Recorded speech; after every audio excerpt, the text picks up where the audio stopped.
Hello there and welcome to the full series video of Rellekka. Rellekka is an extreme Onechunk Ironman, meaning he has to obtain the highest skill levels, best installed equipment and all unique items in a chunk, one chunk at a time. I started the journey in Rellekka with a long list of tasks to complete before I was able to escape the Fremnik town. Most of my days were spent at the docks, leveling fishing slowly without access to a bank and hunting for the elusive 1 in 5,000 big shark drop. After completing Rellekka, I moved out into the world, completing task by task, doing everything possible to do in every chunk. I spent over 2,000 hours on the account and got all the way here. Yeah, it's a very time-consuming game mode. But let's start from the beginning when I first set foot in the town of Rellekka. There is absolutely nothing to do in Rellekka. Well, before you complete the Fremnik trials anyways. I can't even use the fires, I can use the mines, I can't milk their cows, I can't do anything except I guess fishing is something that I can do here. And that is exactly why I brought a net and a harpoon so we can get a raw shark. We'll have to do a couple of minor little exceptions as well. We have to leave once to see the poison salesman and we have to defeat the Draugr outside the city gates once we are ready to do some combat, that is. And there's one more thing, we don't have a bank in Rellekka. We don't even have a bank deposit box. We can't use the peer-to-seer before we do the easy diaries, which we cannot do without leaving Rellekka. So while we get started with the fishing here, let's talk a little bit about our chunk tasks. We have a couple of massive skilling grinds, namely catching and cooking a shark, smithing a bullseye lantern and fletching steel bolts. In addition, we need to pickpocket a Fremnik citizen and craft an empty plant pot. For items, we need to obtain and wear this: a Fremnik blade and shield, a steel plate body and legs, all the Fremnik helmets, and a couple of other random items. And finally, we have 3 collection log slots that we need to fill: a big bass, a big swordfish, and a big shark. Now remember, I don't have access to a bank, so catching thousands of fish and selling or dropping them will feel quite bad, but that's what I have to do to get these big catches. There is the first fishing level of the account, level 2, the start of something beautiful and something very long and time-taking. Now I'm pretty sure we don't have any way of cooking these before we get ourselves a tinderbox. There's a bronze axe spawn, a knife spawn and an iron pickaxe spawn right here. Let's go ahead and try and pick these up without dying preferably. There's the iron pickaxe, we have the bronze axe right here. There's a couple of bone spawns and then the knife. I don't think we need any of these just yet, but we're definitely gonna need the iron pickaxe. That's our best weapon for now. Only members of the Fremnik may use this fire. Yep, that's what I thought. We can't really cook any of these, but meet Lanzik. We are going to get very well acquainted with Lanzik. In fact, we are going to kill him about 20,000 times over later in the series. But for now, we just need one single drop from him, and that is the tinderbox at 1 in 10 drop rate. However, he is way out of our league at the moment, so we definitely need to train our combats first at the chicken pen. So I suppose we are on a veggie diet for now. Killing chickens with an iron pickaxe, something you don't see every day. Yeah, we're probably gonna get to like 10 to 15 attack and strength, and then we can try and flinch Lanzik with the iron pickaxe, hopefully get a few kills.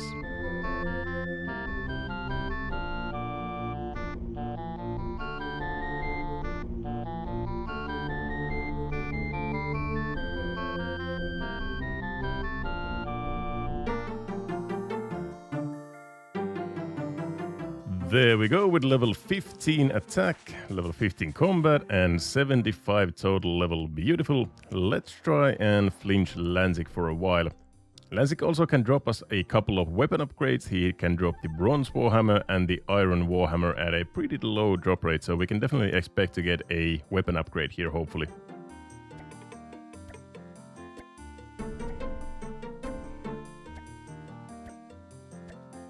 Alright, I give up. It's taking way too... okay. Yeah, I was gonna say it was taking way too long to kill Lanzik, but... yeah, yeah, okay, yeah. Well, we have to do the walk of shame back from Lumbridge all the way back to Rellekka, pick up our items. I'm gonna train to maybe 30 combat stats, and then we'll try Lanzik again, hopefully get the kill a little bit faster. I was flinching him for maybe 8 or 9 minutes or something, and I got him to half HP, so It was taking way too long to get those kills, so we are gonna train our combats a bit higher first. There's level 30 attack. As you can see, I moved on to the rock crabs. We can definitely survive here with the help of the vegetables. And as you might see in my inventory, we have some tin and iron ore. Unfortunately, we can't really keep these. I'm probably gonna need the inventory space before I can do anything with these. But just know that in the future, we are gonna need a shitload of tin and iron and copper. And it pains me to drop these, but they will just have to go. Level 30 hit points. 30 strength, and finally 30 defense. We can now wear adamant armor. Beautiful. We have all of our combat stats to level 30. Now let's go ahead and give Lanzik another try. Hopefully we can get the kill this time. Yes, there we go. The first Lanzik kill. 16 coins. I took pretty much exactly 5 minutes to kill him, so it definitely a lot faster than last time. There's a second kill, and we get a vial. Probably not useful for anything at the moment. Third kill, and we get a bronze warhammer. Let's go. That's our first weapon upgrade. This should be a little bit better, I think. We have +5 and +7, and this is +10 and +8. Okay, so it's a little bit more accurate and has 1 melee strength bonus over the iron pickaxe. It's lower, but it doesn't matter when we are flinching, so it's definitely an upgrade for now. And congrats to Frey for getting a Thamron Scepter, a bit better than my Bronze Warhammer, I suppose. Fuck off. They ask you how you are, you just have to say that you're fine when you're not. Holy shit, that's an upgrade as well. Back to back, we got the Bronze Warhammer and then the Iron Warhammer. This is nice. +3 melee strength and +1 crush bonus. Nice, so that's basically all the weapon upgrades we are gonna get from Lanzik. All the other ones need Fremling trials completed before we can get them, so there's no hope of getting them just yet, but we still need the tinderbox, so we are gonna keep flinching.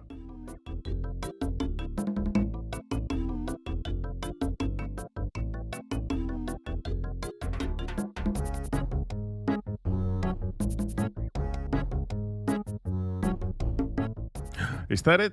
I think it is. Yes, we have the tinderbox. Let's go. Yes, I think we were pretty much on raid as well. I think we are like 13 kills. Okay, 13 kills for the tinderbox. Now we can start fishing and cooking some actual real food and leave these goddamn cabbages behind. So now I think it's time to talk why I'm going to allow this one single tree right here. And the reason is fletching. One of our chunk tasks is getting level 46 fletching for steel bolts. We are going to get level 16 fletching from the Fremling trials, which means we are going to need to get 65,000 fletching XP. Now there are 0 trees in Rellekka, which means that our only source of fletching XP is bronze bolts until level 39 when we get access to iron bolts. Now here's the thing, bronze bolts give a whopping 0.5 experience per bolt, meaning we have to fletch about 130,000 bronze bolts. And it wouldn't be a problem if we had access to copper and tin readily, but our only source of copper and tin is, you guessed it, Lanzik.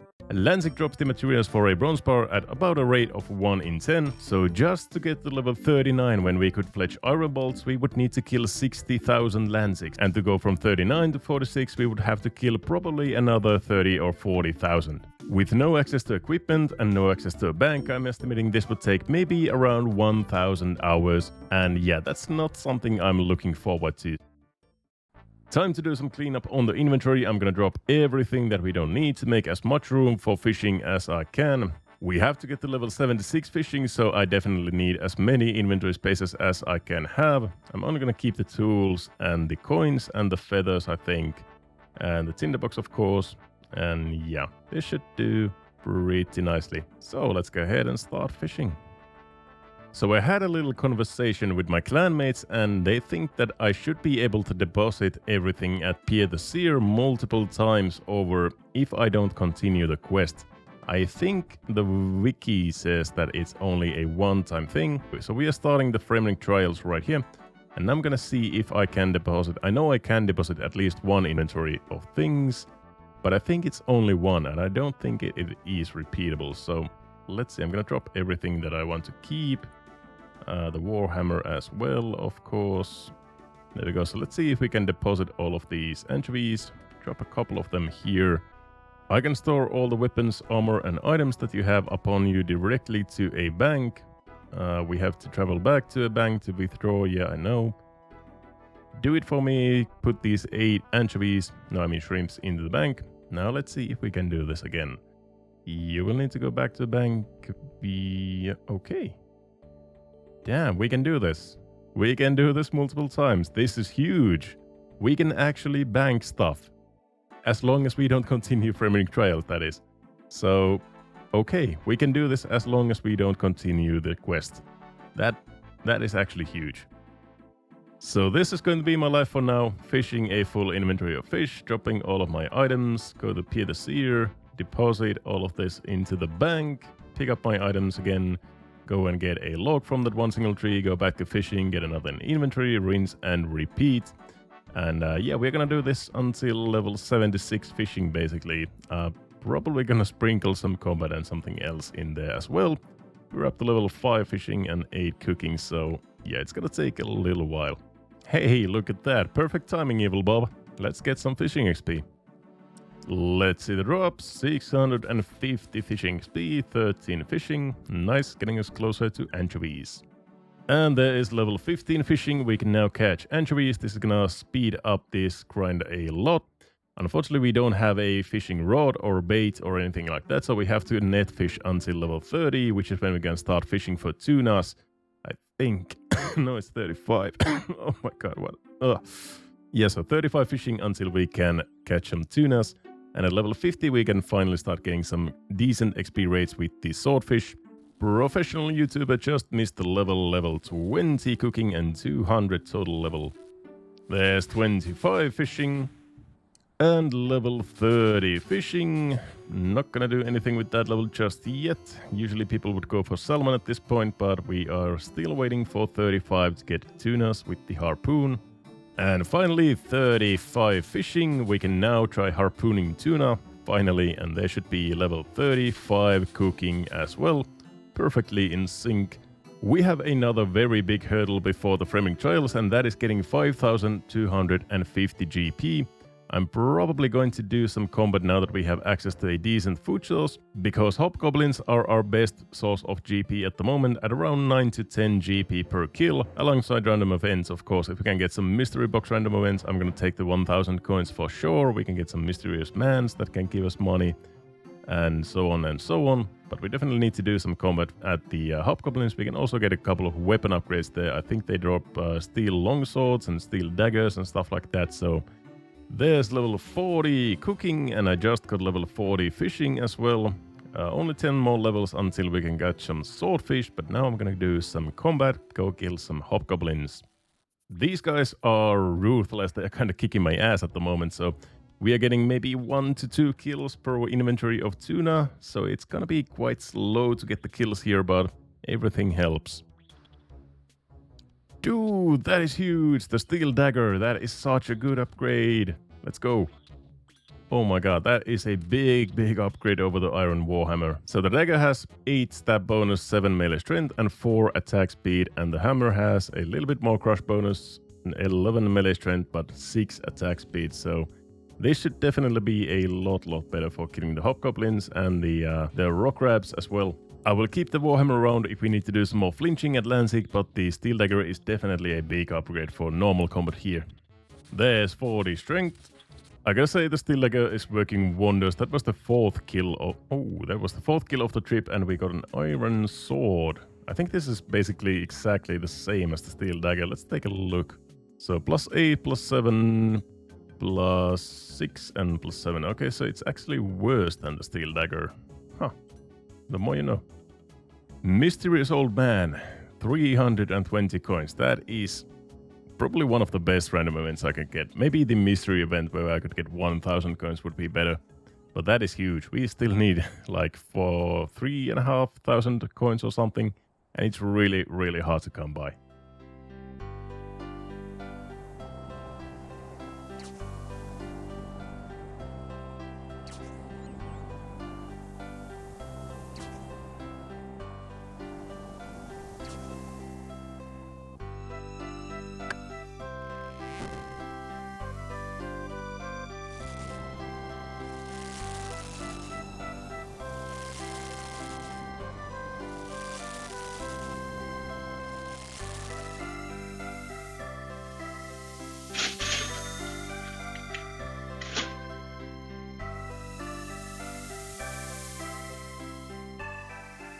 And there is level 50 fishing. That is beautiful. Now we can start the hunt for the big swordfish, 1 in 1,000 drop. And yeah, onwards to level 76.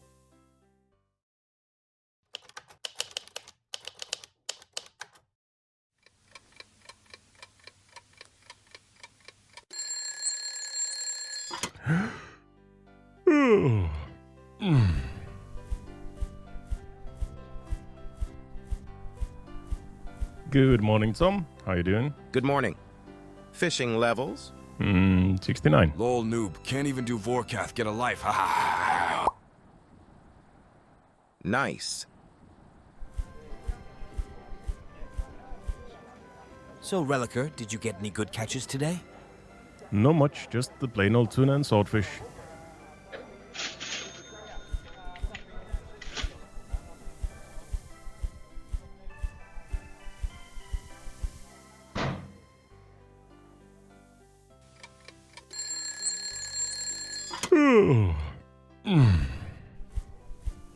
Fishing levels? It's still 69, Tom. Nice. So, Rellekka, did you get any good catches today? You wouldn't believe it, but tuna and swordfish.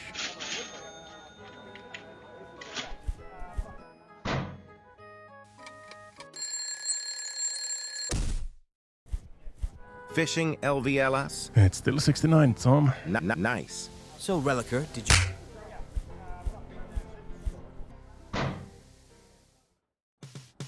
So yeah, I spent 12 days on the docks fishing for swordfish and tuna, bringing us closer and closer to level 76. I took a screenshot at the end of every day for the progress, and this is what it looks like. About 5 to 15% every single day. And now we are finally closer and closer than ever. Level 75 fishing.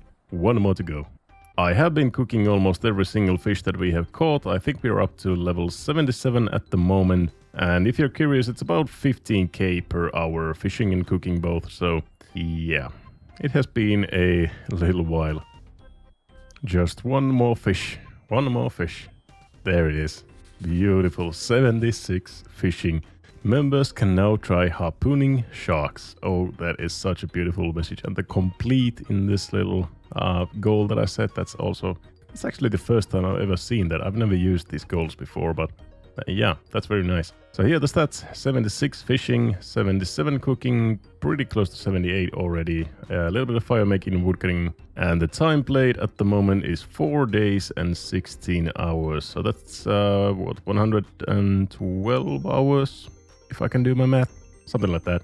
So this is definitely the biggest obstacle, the biggest requirement that we have for the Fremnik trials. And as you might have seen from the intro, we also have the big swordfish. This was at level 69 fishing, so that's absolutely perfect.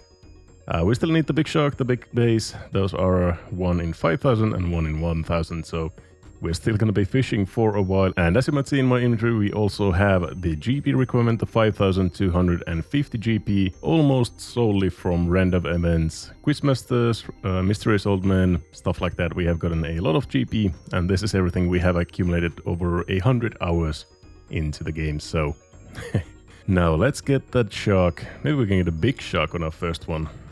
Fishing sharks is very slow, but there it is, the raw shark, our first one. And that's good enough for now. And if you're like me and you have never used the XP drops goal thingy, you can set it up right here, right clicking on this, then going to whatever skill you want. You set the goal, and then you can put up whatever start point and end point you want, and then you just set the goal, and it will track it over levels. And yeah, I really like the feature. It's very nice for tracking these kind of very long and big grinds, like 100 hours of fishing. So now we finally have everything we need to complete the Fremnik trials. However, there is one massive downside to completing the quest. I will lose access to my pseudo bank deposit box, my only friend in the whole city, Pierre the Seer. We still have a lot of fishing to do. I need to catch those 5,000 sharks just to get on rate with the big shark, and there are two options what I can do with those sharks. I can either bank them before completing the Fremnik trials, or I can sell them to the fishmonger after completing it. I calculated I'm gonna need about 300,000 GP to purchase all of the Fremnik helmets from Skullgrimmen, which equals to about 2,500 or 3,000 shocks. And there is also one trick that I can do after the Fremnik trails that can save me probably tens if not hundreds of hours of fishing sharks, but more on that later.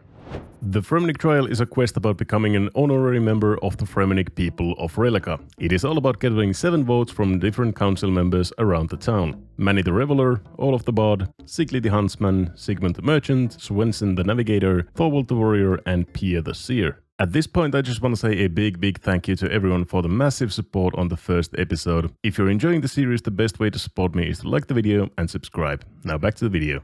So I think I'm gonna start the quest by doing the easiest vote that we can, Swenson the Navigator. All you have to do is climb down the ladder in his house and complete this little maze.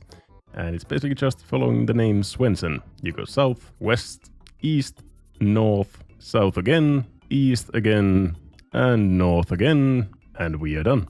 So there it is, the first vote out of 7 done. Next up we have Sigmund the Merchant's vote, and he wants a rare flower from across the sea. And this whole quest is basically just a one small favor that you have to do inside Rellekka, bringing items from people to people, and in the end we get the rare flower. The sailor wants a ballad composed for him, which we can get from Olaf the Bard, but he needs a pair of new boots, which we can get from Ursa in his clothing store, but she will agree to make the boots only if Brunt the Chieftain lowers the taxes. Brunt wants Sigli the Huntsman to show him the best places to hunt monsters. Sigli agrees, but he wants a custom-made bowstring. Skullgrimmen will give you the bowstring in an exchange for a rare fish. Our friend Tom here will give us the rare fish if we give him a map of the best rare fishing spots. Swenson the Navigator will give us a map, but he wants a weather forecast. And Pia the Seer would give us a weather forecast, but he wants Thorvald the Warrior to be his bodyguard. Thorvald the Warrior wants a reveler's seat at the Long Hall. And Manny the Reveler will give up his seat for a pint of vodka. And Thora will agree if we can get a signed note from Askeladdin for him to stay out of the bar. And Askeladdin outside of the bar will give us one for 5,000 coins. So this is the moment where we needed the 5,000 GP for. The 250 GB will be used in another vote. Next we give the note to Thora, the cocktail to Manny, the token to Thorvald, contract to Pier, the forecast to Swenson, the chart to the fisherman, the fish to Skullgrimmen, the string to Sigli, the mat to Brun, the slip to Ursa, the boots to Olaf, the ballad to Sailor, and finally the flower to Sigmund. And what do you know, one small favor is done and we have 2 votes. Let's go. Next up we have Thorvald the Warrior's vote, and we can get it by defeating Koshchei the Deathless under his house. The only trick is we can't bring any weapons into the arena, so I'm gonna leave my iron warhammer and my shark and the steel dagger right here on the table. Hopefully nobody takes them. I don't know why anybody would want a steel dagger, I guess. So we have a full inventory of swordfish, we have a little bit of prayer points so we can use those to our advantage. And yeah, now we just wait for the Koshchei the Deathless to pop up and we can try to kill him.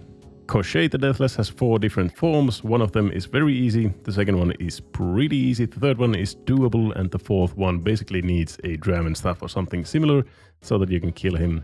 We only need to kill the 3 first forms, so the fourth one doesn't matter at all. So let's hope we can do exactly that. Okay, first form is going swimmingly.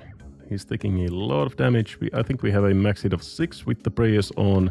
And he's not hitting us too much, so yeah, this should work out, at least the first form, and I hope that the second form as well. Remember, we only have 10 minutes, or actually less than 10 minutes before our stuff despawns, and I really don't want to lose that steel dagger, so we're gonna make this as fast as possible if we just can.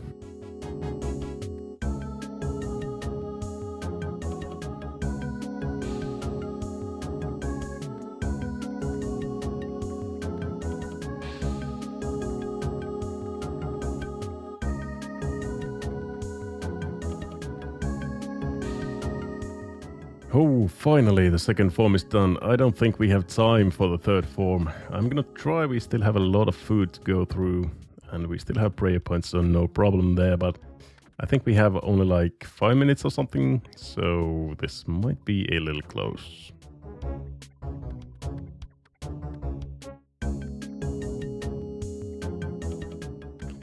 Okay, yeah, it's not working out. I'm bailing. I'm getting my stuff back. I'm gonna train some melees up before we try this again. Yeah, I see red dot. Okay, everything's good. So I'm gonna train maybe to 45, so 50 strength and attack, and maybe defense as well, so we take less damage, and then we can try it again.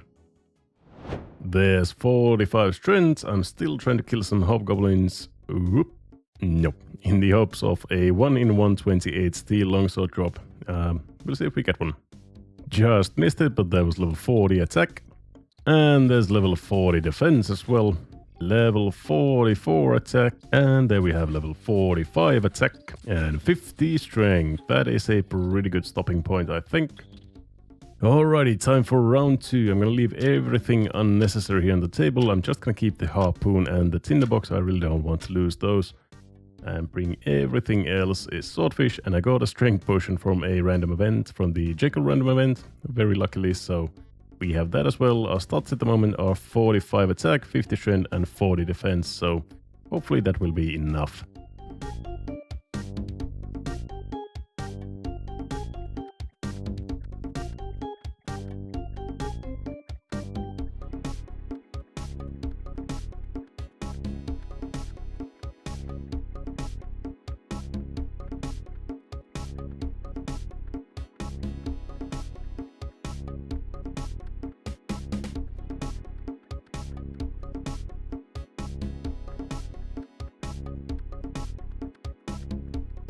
Come on, come on. Yes, that's it. Okay, we are done. We are done. We killed the 3 forms now. He just needs to kill us ASAP.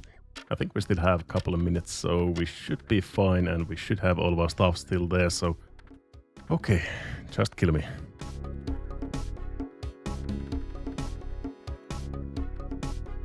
There we go. We got humbled, but that is okay. We get the vote. Everything's good. Go down. I'm gonna straight to the stuff. There's red dot, we still have all of the stuff there, so no problem at all. Wait a second. Oh, no. Somebody stole my coins and my feathers. My... What the fuck? There's like 2,000, 3,000 GP or something like that. And my 3,000 feathers. Who takes those? Like seriously, and leaves the steel dagger behind? I mean, I'm grateful that they left my steel dagger. That is my most valuable weapon at the moment. But who takes 2,000 GP and 3,000 feathers from a table, a random table in the middle of Rellekka? That just... Some people, man. Some people. Well, I guess we just have to rebuild our cash stack. We need 250 GP. There's the first 36. We're still gonna need the 1 in 17 liar drop from Lanzik, so we might as well kill him until we get the liar and hopefully get some GP in the process. And I think we don't really need to flinch him anymore. We should have enough DPS just like this. Yes, there we go, the liar. Beautiful. It was like maybe 30 kills or something, so not too bad at all. But we didn't get a single coin drop. See, we still need 200 more coins, so I guess it is back to the rock grabs. There it is, the final drop, 36 coins, 266. Beautiful. Now we have everything I think we need for the final few votes.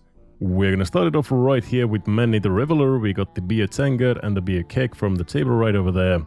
And we are gonna go into a drinking contest with Manny, and I think we're not gonna hold our liquor very well. I cannot drink another drop. Okay, so we lost the first one, and yeah, we need to go get some low alcoholic beer from the poison salesman in CS Village. So I've got everything we need here for the little trip. The lyre and the shark for all of the Bard's vote, the beer and the money for Manny's vote, and the talisman for Sigley's vote.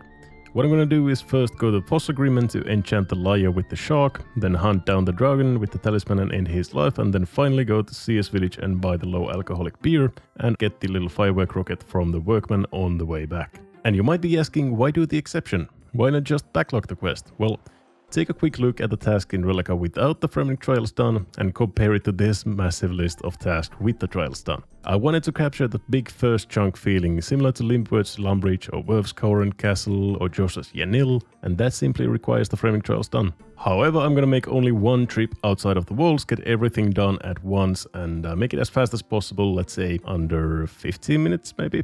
Let's see how it goes.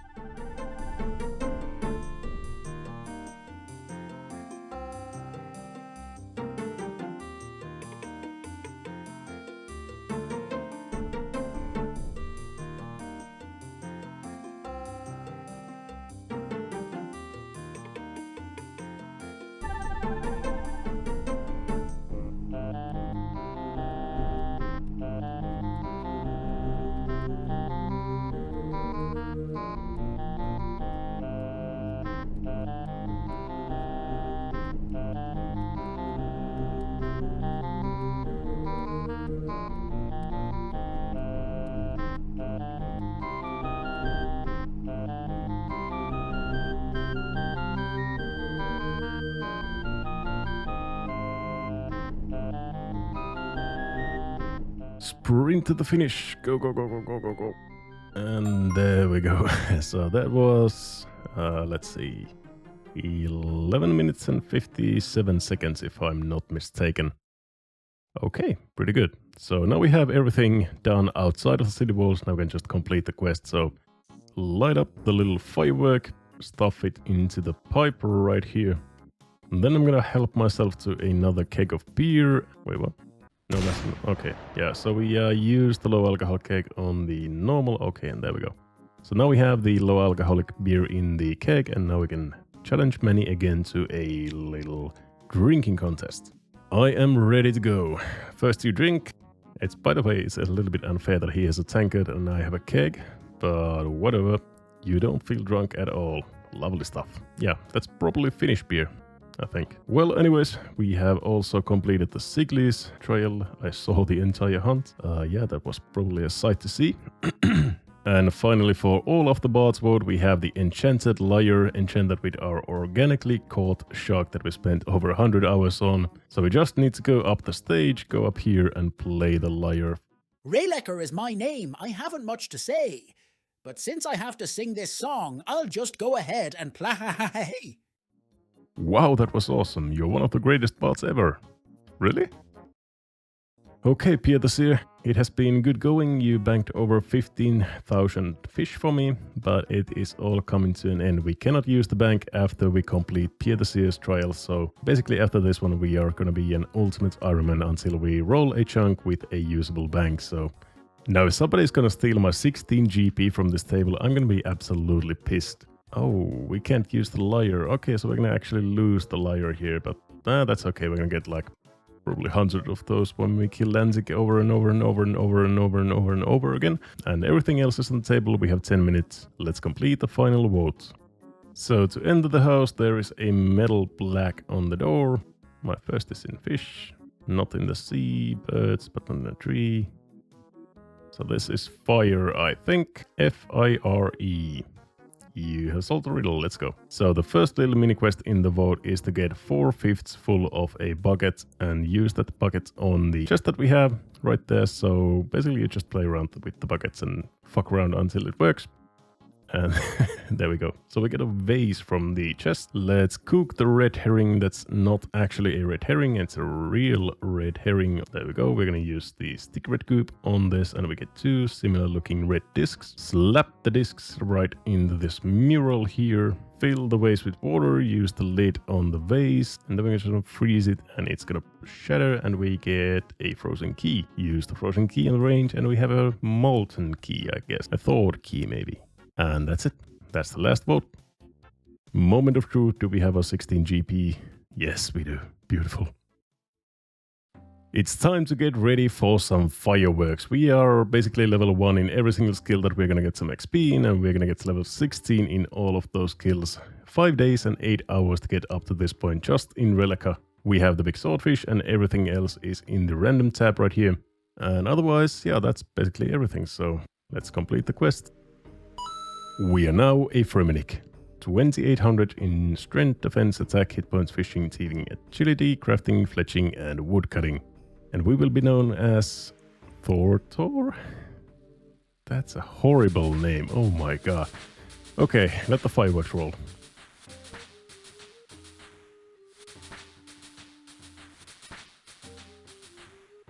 Oh yeah. Oh yeah. That's beautiful. So now everything in Rellekka has been unlocked. We can do basically anything we want. Everybody will talk to us, all the stores will be open, all the utilities will be usable. As they say, the world is our big shark. Let's take a little moment here. The first thing I want to check is the fishmonger. Oh my god, this is beautiful. Every single fishing equipment that you can want. He has feathers, he has sardines, he has big fishing nets for the big base grind. We can finally get rid of our harpoon. We can sell our sharks here. They're going to be about 116 GP each, if I'm not mistaken. Then we also have Sigmund the Merchant. He has basically every single tool that you can want. His chisels, hammers, spades, even some potatoes and eggs and ropes and the tinderboxes. 1 coin. Yeah, I spent maybe an hour on my tinderbox, so... And then there's Skullgrimmon's battle gear, beautiful adamant warhammer, such a huge upgrade over the steel dagger. He also sells all of the helmets, the archer helmet, the Farseer helmet, the berserker helmet, and the warrior helmet. For us, probably the berserker helmet is going to be the only useful one. They are very expensive, 78k each, and we have to get every single one of them, so... And so now we can also start doing something else than fishing. For example, we can do some thieving training. There's the chest right here. Requires level 10 thieving, I think, and it's the 10 coin chest. So 7.8 XP each and 10 coins every time. And it resets every, I think, 7 or 8 seconds. So it's not a particularly good training method by any means, but it's our only one until we unlock the nature rune chest at level 28 that is upstairs of the Skullgrimmon's battle gear. So from here to level 28, I think we need to do about 1030 chests. So yeah, let's get started. And there is level 20 thieving, 8 more levels to go. I set up a tracker similar to the fishing one. You can see that in the right hand corner. It's a bit below 3000 XP per hour, so it's gonna take a couple of hours of this chest opening right here. And I also got this lamp from Count Check. He checked on me. He's a checker, he checked on me. So I'm gonna save this until level 27 thieving. We can get the maximal amount of XP from that and save maybe like 10 or 15 minutes of this chest opening. This is not exactly riveting content, you know, so yeah, I'm gonna use this on thieving at level 27.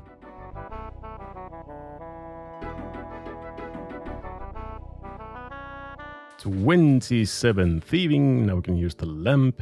Rub the lamp on the thieving, of course. There we go, 270 XP. That's, what is that, like 40 or 50 of these chests? 1 more level to go. The final chest right there. Look at that beautiful yellow bar. Level 28 thieving. We're gonna continue straight on with the nature rune chest. So I set a new tracker to level 35. That is when we can move on to the first stalls in the middle of Rellekka. So we need to do this for maybe an hour and a half or something like that. It takes 15 seconds every time to loot the chest. And yeah, we get 3 coins, I think, and a nature rune. So about 500 chests to go. Let's do it.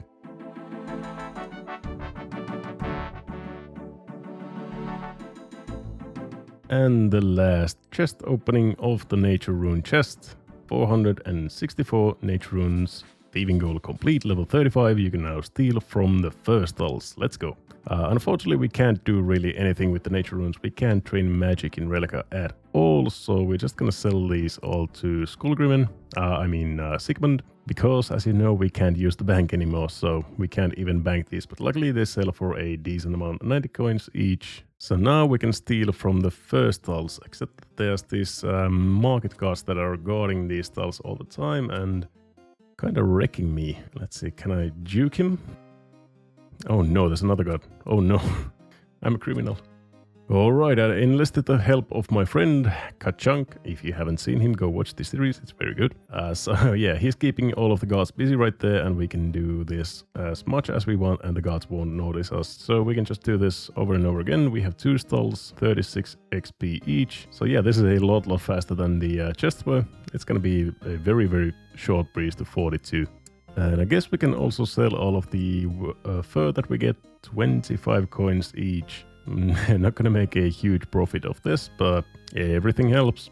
So this is actually a pretty decent method. I'm getting upwards to 20k XP per hour just from the first stalls. We're not even using the fish stalls at the moment, so not too bad, honestly. And I really like this method. Just look at those little bozos, just not paying any attention to what's going on.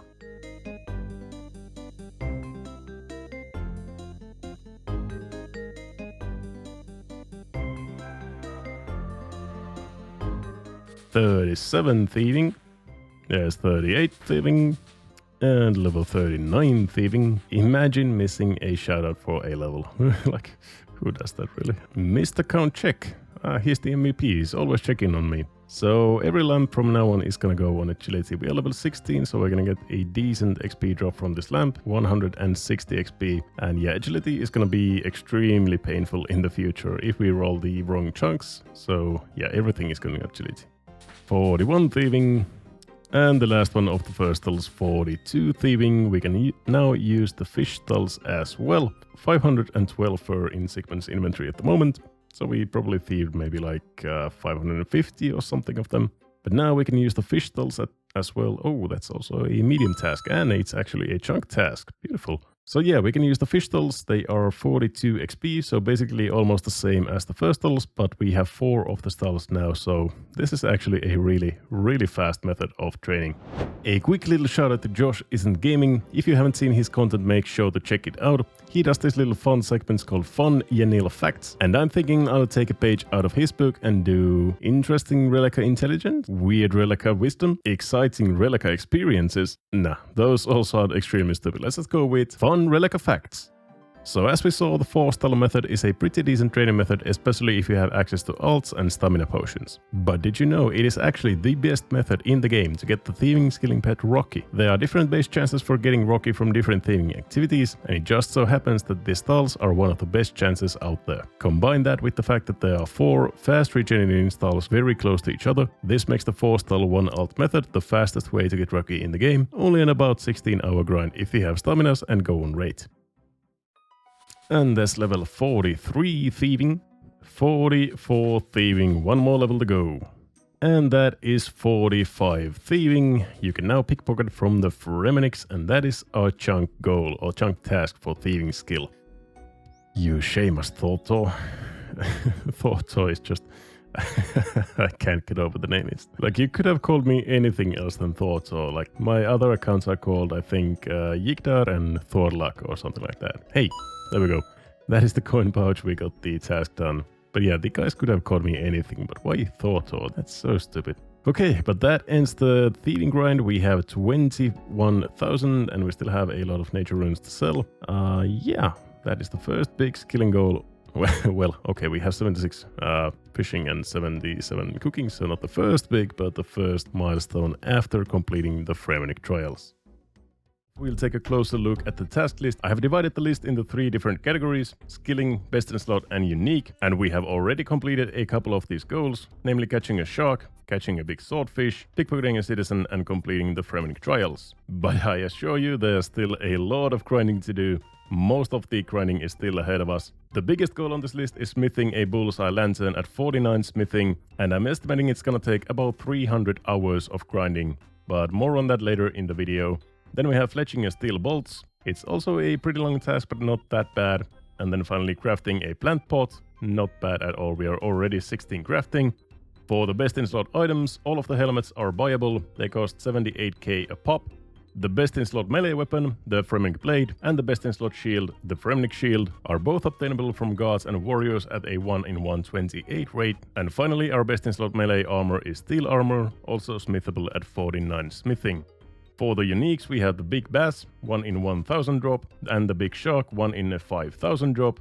And as for achievement diaries, we have the task number 3 from the Fremenix medium diary, mining coal in Rellekka, a 30 mining requirement. And then there are some other smaller goals that are not worth putting on this list, but if you're interested, you can find all of the goals that we have from the Chunk Picker V2 website with the code EFJQ. So, welcome back. I just got a lamp for 17 agility, as you can see in the chat box. I've been selling off these nature runes and the sharks that I've been catching, getting some money for getting some better gear than the steel dagger that we have at the moment. Just selling the last of these. We had about 500 nature runes at the end of the last episode. So 500 sharks, 500 gnats, and we have over 100k cash at the moment. And that is the last of them, 103k. This should get us some pretty nice gear, at least better than the steel dagger that we have at the moment. So Mr. Skullgrimmen here sells all of the helmets, 78k a pop, and then the Addy Warhammer at 5,356 coins. We're buying the Addy Warhammer and the Berserker helm. These are the best ones for melee training. And this unfortunately needs level 45 defense, which we don't have yet. So I'm gonna go and do some rock grabs to get that 45 defense. But the Addy Warhammer itself is a big upgrade over the steel dagger. Just take a look at the bonuses, +8 and +7 to +35 and 39. Even if it's low, it doesn't matter, it's gonna be so much better than the steel daggers, so it is the start of a new era. You know, I think I'll just leave this right here. Maybe someone will take it. Goddamn thieves. And to top that off, we'll go and talk with Ursa. That is actually an easy task and a chunk goal at the same time, but she sells the Fremnik gloves, the cloak, the boots and the ropes, and we'll buy all of these. They are not that expensive, but actually quite expensive for being leather boots and leather gloves. But anyways, we're gonna take all of those, and I think we'll just go full green. There we go. That is looking extremely green. Yeah. But at least we get some defensive bonuses, +7 and +8 in slash and crush. So, yep, it's something. Oh, we have a dance random. Yes, I sure fancy an can I? Oh my god. Don't despawn on me, please. Come here, come here, come here. Oh, no. I want this, come on. Yes, there we go. And this book of knowledge is, of course, going into agility, almost level 18 already. I think the next one should get us there. And there we go, level 45 defense and 57 combat as well. And now we can complete our chunk goal wearing a berserker helm, our best melee helm in the chunk. There we go, beautiful. So yeah, that completes another best in slot task, melee helm done. And I gotta say, this is looking pretty damn sick. And now I think it's time for my favorite part of the video, fun Rellekka facts. Although this one is so bizarre, so out there that this is more like a riveting Rellekka revelation. I'm willing to bet that less than 1% of you watching this right now know this secret. So as you know, Ursa runs a clothing store where we just bought our robes, but she also runs a makeover shop called Ursa's Shoe Store.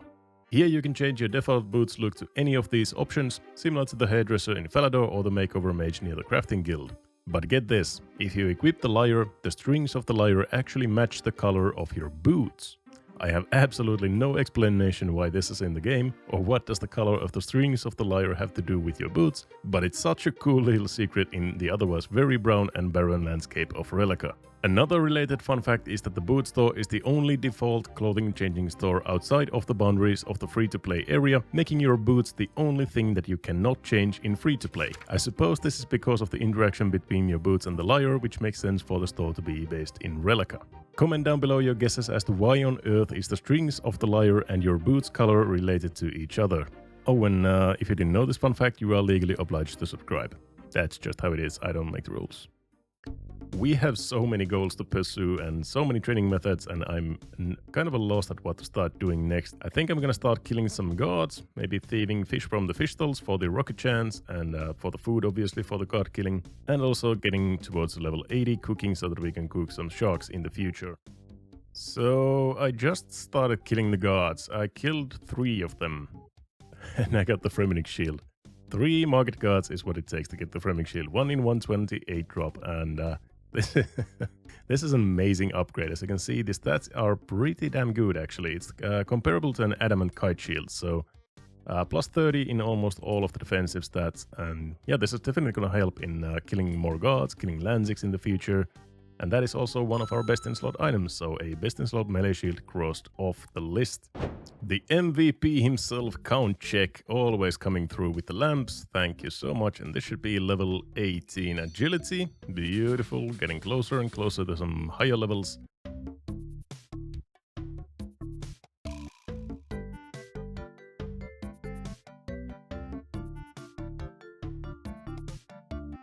'78 cooking.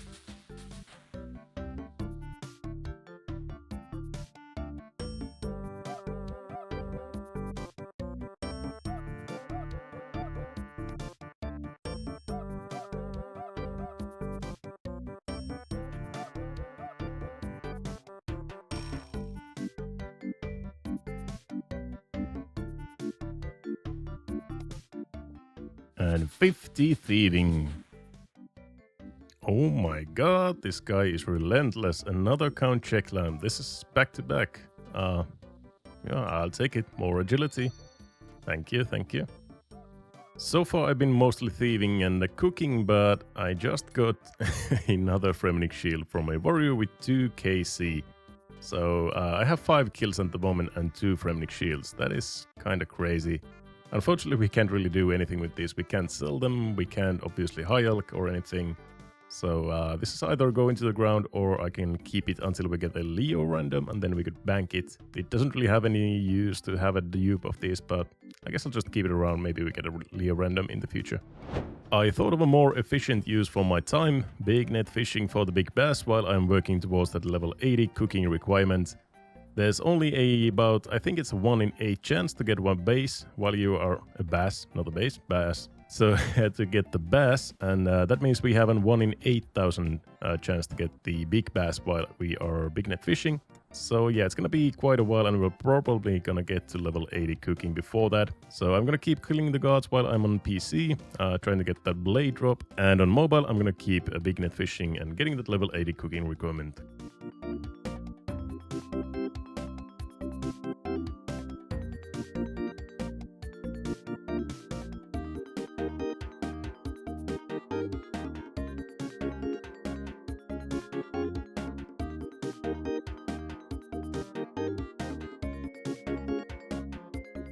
This is actually insane. This is back to back to back. This is 3 count checks in a row.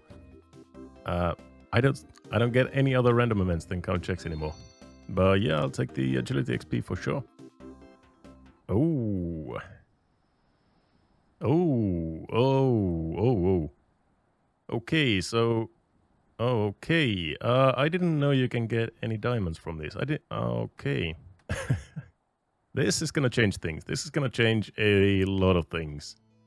So to explain my reaction there, I thought that you could only get coins from the big net caskets, but as it turns out, you can also get gems from there. I had backlogged gems in my chunk picker rules since I thought they would only be acquirable from random events, but now that I know we can get a diamond without random events, it's going to skyrocket 2 skilling goals in this chunk. The crafting goal is going from level 19 for a plant pot to 43 for a cut diamond, and the fletching goal is going from 46 for steel bolts to 65 for diamond bolt tips. That little diamond just added probably another 100 hours of grinding to this chunk, but I'm actually kinda glad that it turned out like this, since I was initially debating if I should include the random event loot in the goals or not, so this takes care of that problem altogether. I just gonna take some more time. Well, there is level 79 cooking, 1 more level to go. I still have the diamond in my inventory. I'm not sure what I should do with it. I guess I'll just keep it around for a while, but probably gonna have to get rid of this, and we'll get some more from random events or the big net fishing eventually.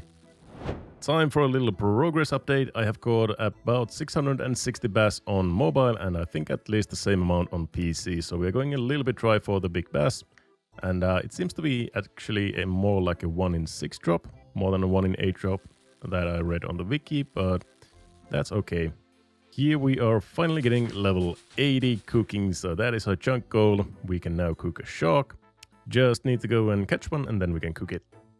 Alrighty, shark. I need a harpoon. 1 harpoon, please. Thank you. Alright, we have the shark. Let's cook it. And the chunk goal. Round 2. Don't burn this one. There we go. The chunk goal of level 80 cooking for cooking a shark is done. That's probably the biggest skilling level that we are gonna get in this chunk, unless we go extremely dry for the big shark. But I think level 80 cooking is going to be the biggest one that we're gonna have in this chunk. But we still need that big bass, so I'm gonna keep big net fishing for a while and hopefully get it sooner than rather than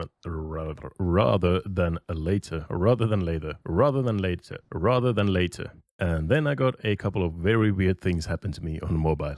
Firstly, I got a Leo random that I hoped for so that I could bank my extra Fremnik shield and the gems that I have gotten, so I banked all of those. And about 300 bass later, yep, there it is, the big bass. That's right, I got the big bass, and as I can see, it's pretty similar looking to the normal basses, so unfortunately I didn't actually notice that I got it. I was doing something else at the same time, and since I didn't need to go for the level 80 cooking anymore, I was dropping all of the fish that I was getting here, so yeah, I dropped the big bass. And you can see here in the chat log, I'm getting the big bass at 1812 and getting congratulations and everything. Time is passing by, and at 1817 or 1818, I realized, wait, what the fuck? I got the bass, and yeah, I had dropped it 6 minutes earlier.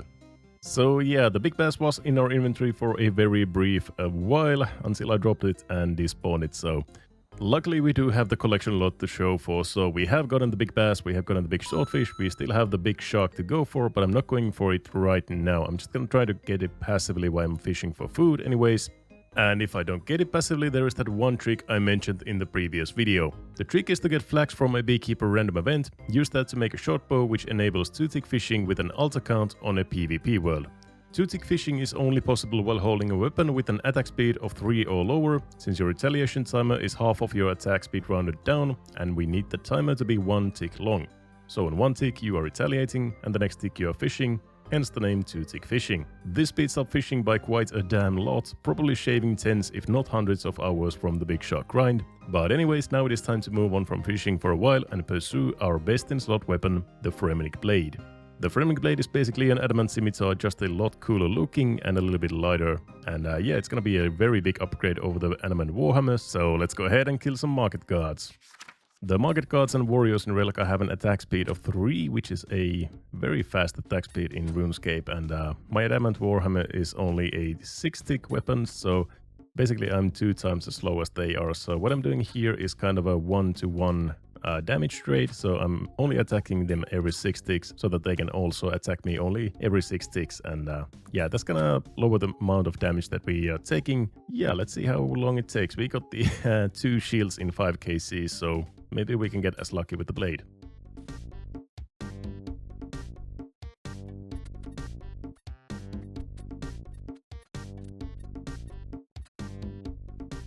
So I got 5 copper as a drop from Market Guard, but unfortunately they do not drop any tin. So I think I'm gonna try killing some Lanziks here, try to get some the 5 tin drop from this guy.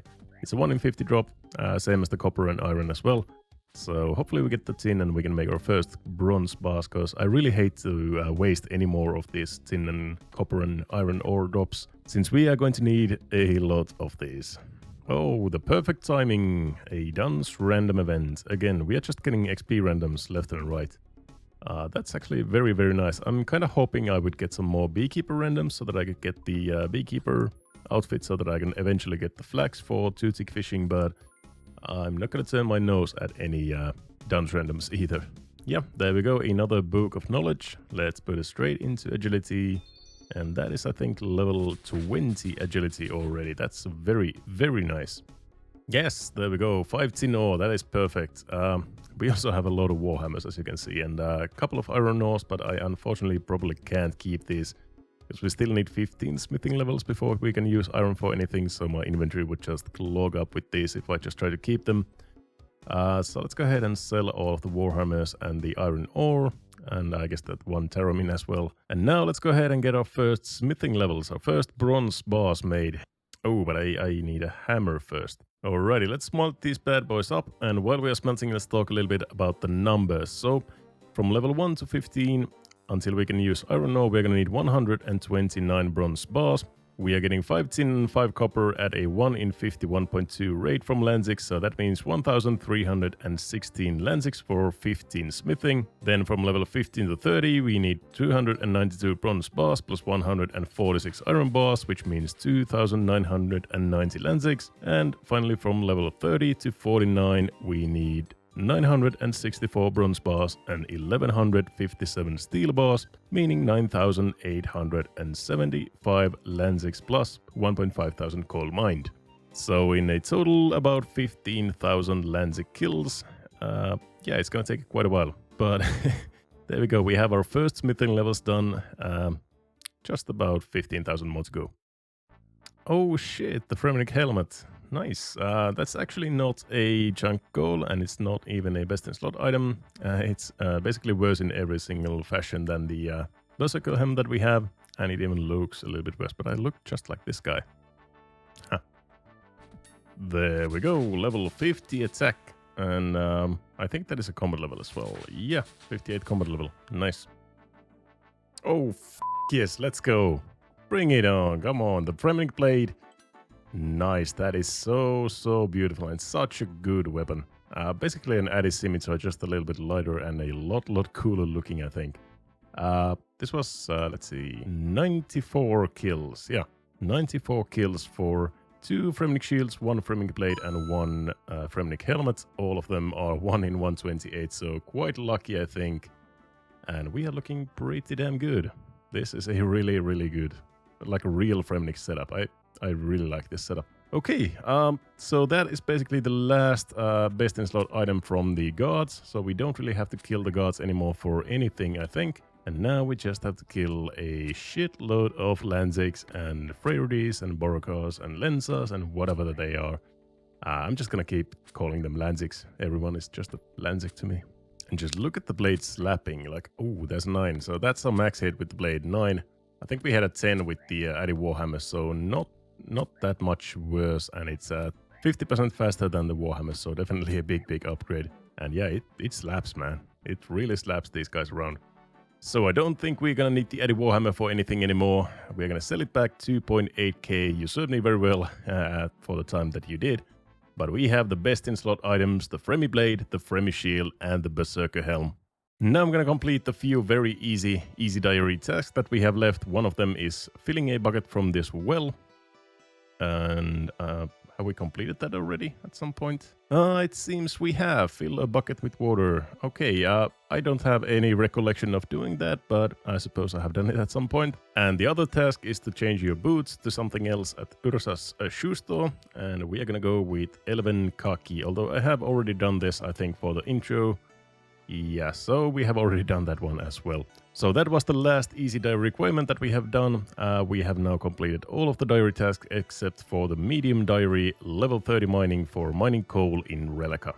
I did get some more tin and copper from killing the gods and Lanziks, so let's go ahead and smelt some more. And there we go, level 3 smithing. We can now make bronze crossbow bolts, so those are gonna be all of our bronze bars for the foreseeable future. They don't really provide anything too much except a little bit of fletching XP, and we still have a lot of fletching to do as well, so I'm gonna fletch all of these into bronze bolts. We can get feathers from this guy, the fishmonger. Let's just buy 10 of these, and there we go. A whopping 5 experience. Slap, and there's level 46 defense. And with this bone, we should get level 22 prayer, and I think we should get... Oh, and 15 in combat as well. Yeah, I think we should get level 43 prayer for all the protection prayers from this grind. We are killing like 15,000 of these guys anyways, so 15,000 sets of bones should get us to 43, I hope. And yeah, it's gonna be a really long while before we get that, but once we do, it's gonna be very valuable. I did a little test. I got 7 kills in 6 minutes, so that means we would get 70 kills per hour, and yeah, 15,000 kills would mean 285 hours of killing these. But obviously it's gonna get a little bit faster once we get our stats up, once we get some strength and attack levels and everything. 47 defense. Oh my god, what a mega chad. Look at this guy. Holy hell, a full dragon armor. Is that a Saragat sword or something? And an amulet of power even. Oh my god, this is... what a beast. Holy shit. I'm really kind of wishing I had a bank at the moment, but it seems like I really have to start selling some of this iron ore. I can't fit this all in my inventory, and I really just can't juggle this all the way from level 4 to level 15 smithing, so I guess it just has to go. Let's go. A best in slot amulet or ring. No, 125 coins, no. Alrighty, another batch of 5 copper and tin. 2 steel bars as well, but they just have to go. Yeah, let's go ahead and smelt this. Damn, 4 XP away from a level. That's a scam. And of course the massive 25 fletching XP. Oh, huge. A big level coming in here, level 50 hit points and 60 combat. Beautiful. And that is gonna be the last combat level of the video. There we go, level 50 defense. All of our melee stats are now level 50. Going to get a lot higher after this smithing grind is over, but for now, that is going to do it. Welcome to channel 73 News. This is Jarvold, coming at you from the gates of Rellekka, where a madman named Rellekka, insulted by people calling him by his idiotic nickname Thortor, has been terrorizing local civilians in the search of copper and tin local authorities urge everyone to hide their valuable ores and lock their... Oh my god, it's him. Quick, move the camera. There he is. He just killed Lanzig. Run, Frida. Get out of there. Oh my god, I think he is coming this way. Save yourself. Good morning from the Bronze Factory. I'm about 300 kills deep at the moment, and there we have level 5 smithing already. The goal at the moment is level 15, so we can smelt some iron ore, and the ultimate goal, of course, is level 49. That is our chunk goal of smithing a bull's eye lantern eventually. That's gonna take a long while before that, but for now we are going for level 15 for the iron ore. And with this bar we have level 6 smithing, 2 levels in one inventory, feels good, man. And of course never forget about the very important fletching XP. There we go, 50 XP. Another inventory down, and we have some iron warhammers and bronze warhammers, a steel bar that we can't use, and the Fremenic helmet, our first drop of these from Lanzix. These are all 1 in 512 from these guys, so pretty rare, but unfortunately we don't do anything with those, so continue with smithing. And that gets us to level 7 smithing. That is actually a very big level. We can now make bronze throwing knives. And if you recall, in the last episode I said something like this. Two-tick fishing is only possible while holding a weapon with an attack speed of 3 or lower, since your retaliation timer is half of your attack speed rounded down, and we need the timer to be 1 tick long. So on 1 tick you are retaliating, and the next tick you are fishing, hence the name two-tick fishing. And as it turns out, bronze throwing knives are less than 3 tick speed, so we can actually use these to two-tick fish. Probably at least. I am a little bit unsure how they work when we have to retaliate, so if we are actually using the knives or not, but we will see, we're gonna try it out. This is a very great haul from about 100 Lanzix, 5 tin, 10 copper, 5 iron and a steel bar, and also a lamp that I got from random events. There's level 10 smithing already. And let's just smelt the rest of these up, and then we can use the lamp. All of the lamps from now on are going into smithing instead of agility, because smithing is going to be our end goal of this chunk, probably. Yeah, 10 smithing, not going to get 11 from these, I think, but all of the lamps are going to be very helpful in the future. And yeah, we are messing some bronze knives. I think this is going to work. I still have to test it out, but I'm just too invested in killing Lanzix at the moment. About another 100 kills and we have another big haul of ores, another 5 bronze bars coming in and a lot of iron ore stacked up. And I also did get level 11 smithing just then, but I didn't record it because I didn't think it was significant at all, but turns out it actually is pretty significant. We can now make this bronze chain body, and that is our actual first real armor. So let's make the rest of these into knives. There's 12 smithing. Bronze kite shields are not very useful, but the bronze chain body is our first armor that we can use. So it does have some decent defense bonuses, plus 11 to crush bonus over the ropes, and crush is what the Lanzix use, so that's what we are looking at for here. So yeah, going from 68 crush bonus to 79, that's not that bad at all. It's gonna make us a little bit tankier against Lanzix at least. And now we can also sell off our ropes. But to be honest, this does look quite goofy, so we might have to get some new clothes as well soon. Last episode I hit 5,000 subscribers on YouTube, and I just wanted to thank you all so much for the support on the series. I'm not gonna do any commercials or anything here, just wanted to thank you all from the bottom of my heart, and here's to all of you and many more episodes to come. Skål! Ooh, alrighty, let's go and test some two-tick fishing with the bronze knives that we have made so far. I'm going to PvP world. I have my alt parked right there. He's got as much negative attack bonuses as I could muster him, all full plate armor and a Broodoo shield and stuff like that. So basically what we do is we just fish and attack ourselves with the darts from the other one. And it seems like we are throwing knives all the time, so this might not actually work as I was hoping it would. No, wait. Okay. Okay. It actually seems to be working pretty fine. We're not catching anything at the moment, but I think it is working just fine. So now we are not throwing any darts or knives. I'm gonna go get my knives. I don't really have too many of these, so there we go. But yeah, once you get in the rhythm, clicking every 2 ticks, it seems to be pretty doable actually. So we might not need the short bow at all, it turns out.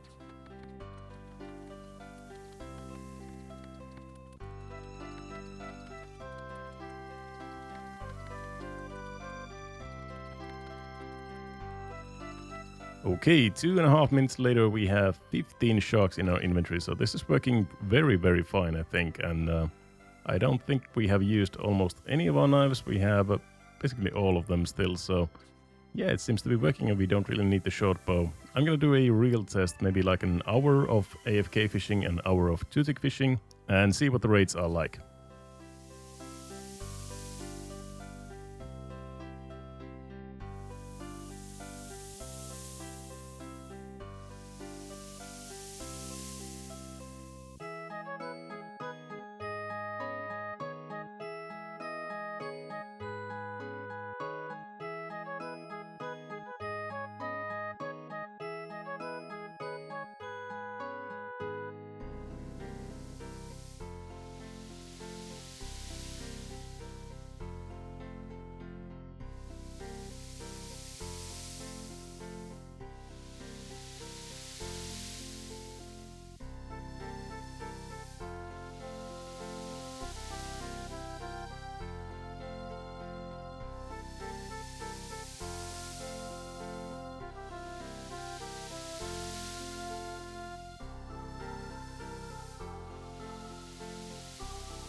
So I did some calculating and I think we have caught about 2.5 thousand sharks at the moment, and we are 2.7...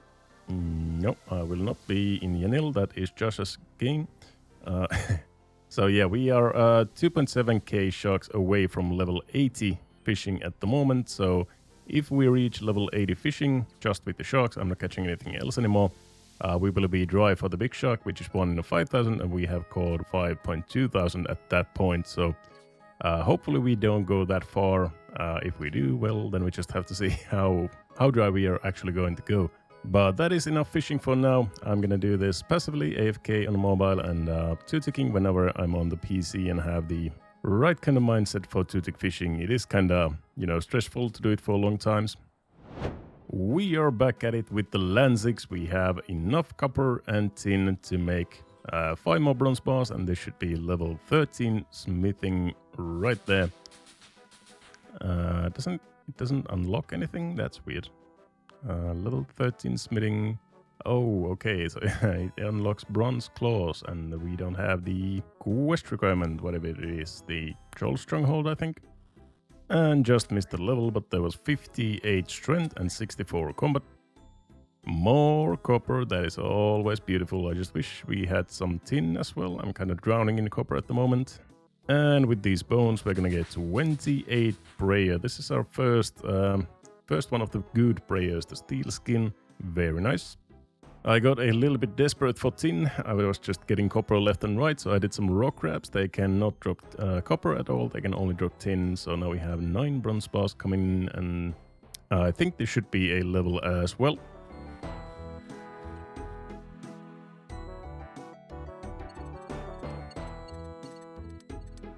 Nope, we are 2 bronze bars off.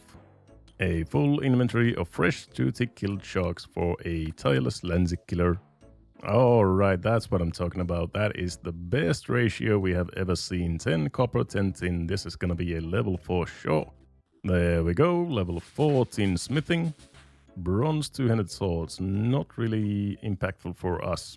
And that is the last of the bronze bars, only half a level until we can smelt some iron ore at level 15. It is time for a super fast, fun Rellekka fact.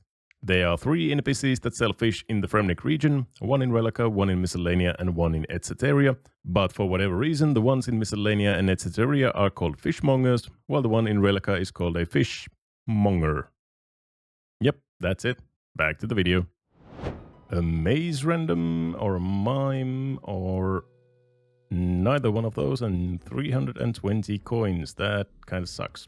Just got level 50 for hit points, and we are very, very close to level 15, and we have 5 copper, 5 tin. This is not gonna be enough, but I think we are only 1 drop away. Yep, only 50 XP away, so 1 more drop. And only 1 strength level away from 60. Beautiful. I am in quite of a pickle here. I have 10 iron ore there on the table, and my inventory is full of iron. And I have the 5 tin, and we are only a couple XP away from level 15 when we could smelt all of this iron. So I guess I just really have to juggle this until we get a copper ore drop. I really don't want to sell all of this iron now that we are so close to level 15. So I'm juggling this all the way until we get a copper ore drop. Yes, yes, let's go. Beautiful. That is the copper that we need. Let's go. I'm gonna...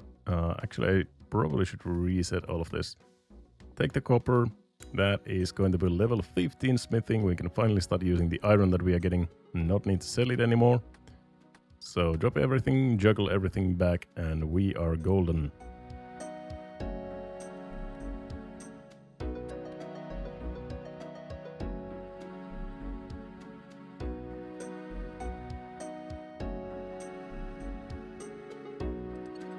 Here it comes, one of the most impactful levels of the account, level 15 smithing. We can now finally smelt all of this beautiful iron. Now let's go back and get all of the iron we are juggling.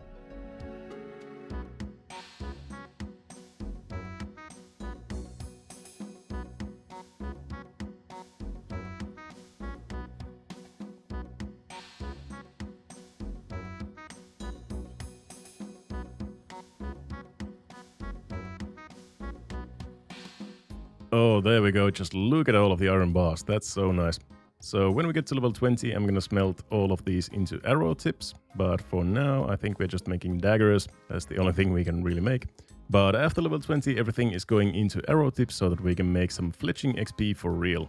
16 smithing already. Basically just skipped a level there. And we can actually now make bronze plate legs. We just need some more bronze drops. And there we go, almost halfway to level 17. That is so nice. We basically just skipped a level and a half just by juggling all of the iron that we had. So, yeah. Now this is gonna speed up quite a lot because we are getting a lot of iron drops from Lanzik. So, onwards to level 30, I think is the next milestone.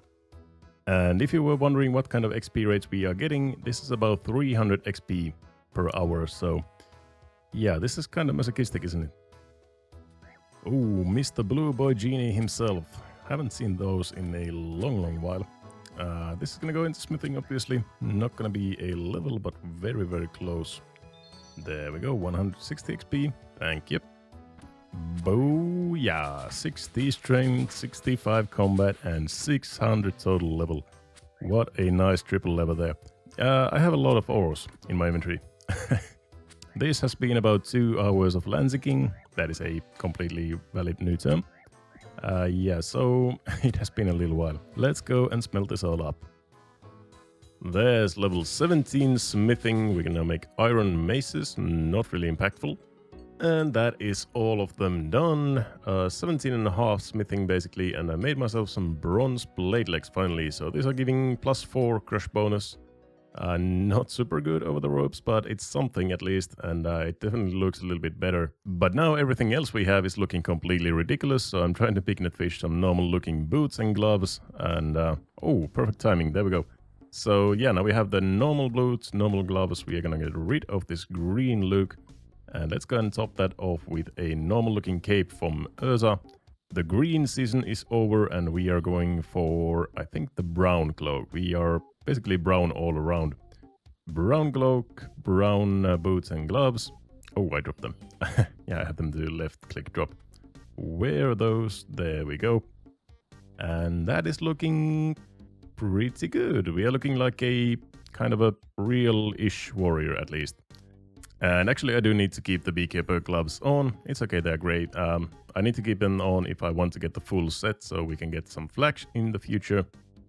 Although we don't really even need the short bow anymore now that we have the bronze knives. But anyways, that is our new brown outfit.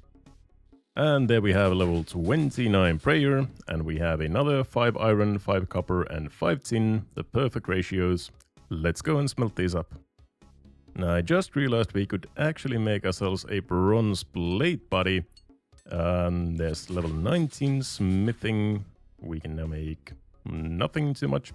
But the bronze plate body is actually a little bit worse than the bronze chain body. I just made it just so that you can see. Because we are mainly looking for crush defense. That is the only thing that really matters against Lanzik. And it is actually better in the chain body than the plate body. So this bronze plate body is gonna be sold. It does look a little bit better, I guess, but it's worse defensively, so we are keeping the chain body on. Yet another full inventory, 10 copper and 10 iron. We are not getting tin for some reason. That is the last of them, and over halfway to level 20 smithing when we can start making some arrow tips. So this is new. I just got crashed at Lanzig.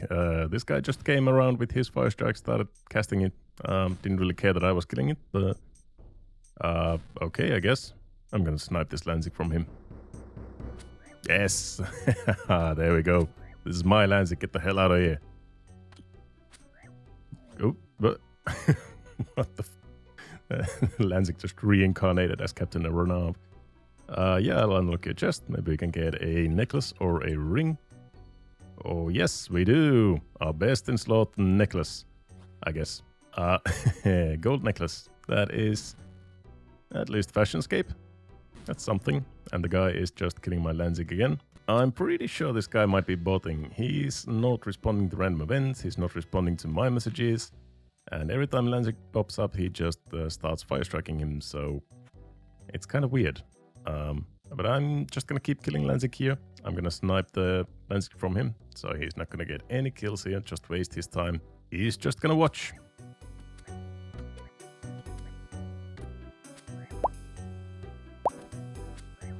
Yet another very weird inventory. 2 steel bars, 5 iron ore and a Fremnik helmet and a shitload of copper.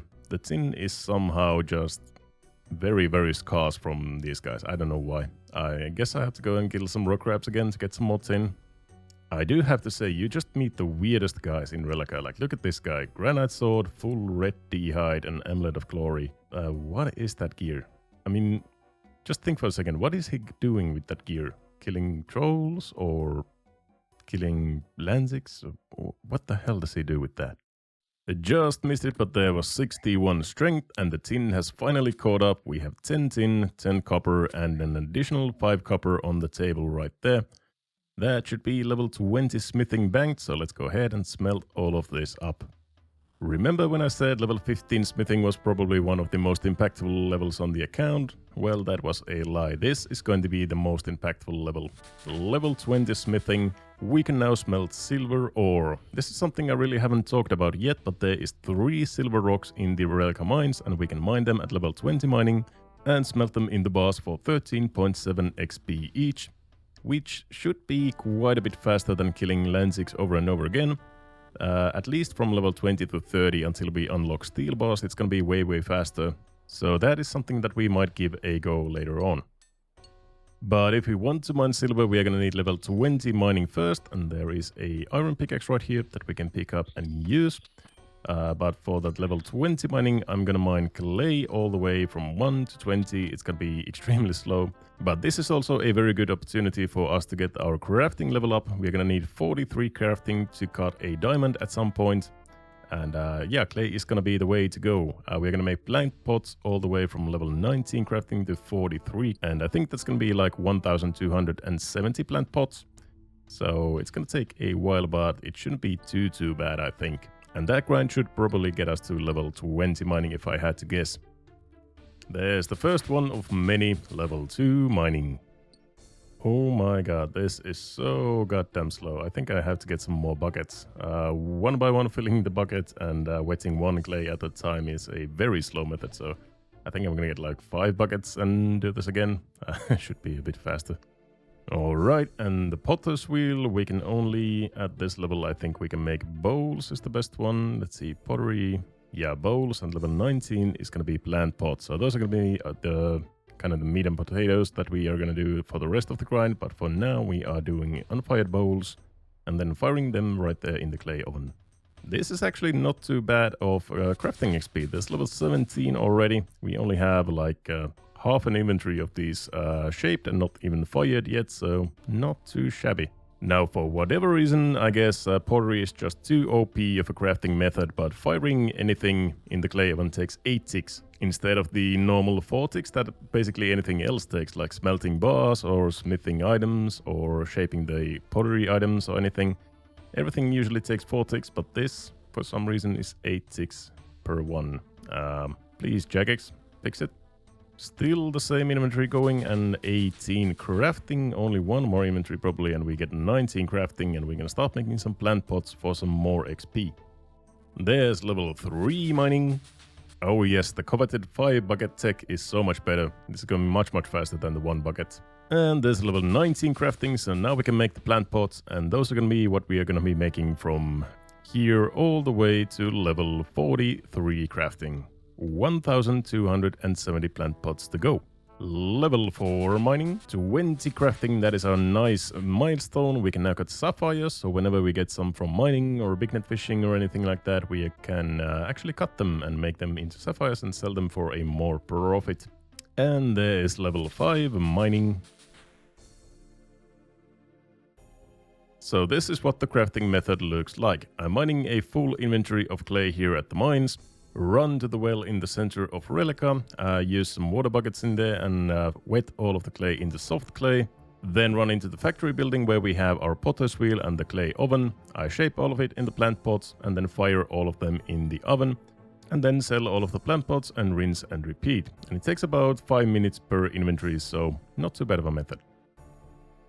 21 crafting and 22 crafting in the same inventory, 6 mining, 23 crafting, 7 mining, 24 crafting, 25 crafting, level 8 mining, and there's a Bob the cat. Yeah, I guess we can go and meet Pete. Let's see what we get from this. Here, have a present. What do we get? 7 law runes. I did not even know that you could get those, but well, we don't do anything with those. We can't train magic in Rellekka, so those are gonna get sold. 26 crafting, level 9 mining, and 625 total level. And another gem milestone, 27 crafting. We can now cut emeralds as well. Not too bad. And level 10 mining.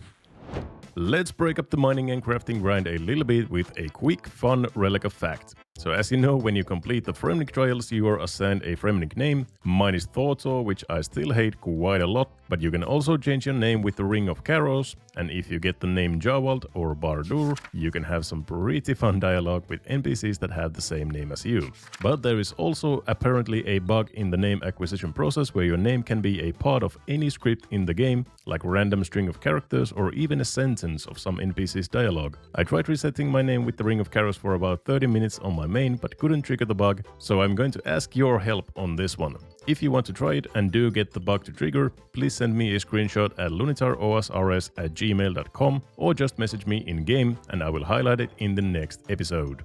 Now let's get back into the mining and crafting grind. And finally, there is level 20 mining. We can now mine and smelt silver, and I do want to test it out as a smithing method, but I'm so close to our chunk goal of level 43 crafting that I'm just gonna knock those few levels out of the way. And yeah, then we can do some silver mining and smelting and smithing training again. Oh, mysterious old man. Finally a maze random. I think this is actually my first maze random, which is kind of incredible that I have like 8 days or something playtime, and I haven't seen a single random event or a maze random event yet. 76%. Let's see the rewards. What do we get? I don't think we can get really anything too useful, but okay. Chaos runes, steel arrows, and coal. The coal would be nice, but we don't have a bank where we could unnote that, so not going to be useful. Chaos runes, steel arrows, not going to be useful either, so those are just money. Big milestone, level 40, crafting. Does that unlock? Yeah, crafting guild and ruby necklaces. Well, it's gonna be a couple 100 days before we get to the crafting guild, but nice to have as option, I guess. 21 mining and another Bob the Cat random. Oh, this is fishing. No, I don't think I will. I can do enough fishing as it is with the sharks. Go away, Bob. 41 crafting, 2 more levels to go. And if you were interested, this is about 7.2 thousand XP per hour, so it's not actually really that bad of a method. Takes like maybe 6 hours or something to get from 19 to 43, so not too bad at all. 22 mining, and that is 42 crafting, 1 more level to go, and we are done with crafting. Mr. Freaky Forester. This is also my first Freaky Forester event. I don't know why I haven't gotten so many like zombie randoms and stuff like that, but Anyways, let's go ahead and do this. If we can get the full set, we can then get some XP lamps from these events after the changes that Jack has made. So definitely gonna try and gather the full set of all the outfits. The unfortunate thing is we can't really bank on any of these unless we get a Leo random, but then we have Lederhosen shorts. Actually, it goes pretty well with the bronze chain body and everything. That's not too bad of a look. The final mining level for now, 23 mining. And this is it, the final crafting level. Booyah, 43 crafting. You can now cut diamonds and craft diamond rings. And actually we can get a ring mold from the warriors. So if we can get the gold bar from the random event, the Captain Honor random event, we could make ourselves a diamond ring. We can't really enchant it, and it's not a best in slot, and it's not required, but it would be pretty cool if we can get a gold bar to make that ring. But anyways, that is the chunk goal basically done. We just need to get a uncut diamond from somewhere, either big net fishing or mining or something like that, or a random event, I guess, and then we can cut it and complete the chunk goal for real. But now we also have the mining level to mine silver, so let's go ahead and try this out as a smithing method. Wait, what? Achievement diary stage 1. What kind of achievement diary is that? I don't think this is a task for us. Where is that?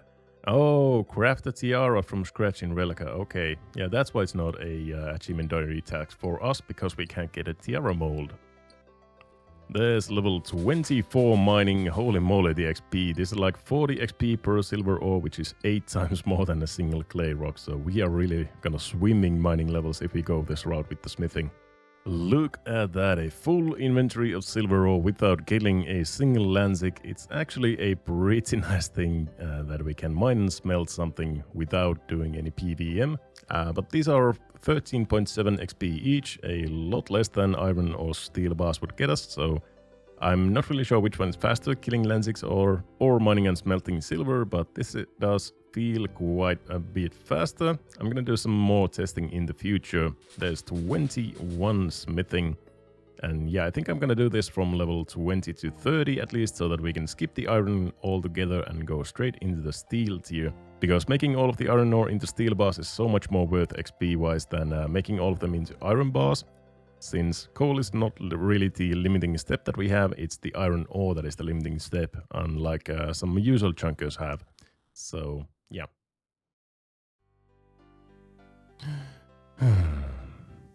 What's the matter, Rellekka? Well, you know, I need 65 fletching to get this diamond into bolt tips, but I really can't kill 155,678 more Lanziks. And even though I allowed the exception to cut that one tree, it feels like cheating.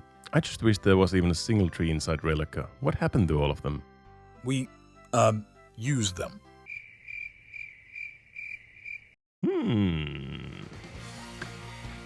Now he's lost it completely.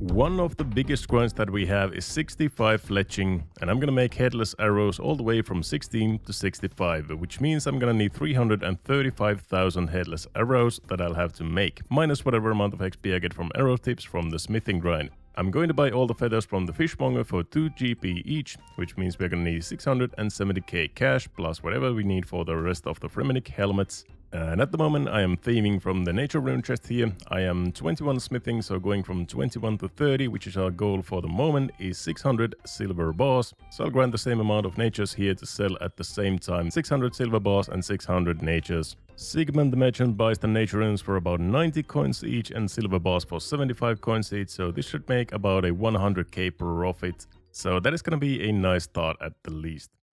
Oh, a Quizmaster. I took a little break and I'm fishing sharks here, but let's see what we get from this one.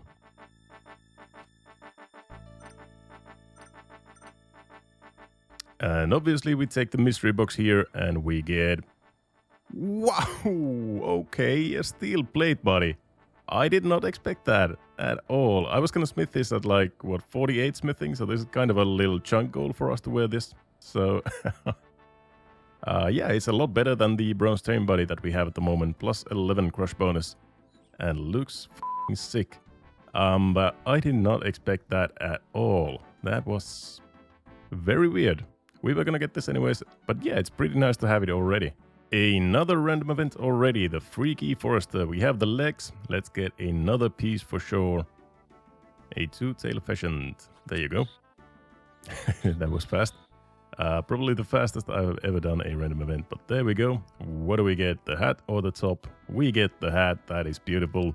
That is the best looking piece in my opinion. We are looking absolutely sick in this gear. The steel plate body and the lederhosen shorts and the lederhosen hat is looking very, very good. And that is going to be the last nature rune for now. 600 nature runes right there. And now we just go and get 600 silver bars, right? Pick up the pickaxe. And here we go. So 600 silver is going to get us from level 21 to level 30 when we can smith some steel bars. So we're going to skip the iron chair basically completely. And yeah, that's going to be very good. So get ready for some rapid fire levels. Let's go. The first mining level of many, level 25. And not too far after, 26 mining, 22 smithing, 27 mining, 28 mining, and level 30 mining. We can now mine coal, so that is going to be a chunk goal for us. Let's go and do that.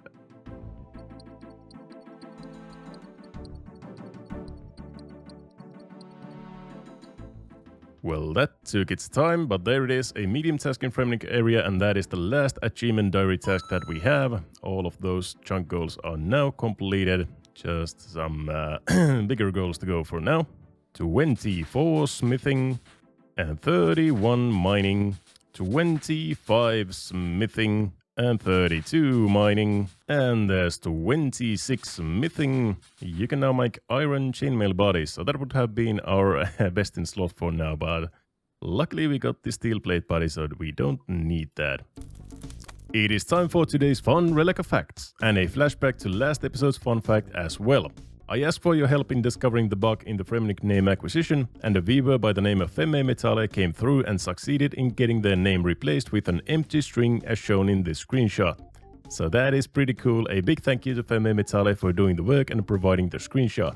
Today's fun fact has also to do with names, namely one Fremnik by the name of Bardur. He lives in the caves beneath Borderworth Island and trades sharks for Fremnik equipment, and his name refers to the word barter, as in bartering sharks for equipment. But even more interesting is that he actually has a combat level, which is 94, and he could previously be attacked by players before an update changed this. The reason for him having a combat level and being attackable is still unknown as far as I know, but the next time you go in to do some Daganeth Kings, try not to aggravate him too much or he might just jump on you. 33 mining, 34 mining, 27 smithing, iron kite shields, 35 mining, 28 smithing, 2 more to go, and 36 mining, mining level 37, and smithing 29, 38 mining, and finally the last smithing level for now, level 30 smithing. We can now smelt steel, so that is gonna be so much better XP than smelting iron from Lanzix.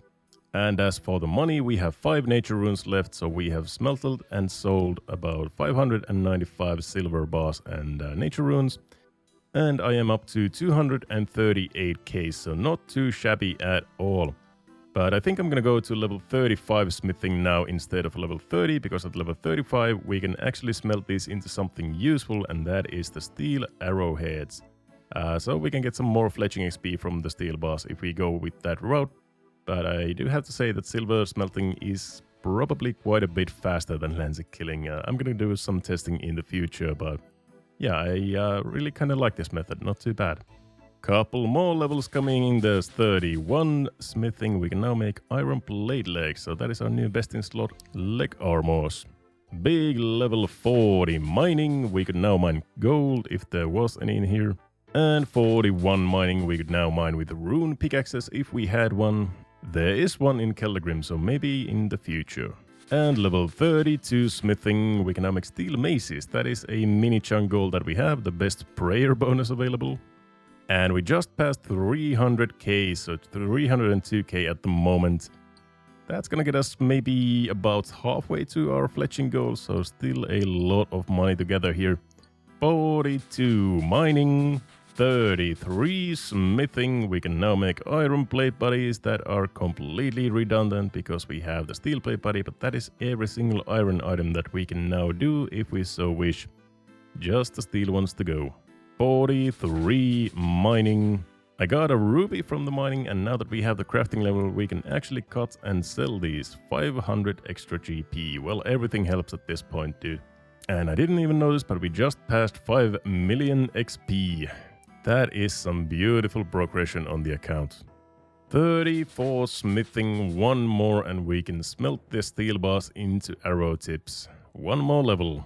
And I gotta say, the silver mining and smithing is not that bad XP per hour. We're getting about 2000 smithing XP per hour, so not the best obviously, but not the worst either, and probably a lot faster than killing Lanzix. Last mining level for now, level 44. And there we go, the last smithing level, 35 smithing. You can now make steel arrowheads. So that is where every single one of our steel bars are gonna go. Now let's go ahead and test some Lanzix kills. So let's put on our Berserker helmet, our newest found steel plate body, and I'm gonna kill Lanzix here for an hour and see what kind of smithing XP rates we are getting. Yeah, I'm really curious to see what we get.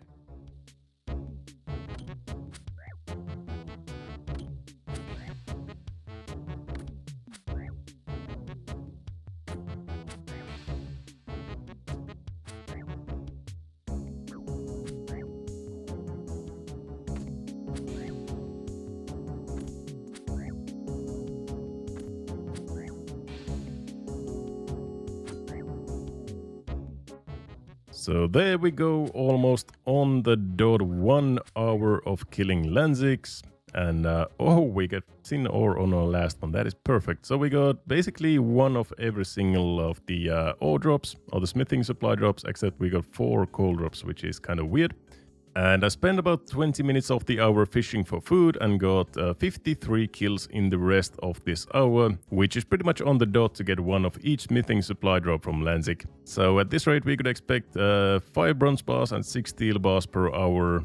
And let me just calculate. That is 406 XP per hour. So yeah, this is 5 times slower than the silver bars. However, it does train your combats and gets closer to protection prayers, but I don't think it is all that worth it. But I'll probably do some kind of mix of these in the future. But for now, let's go and smelt these up. So let us take a little bit of a closer look at silver versus steel. We need 69,000, nice, 315 XP to go from 35 to 49. Silver bars are 13.7 XP each, and Lanzix at the moment are 7.93 XP each, which means we need either 5,060 silver bars or 8,736 Lanzix killed. So if we make a little pros and cons list for both methods, silver bars sell for 66 GP each if I'm selling 5 per world, basically funding the whole level 65 fletching grind. It is 2000 smithing XP for hours, so at least 5 times as fast as Lanzix. It is semi-AFK, it doesn't need any food, gives us mining XP, a lot of it. I'm gonna be like almost level 60 mining by the end of this grind if I go for the silver, and we get the chance at the mining pet as well. For Lanzix we get combat XP, which is very valuable in the future. We get arrow tips for fletching, so we have to make less headless arrows. We have a chance to get the big shark when we are fishing for food. There's no world hopping needed, and it is more interesting than mining, I think. So overall, mining and smelting silver is faster and smarter. It's about a 35 to 40 hour grind, and I'm probably just gonna do a combination of both methods, just switching up whenever I get bored of one or the other. Probably gonna do a bit more silver than Lanzix if I had to guess, but we'll just have to see how it goes. There we go, 3 steel bars made, and now we're gonna go and mine 6 coal so that we can make the rest of these iron ore into steel bars as well. And that is the last of them. Now let's make all of these into steel arrow tips. Beautiful, those are all 75 XP each, so that is a pretty nice amount of fletching XP at the moment. And I'm gonna make the bronze bars into arrow tips as well. Those are gonna help just a little bit more. And yeah, there we go. 90 steel arrow tips, and we're gonna end up with 75 bronze arrow tips as well. Probably not all that worth it, but we'll see. Oh, we have a dunce random. Of course, we are taking an exam for sure. And there we go, Book of Knowledge. This is obviously going into smithing, and that is 525 XP, so more than 1 hour of Lanzik killing from that one book. Yeah, that is quite something. Almost another hour of killing Lanziks, but I am running out of inventory space. We have, again, 5 tin ore on the last kill. What the hell is this? Okay, so we have 5 tin right here, and we have 5 iron ore stacked here on the table. I gotta see how I manage this inventory. I really don't need that other 5 tin drops, so I guess I'm just gonna leave 5 tin right here. And yeah, we had a little bit better luck than last time. We have 10 iron, 5 tin, 5 copper, and 2 steel bars, so not too bad. Let's go and make all of these into steel and bronze bars. Here we go, smelt everything, and I'm gonna make a couple of iron bars first because I want to make those iron blade legs. Let's see how many we are gonna lose here. 2 out of 3. Ah, nice, 3 out of 3. Now let's go ahead and, no, this is steel. Iron right there. Let's go and make the iron blade legs. That is our new best in slot for legs, plus 10 crush bonus over the lederhosen legs. And that is looking pretty damn solid, not gonna lie. And the rest of them is obviously going into arrow tips, but now we need some more coal again. Let's go and mine some. So I got this tip from Settled in one of his videos. He said that if you stall for 6 ticks and mine on the 7th tick with an iron pickaxe, you can get a double ore chance. So basically, whenever my pickaxe is in the air, like that, I'm going to click away and mine on another rock, and it should get me a double chance to get the ore. Although I don't seem to be doing it right, or I'm getting unlucky. I'm not sure.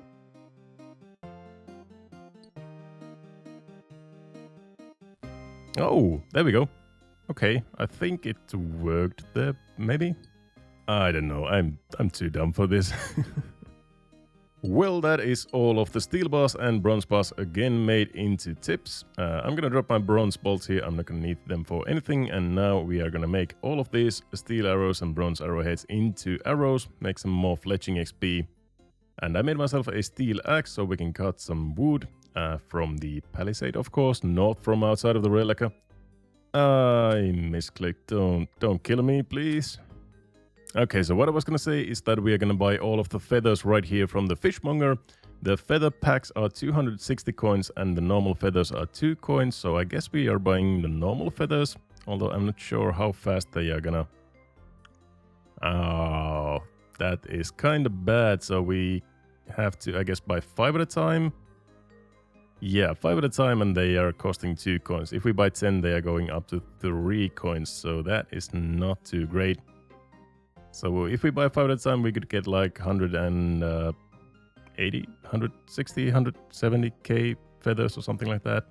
But this is gonna take a really, really long time. So I guess I'm just gonna buy the feather packs 1 at a time. At least that is like 100 feathers at a time.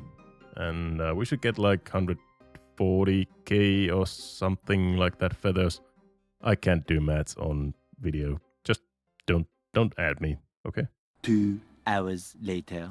And finally, that is going to be the last feather pack, 142,000 feathers.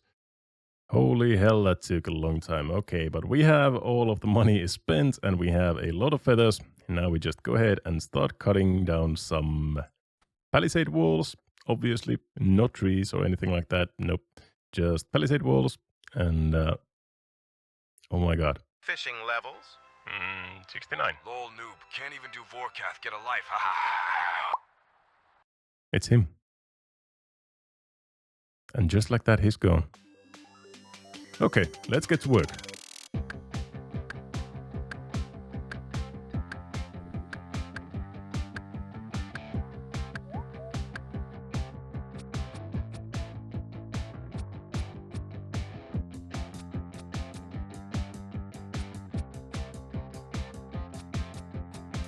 A shout out to my man Rellekka. We are both out here just fishing for some sharks, taking a little break from the fletching.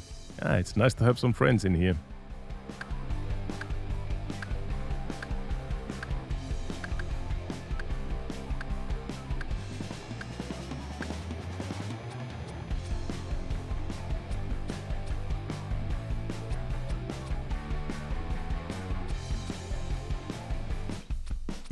And through the magic of video editing, we now have 143,000 arrow shafts ready to go and attach into these feathers. Let's get some fletching levels.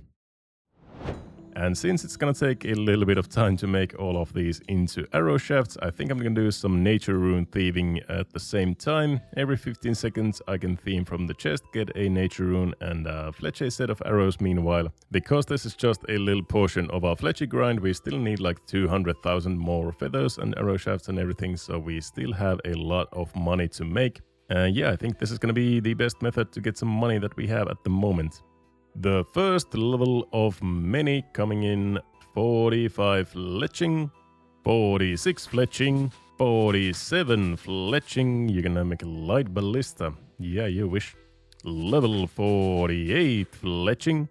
My friend Mr. Count Check always coming through with the lamps, and I also have a book of knowledge right here, so we're stacking up some smithing XP. 49 fletching. Big moment coming in here. Any day now, there we go. Less than 100 to go, 40,000 made. It's been like 1.5 hours, but we are going strong. 250 nature runes gathered up, and yeah, we should get like 750 at this rate, I think. Not too bad. A massive level coming in, level 50 fletching and 750 total. That is so beautiful, and that is why I was saving all of these books and lamps, because I wanted to get those levels at the same time. I know I'm weird. Let's go with smithing. There we go. Level 36 smithing from the book.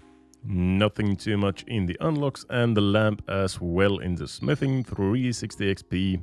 That is so nice. Okay, continuing on with the fletching. 51 fletching. And our first thieving level of the grind coming in, level 54 thieving. And almost halfway through the stack of arrows, still like 77k to go. 52 fletching. We could now make broad arrows if we had any slayer levels or anything like that, but nope. Whoop, a mysterious old man. It's a mime show. Sure, I'll do that. And what do we get? Mime gloves and legs. That is beautiful, I think. It's gonna make my inventory a bit more cramped than it is. I have 5 random event items in my inventory right now.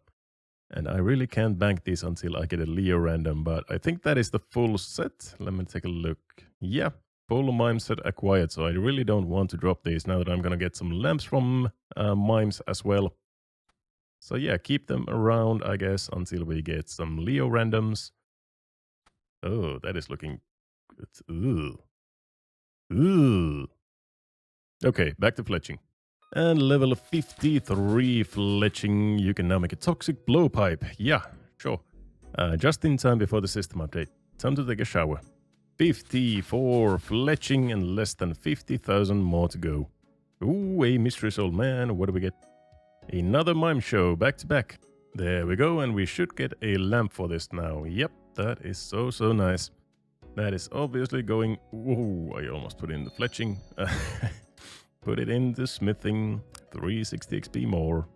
And another big level 55 fletching. We could now make maple longbows if we wanted to and could, but I'm just gonna make arrow tips. These are the most Rellekka thing that I can make. I guess the least amount of rules that I'm breaking if I'm making everything into arrows, so no maple longbows for me. And another mime show, back to back to back. That is kind of insane. Sure, I'll get the lamp. Just to show you, just take a look at this. I have gotten 3 mime shows back to back to back, all in the span of one day. That is kind of weird. And the lamp is obviously going into smithing. There we go, 360 XP more. It's kind of funny, it even shows in the chat box that I have the 2 in the parentheses right there. That's kind of funny. The last fletching level that we are gonna get for a while, level 56 fletching right there, and only 13,000 arrows to go. 3, 2, 1, and that is all of them. 143,880 headless arrows made, and 755 nature runes stolen as well. And yeah, we are basically halfway there. Only 9 more levels to go until our chunk goal of 65 fletching. And we are 56 at the moment and 56 woodcutting as well. Still gonna make like 300 to 400k more money so that we can buy all the feathers that we need. But yeah, that is gonna take some time. I'm gonna go back to silver mining, catching some sharks, selling them, and selling the nature runes as well, obviously. But yeah, that was a pretty nice head start into the fletching grind. So at the end of last episode I got level 79 fishing, and I talked about if we went to level 80 fishing I would be dry for the big shark. And what do you know, there is level 80 fishing, a big milestone, but that also means that we are now dry for the big shark. And I did some calculations and we have caught about 5,170 sharks, plus minus maybe like 30 or 40 because I've done some big net fishing and others, so I can't be completely sure how many we have caught. But I'm just gonna call it the 5,170 sharks at the moment. I have spent close to 400 hours inside Rellekka, getting my stats up for the Fremenic trials, catching 2 extremely rare fishes and 5,000 sharks in the search for the third one, spending hours and hours killing Lanzik for smithing supplies, and fletching a mountain of headless arrows. We are in the endgame now, with only a few goals left to achieve, and the grinds now boil down to this: 5,000 silver bars, 200,000 headless arrows, 500,000 coins, and the fabled big shark. Welcome to Rellekka Xtreme Onechunk.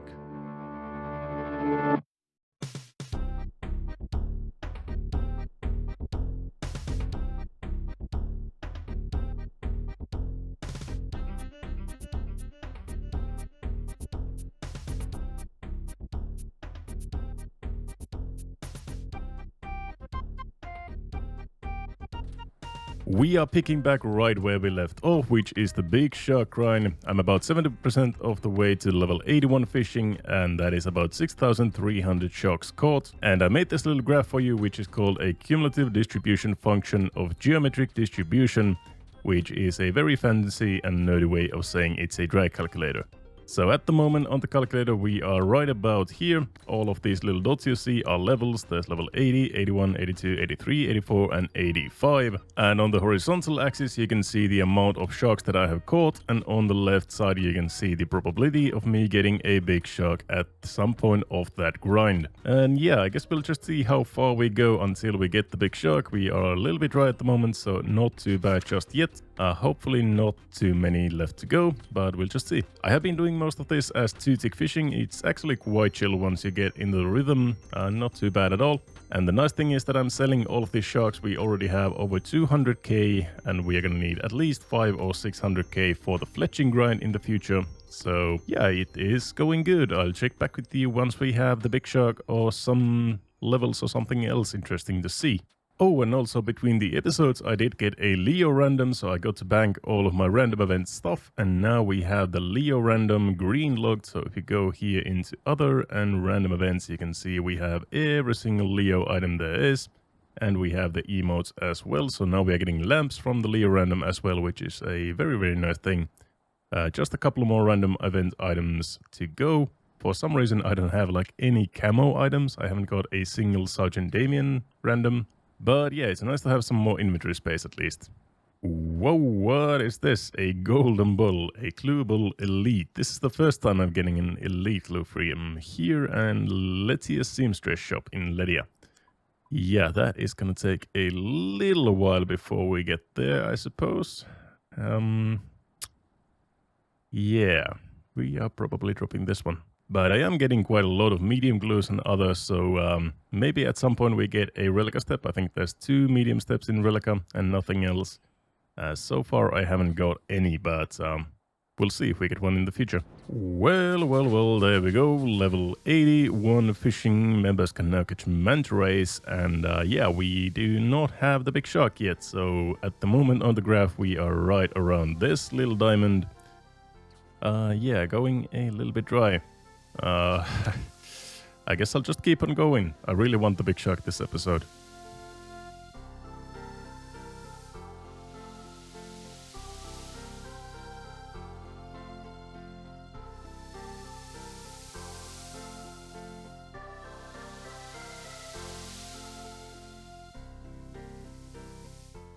It has been about a week since the last clip that you saw. Valmo came out just a couple of days ago and I've been playing on my main, making some videos from there, and just AFK fishing on the Rellekka account.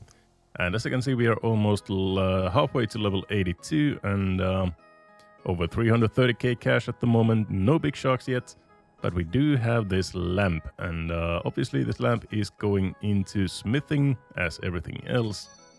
A nice little 380 XP boost right there. But yeah, I still have a lot to do in Malmo, a lot to explore, and I'm just gonna keep on AFK fishing here while I am on the PC and playing Valmo on my main. And yeah, we'll just see how dry we go for the big shark. Well, there's at least a little milestone. We are now past 400k cash, and we have our first camo piece as well, the camo top. So that's something, I guess. And yeah, only 57k XP left to go until level 82 fishing, so... Oh, it is a grind and a half, this big shark, isn't it? And that is a very, very sad milestone. Level 82 fishing. We can now fish minnows in the fishing gill, which is not too far away. But that means that we are almost 2 times as dry for the big shark. Here's the graph for you to look at again. At the moment we are 9,126 sharks deep into the grind, and the probability to get the big shark at any point during this grind has been 83.8%, so we are in the unlucky 17% at the moment. Hopefully that will change. Next milestone would be level 83, when we have almost a 90% chance to get one. But that is unfortunately not happening in this episode. I am sick and tired of 2-tick fishing for now, on AFK fishing for that matter, and I just want to do something else for a moment. And to celebrate the occasion of level 82 fishing, I have a mystery box right here from a random event. Let's see. Yep, that is very fitting, I suppose. Better luck next time. I really hope so, man. I really hope so.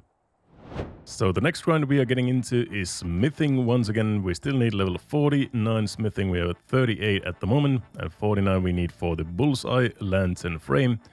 And obviously the steel plate legs and the steel plate body as well that we need to make. And I'm probably gonna do a combination of silver mining and Lanzik killing yet again. We'll just start with the pickaxe right here, and yeah, let's get into it. There's the first level of the grind, level 63 strength. Oh, you just love to see the drops coming in. I made all of these smithing drops into highlighted drops, so you can see the purple light coming in whenever we get a nice smithing drop. 5 iron ore is very, very nice smithing XP. And once again we are drowning in tin without any copper to see anywhere.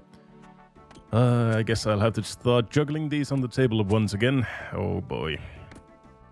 And this is why Lanziking is so much more fun than silver mining and smithing. The big XP drops 37 XP each from the steel bars, and we have a couple of bronze bars stacked up as well and some additional tin right there.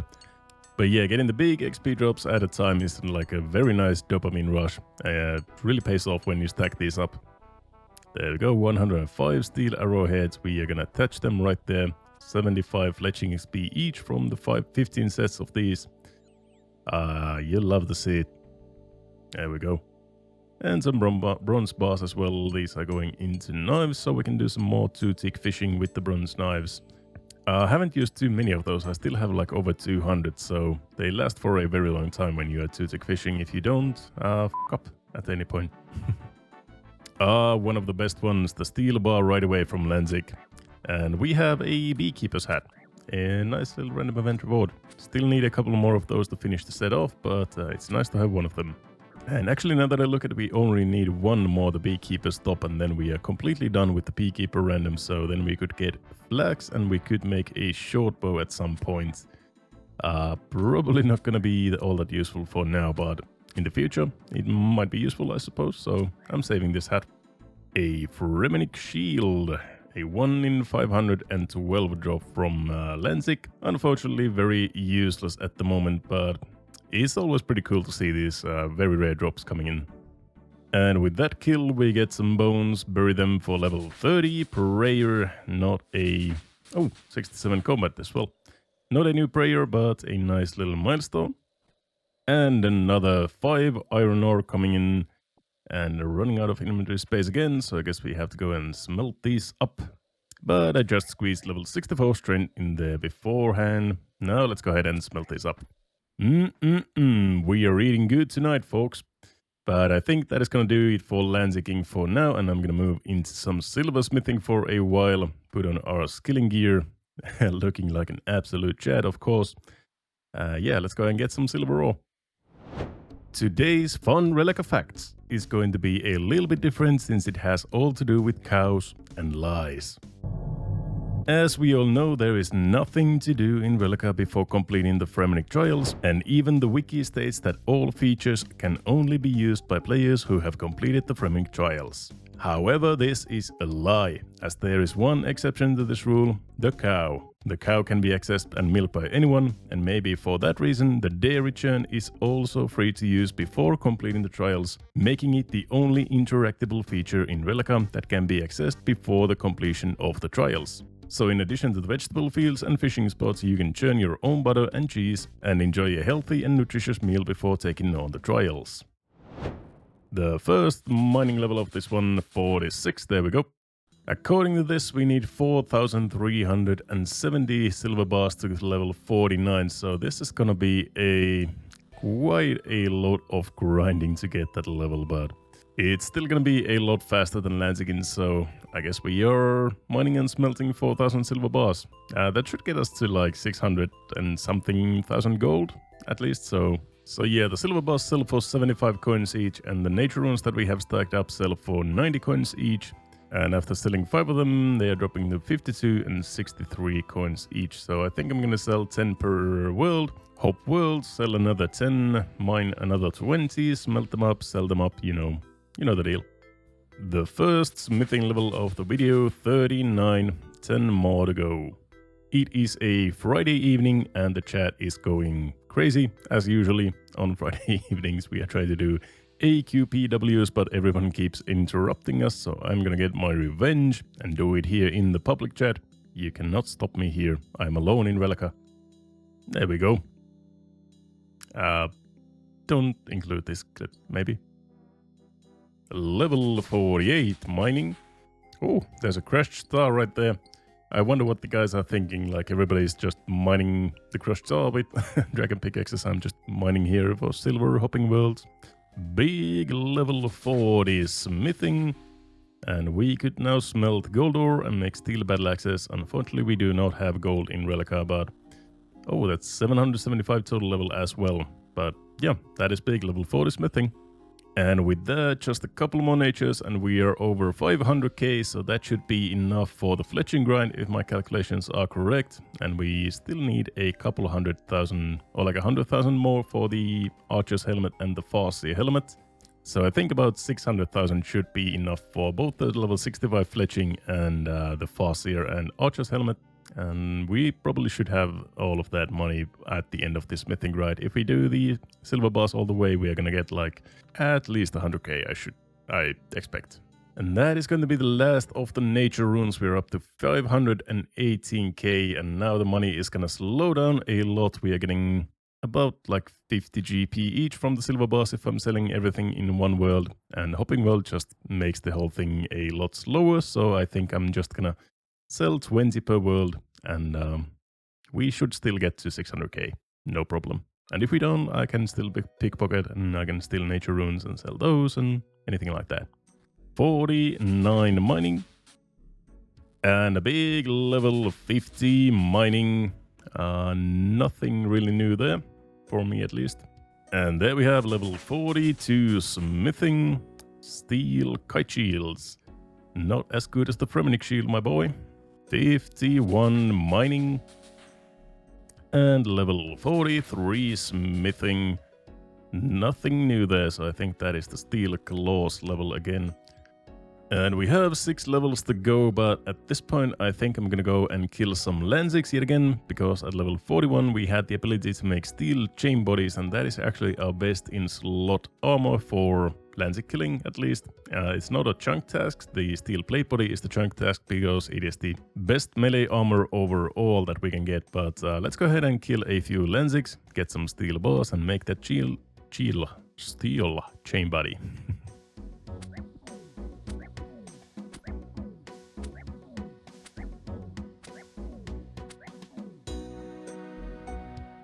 No, that is the wrong one. That is copper ore. I'm still gonna take it. It's always nice to get some more smithing XP.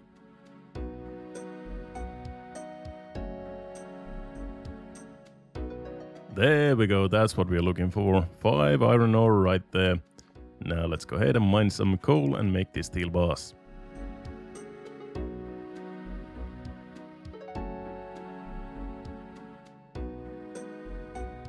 There we go. So now let's make the chain body.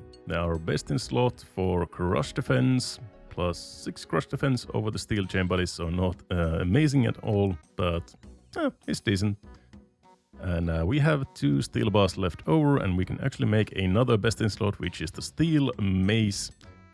And that is a best in slot prayer plus 2 prayer bonus. So that is also a mini chunk task right there. And for the last steel bar, we can also make one more chunk task available to us, and that is steel knives, which is the best range equipment that we can equip. Level 5 is required for these, so we need to get level 5 range, and then we can use the steel knives, and that is also a chunk goal as well. So it's time to exterminate some chickens.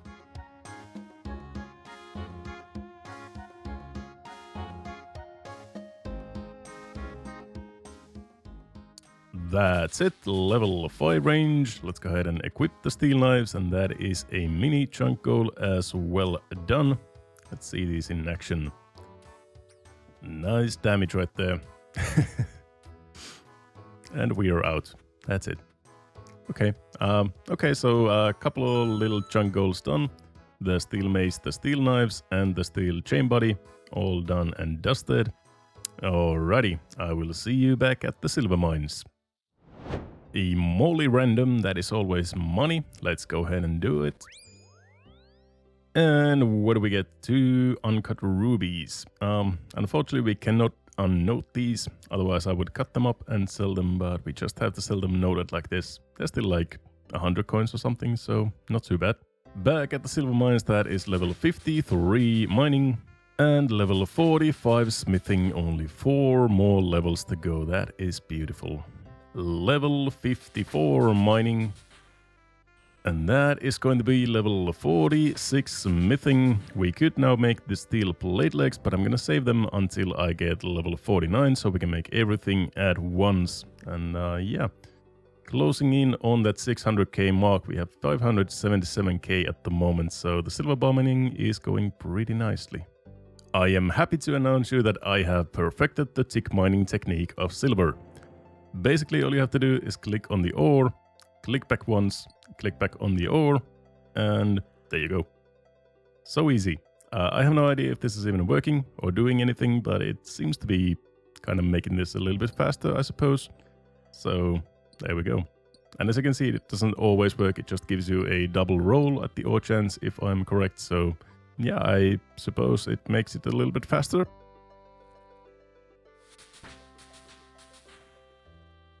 Level 47 smithing, 2 more levels to go. That is getting so close. Like 3,500 silver ore in. I'm slowly losing my mind here. And with these silver bars, we should be making 600k. There we go. 600k and 158 coins on top of that, and we are still not done with the smithing grind. But now we should have enough money for the fletching grind and for the helmets. So let's go ahead and check how much they actually are. I think they are like 78k each. So we're going to need 150k for these, and then we're going to have 450k left over for the fletching grind. And that is like 200,000 something headless arrows that we can make. So that should be enough, I think. And we're still going to get a little bit more from this grind. So yeah, that should be enough money. I'm kind of glad that I went this route instead of the Landsix, because with the Landsix I wouldn't have gotten as much money as I really have now. So this definitely helps with the fletching grind.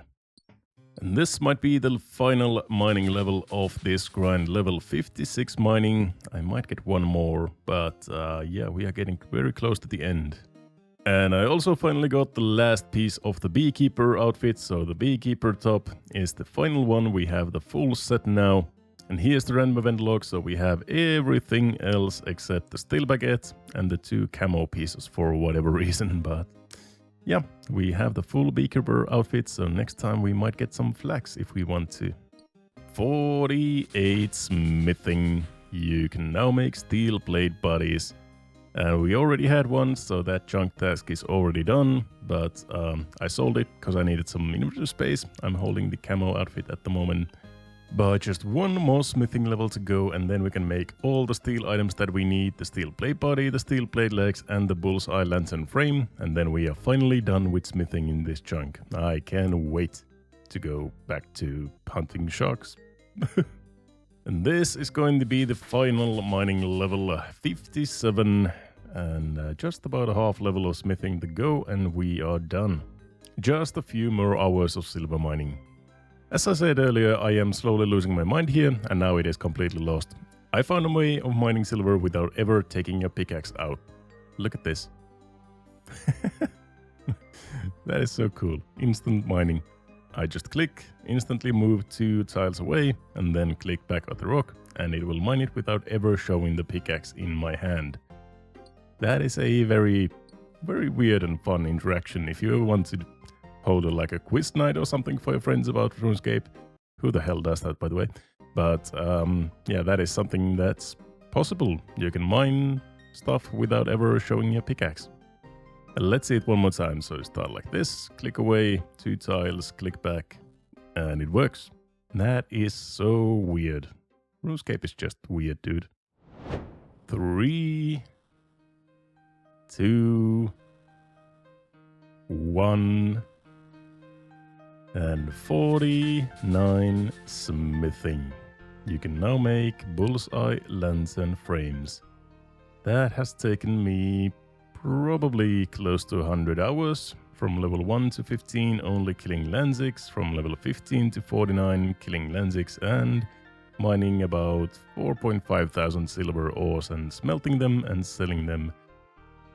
Oh boy, the final playtime at this moment is 14 days and 5 hours, so that is, what, almost 350 hours so far? That is quite something. Let's sell the rest of these and check the cash stack. We have 260,862 coins, so that is definitely enough for everything that we need to do in this chunk.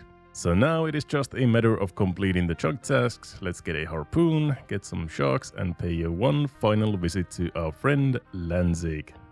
One final time. Let's see how many kills we need. We're gonna need 10 iron ore to get everything that we need. The steel plate body, the steel plate legs, the bullseye lantern frame, and probably nothing else. So yeah, here we go again. Oh, that is tin ore. That is not the correct... And why am I picking this up even? I don't need smithing levels anymore. Get away from me, tin ore. I don't need you. How do I...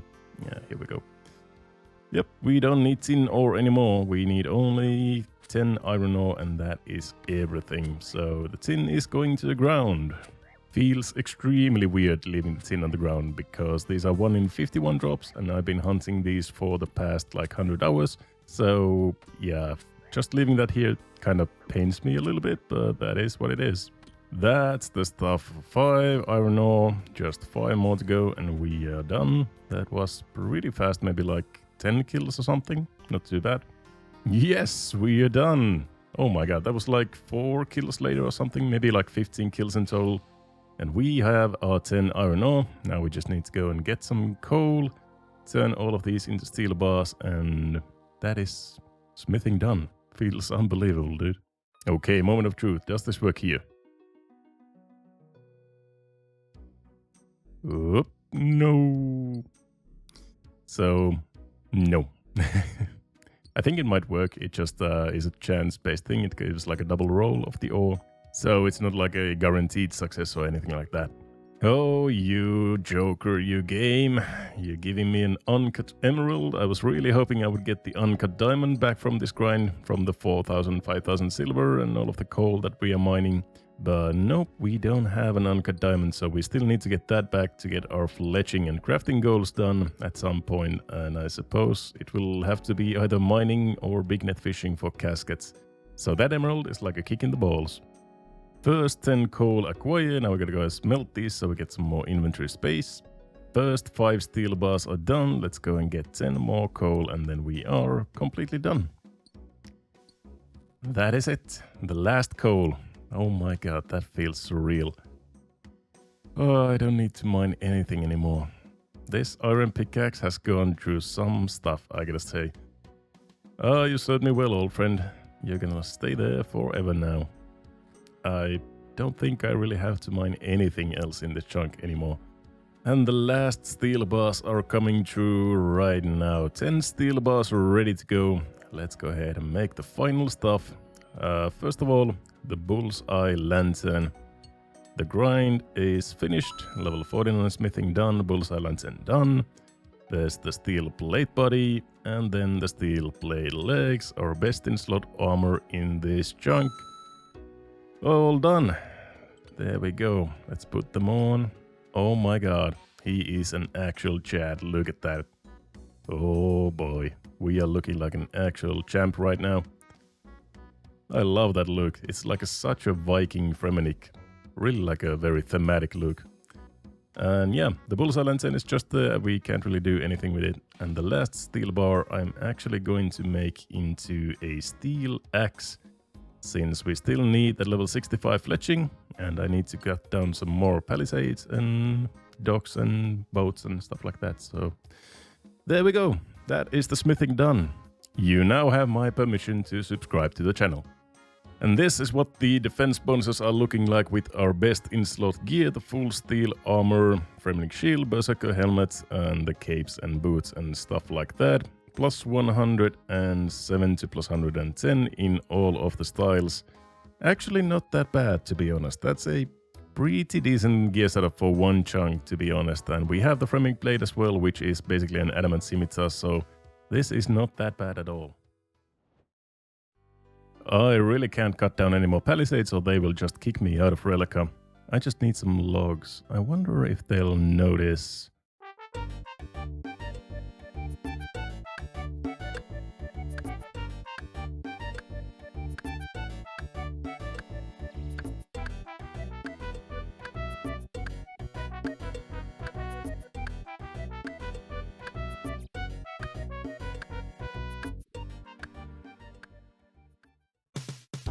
So our goal at the moment is level 65 fletching for diamond bolt tips, which is one of the last big grinds that we have left. Well, of course the big shark is there, don't worry, I haven't forgotten about it, but we just haven't gotten it yet.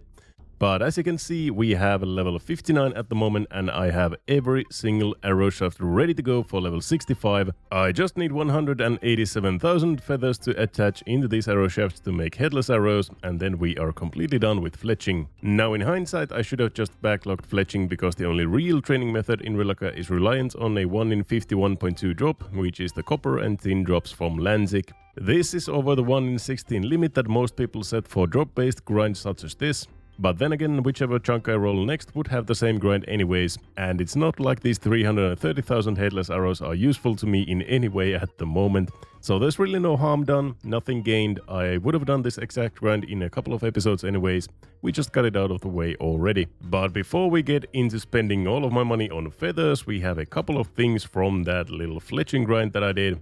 We have a lamp, and every single lamp from now on is going on agility. I think I mentioned that in the previous episode, but there is 200 XP in agility, one more lamp, and we are 21. And then I have 2 mystery boxes as well to open. Let's see if we get any fancy stuff. A flyer from the first one, definitely not fancy. And an onion, okay. That is pretty much what you expect from mystery boxes these days, I suppose.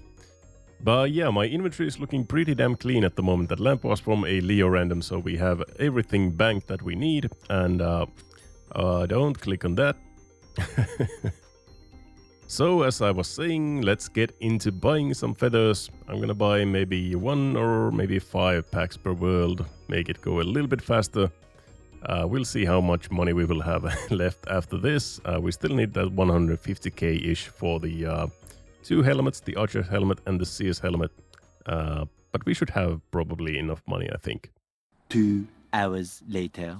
And that is all. That was the most boring couple of hours in my life, I think. But we have 187,455 arrow shafts and feathers, and we can start attaching them together 15 XP at a time. And yeah, that's probably gonna be like 5 or 6 hours of just attaching feathers, but then we are completely done with fletching.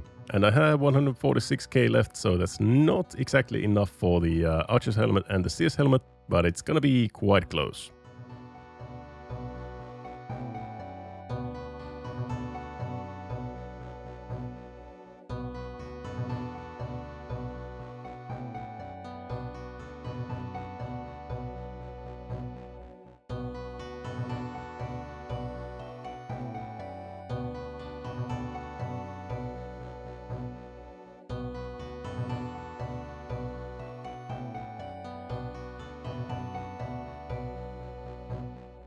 Just a couple more and we are done. 65 fletching. You can now make diamond tip adamantite bolts, and that is the whole reason we did this, to cut a diamond into diamond bolt tips.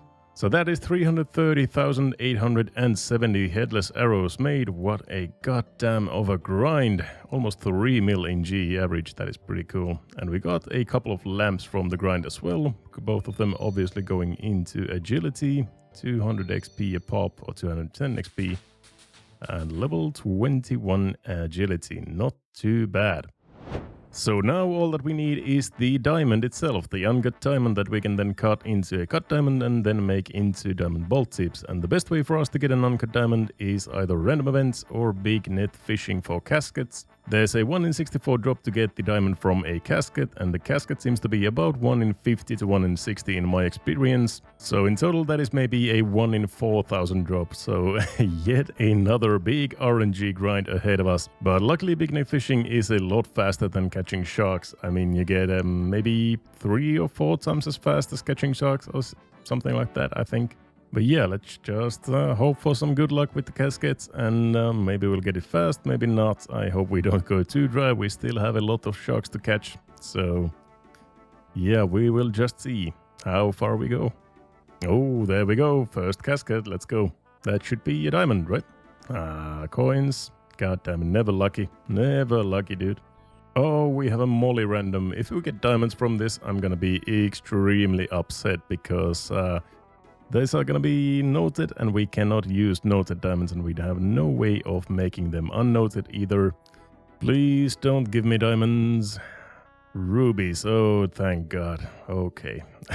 I would have been very upset if those were the diamonds that we couldn't use. Here's the first real batch of caskets. We have 7 stacked up. Let's see them.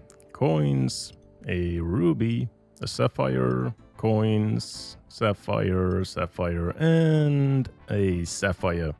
No luck in the first 8 caskets in total now, but these are gonna be some decent crafting XP and some okay money as well, so no problems there. Let's just sell all of these. And I've gotten a few notes from people saying that I should buy this back, and I mean, if we get the uncut diamonds in noted form, then we could sell them and buy them back.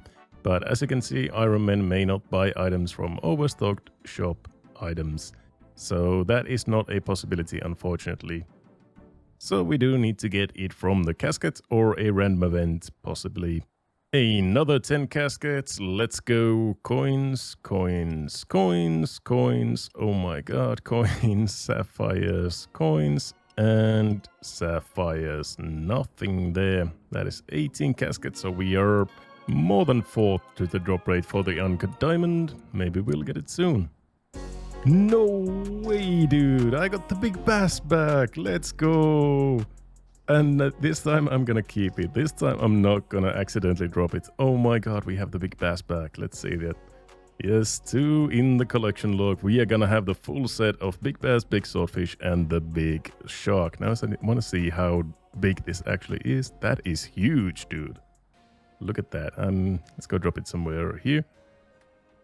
Oh my god, that is a big bass. Oh boy. Now I'm kind of happy that I had to do this uncut diamond grind, because I really wanted the big bass anyways. Oh yeah, this is gonna stay in our inventory for the rest of this chunk. And we do have a set of another 7 caskets. Let's see the diamond maybe in the same inventory as the big bass. Nothing, nothing, nothing, and nothing. God damn it.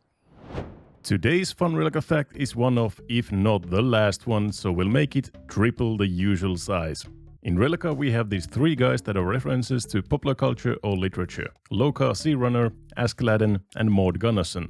Lokar is quite obviously a reference to Luke Skywalker, with his long white hairstyle, similar name and a cut-off hand.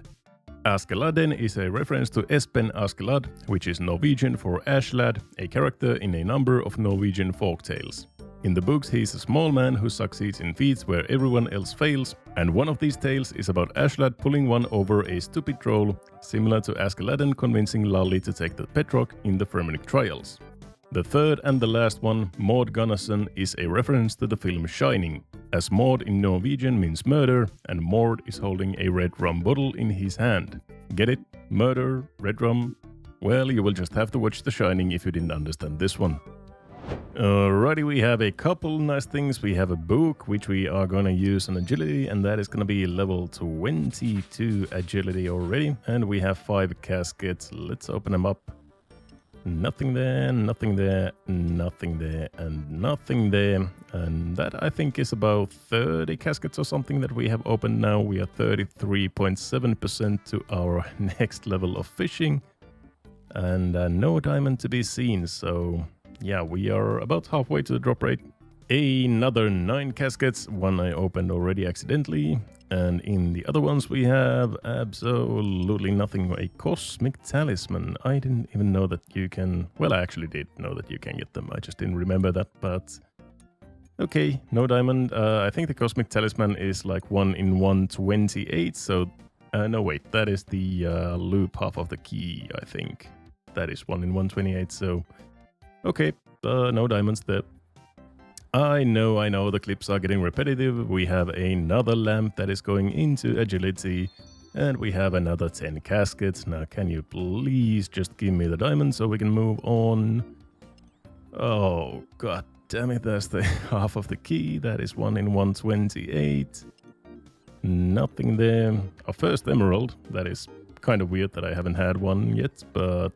There we go, nothing in those 10 caskets either, so that is 50 caskets now. 1 in 64. Up, approaching the drop rate, and it seems like we might be going dry yet again. Alright, enough playing around. That is 20 caskets right there, stacked up. Let's go. Nothing, nothing, nothing. Come on, a cosmic talisman. You're not gonna do this to me, are you? Oh my god, another ruby, but no uncut diamonds. So that is 70 caskets. We have had like 20 caskets before that, so that's why you can see in the loot tracker we have 92 caskets opened and 2 uncut diamonds. In those first 20 caskets that I dropped, that I should definitely not have dropped. I still have the diamond in my inventory. I'm not sure what I should do with it. I guess I'll just keep it around for a while, but probably gonna have to get rid of this, and we'll get some more from random events or the big net fishing eventually. Oh boy. But the good news is that we are selling all of this so much that now we are up to 160k almost, and that should be enough for both the Farseer helmet and the Archer's helmet, so those both can be knocked out at any time. Now we just need the diamond and the big shark, and we are done. Oh my god, that is another 22 caskets right there, and a lamp, and we are 86% to the next level of fishing, the level 83.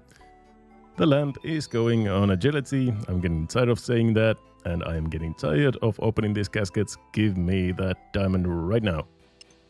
Nope, not right now. Nope, right now. Another 1 in 128 loop half of the key. Thank you so much. And maybe the diamond in these ones. Oh my lord. Ugh, this is painful. Well, we just do the walk of shame all the way back to Sigmund, buy a chisel, chisel all of these up, sell them, walk back, drop the chisel, and continue on fishing. And we are probably gonna hit 83 fishing before we get this diamond, if I had to guess. So that is quite something.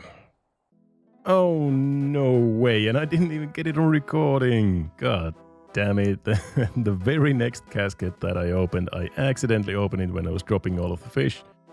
And we didn't get it on recording. Obviously, that is how it is. But, well, that is 101 caskets and 3 diamonds. As you can see, the loot tracker.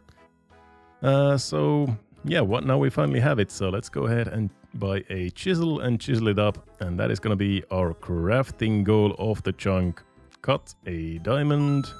That is done. That was like 1.3 thousand plant pots or something that we had to make for the 43 crafting. But anyways, time to cut it into bolt tips. And there we go, 12 diamond bolt tips.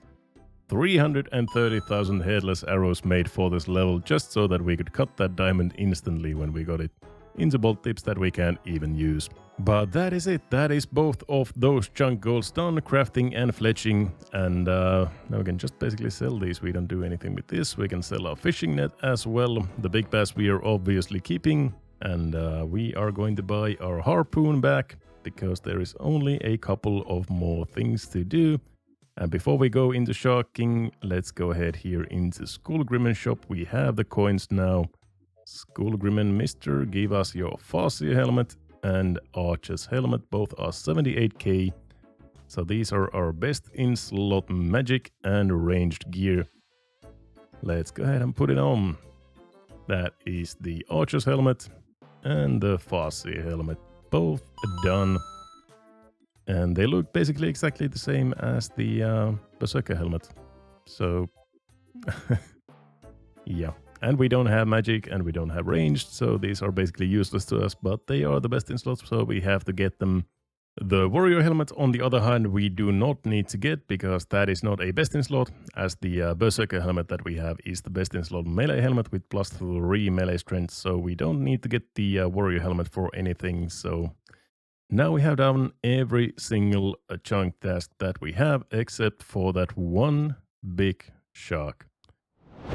So going from level 82 to the XP that we now have, which is 2,641,054, is equivalent to almost exactly 2,000 sharks. So the dry calc graph is now looking a little bit different from last episode. So we have 32,000 XP away from level 83, and then we're just basically going level by level, seeing how far we go before we get the big shark. It is definitely a possibility we get it very soon. We might get it like 5,000 sharks later or 10,000 sharks later, but we'll just have to see how far we go. But I am very determined we will get that shark in this episode, even if it takes me like 30,000 more sharks. I am going to get the big shark right now. And I am done making any more clips from me going dry on the sharks, so the next clip you're gonna see is me getting the big shark. Well, barring that anything else crazy happens in the meanwhile.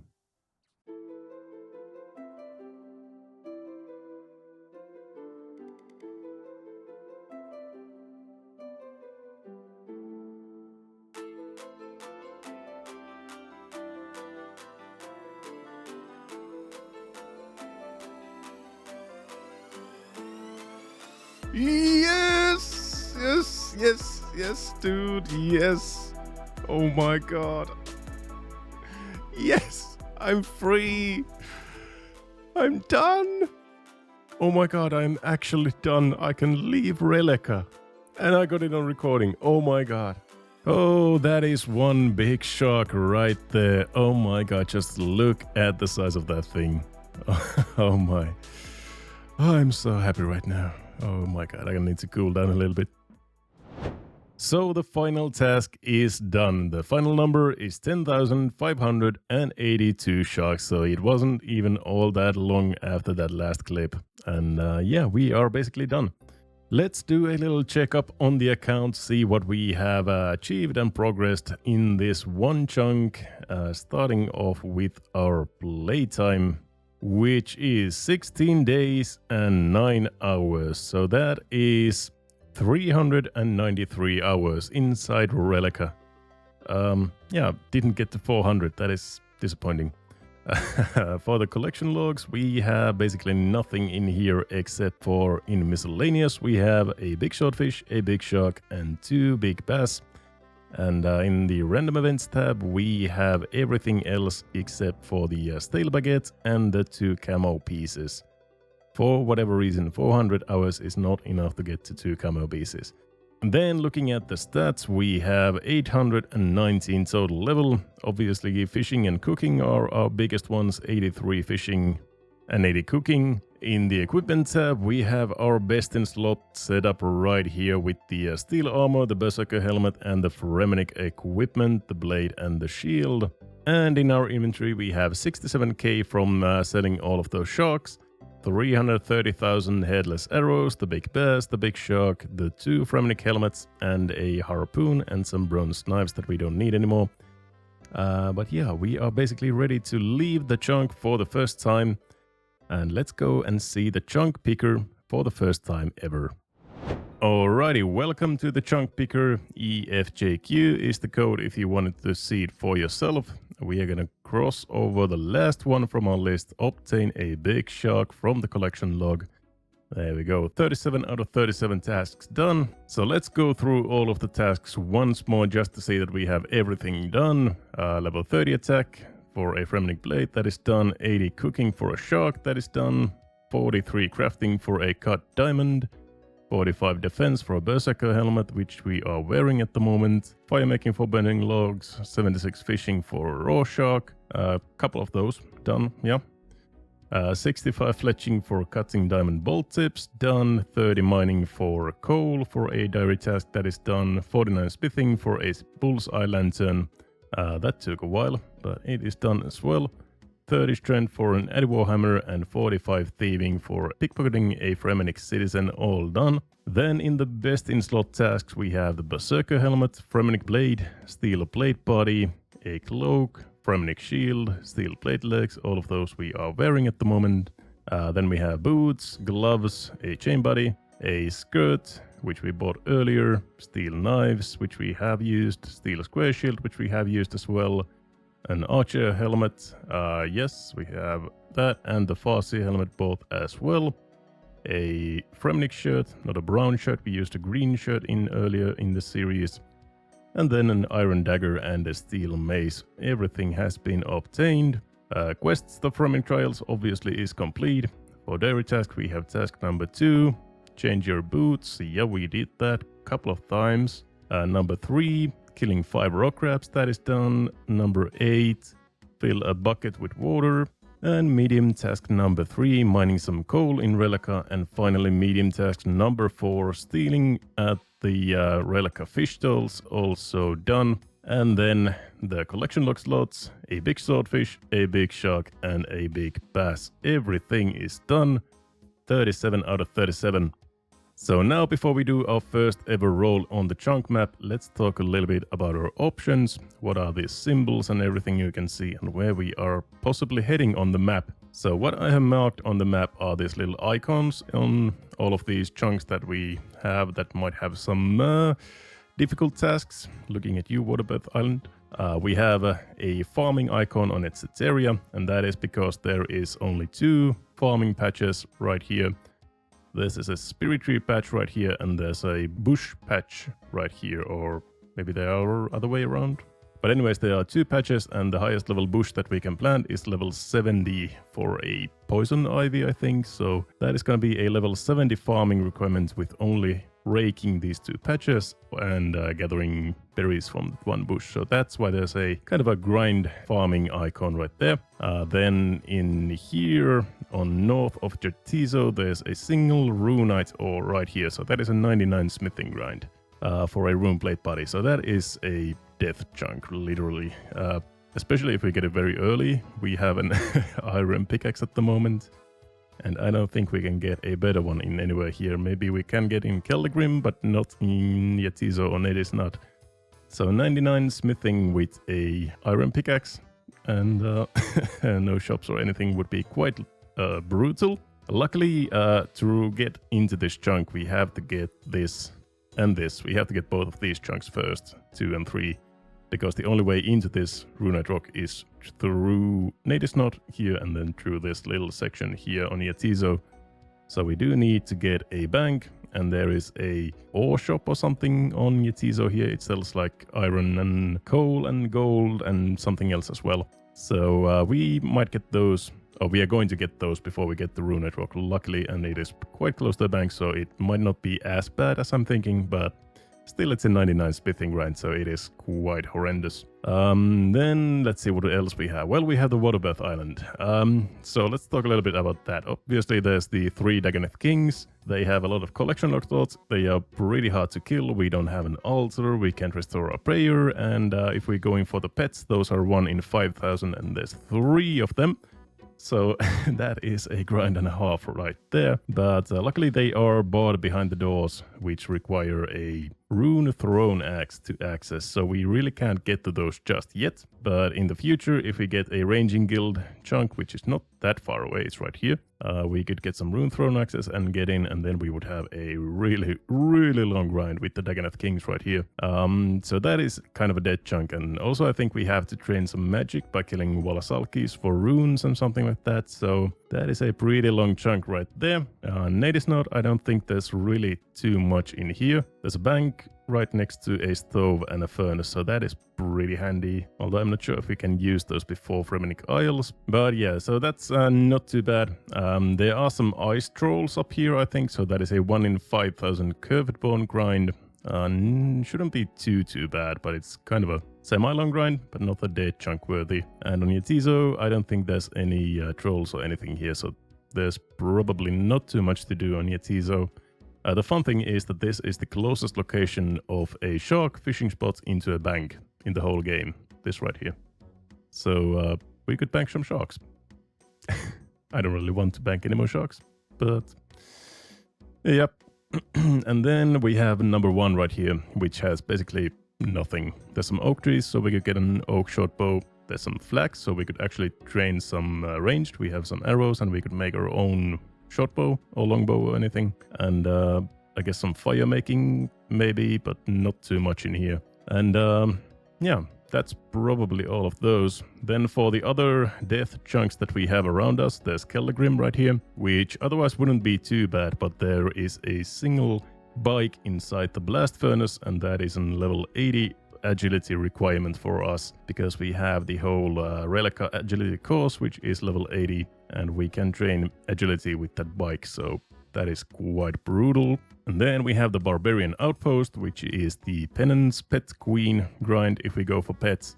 I still haven't kind of decided. I might do a community poll or something for if I'm going for pets or not. And yeah, keep your eyes open on the YouTube channel and we'll see if we want to get some pets or not. But anyways, that might be a pretty long grind as well. And then we have something I call the Belt of Death right here. These 5 chunks right here are all big grinds. So starting off on the left side, we have Fishing Guild, which is a 99 fishing for the fishing skill cape right here. And same thing with Ranging Guild, ranging skill cape, level 99 requirement there. Then the fire making skill cape guy, Ignarius or Ignitius or something like that, he's somewhere around here. So that's a 99 fire making. Then we have a charter ship right here in Cathoby, which is an 87 crafting requirement for the, what are the light orbs or something like that. And then we have the fletching skill cape, Hickton or Hickory or something like that. This guy right here in this house has the fletching skill cape, so that is pretty bad as well. And right here I actually forgot to addition, but there's a farming patch with a herb patch. So if we get a toadstool seed from somewhere, it will be an 85 farming requirement. So that is quite brutal as well. But otherwise that is probably everything. So we are basically ready to roll our first new chunk, which is really exciting. 400 hours inside Rellekka, inside these city walls. Not even 3 chunks, it's like 1.5 chunk because there's really nothing in the water here. So really only inside these little walls we have been for 400 hours. Oh yes, and I forgot to talk about that we cannot access this chunk because there's the fence in the way. And the same thing with this and this chunk. We can't access them because the fence is right here and we don't have the agility level for the shortcut. So the only thing that we can access is this. And Miscellanea is also not accessible before it's its area because the boat lands right here. And anything else, Pirate's Cove, Lunar Isle, Ungayels, Island of Stone, Iceberg, all of these require quests or requirements that we don't have. So these are the only 5 chunks that we have available to us right now. But yeah, now we are basically ready to roll. I guess it's just time to click the button, right? Okay, here we go. What do we get? Oh, that was fast. Okay, Fremenic province. So that is the south chunk, or the chunk south of Rellekka. So there's really nothing there. Take me there. So let's see what chunk tasks we have. We have the Fremenic Diary Easy Task 10. Chop and burn some oak logs in the Fremenic province. Okay, not too bad. Wield an oak short bow. So we can actually get ourselves a short bow. And that is the same task as that one. So yeah, just chopping and burning some oak logs and making oak short bow and oak shield, and that is everything. Okay, so that is all. And how do I turn this off? Oh, there we go. Oh my, okay. So we survived our first chunk roll. We didn't get Waterbirth Island or the farming grind yet, at least. And now we unlock this chunk and this chunk as rollable ones. So, and this, yeah, this one as well. Okay, add those in there. Let's go ahead and check this chunk out, what we have in there. We have flax, we have oaks, and pretty much nothing else except a house portal, I guess, but we can't really do any house building yet without buying a house and having a saw or anything. But yeah, that is probably it. So let's go ahead and check our first new chunk. Here we are. This is feels kind of weird, but we are gonna unlock this chunk, our first ever new chunk unlock. Look at all of that space that we now have. And I have dreamed of getting in here legally, at least. I might have cut down some trees here for the fletching. But what we have here is, oh, I should have brought an axe with me. I forgot that one. We have some wolves, so that is something. I guess we can get wolf bones and nothing else from them, really. We have some flax right there, a oak trees, a lot of them, and normal trees and nothing else. Oh, and that is actually big. That is very, very big. We have the altar right here. And we can get lawyers from Lanzik, as you might know. We have gotten, let's see, just from the Lanziks on PC, we have gotten 28, and I have done most of my Lanzik and other kills on mobile, so we have probably gotten more than 100 lawyers or something. And with a raw shark, not the big shark, but a raw shark, we can enchant the layer, so we can make ourselves a teleport into Rellekka, and it should bring us right around here, actually. Yeah, so that is actually big. We now have our first teleport as well. We can always get back to Rellekka with a layer now that we have access to this altar. It's a little bit tiresome. You get like 2 charges from one shark when you do that, and you have to do it all over again every time you want a new charge. But anyways, it is a teleport at least, so that is something. Then we have the council workman here. Probably nothing too much. Am I heading to Rellekka? Well, okay. So he doesn't say really anything except for some things for the Fremenic trials, which is kind of weird because I already have completed it. Then we have a house portal that we cannot enter. Go to your house, and yeah, it says you should talk to an estate agent before we can get into our house, which is not that far away. There's one in Sears Village, just a couple of chunks away right here, but we cannot get a saw, so we could get a house, but we can't do anything inside there. And then we have some bear cubs, a grizzly bear, and I don't think there's any fishing spots or anything in the river. Doesn't seem like it, so yeah, basically all we have here is oak trees, flax, and some grizzly bears. And the altar, that is big, that is big. But yeah, let's go ahead and get our axe back, get the oak logs done, get the oak short bow and the shield and whatever else we need to do done, and then we can roll another chunk again. Alright, I have all the equipment. I have the bronze axe that's in the box and a knife. Let's go and get some oak logs from the tree first of all. And actually there's an impling spawn here. I didn't even... And that might be a rare impling spawn even, because that's a nature impling. So we might have some dragon implings and other things roaming around here.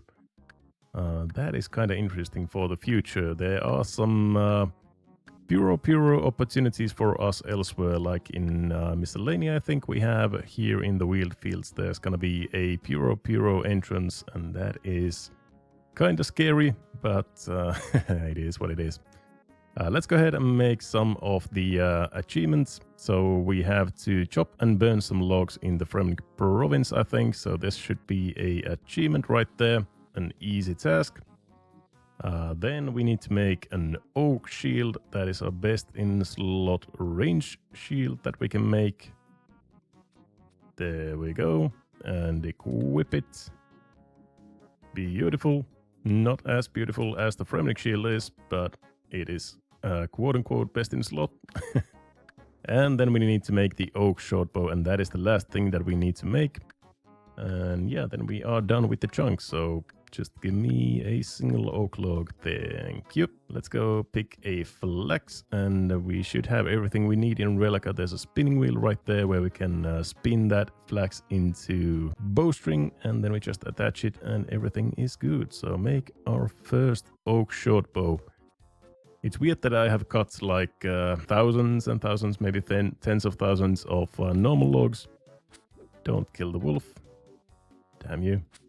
Actually, let's kill the wolf. Let's kill the wolf. I want to see if they drop anything else than wolf bones. I don't think they do, but we'll just see. And we don't have anything in the chunk picker saying that we need to get any drops or anything, so they probably don't drop anything too much, but we'll just see what we get from this one. There we go. We should get the wolf bones if I am correct. Yes. And we don't do anything with these. That is 5 XP, so we might as well just kill some chickens for XP if we want to. But yeah, as I was saying, it is kind of weird that I have cut down like thousands of the trees and made them all into headless arrows, but I haven't made a single short bow with level 65 fletching, only headless arrows and nothing else. But here we go, into the spinning wheel, spin the flax into a bowstring, attach that in there, and we have an oak short bow. Let's go. And we even have some arrows. We have 800 steel arrows, so now we can actually train some ranged. We are level 5 at the moment, but we can actually do some real ranged training. Granted, it's not the best weapon in the world, but not a problem. It's still a weapon. But yeah, that is all done in this chunk. All the best in slots, the bow and the shield, and that one task is done. And we can roll a new chunk from the selection of these 3 chunks right here. And the islands obviously as well. These ones would be pretty good, I think, bringing us closer to Sea's village. There's some interesting stuff there. There's some sort of a farming grind here, I think, with the hops patch. We have to get maybe like 28 or something. I don't think there's really anything in here, too much at least, and nothing in here either.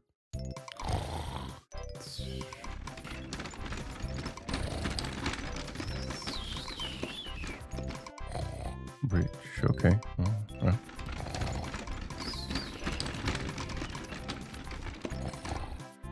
Oh, a bank.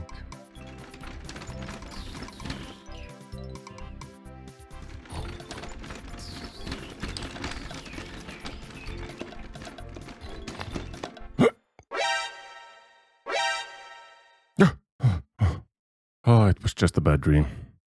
Or was it? Welcome back to another episode of Rellekka Xtreme Onechunk. In the last episode we rolled our first new chunk right here south of Rellekka, and we completed every single task inside of it. Chopping and burning some oak logs, making an oak shield and an oak shortbow, so we now have our first real ranged weapon, so that is pretty great. But with that said, let's head straight back into the chunk picker and start rolling some more new chunks. Here we are yet again. Let's start by crossing off all of these tasks. So we have 15 fire making for burning oak logs, 15 woodcutting for chopping oak logs, and the diary task. Then we have oak shortbow and an oak shield. Everything is done. 5 tasks out of 5, and we are ready to roll a new chunk. So nothing really has changed in the map. We have Titeria, Nadisnot, Yatizo, Waterbirth Island, and then the 3 chunks south of Rellekka. And yeah, we'll just see what we get.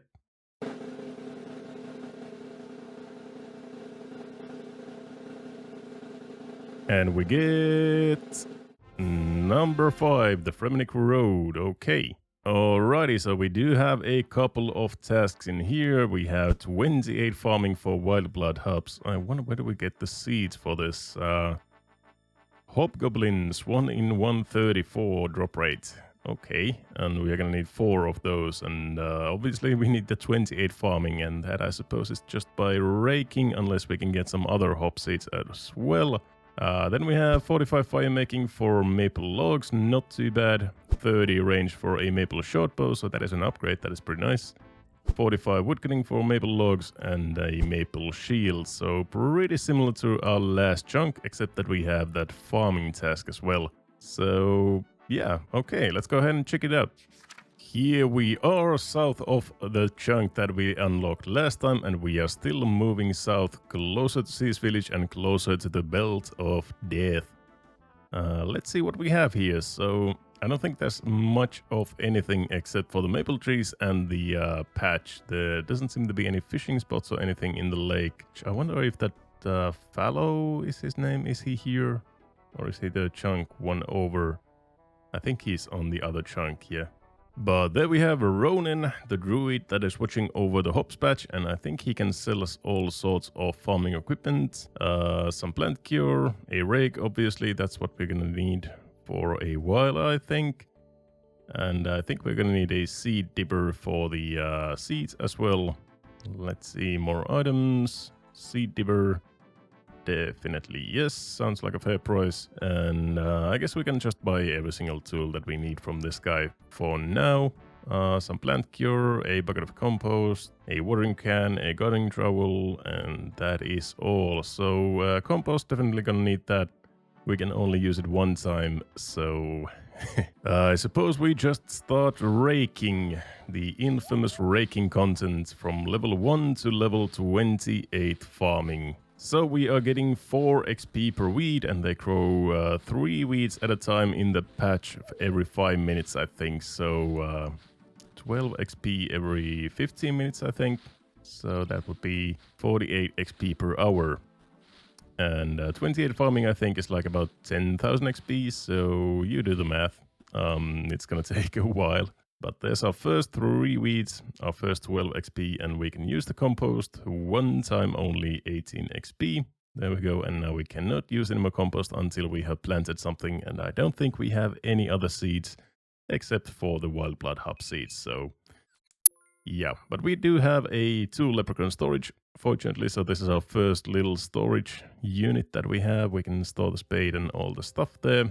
Alrighty, so now we just wait for some more weeds to grow until we can rake it again. And let's go ahead and see if there's anything else in this chunk. There's a lot of maple trees around, and doesn't seem like there's much of anything else. No fishing spots, nothing like that in there, and nothing in this corner either. So that is basically all we have, the maple trees and the hops patch. So I guess we can get started with some fire making training. We need level 45 for maple logs, and we are 37 at the moment. And as for fletching and woodcutting, we have all of the levels. We just need to make the items that we need. There we go. That is the first chunk task done, maple logs.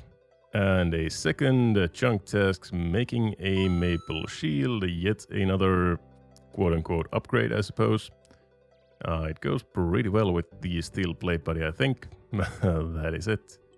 Still not better than the Fremenic shield, but it is our best in slot range shield, so that's why we had to make it. And then we're gonna need 1 more maple log for the maple shortbow. That is gonna be a big upgrade over the oak shortbow once we can use it. Let's get 1 piece of flax for the shortbow. String the flax into a bowstring. There we go. Then we fletch this into a maple shortbow. And we attach the string into the shortbow, and we have our new best in slot ranged weapon, a maple shortbow. Pretty nice, actually. So now we can get into some range training. We need level 30 range for the maple shortbow, and I think the best way is just killing some rock crabs with the steel arrows that we have. And our best in slot range equipment is going to be the archer's helmet, and just unequip all of this with the negative bonuses. And our range bonus is not too great, plus 20, so that is something at least. But yeah. let's go ahead and start some range training, get that level 30 knocked out. And now that I think about it, we might as well try to kill some hobgoblins for the wild blood hop seeds. We're gonna need 4 of them, and they are 1 in 130, so that is about 500 hobgoblins that we should need to kill to get to the drop rate of 4 wild blood hop seeds. So might as well start on that grind as well while we are doing the range training. And yeah, we'll see if we get lucky or go try yet again. First little milestone, level 20 range, 10 more levels to go. They are going pretty fast. The hobgoblins did have way too much defense. I didn't do any damage to them, so I was just training on rock crabs. But now we'll go back into the hobgoblins and see if we can get any kills here. Okay, that's a good start. Oh yes, and I forgot to mention we are starting off at 65 hobgoblin kills in the loot tracker, and we have 1 wild blood seed tracked in there as well. Obviously I did not keep it because I don't have any inventory space for those kind of things in the earlier episodes, but yeah, we're gonna need 4 more of those, and we'll just see how far it goes. But we are quickly approaching another ranged level here if we just can get a single hit into this hobgoblin. Come on, there we go. Alrighty, 23 ranged. Yo, let's go. That's the first wild blood seed. 1 out of 4 done. That was really quick. I didn't expect that to be that quick. 67 kills, so that was maybe my 3rd or 4th kill. And we got our first one. That is pretty damn lucky. Only 3 more to go. Not too bad. And there's 25 ranged, 5 more levels to go. And the final level, level 30 ranged. There we go. You can now wield a maple short bow. Let's go ahead and do that. And that is our chunk tasks for ranged done as well. So now we just need fire making, level 28 farming, and a couple more wild blood hop seeds. And then we are done with this chunk.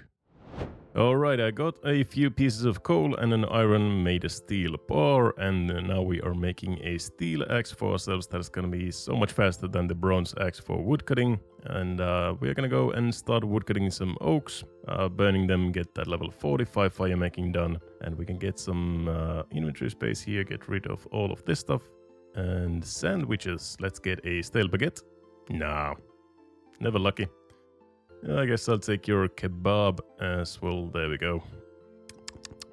So this is gonna take a little bit longer than I anticipated. I just did the math for raking, and we're gonna need 10,824 XP to reach level 28, and that means 2,706 wheats that we need to get. Which means we need to rake this patch 902 times, and that means every 15 minutes, 4 times an hour. That's like 200 hours of raking. Obviously, it's not going to be all like in-game time. It's mostly just going to be popping on every 15 minutes or so and raking and then leaving and doing it again and again and again for 900 times. Yeah, it's not going to be all that intensive training, but it's going to take a long while. So I think this is going to be maybe like 2 weeks or something that I'll just have to be raking this patch. So might as well get started right now before we get into any more fire making training or anything else. And I do have 1 lamp here, and hopefully I get a lot more of these, because every single lamp is gonna be saving me maybe like 4-5 hours of raking. So yeah, I'm just gonna keep the rake on with me at all times. But now we can get into the fire making training. 7 levels to go to level 45, and that is our second to last chunk task before planting the wild blood hop seeds. First level done, level 38 fire making. A nice and relaxing raking break, obviously. Oh, look at that XP rolling, 4 XP. My. And level 39 fire making. Big level and some spoilers for the clan chat. Level 40 fire making. We can now burn teak pyre logs. Not gonna happen for a while probably. But yeah, 5 more levels to go. And we are still raking whenever we can. Oh, we got our first bird's nest. Let's see what we have in here. An acorn, okay. I don't think there's any real tree patches anywhere nearby, so we probably don't want to keep this. But then again, I don't really need inventory space in this chunk for anything. We just need 3 inventory spaces for 3 wheats at a time. So I guess I'll just keep it for now. We'll see if we bank it later, if we have a bank. Maybe. sometime in the future, or do we just have to drop it? But for now, I'll just keep it. Another bird's nest, and this one has a banana tree seed. Okay. Well, there's a fruit tree patch in Cathaby, so that is probably our closest one, but that's not that close either. The first woodcutting level of the grind, 66 woodcutting and 850 total as well. That is pretty sweet.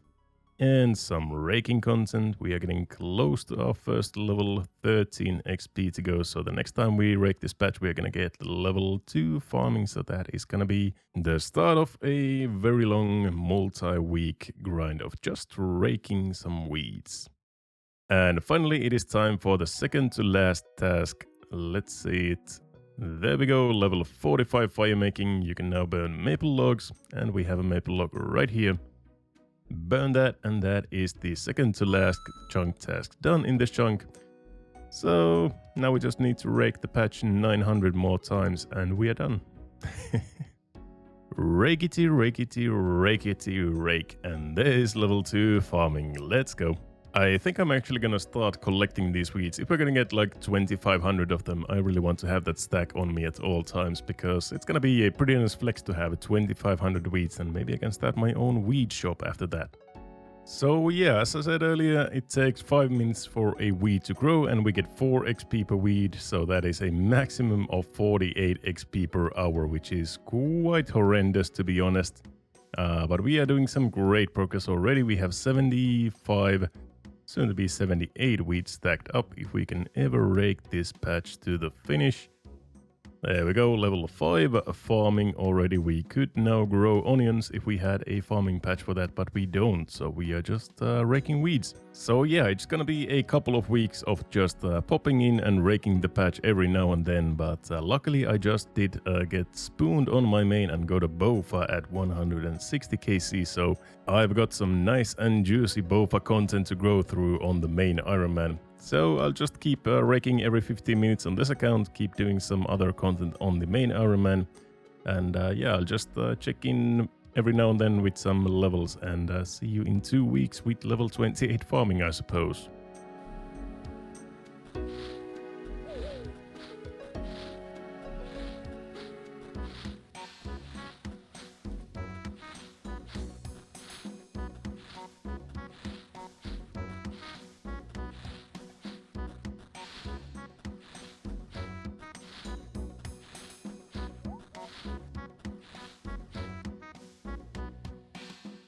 Two days have passed since the last clip, and there is level 10 farming, about 10% of the way there. So yeah, it's gonna take quite a while. I might have to step this up a little bit and keep raking even more furiously.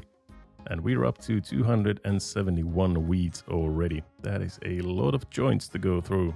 Yes, there is gonna be a lot of weed jokes in this video. Level 15 farming and 574 weed stack up. That is about 1/5 of the way there now. And we're almost halfway there. Just a couple of more weeds. One down and another any second now. There we go, level 20 farming, 8 more levels to go. And we still have only this one lamp that we have gotten, I think, before we even started this weed grind. So hopefully I get some more of those. Obviously the random events are kind of hard to come by when I'm just popping into rake every 15 minutes and then just AFKing or logging out. So you miss quite a lot of random events that I could be getting. But yeah, 8 more levels to go. I just had a very juicy maze random event, got some nature runes, 108 death runes and 217 chaos runes. And I definitely am going to be saving these for now. If we get a bank in the near future, then it's gonna be very nice for magic training later on. And that is 2,000 weeds stacked up. I wish I was in Canada or Netherlands, not in Finland. But actually a pretty cool 268,000 GE average. That is kind of weird. Why are they selling so high? I guess it's a meme collection item or something. Somebody may be collecting them for the meme purposes, I don't know. 130 point GP each. I guess you could say that the weed prices are very high. I'll see myself out. Today's fun fact is a triple F, as in a fun farming fact. All of the farming related items and seeds were added in an update on June 6, 2005, with the examine text farming skill coming in July. It was a big update as the Lumbridge guide was added as well, and the wise old man was relocated to his current house in Draenor. However, one farming item did not make it into this update, the gardening trowel. It was only added in July with release of farming, presumably because Jagex forgot to add it to the drop table of farmers. Unbeweedable, am I right? You know, if weed puns are a sin, I'll see you all in hell. This is the part of the video where you subscribe because of the weed puns, you know? Okay, so enough with the weed puns. We have 2,594 weeds gathered up and we are 278 XP away from level 28. So these are gonna be the last raking contents that you are going to see. One weed and one weed more. Just a little weed. Come on now. You know, this has been my life for the past 2 weeks. Just, you know, you think you're gonna just pop in and farm the patch right away. Takes like 2 seconds and then it ends up taking like a minute that you're raking because this guy just doesn't know how to rake weeds. There we finally go. And now for the lamp. 270 XP going into farming, saving me like 3 hours of raking content. And there we go. Level 28 farming. We can now grow wild blood hops. So yeah. That concludes our 2-week journey of farming weeds. Now we just need to get 3 more wild blood hop seeds, and that should be like 300-ish hobgoblin kills, maybe. Unless we get spooned, of course, but I don't expect that from this account. But yeah, let's go ahead and get some wild blood hop seeds. So let's start off by making some rune. I'm not gonna need the nature runes, I can get as many of those as I want, but I'm going to keep the death and chaos runes, and we're gonna get a harpoon back from this guy, and we're gonna fish some sharks to start with, so we can get some food for the hobgoblin kills. And we are starting off at exactly 70 hobgoblin kills. We have 2 wild blood seeds in the tracker, and we need 3 more, and then we are done. It's a 1 in 134 drop, so we are expecting 400 kills to get the 3 seeds, so we'll just see how far we go. Oh, we have a captain honor of a random event. Let's see if we can get this anywhere.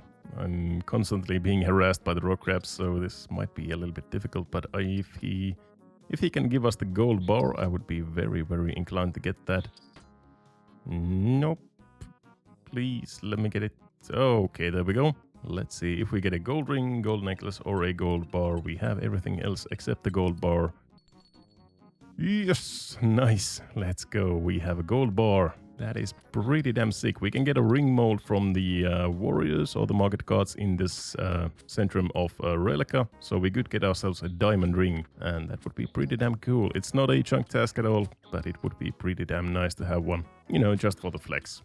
That is not a wild blood hop seed, that is a jangerberry seed, but I think I'm actually gonna keep that one as well if we roll Etceteria in the future. That is gonna be a level 70 farming requirement for the bush patch right there, so we might want to have that jangerberry seed. And I'm not exactly sure how rare these are, but probably rare enough that we want to keep this one. That would be a level 48 requirement to plant that jangerberry bush, so yep, I'm gonna keep this one. Let's freaking go. 2 out of 4 done. That was pretty quick as well, didn't go all that dry.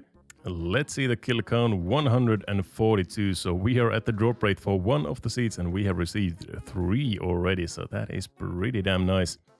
Yeah, 2 more to go. And I've also gotten some other stuff from here as well, a couple of gems, a Terramin seed, a toad flax seed, and some runes. And I do need some more inventory space for some more sharks, so I'm probably gonna sell some of these off. I don't need the nature runes, and everything else I think can go pretty much. Cut these gems, we get some more money and some crafting speed, there we go. And basically sell everything else, I think. I'm gonna keep the fire runes every time. So yes, as I was saying, let's sell everything else off and get some more sharks and get back into the hobgoblin grind. Damn, I thought I was recording that, but apparently not. But that is 173 KC and we have our 3rd wild blood hope seed already. Only 1 more to go. We are actually getting very, very spooned on these. Finally getting some good luck on something. Feels pretty nice. Almost missed the level, but there was 65 strength. A 2th half of the key. Jesus Christ, that is a 1 in 8,000 drop. Oh my. That was very unexpected. Yes, let's go 4 out of 4. All done. That is the last one, and the KC 237. We are not even a drop rate for 2 of them, and we have received 5 of those, so that is pretty damn nice. Finally getting some good luck on the account, and yeah, let's go ahead and plant these, and we are done with the chunk, and we can roll another one. So I'm gonna buy some plant cure from this guy and a watering can, and then I'm just gonna babysit all of these for 80 minutes. That is how long they take to grow. And watering every cycle and keeping the plant cure handy if they get diseased, because I definitely don't want to get another 4 Cs for this. There we go. Let's get some water from the well, fill the watering can, and that should be enough to water it every cycle. And yeah, let's go ahead and plant these. Oh, the last time raking this patch. There we go. Plant the wild blood hop seeds. And that is done. Water them. And yeah, it's gonna take 10 minutes for them to go into the next cycle. So you can see it's at state 1 out of 9. And every state is gonna take 10 minutes, and I'm gonna water it every state. And after that, it should be grown. And then we can get into some more chunk rolling. And there it is, wild blood hops. I watered it every cycle, and I had to use 2 plant cures. It got diseased twice, so good thing that I was here babysitting it all the time. But yeah, we are ready to harvest them and do the last chunk task of this chunk. And that is basically done. I'm not actually sure if we have to get every single one of these, or we just have to harvest it once. I guess just once should be enough. But let's just empty this patch. There we go. 6 wild blood hops. Probably never gonna do anything with these unless we get like Kellegrim. But yeah, we are done.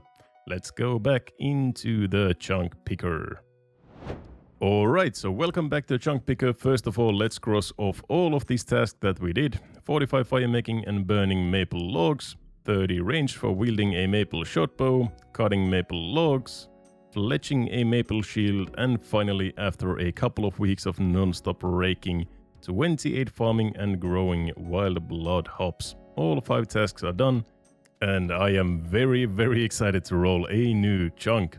But before we roll though, there's a couple of things that I need to talk about here. First of all, thanks to Amielna, sorry if I butchered that name, for commenting on the last video. We now know that Nadisnot is in fact not accessible before visiting Yetizo first. So that chunk is not on the list of rollables just yet. And secondly, I'm not quite sure if Yetizo is rollable either, as the Fremnik Isles requires 20 construction, but I am unsure if you needed to start the quest and access Yetizo or only later on in the quest line. And unfortunately, I don't have an account to test this on, and I'm not willing to go there with this account before we roll the chunk. So I'll just keep the chunk possibility open here, and if we roll it, then we can test it, and if it's not accessible, then we'll just remove Yetizo from the list and re-roll. And finally, we have a couple of new possible chunk unlocks, the Sinclair Mansion and McRubber's Wood. I don't think there's really all that much content in either of these chunks, but they do both bring us closer to the infamous Belt of Death. And as for the chunks that I would like to get or avoid, anything really goes at this point. I would really like to get a bank, so that would be either Yetizo, Etceteria, or one of these chunks to get closer to Sears Village. And I would like to avoid Waterbirth Island for a while still, if at all possible. But with that said, let's just see how it goes. 3, 2, 1, and go. And we land on Yetizo. Okay, so we are gonna go and test it out.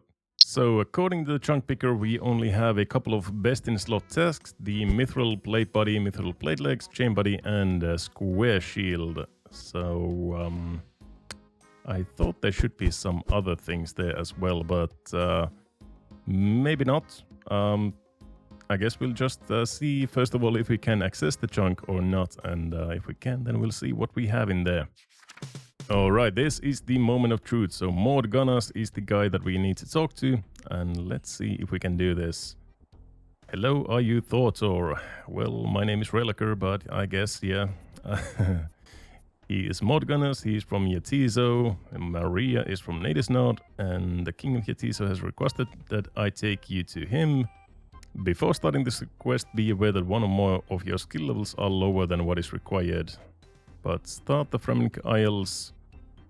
Okay, travel to Yatizo. Just put that off. Can you ferry me to Yatizo? This is the moment of truth right here. Of course. Okay, so we have that available.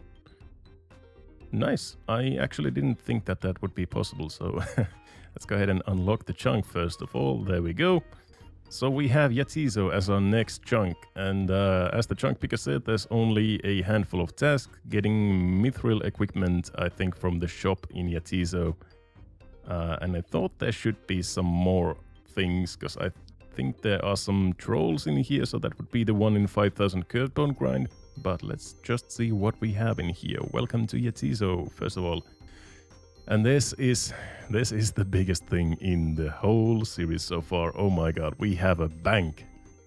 Oh my god, we have actually a bank. And I haven't seen what's in my bank. I know there's some stuff in there, but obviously I haven't seen what we have in there. And I can't really remember what I have put inside there. So we do have probably a couple of dozen of swordfish, some tuna, all the random event stuff that we banked after the Fremnik Trails with Leo randoms. But yeah, it's gonna be exciting to see what we have inside of here. Ooh, this is exciting. What's gonna be in there? Oh my god, look at that. Oh, there's the big swordfish. That is so nice. We have the full collection of big bass, big swordfish, and big shark. A lot of fish. We have a lot of tuna, 6.7k tuna and 4.9k swordfish. A lot of burned ones as well. And some very, very random stuff. We have some runes. Some, those are probably from random events. We have the seeds. There's the wild blood seed. Oh boy, that's so fun. We have the ungut diamond here. That would have been nice. Would have been nice for sure. And yeah, then just a shitload of random event stuff. And a lyre and a Fremnik helmet. And some sharks as well. So those are all from Leo randoms. But yeah, that is pretty damn cool. And this is something that I have been waiting to do for so long. Deposit inventory. Oh my god, I feel so light. I mean, not having anything in my inventory after like 450, 500 hours or something of just being an ultimate Iron Man, I actually can bank stuff and put everything away and feel like a complete light person. Ah, that is lovely. So yeah, give me just a moment and I will organize all of this into some better looking tabs and then we will see it again. Alright, here is everything organized. So in the first tab we have just some normal things, the coins, the weeds, a clue scroll and a lyre that I had lying around in the bank as well.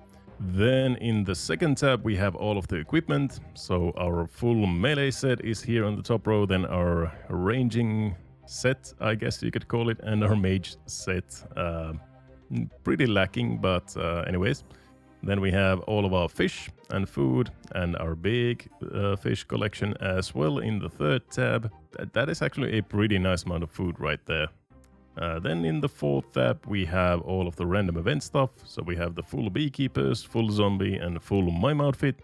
We have the full lederhosen and missing a couple of camo pieces. And then finally the stale baguette has its own bank filler here as well. In the next tab we have all of the tools, nothing much here just yet.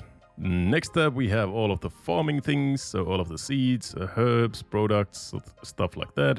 Then we have all of the materials for other skills like smithing, fletching, so we have all of the headless arrows, feathers, all of the gems that we have gotten, some ores and some bars as well. And in the final tab we have the runes, so not too much here just yet, but it will probably accumulate here pretty quickly. So that is everything, 5.36 mil value. I'm actually not sure where does that come from. So the weeds are 300k, so that's not all of them. Yeah, it's the headless arrows, 3 mil right there. So probably the headless arrows, the weeds, and then I guess the fish is worth something as well.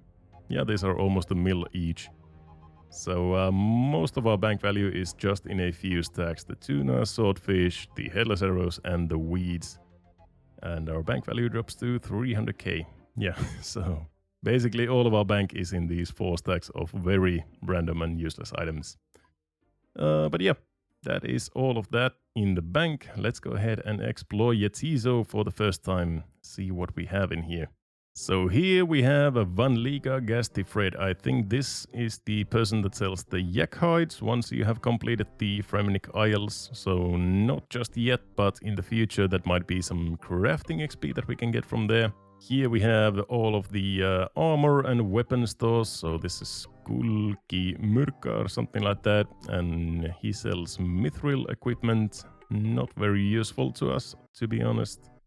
And then Raum Urda Steen sells mithril armor. So that is our new best in slot armor that we need to get from here. And then we have Ring Ring. That's a pretty funny name. His name is like a bike bell or something like that. But yeah, he sells all kinds of ores from copper and tin to iron, coal, silver, and gold as well. So this is pretty nice for future smithing grinds if we need to do, well, when we need to do some smithing grinds, definitely. So it's nice to have a shop available. Now then there's this mines down here, and I don't think we can access it because they weren't in the chunk picker. So let's see. You hear grunting, it could be dangerous. But, oh, okay, so we can get down here. And there's some adamantite rocks there.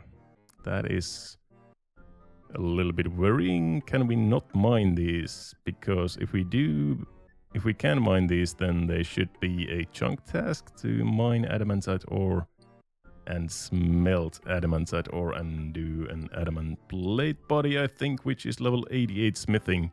Oh yeah, and there's the ice trolls as well. So those should be a 1 in 5,000 curd bone grind as well. But I don't know if the chunk picker just doesn't count this place. Oh my god, look at... Oh no, the miner just got obliterated there. Yeah, so I don't know if the chunk picker doesn't just count this place or what's the deal with this, because we should be able to mine all of this and kill the trolls and everything, and that should be a pretty damn long grind right there. So I'm gonna go and get myself a pickaxe and try to mine some stuff in here, because yeah, it's gonna be an adamant plate body level 88 smithing, so that is gonna be one hell of a grind if we can do it. Oh yes, and then we have a couple of other stores as well. We have Flossy's Fishmongers, who sells low-level fish and buys some sharks as well for a little bit better price than previously. And Kipa Ketilon, who buys and sells cooked fish as well. So we could actually make some money there if we sell our tuna and swordfish stacks. And then on the north side of the gates, I don't think there's really anything here. Yep, nothing here. Oh, and we do have this, the harpoon shark spot. That is the closest shark spot to a bank in the whole game, even closer than the fishing guild. Yeah, so if we want some sharks in the future, that is gonna be a pretty handy shark fishing spot. Might be useful in the future. Alright, I am back with a pickaxe, and we have some tin rocks here.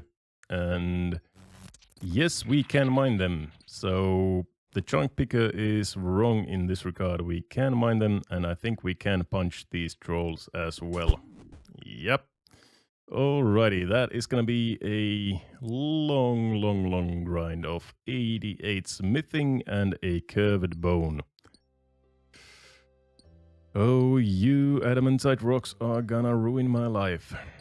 So luckily we do have a Ring Ring here, and he sells the iron and coal for a pretty cheap price actually. These are 18 coins for iron and 49 for a coal.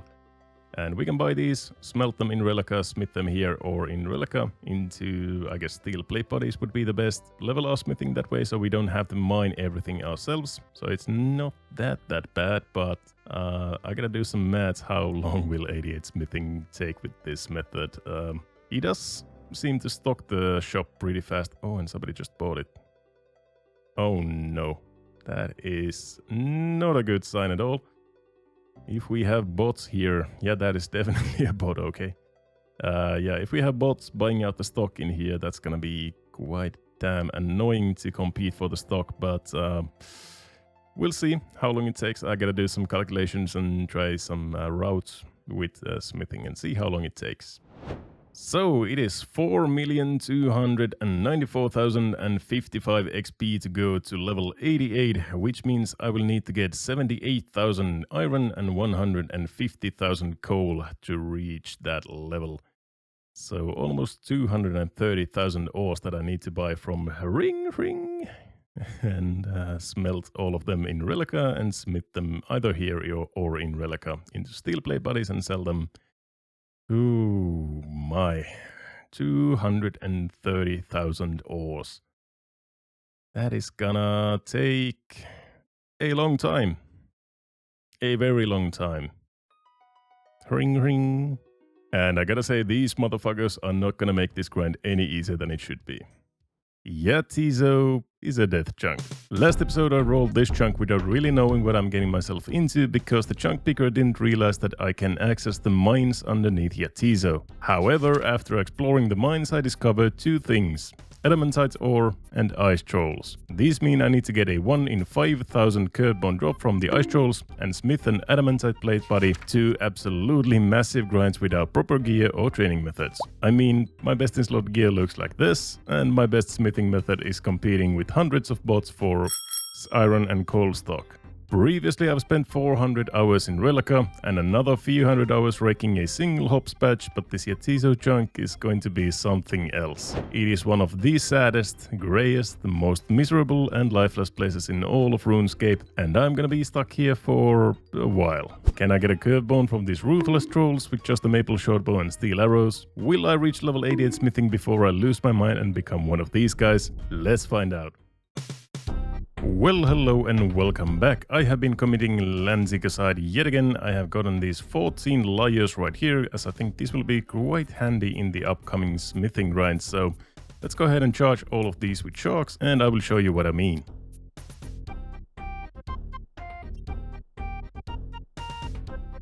And here we go, this is the altar that we unlocked last time, and we can charge all of these layers with a single shark. 2 charges per shark, so we get 2 teleports to Rellekka with 1 shark, and that is going to be pretty damn handy for the smithing grind, I suppose.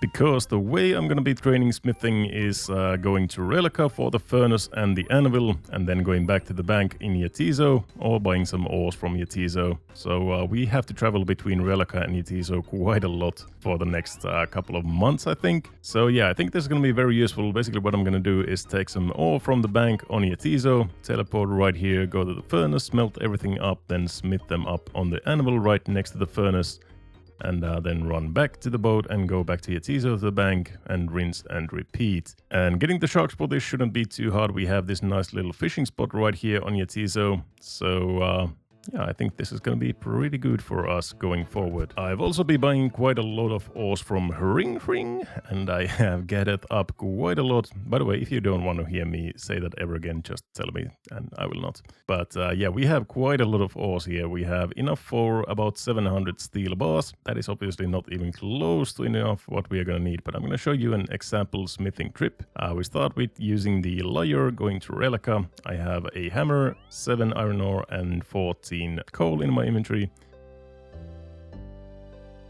We go up here, we smelt everything up to steel bars. And then we luckily have the anvil right next to us right here, so we're gonna smelt 1 plate body right there and 1 set of plate legs or a plate skirt as well. And I'm gonna save this 1 steel bar. I think I'm gonna make these into steel arrow tips. So then we're just gonna sell the steel plate body and the steel plate skirt right here. Save that 1 steel bar, run back to Yatizo and rinse and repeat. And I'll probably have to do this like a couple of 1,000 times or more, maybe 10,000 times. But yeah, there we go. So we are gonna bank all of the money, bank everything else, grab a new lighter right here, grab 7 iron and 14 coal right there. Then we teleport back to Rellekka and we do this again and again and again. And again. And once more again. And I calculated that after buying all of the iron and coal, we are going to be left with 100 GP and 1 steel bar after each trip. So we are making profit 100 GP at a time and 1 extra steel bar at a time. So we are making profit in steel arrow tips as well. So this is basically an infinite method that we can just do over and over again for as long as we need, which is going to be quite long. But it's a pretty damn slow method. It's not fast by any means. But luckily we do have this ring guy here, because without him we would have to mine everything ourselves and that would be absolutely horrible. The only unfortunate thing is that this place is botted quite heavily. As you can see, this guy, LQSVXX, whatever his name is absolutely a bot. These bots are for some reason always wearing something very... Oh, there he goes. They're always wearing something very colorful, like a fashionscape thing, and they are buying out the iron and coal specifically, which is kinda annoying for me. And I have seen probably at least 100 bots so far when I was buying all of those ores. So yeah, it is botted to hell, which is really, really annoying for me. But fortunately, they are not on every single world, so I can still get some stock whenever I need it. But yeah, that is enough rambling. Let's get into some smithing. First milestone coming up right there, level 50, smithing. We can now smelt mithril ore, which is pretty damn cool. Oh yes, and obviously I had to put on my best fashionscape. This is looking very, very lean. It is time for a quick fun Yatizo fact, and this one is going to be about names. Did you know that Yatizo is derived from the word Yatizo? Okay, everybody knows that, but there are a lot of funny NPC names in Yatizo. Starting with King Gyuki Sorvot IV. Gyuki is the name of the king of Burgundians in a Germanic heroic legend, and Sorvot translates to Saw Glove or Sore Witness. His cat, H.R.H. Hrafen, translates to His Royal Highness Raven, although I could not find a direct reason for him being named Raven. Raum Urdastin, the owner of the armor shop, roughly translates to Cheese Stone Room, whatever that means. And saving the best for last, Rellekka Xtreme, the contraband yak produce store owner, is also the owner of the restaurant in Yatizo where the 2 dwarves, Grunt and Brent, are eating her food and drinking her ale. Rellekka Xtreme is Swedish for kind hospitality, which is very fitting for her, but something awful happened during the translation. You see, Rellekka translates to kind, but Rellekka, as her name stands, translates into a friend you sleep with, or more commonly a fuck buddy. So Rellekka Xtreme literally translates to a hospitable fuck buddy. Jagex needs a better translator. And there we go. The first little part of the grind is done. 60 smithing. We can now make mithril battle axes and dragon square shields. Yeah. Not gonna get those for a while, but whatever. I also put this tracker. We are 4% to our goal. So from level 50 to 60, that is 4% done. Only 96% more to go, right? So without buying all the ores, this is about 15 to 20k smithing XP per hour, which is not horrible. It's not the best, but it's not horrible. With buying the ores, it's maybe like 10k per hour. So this is probably going to be like a 200 to 300 hour grind just to get the smithing level for the added plate body, and then we also need to get the curved bone from the ice trolls, which is not going to be an easy feat either. So yeah, we are going to be on Yatizo for at least, I'd say, 300, 400, 500 hours or something like that, so probably even longer than in Rellekka. So yeah, expect quite a lot of progress in the next coming months. The videos might take a little bit longer than usual because there's not a lot of clips to go around from just smithing, but hopefully we can get something out. And there's yet another smithing level, 61. We can now make mithril chainmail bodies. Not all that useful, but it's something. Only 27 more levels to go, which doesn't sound that bad, but 95% more to go, so that does sound quite bad. Oh, we have Mr. Freaky Forester right here. Yes, please, I'll take a lamp. Goodbye? What? Oh no, is it because I'm in a bank? No, you wouldn't do that to me. Oh my god. So I made a full inventory of steel bars just to show you this, and somebody who works with metals needs to tell me what's happening here. You can see my weight here is 52 kilograms at the moment, and when I'm smithing these into plate bodies, my weight is going up 1 kilogram at a time. Like, what is happening here? When I'm smithing bars into plate bodies, where does that extra weight come from? Am I like putting some weird mysterious energy into them, or what's going on here? And 63 smithing, don't ask what happened to 62. 64 smithing, that is mithril two-handers. And that is gonna be level 65, and not yet, but with the plate legs, that is gonna be level 65 smithing. That is a pretty nice round number. But now I think I'm gonna take a little break from smithing and go do something else for a while, because I am already kind of losing my mind here. Let's take a look at the ores and everything that we have banked, and then we will move on to something else. So here we go. This is what the bank is looking like at the moment. Pretty damn nice. We are almost up to 500k just from getting that 100 GP per trip. Yeah, that should tell you quite a lot of how much I have been doing this. And yeah, we have a nice amount of steel arrow tips, 10,000 stacked up right there, so that is going to be enough for quite a while. Basically out of iron and coal ore, so this is a perfect time to stop doing this for a while, but I think we need to go and recharge our lyres first, so let's go ahead and pull out all of the lyres and some sharks and recharge all of these up. Boink, boink, boink, there we go. We are getting some more teleports in.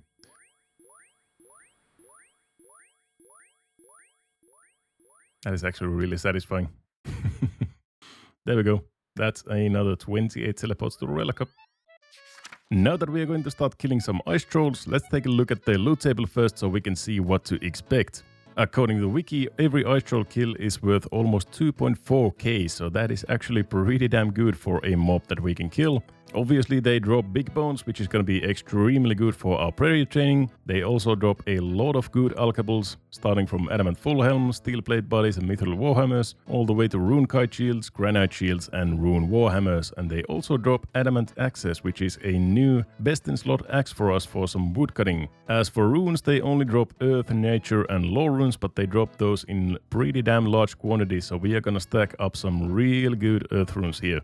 They also have a herb drop table, which is a 2-in-1 28 chance to roll, so we are gonna get a decent amount of herbs, although we can't really do anything with those just yet. As for seeds, there are a lot of different seeds here. There are some jengerberry, whiteberry, poison ivy seeds, which are gonna be good for a bush patch in its area if we roll the chunk. There's also a lot of allotment seeds, some flower seeds and herb seeds if we roll the cathabit chunk with the allotment and herb patch. And as for other drops, they drop some coins, raw sharks, which is really good for us, and some seaweed and balls of wool. And then finally they also drop Arctic pine logs, 2 to 4 noted every 14 kills. So we can expect to bank maybe like 1 to 2,000 of those, which is not that bad at all. And then the long bone 1 in 400 and the curved bone 1 in 5,000. So we could expect to get maybe like 12 long bones before we get our first curved bone, but hopefully we get some luck here and don't go like 10k kills or anything like that as we went with the big sharks. So hopefully we get that curved bone in time. 1 in 5,000. Well, you wanted it and we have it. The green rope season is back. I am in my best in slot range gear, making some arrows for the ice troll grind. And yeah, we have enough for 10,000 arrows at least, so that should be enough for at least a couple of thousand ice troll kills, I think. But I think 5,000 should be fine for now. And this is what our bonuses are looking like. Plus 35 ranged. Not too great, I think, but it's at least something. And we're going to bring out some swordfish. Luckily, we have a lot of food to go through. And I think there's only a couple of spots where I can kill them in the caves, but let's go ahead and check all of those out. So I think this is one of the at least decent safe spots, not like a super good safe spot, but I think, yeah, we can safe spot this runt right here. The only problem is that female right there is going to be attacking us whenever she sees us. But I think at the moment she might be trapped right there behind the runt. Seems to be working. We are not really hitting anything at the moment. So I might have to go and train this somewhere else first. Yeah, this is taking depressingly long. You can look at the time there, 11 minutes to kill this one runt. So yeah, I definitely think that I'm gonna AFK some rock crabs for a while, get some levels and come back here with some better DPS, because we are really not hitting anything on these guys yet. Here we are at rock crabs, and there's our first level 31 ranged. Oh, and by the way, there's this system update coming in that you can see right here, and this is the update that is gonna add a level 85 shortcut to the Dagonath Kings, which removes the Rune Throne Axe requirements altogether, so we might have a big Dagonath King grind coming in the future if we get that chunk and we get any agility training method from somewhere like Keldagrim, so that might be quite interesting in the future. And the update is out, and they have buffed stalls as well, so stalls are regenerating faster I think now, so we might be able to get the Rocky Pet if we want it a little bit easier. Let's check out how much faster are these, if I can... I can't. Oh my god. Okay, I can do it now, yeah. So let's see how much faster is this. Is it like really fast? Doesn't seem like it, at least. Yeah, that's not all that much faster, I think. Yeah. Okay. Well, in the future, if we want the Rocky Pet, it's gonna be a little bit easier probably, but not gonna go for it right now. Back to the rock crabs, and there is 32 ranged and 900 total level as well, and there's a guy called Elite Beast, and he is definitely an elite beast. Just look at that fucking gear. Oh my god, that is so cool. 33 ranged, 34 ranged, a nice clean level 35 and 36. I'm going away on a trip for a few days. I think I'm gonna try and AFK some rock crabs as much as I can. Every level that we get is giving us like 0.6% accuracy against the ice trolls, which is gonna be really, really nice. And every 8 levels we should get a max hit. So at level 52 our max hit should be 8, and level 60 should be 9, 68 should be 10. So I'm trying to get at least maybe level 52 or 60 range for that 8 or 9 max hits. Should be very, very good for the ice trolls, and a lot more accurate as well. So I'm off for the trip, and I will see you in a couple of days, see what sort of levels we have. Ice trolls are weird. There are 4 different kinds of ice trolls on the Fremennik Isles: males, females, runs and grunts. However, the grunts can only be found in the quest cave far up north, so we don't really care about those. In addition, all of them have 2 different kinds of subtypes called variants. Variant ones are your normal aggressive ice trolls that can be found throughout the Fremennik Isles and also in the Yatizo caves, and drop the good stuff such as runekite shields, granite shields and rune warhammers. Variant 2s on the other hand are not aggressive and use the far inferior mountain droll drop table with steel and adamant equipment. Furthermore, there are only a handful of the Variant 2 subtype spawns across the whole region, and they are all grouped up right here north of Yatizo, battling the Fremennik warriors. In fact, there are 2 females right here. One is aggressive to you from far away and will chase you for a very long time, while the other one will literally never deal damage to you. You can stand right next to her, you can even damage her, and she will not retaliate, but she will throw rocks at the Fremi warriors. Supposedly this is because the amount of trolls here would gangbang you even harder than they do at the moment, and they serve mostly as a scenery to fight the Fremennik warriors. But if Settled ever wants to get some ice troll kills without taking damage on his nightmare account, this is a pretty good spot to do it, as you can lure the aggressive range troll to this handy little location, and the other one will never shoot at you, making protect from melee the only thing needed to avoid damage completely. It is 5 days later. I got to 52 ranged at rock crabs and moved on to the ice trolls. I'm now level 56 range and 60 hit points and 33 prayers from the big bones as well. And we have some very, very juicy drops to show you all. So the loot from 280 ice troll runs. Here we go. A pretty nice looking tab right here. First of all, we have a couple of chunk tasks. We have the granite shield, our best in slot shield, and the longbone in the collection log slot.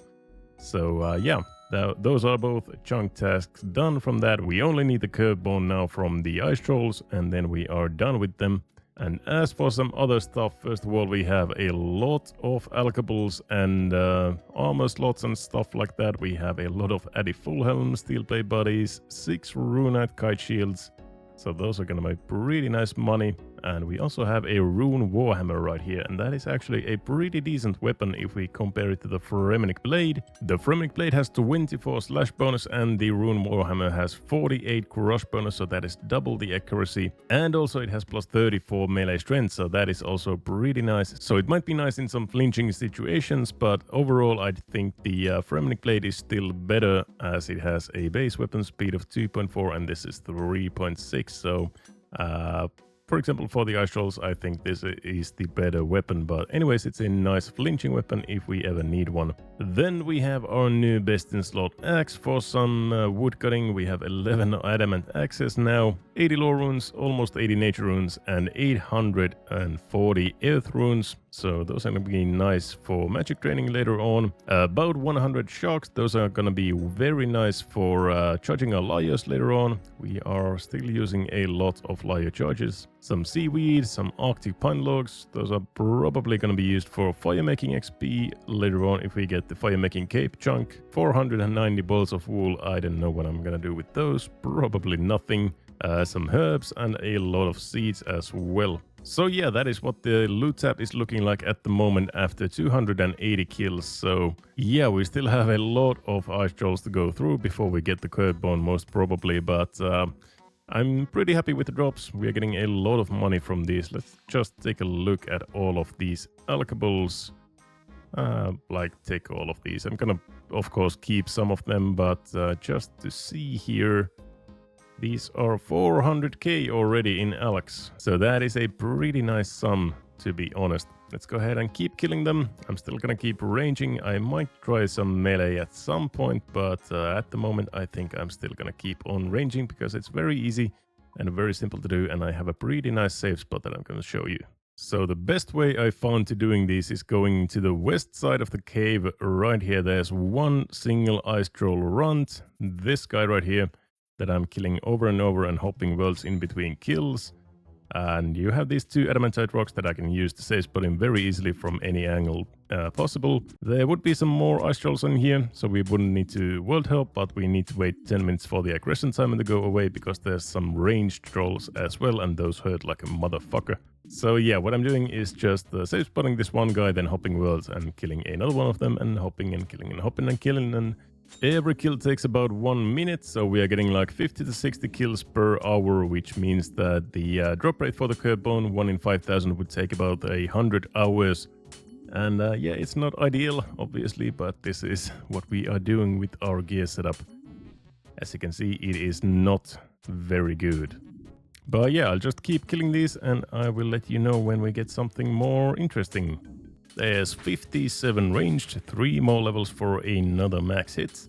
And this is pretty much what a full trip looks like. So we have a lot of steel plate bodies, some Addy full helms, a rune warhammer, so there's quite a lot of money in those alkables right there. Some sharks, some seeds, some useful stuff in there, but mainly the alks are really nice here. Let's take a look at the guide prices. These are 51k.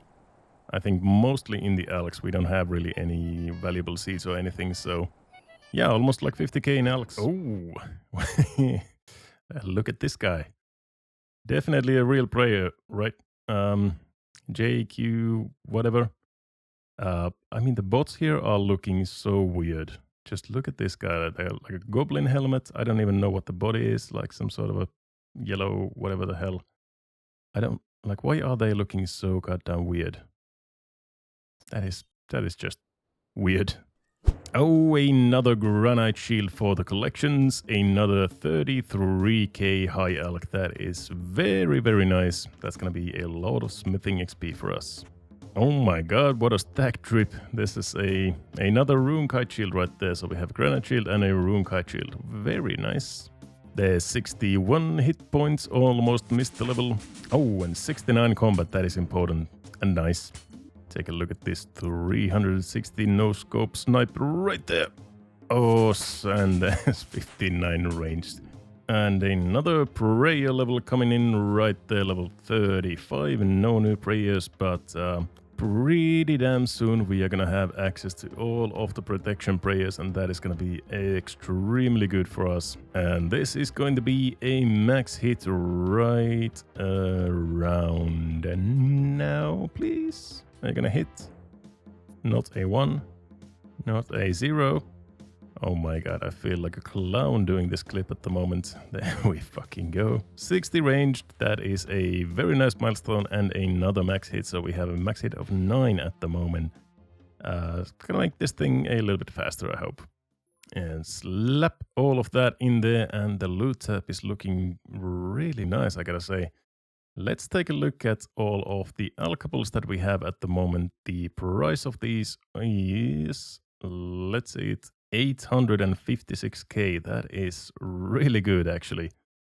Yeah, that is going to be a lot of iron and coal ore that we can buy with those. But I'm going to keep stacking them for now. We also have a lot of seeds. So if we ever roll another farming grind, like the Etset area or the one north of Catherby, I think, we have a little bit of a head start for the farming grinds. Almost missed it yet again, but there is level 61 range, and we could now wield a RCB if we had one. Maybe in the future. And with this troll kill, we are getting some low runes and big bones, and they are going to be level 36 prayer 1 off from Protect from Magic. And there we go, another prayer level coming in, and this is going to be our first protection prayer ever. 37 magic, you can now prayer Protect from Magic. So we have overheads, or at least one overhead, the useless one at the moment. Oh, and I also got the lamp from Genie, and this is going straight into agility, 230 XP and level 24 agility. I still need level 30 if I'm ever gonna get to Keldagrim to use the bike there to get some agility levels. So yeah, everything is going into agility at the moment. 1000 ice trolls killed at the moment, and the loot tab is looking like this. Pretty much the same as last time, just bigger numbers. But the numbers are looking really good in my opinion. Let's take a look at the guide price yet again and how much we have in alcohols. 1.13 mil. And almost half of that, 636k, just in those rune kite shields. That is pretty damn sick. We have some other stuff as well. A lot of runes. Quite a nice amount of sharks as well. This is going to be useful for the lyre charges. Everything else is just kind of there, but maybe useful in the future. And as for the arrows, we still have 2,200 arrows left, so almost half of what we started with, and I have killed 1,000 trolls, so we could expect to kill almost another 1,000 as well. So yeah, let's keep going. 62 arranged, nothing specific there. And yet another ice troll, and yet another prayer level coming in right there. Level 39 prayer, one more for the Protect from Missiles. That is pretty damn good. Once we get that, we can finally pray from the female trolls that are shooting at us all the time in the other locations. So hopefully that is gonna make the grind go a little bit faster than this. And another range, level 63. Oh, what? Rune javelins.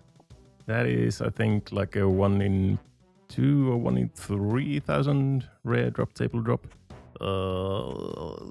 Final 2 sets of bones and level 40 prayer we can now protect from missiles, so that is very, very useful.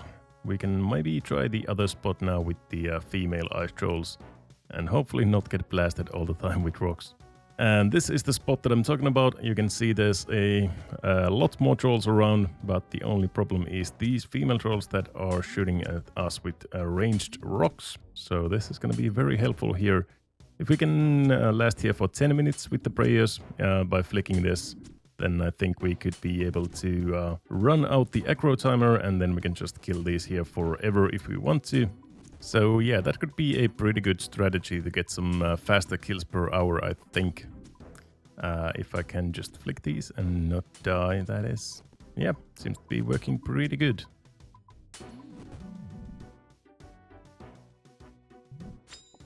What have I done? Why am I... I'm an idiot. Oh no. Oh, and my baby is awake. Alrighty, back to action, the 64 ranged.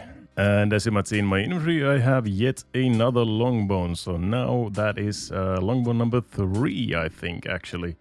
Let's see, other, and it should be under miscellaneous. Yep, 3 longbones, no curved bones. Not surprising to get a lot of longbones before we get the curved bone, but I do wish one of these was the curved bone instead of the longbones. Yet another rune kite shield fort collections. That is very nice, and that is 41 prayer. That is the reason I took this clip in the first place. But this is actually a pretty stacked trip as well. 1 rune kite shield, 1 rune warhammer, a lot of steel plate buddies, some money, sharks, seeds, all kinds of good stuff. Drop these bad boys in the bank, and the collection is starting to look really, really awesome. Let's take another price check of all the alchables that we have. See how much is this worth. 1.8 mil in alchables. That is huge. I love it. Whoa, okay. Extreme Gnome. Oh my god, congrats, mate.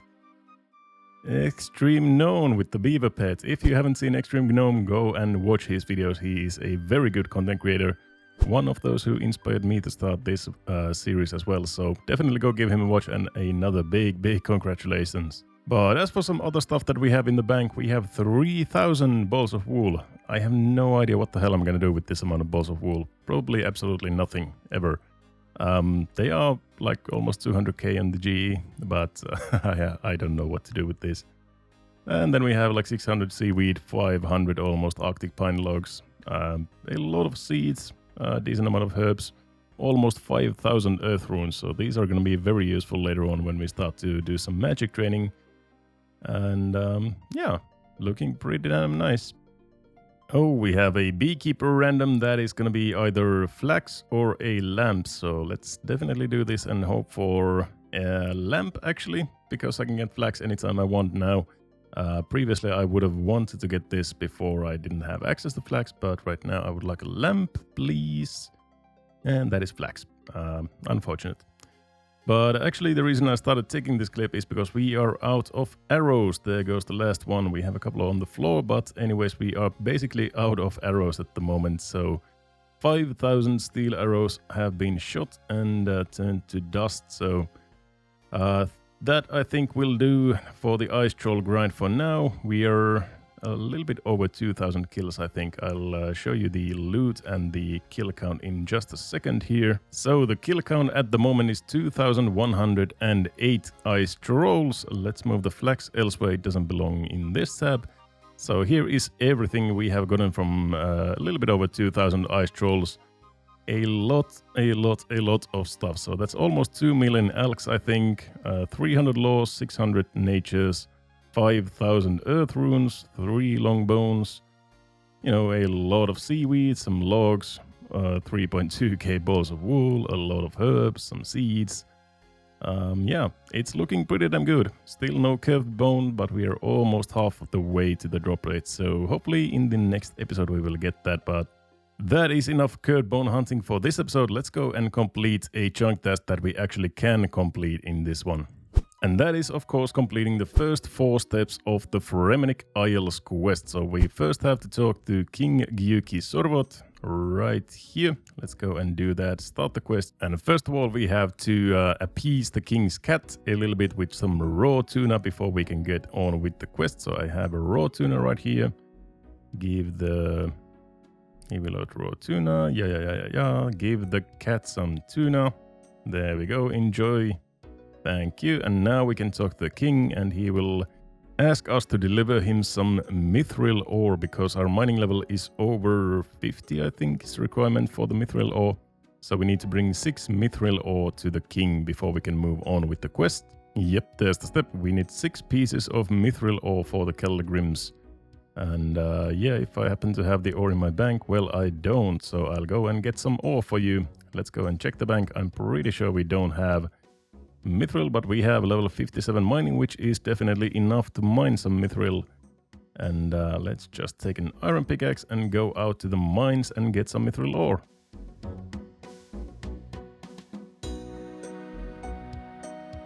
Hello again, thought so. Well, hello there, Mr. King Sovot. Here is your mithril ore. Go ahead. Oh, we got a cash prize, 5,000 GP.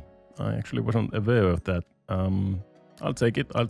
Anything helps. So the next step in the quest is to go and spy on the King of Needisnot, win a Jester outfit, which we cannot really do at the moment because we don't have access to Needisnot just yet. We have just a couple of small little goals like Idiot Smithing and the Curved Bone in our way, but anyways, we are going to get the full Jester outfit from the box here, and then that is all done for this chunk. And until we roll Needisnot, we cannot continue the quest any further. So let's go ahead and take the whole Jester outfit. We take the top, it's a top. We take the hat, it is pointy. We take the tights, they are tight. And we take the boots, they are booty. So there we go, we have the full Jester outfit, our best in slot magic defense outfit. Imagine that. Looking pretty damn ridiculous, I have to say. But yeah, that is our best in slot magic defense armor, and it is required for the quest later on when we roll, if we roll Needisnot. And yeah, that is the chunk task done for now. Attention! Good morning, Chatizo Mining Company. Good morning, sir. All right, you maggots, listen up. Our biggest client, Surfing Ring, has put in a massive order of 75,000 iron ore and 150,000 coal. As we know, Master Ring also supplies the technologically assisted ore buying account. So, you'll have to work a tad bit harder for the next few months. What? Instead of your normal 20-hour shift, you'll be mining 23 hours per day with a 2-minute lunch break at 12 o'clock. Seriously? And don't forget to report your daily ore count to me after every shift. What? Well, get back to work. We have to hit the daily quota, and you've already wasted 1 minute of your shift listening to me. Chatizo Mining Company, left turn, forward, march.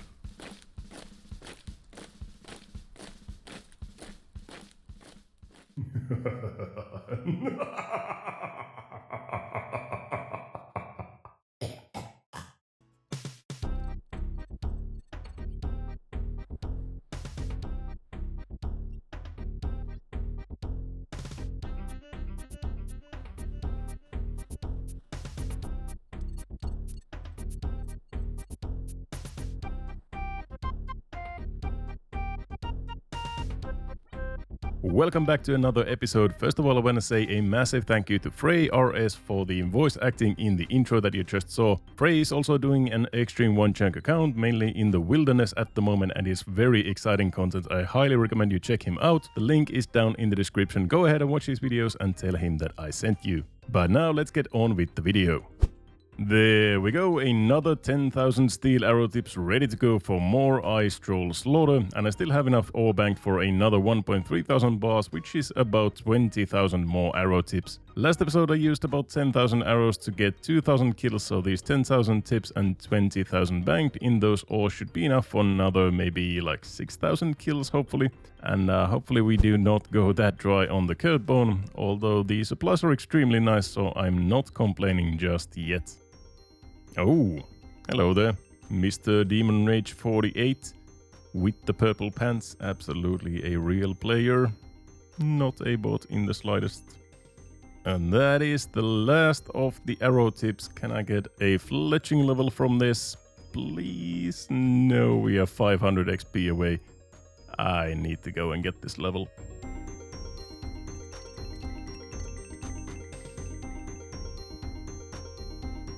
There we go, that is the fletching level 67. You can now make adamantite darts. I think that is actually a chunk task for us.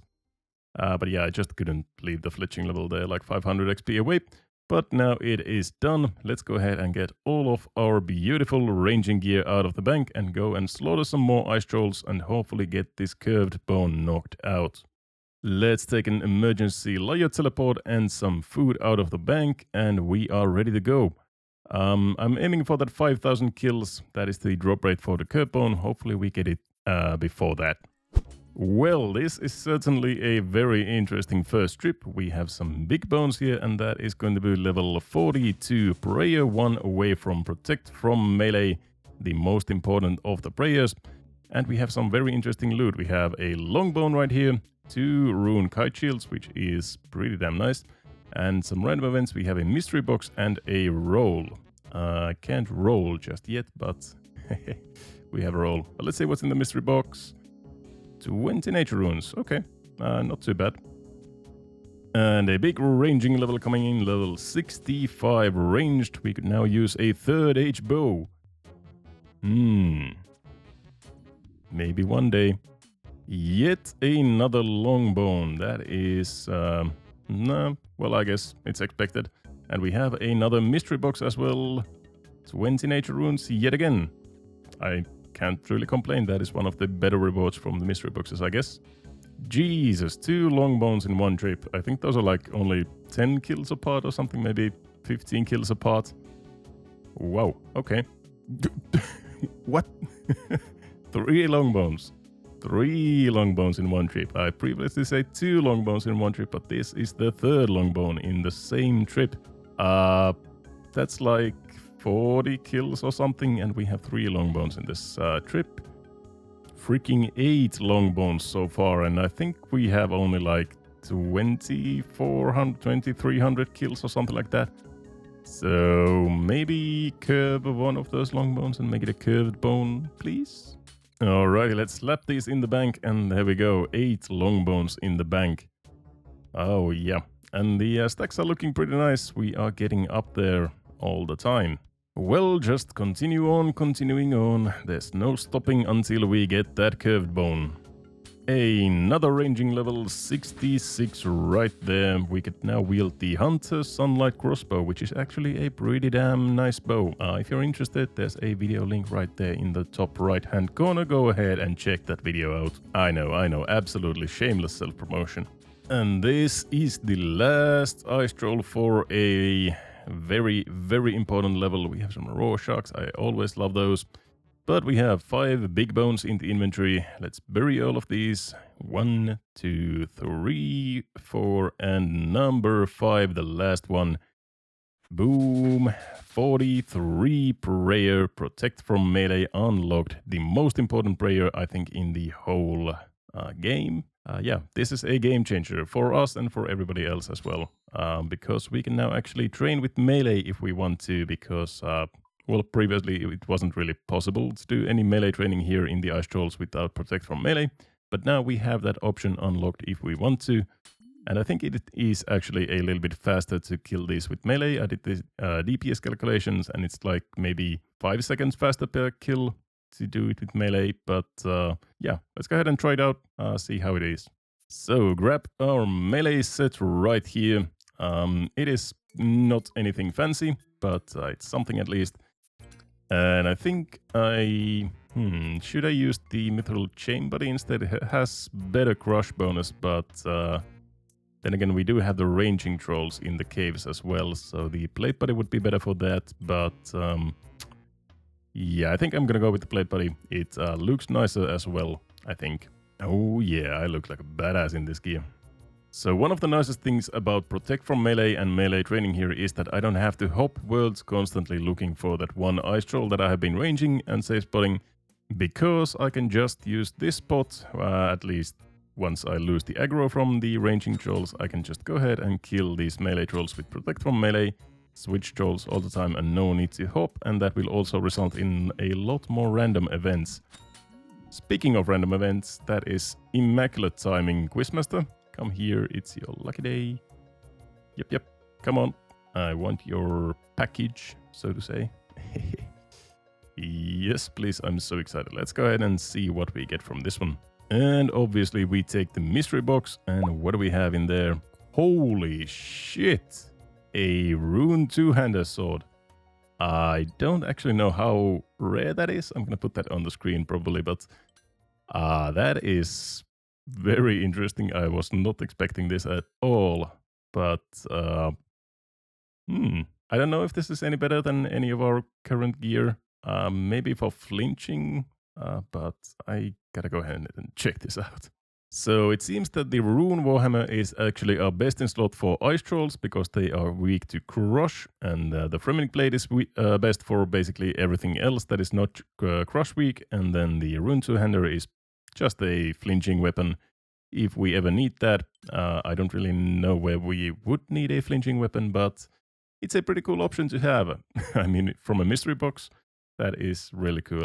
Our mystery boxes have been so good lately. Like, I got the steel plate body early on from a mystery box. Then I got 2 nature rune drops right in this episode. And now the...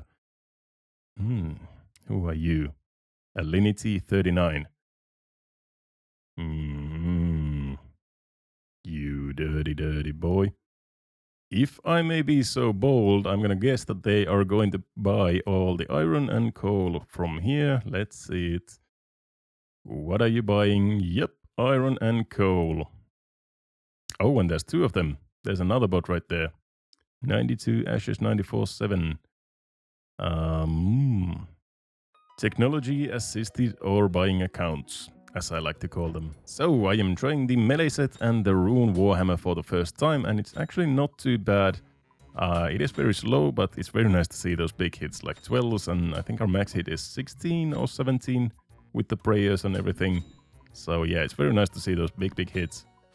Oh yeah, there we go, 17, and that was actually not our max hit, so it's maybe 18, maybe even 19, which is very large, to say the least. But yeah, it's not too bad. I think it is like 5 seconds faster per kill or something like that.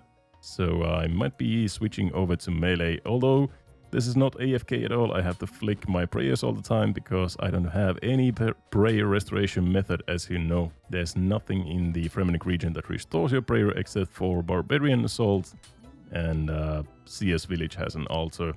That is the closest altar that we have. But yeah, anyways, at least until I get bored of flicking prayers, I'm gonna go ahead and keep meleeing these, maybe make the grind a little bit faster. Oh, nice. We are now 10 minutes into the kills, and that means that we have lost aggressiveness from these monsters, and that means that we don't need to really care about the females anymore, which is very nice because now I can just flick my quick prayers right here, where I have the melee boosting prayers, as well the supreme ultimate strength, whatever it's called, and the accuracy one. So yeah, this is gonna make it even better.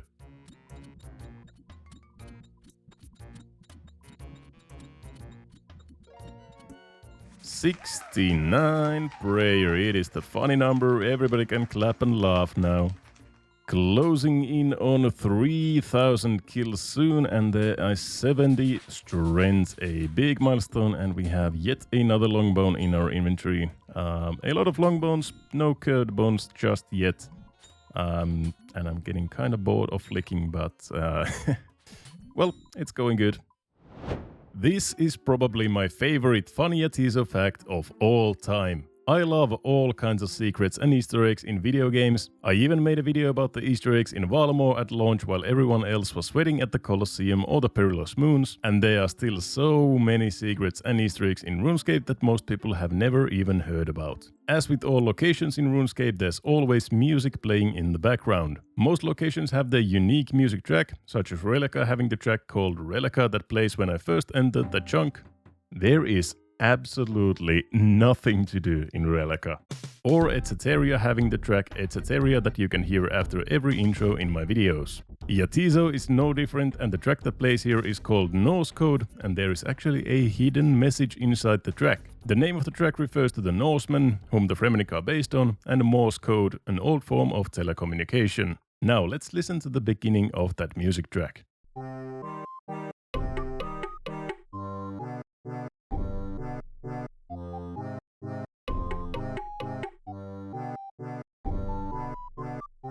Did you hear it? That high-pitched flute is actually spelling something out in Morse code. The whole deal with the name of the music track hinting to a code and the flute actually playing in Morse is just amazing Easter egg design, and I love finding little facts like this about RuneScape. If you understood what the secret code is, leave the answer in the comments and I will be sure to read them. Oh, and if that wasn't enough of a fun fact for you, the whole music track is actually just a remix of the classic track Yesteryear, which everyone knows very well. It's this one, the one that plays when you first arrive in Lumbridge.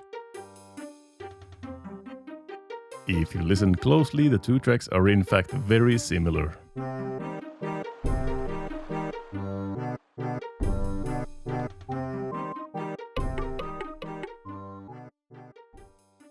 We have a lamp. This is a very nice bonus from the melee training, 25 agility.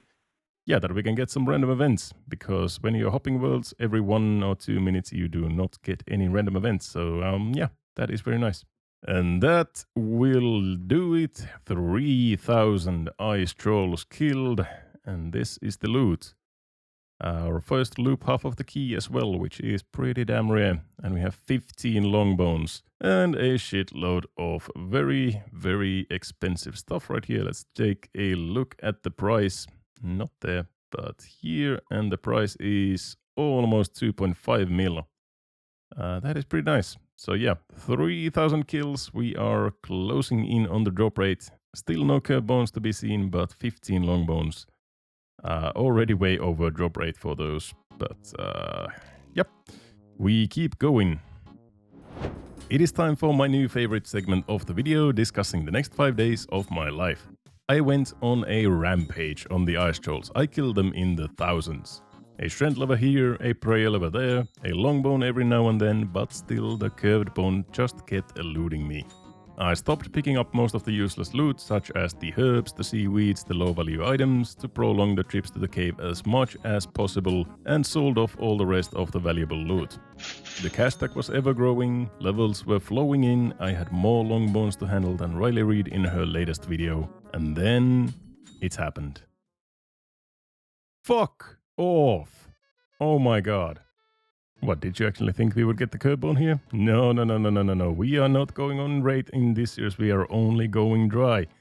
Another one in 5,000 grind. First the big shark, we went over 10,000 for that, and now we are over 5,000 kills for the curved bone, and no curved bones to be seen. Only 19 long bones, but no curved bones. Never curved bones. Well, here are at least all of the stats that we got from that grind. 5,000 ice trolls killed, and we have 60 attack, up from 50 I believe, is when I started this.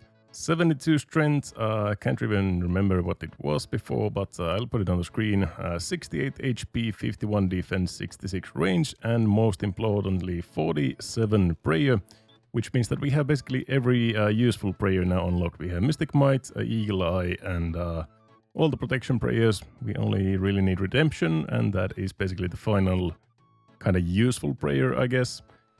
But yeah, all the prayers unlocked. The stats are looking actually pretty damn good already. We could use some dragon weaponry if we had any, but we don't. And I think I'm gonna go and train my defense next to like 60 maybe or something, and then continue on training strength even more. But let's go ahead and take a look at the bank at the moment. What are we looking like? So, as I said before, I only picked up the really valuable items and sold them immediately, and we have 1.13 mil at the moment, and we have all of this stuff as well. And the 19 long bones as well. Let's take all of this out from the bank and check the values here. A pretty damn nice stack, I think. We do have a lot of long bones, I'm gonna say that. 3.55 mil. That is actually really nice, really good for the smithing grind in the future. And 19 long bones, so we should have about 13, I think, on rate at the moment. 12 or 13, they are 1 in 400, and we have killed 5,000 trolls. So we are quite over the rate on long bones, and now we are going dry on the curved bone, but hopefully not that much. We'll see when we get it. Look at those long bones. That is a long line of long bones. So I'm gonna sell all of these to Sigmund the Merchant, except for the Rune Warhammers. You can see there in the chat box it says 20k for Sigmund the Merchant per Rune Warhammer. But Skullgrim here buys the Rune Warhammers for a little bit more, 29k, so 8.3k more per Rune Warhammer, and times 15 Warhammers, or 14 I'm gonna sell. So that is actually a pretty nice stack of money that we're gonna get extra from here. So yeah, sell all of the Rune Warhammers to Skullgrim, and everything else goes to Sigmund, and we should have a pretty damn nice cash stack. Alrighty, that is all of the rune warhammers. I'm gonna save one of them, and we are 1.5 mil already, and we have everything else to sell also to Sigmund the Merchant. Let's go ahead and sell all of these and see where we end up.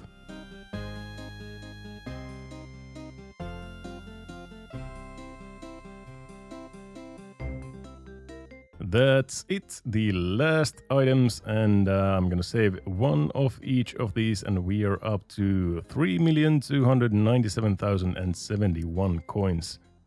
I actually really love that we have a really good cash stack. That is gonna help me so much in buying all the ores for the smithing grind. Even though the grind itself is kind of positive on money, I'm making money while I'm smithing, but I don't need to buy them like a small batch at a time. I can just buy a shitload of ores at one time and then just continue on smithing. So yeah, this is really helpful. That is the first part of the astral grind done. Maybe in the next episode we are gonna get the curved bone in another 5,000 kills or less. Hopefully, we'll see. But for now, we are getting back into the smithing grind. We are still level 65, and here we should be getting level 66. We can now make mithril plate legs and plate skirts. Not really useful, because I have those already. But yeah, we are almost 10% to the goal. Only 3.9 million XP to go. Yikes. Almost missed it, but that was level 67 smithing. I'm just kind of AFKing this, so levels are going by. And level 69 is so good that I missed level 68 completely, but there we go, we have level 69 smithing.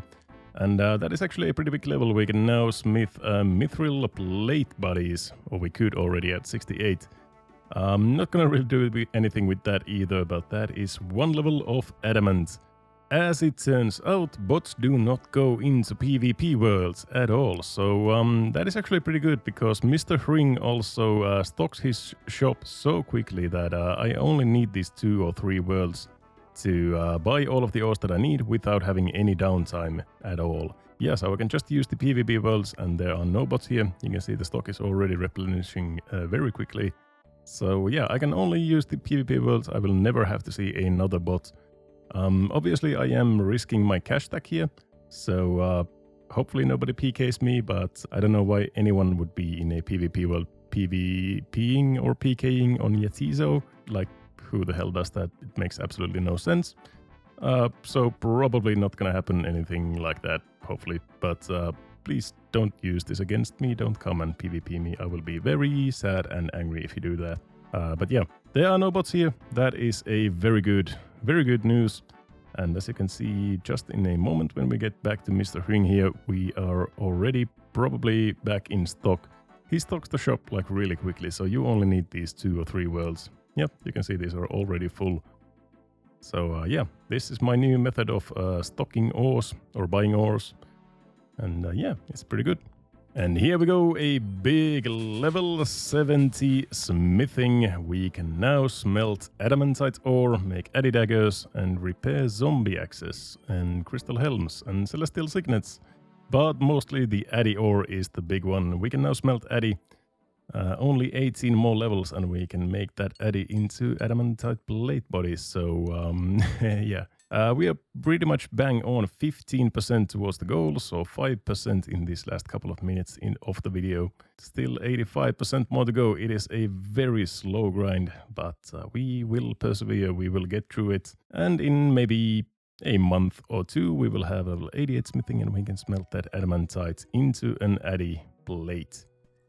Just finishing up fletching all of the arrow tips into arrows, and we are almost up to 15,000 steel arrows, and that is actually a pretty nice amount. Should last me for another at least 3,000 kills of trolls or something in the future, so yeah, that is pretty nice. But now that I can smelt adamantite, I want to go and mine some. I just gotta grab some 13 levels with my iron pickaxe first. And there are basically 3 different options to do this grind: 15,000 iron, 10,000 coal, or 6,500 mithril ores that I have to mine. Mithril would be pretty cool to make into arrows, but they are not that much stronger than steel arrows, maybe only a max hit or 2.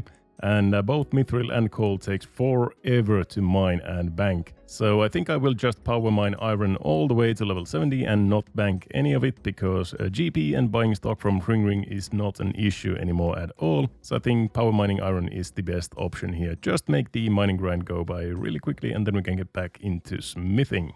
So, power mining these 2 iron ores on the left side of the cave seems to be about 23k XP per hour, which is not horrible, but it's not as good as some other mining methods in the game, obviously, but it will do for now. At 23k per hour, this is going to be about a 25-hour grind to get to level 70, which is really nothing compared to the smithing grind at all. So I'll knock this out in maybe a couple of days. Xtreme Onechunk Iron Man is a game mode mostly governed by RNG, and I don't mean just the RNG of getting massively rare items on drop rate, but also in what order you get those grinds in. The same grind can be vastly different for different people because of multiple factors, such as availability of good gear, bank access and the thing you are grinding. For example, 81 fishing would be no problem for me at all because I have access to all sorts of different fishing spots, but for people who roll Port Cassard before any other fishing method have to get 81 fishing with just the fishing trawler, which is a multiple 100-hour grind, except if you're named Josh. One of the most usual mega rare drops that Onechunk accounts have to get early on is the Curved Bone, a 1 in 5,000 drop that can be dropped by any monster that also drops big bones. Giant frogs, hill giants, moss giants, fire giants, Vedion, mammoths, you name it. This leads to many different kinds of scenarios that can be either a nice and simple grind or a multiple 100-hour slog. For example, if you start in Lumbridge, you're most likely going to get giant frogs as your first big bone monster, which are extremely fast and easy to kill with any weapon you might have. Me on the other hand, well, I got ice trolls, which don't seem that bad at first but are actually almost as tanky as greater demons. And I am killing them with whatever the hell this ranging setup is. So far I have killed over 5,000 of these little runs, and I'm not intending to release this episode before I get that bone. Welcome back to Xtreme Onechunk Rellekka, or Yatizo edition. We are back here killing ice trolls, and I have been here for quite a while since the last episode. There is 70 ranged already. We could now wear Black Dragon hide. And that is 1,000 total level as well, a pretty big milestone for the account, I think. And yeah, as Zaya pointed out, that was planned. But here we go, we also have a couple of lamps, 26 agility. So yeah, I have been mostly on a trip for a couple of days, and I was kind of saving that level for when I get back home so I could record it. There's all sorts of levels right there. Yeah, let's continue on. I'm about, I think, 6,000 kills at the moment, so already quite over the rate for the curved bone. We have a lot of long bones, but no curved bones yet, so here's hoping we will get it soon. Switching it up for some melee training, there is level 60 defense and 81 combat. The clips are very far apart. That was maybe like 2 or 3 days after the last clip, because there really isn't that much content to go here. Just killing the same ice trolls over and over again, getting the same loot over and over again, and closing in on 7,000 kills already. And with this kill we should be getting the last set of big bones for another big milestone right there, level 50 prayer. Another set of couple lamps, and this should bring us very close to level 27 agility. Only a couple more levels and we could use the bike in Keldergrim to train some agility, maybe in the future. Getting all the nice round numbers today. Level 70 hit points, that is beautiful. Over 7,000 kills at the moment, still no curved bones, so we are almost 1.5 times dry for it. So yeah, not really enjoying this all that much anymore, but hopefully we get it soon.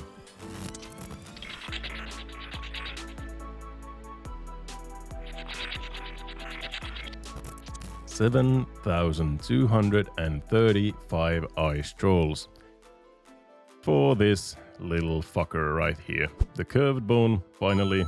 Last night on mobile I got it. Obviously it happens on mobile, so I don't get to record it, but well, we finally have it. That is over 120 hours of killing ice trolls. Maybe even more, maybe closer to like 150 hours because of the banking and everything, but yep, finally we have it. 27 long bones and the curved bone finally in the bank and in the collection log, and that is one of the biggest chunk tasks I have done so far. Yeah, let's go ahead and sell everything else that we don't need here, and we are done with the grind. And there it is in the collection log, 27 long bones, 1 curved bone. We went quite over rate for the long bones. I think we should have gotten like 18 or 19, and we have 27, so that's kind of something. But anyways, that is the grind done. Let's go ahead and sell everything, and we are moving on, finally. So just to give you a little couple of thoughts about the grind, it was pretty brutal. At the end, it was kind of AFK, at least when I was ranging. When I was meleeing, I had to prayer flick, so that was not really enjoyable, but the ranging wasn't too bad. The supplies are extremely good. We have a lot of different seeds if we roll a farming grind in the future, and obviously a lot of money, like over 4 mil, I think, at this point. And yeah, it took a long time. It took a very long time. Each kill was like 1 minute, and if I was ranging them, I had to hop world after each kill because they spawn only one at a time and like very infrequently. So maybe like 1.5 minutes per kill, accounting for the banking and everything. So yeah, it took a very long time to get those. Like compared to giant frogs, which I talked about in the intro, those are like, I think you can get like easily 500 kills an hour or something, and I was getting maybe like 50 to 60 kills per hour, so like 10 times slower. But anyways, it is now done. This is the final piece of cash that we are gonna get from this, and bank it, and yeah. Not really sure what to do next. I guess the mining grind that we left off in the last episode is the next order of business. We really only need 70 mining and 88 smithing, and then we are done with Yatizo completely. And then we can finally roll a new chunk. Probably not in this episode, because 88 smithing is still gonna take like 200 hours. But maybe in the next episode. Slap that last bit of money into the bank, and we have a lot of money. 4,233,486 coins. 4.2 mil, mainly just from the ice troll drop. So that is really great. Really good for the smithing grind. And obviously we have everything else. And the stats are looking very good. We have 60 attack, 60 defense, 70 ranged, 70 hit points, and 72 strength. So really getting up there in the attack department. So now that that is done, let's get back into the mining grind that we left off in the last episode. We need level 70 mining, which equals to about 15,000 iron ore, with an iron pickaxe in the Yatizo mines. So back to the mines we go. Oh, and we are starting off with a random event, the Quizmaster. Can we get a stale baguette is the question. And the mystery box is 20 nature runes. Yet again, that is the 3rd time in a row I have gotten 20 nature runes for a mystery box. Can't complain. Nature runes are always good. Better than cabbages or onions or flyers at least. So, but yeah, as for the mining goal, we have 514,000 XP to go. We are 1.5% there. So really haven't done anything regarding this grind. And with just these 2 iron rocks, it is not as fast as it could be with like 3 iron rocks in a triangle formation, but what can you do? This is the best setup that we can get, the best XP I think we can get, so this is what we're gonna do until level 70 at least. And as for the XP per hour, you can see right there about 18.7, maybe like 20k per hour when I'm focusing, so it's about a 25-hour grind to get there. The first level of the grind coming in, level 58 mining. Oh, that is a nice little side benefit. We are getting all sorts of uncut gems from the mining, of course. If you remember, in one of the previous episodes, I was hunting for an uncut diamond for maybe like 20 or 30 hours, just big net fishing, some caskets up. Really could have used this uncut diamond then, but well, we're gonna see how many we get on the road to 70. Oh, look at that. We have a crashed star, and I am the first person to find it. And that is a level 6 or size 6 star, so we need level 60 mining. I have 58. Unfortunate, but I guess I could mine it with my main Ironman until like the tier 5 and then come back here with the Rellekka and mine it with that. But before that, there is really quickly level 59 mining, 1 level away from being able to mine that star. But now I am bringing in my main account to the star. Let's see if we can mine it. There he is, our Lord and Savior, coming in to mine the star, at least the first tier of it, so we can mine it with Rellekka. I don't know how much XP per hour these give on a iron pickaxe at level 59 mining, but we will see. Alright, the star has been mined for the first tier. Let's go and see it. And someone in the chat, Goblin Chunk, just got level 99 mining, so big congratulations there. I'm a little bit behind of you, but I'm coming here. So that is a tier 5 star that we can mine, 32 XP per mine, which is almost the same as iron ore. That gives 35, I think. So let's see how much XP we're getting per hour. I have absolutely no idea.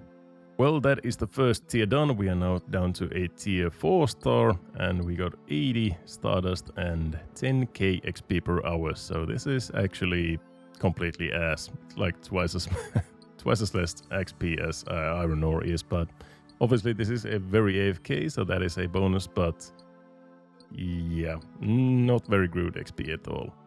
Back into the iron mines we go, and there is level 60 mining. You can now enter the world famous mining guild.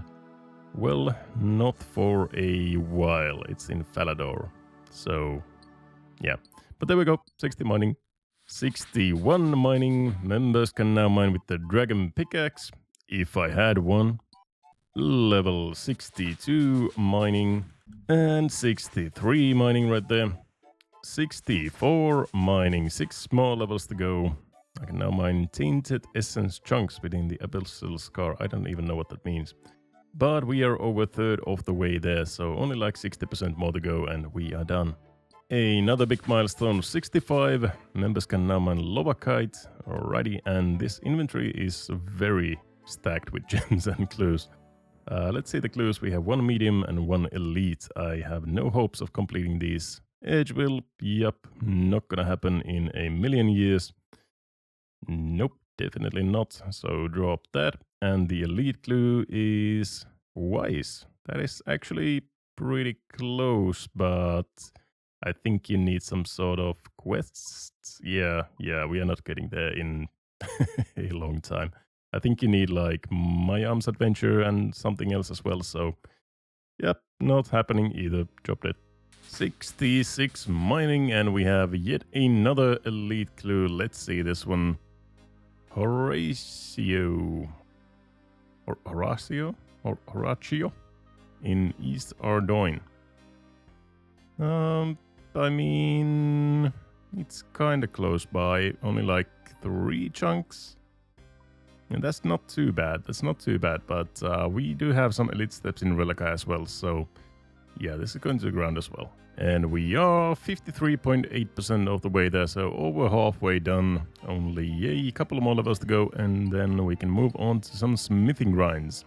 67 mining, 3 more levels to go. Only like a third of the way anymore, and we are done. And we have yet another clue, this time a medium, and this is Cecilia and Falador Bark. Yuppers. I found a very nice tier 6 star in Rellekka, so I mined it, got almost all the way to level 68. Just a couple of XP drops away. But anyways, we have a hard clue from that mining. Fairy Queen, that is probably the hardest one yet. That will probably require most of the map unlocked before we get there. So yeah, that is definitely going to the ground. But yeah, I got almost like 400 Stardust. Obviously, I don't do anything with Stardust until we get to Falador, which is like at least years away probably.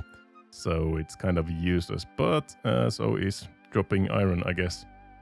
But let's go ahead and get this level right here. Just 1 more iron ore, and we should have the level 68 mining. 2 more levels to go, 25%. Oh, the longest level starts now. And that is the longest level, all done. 69 mining, everybody clap and laugh, it's the funny number. 14% more to go, 69,000 XP. Actually, that's quite a perfect number. But yeah, we have a lamp here. Let's go ahead and put that into agility, and that is level 27 agility. Just as a reminder, why I am putting all of these lamps into agility is because at level 30 we can use the pedals or the bike inside the blast furnace in Kilgrim if we roll the chunk to train agility, and that might open up a lot of content in the future, for example Dagannath Kings, which require 85 agility, or a rune throne axe. Just a couple more ores and we are completely done with the mining experience in the Yatizo mines. come on, boy. It has been 25 hours in these mines mining the same 2 iron rocks, and this is going to be the last one of the batch. There we go. 70 mining. You can now mine adamantite and also soft clay and size 7 stars. And we have that beautiful yellow completed goal in the mining. That is nice. But yeah, that is it. We can now mine adamantite. That was well, not that bad of a grind, but it was kind of boring, to be honest. But the prize always stands in the end. We get to mine all of this adamantite ore and start checking off some chunk goals off our list. So basically all the chunk goals we have left is just 88 smithing and everything that comes with it. The addy plate legs, addy chain body, addy plate body, so on and so on. But basically everything is done when we get 88 smithing. And I think for all of the chunk goals we should only need... Oh, achievement diary stage 1. I didn't actually know that this is an achievement diary. Yeah, as it turns out, it is a hard diary task to mine 5 adamantite ore here. I don't even think this was in the chunk picker for some reason, but well, here is the chunk task for that. So let's go ahead and cross that off as well. I think I'm gonna mine like an inventory or something of this adamantite, and that should be enough for all of the chunk tasks that we need. And yeah, let's get to it.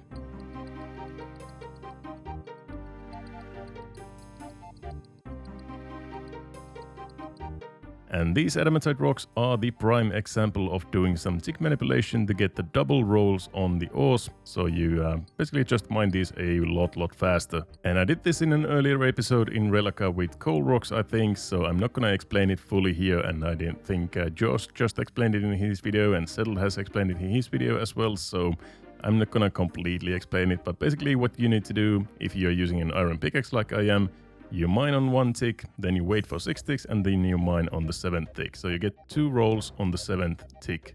And especially with the iron pickaxe, this is actually very simple to do. All you have to do is wait until you hear the audio cue for your pickaxe hitting the rock, and then you click away 1 tile and click back at the rock. And then you just repeat it until... there you go, it works. So yeah, it's gonna make it like twice as fast, basically, to mine these adamantite ores. You just click on the rock, wait for the audio cue, click away, click back on the rock, and rinse and repeat until you succeed in mining the ore. It's still only like, I think, 15% chance or something like that at my level, so it's not like it's gonna work every time, but you can see it's pretty fast actually.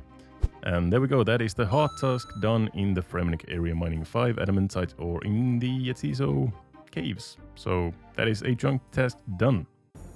Alrighty, that is 20 adamantite ore mined up, and this should be more than enough for every chunk task that we need to do on Yatizo. And if I ever need some more, I can just go back there and mine some more. But for now, let's go ahead and bank this and start smelting it up.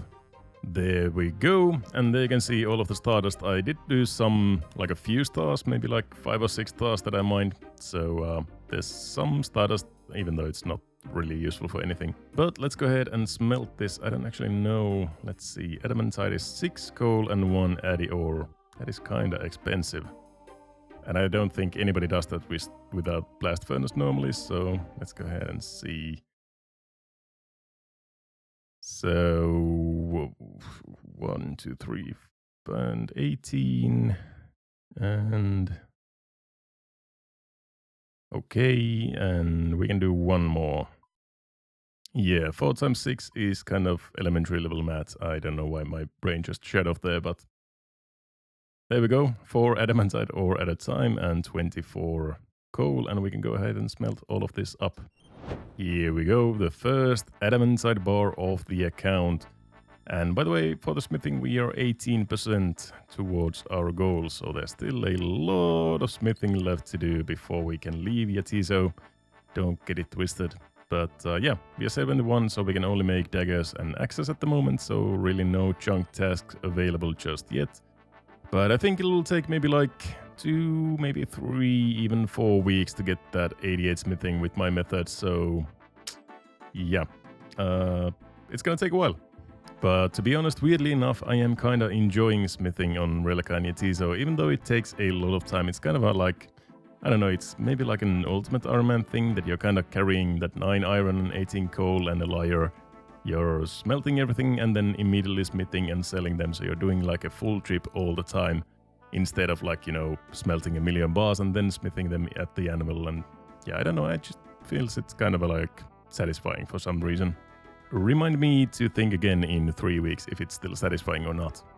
There we go, that was the last of the adamantite bars, so now we have 20 Eddie bars stacked up ready to go for all of those chunk tasks. Now we just need 17 more levels of smithing, and that is equal to like 180,000 ores that we still need to buy from Ring and smelt and smith up and sell. Let's get to it. 72 smithing. The first one we can now make adamantite maces, which actually is not a chunk task, kind of. So for some reason the chunk picker says that actually a mithril mace is the best in slot for brayer bonus, but I think the adamant mace is just strictly better. So I'm just gonna make both of them here just to avoid any confusion. There's the Addy mace and then the mithril mace, and let's see if this actually is... Yeah, there's really no differences. I expect that the adamant mace is just better. So I guess chunk task done. Adamantite, mithril mace, whatever. Which one ever it is, we are done. The sharks from that ice troll grind is coming in very clutch here. We are gonna need so many teleports into Rellekka. Although I'm kind of thinking it actually might be just faster to walk to Rellekka and back and not use any layer teleports, because I have to...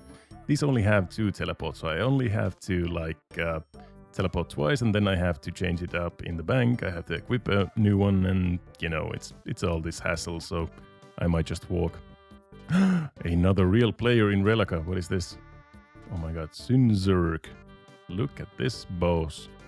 Ava's accumulator, rune simi, a rune plate, but a rune boots, rune everything, a bear head, and an amulet of glory, and a combat bracelet, and a Zamorak book. That is weird equipment, but a cute noob, I guess. Although, if he is a cute noob, what the hell am I then? Well, hey, guess who just missed a level, and a pretty big one at that. 73 smithing gives us the ability to make adamant bolts, which in the future might become diamond or ruby addy bolts, which are amazing ammunition for just about any content. And it is also a chunk task to make and equip some addy bolts, so there we go, 10 unfledged, and the fledged addy bolts plus 100 range strength. That is crazy compared to what I was wearing before with the steel arrows. But yeah, that is a chunk task done as well. Let's go ahead and move forward. And I just calculated that if I buy the whole stock from Ring and make all of the bars into steel plate bodies, I'll be making around 109 GP of profit every steel bar. And it is a bit of an issue because I can only carry 9 steel bars worth of materials to the furnace, so I'll have to drop 1 bar every other trip to make into 2 steel plate bodies. But anyways, if I do that the whole way to 88 smithing, I would end up with around 6 million GP in profit, I think. Making my total cash tag over 10 million, and that would be absolutely sick. Having a green cash tag with the Rellekka and Yetizo locked Ironman of all things would be mind-blowing. I mean, of course there's some variation in the cost. Sometimes the shop isn't fully stocked and I end up paying more than normally for the ores. And if I want to make arrow tips or something easier than 9 steel plate bodies every 5 trips, which is kind of an awkward method, I'm not gonna lie, the profits are gonna be a bit smaller. But anyways, continuing on, maybe we will hit that magical green 10 million cash tag at the end of this, or at least get pretty close to it. Another smithing level 74 right there. We can now make Addy short swords, Addy darts, Addy nails, the Emberlight, the new one. There's actually a typo right there. That's triggering. And that is also 1025 total level, pretty cool. Didn't really unlock any new chunk tasks or anything in that level, just the Addy swords, which are not better than our current swords. So, yep, nothing there at the moment. And this is what I'm doing at the moment. You might have seen me drop that steel bar there right in the previous clip, and now I am making 9 more steel bars, picking this one up so we get into 10 steel bars. So basically every 2 trips I am making 3 steel plate bodies and 1 set of steel plate legs. And that is kind of a good compromise, I think, for using the bars as efficiently as I can, because I really can't be asked to make 9 steel plate bodies every 5 trips. That is kind of like that's just very awkward to do. So, yep, this is a pretty good compromise, I think, getting 2 steel plate bodies every 2 trips, and then 1 steel plate body and 1 steel plate legs every 2 trips is pretty good, I think. Big level right there. 75 smithing. You can now make Addy scimitars, Addy arrowheads, Addy spears, Addy hastays, chasing gloves, dragon kite shields, and the sturdy harness. What a load of bullshit that is. Nothing unlocked there. The Fremnik blade that we have is actually better than an adamant scimitar. It's the same stats, but it's a little bit lighter, so strictly it's kind of a little bit better than a Addy scimitar, so we don't really unlock anything there. Just continuing on. But this level, on the other hand, is going to be massive. 76, and we can now make Addy longswords, Addy crossbow limbs, adamant javelin... Adamant javelin heads and crystal tools. But mainly the Addy crossbow limbs is actually very huge. An adamant crossbow can shoot the adamant bolts that we made, so that would be a pretty massive upgrade for the rest of the account, I think. So let's go ahead and try to make one. So this should be all that I need. We are going to need the crossbow string for somewhere, and there is actually one little spot that we might be able to do it. I'm not really sure if we can, but let's go ahead and see. There should be some bears right around here. Yep. They are not actually in my chunk. They are spawning in the other chunk, like where that big bear is to the left. Like right there somewhere. But they do drop bear meat. And we should be able to take this bear meat and then make it into sinew, which we can then turn into a crossbow string. Pretty handy. Although, now that I actually think about it, we might need a range for this. Or can we use the fires? Let's see. Spit roast, use the bear meat here. Yeah, it just cooks it. And then we can just burn it. And that is it. Okay. That is kind of unfortunate. So we do need a range for that. As far as I can tell, I don't have access to a range at the moment. But there is something here in the longhouse. It says a cooking range here on the map. And that means the big fire in the middle of the longhouse in Rellekka.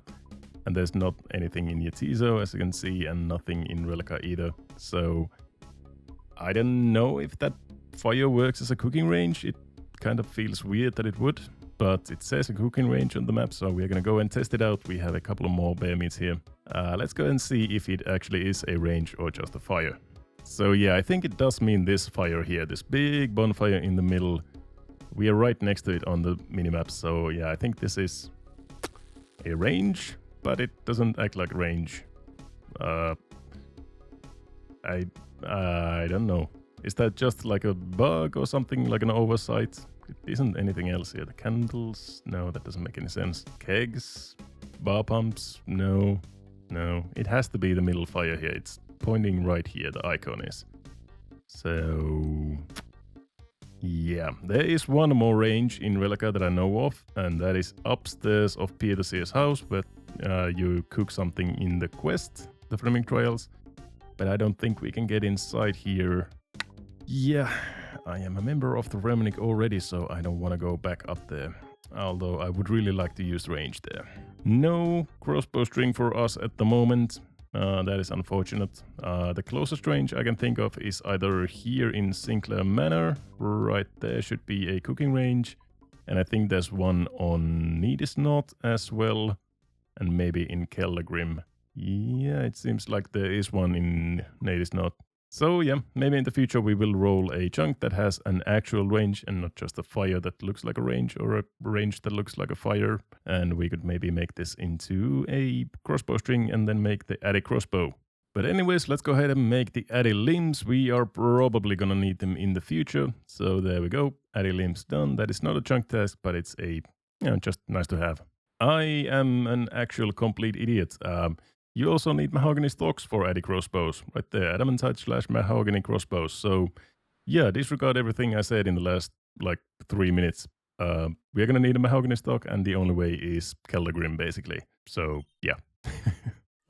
Level 77 smithing and another chunk task unlock. Addy full helms, Addy throwing knives, and Shazian boots 4. And the throwing knives are our best in slot ranging weapons, I guess, 2-tick ranging weapons at least. So that is a chunk task that we need to do. And there we go, Addy knives are done. I don't think we really need to use these anywhere, but they are equipped and done, and that is a chunk task as well. plus 15 range bonus, plus 14 range strength, and 2 tick weapon, obviously pretty nice. I have made some grave miscalculations somewhere, I don't know how, but it seems like I should end up with about 12 to 13 millions of cash after the grind is done. I'm now up to 5.2 mil, so yeah, that is going great, and yeah, I guess I'm going to be richer than Mr. Ring himself. So you're saying I should get 88 smithing for an adamant plate body by buying 225,000 ores from the shop on Yetizo and smithing them all only using the furnace and anvils in Rellekka? Well, yeah. You don't know who you're talking to.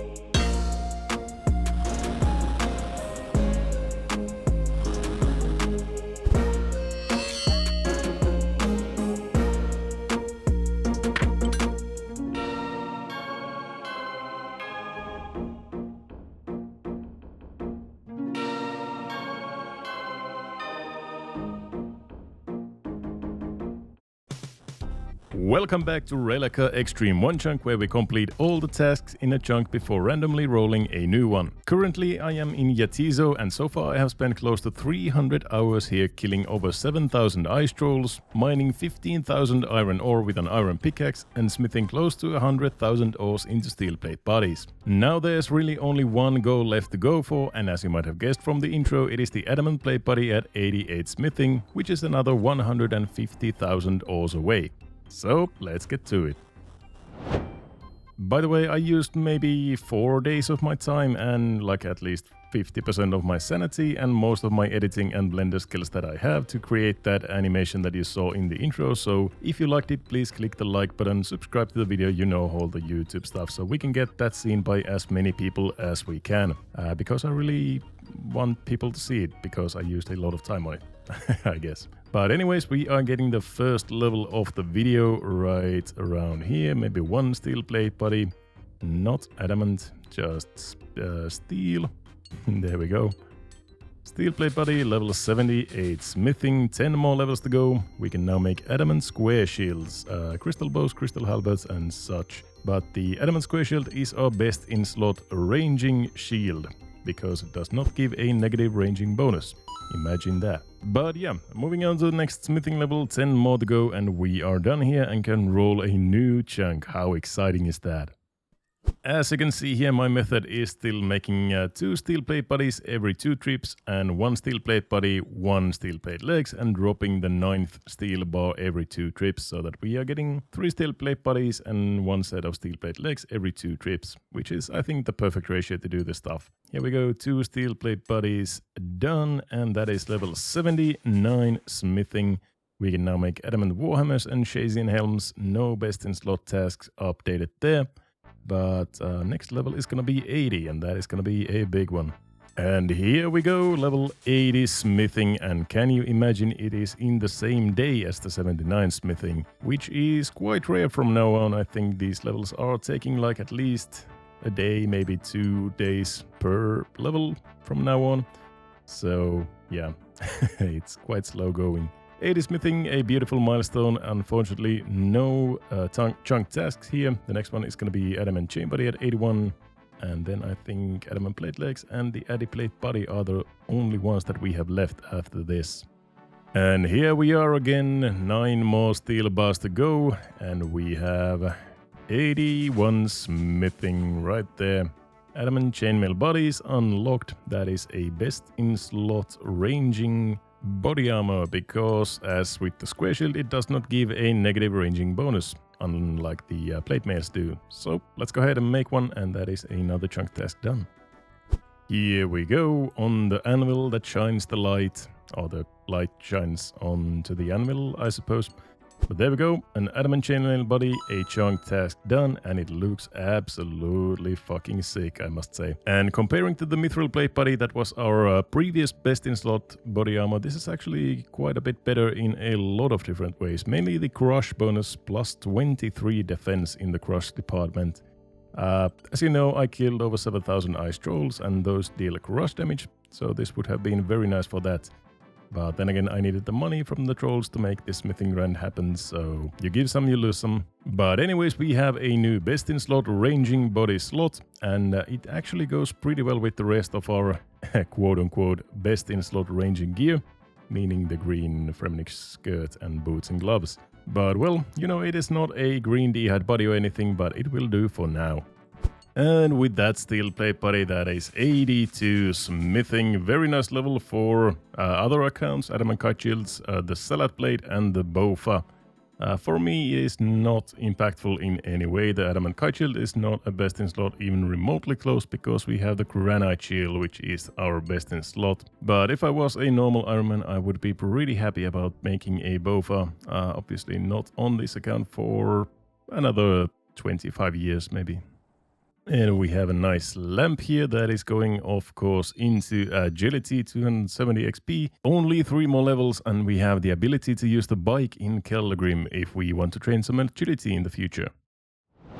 Today's funny Yetizo fact has to deal with the Fremnik Isles quest, which is strikingly full of memes, popular culture references, and some real history as well. One part of the quest which I haven't gotten access to just yet has the player collecting taxes from the fair townsfolk of Yetizo. However, if you attempt to tax the tramp Eric, he will just throw a cabbage at you, but the cool thing is that the cabbage is actually a real item and is added to your inventory. Similarly, attempting to tax the banker will result in a conversation where the banker retaliates by taxing you 10 GP per transaction, which the player obviously refuses, although it would be quite the gold thing for Jagex to tax bank transactions. Any J-mods in the chat, you didn't hear that.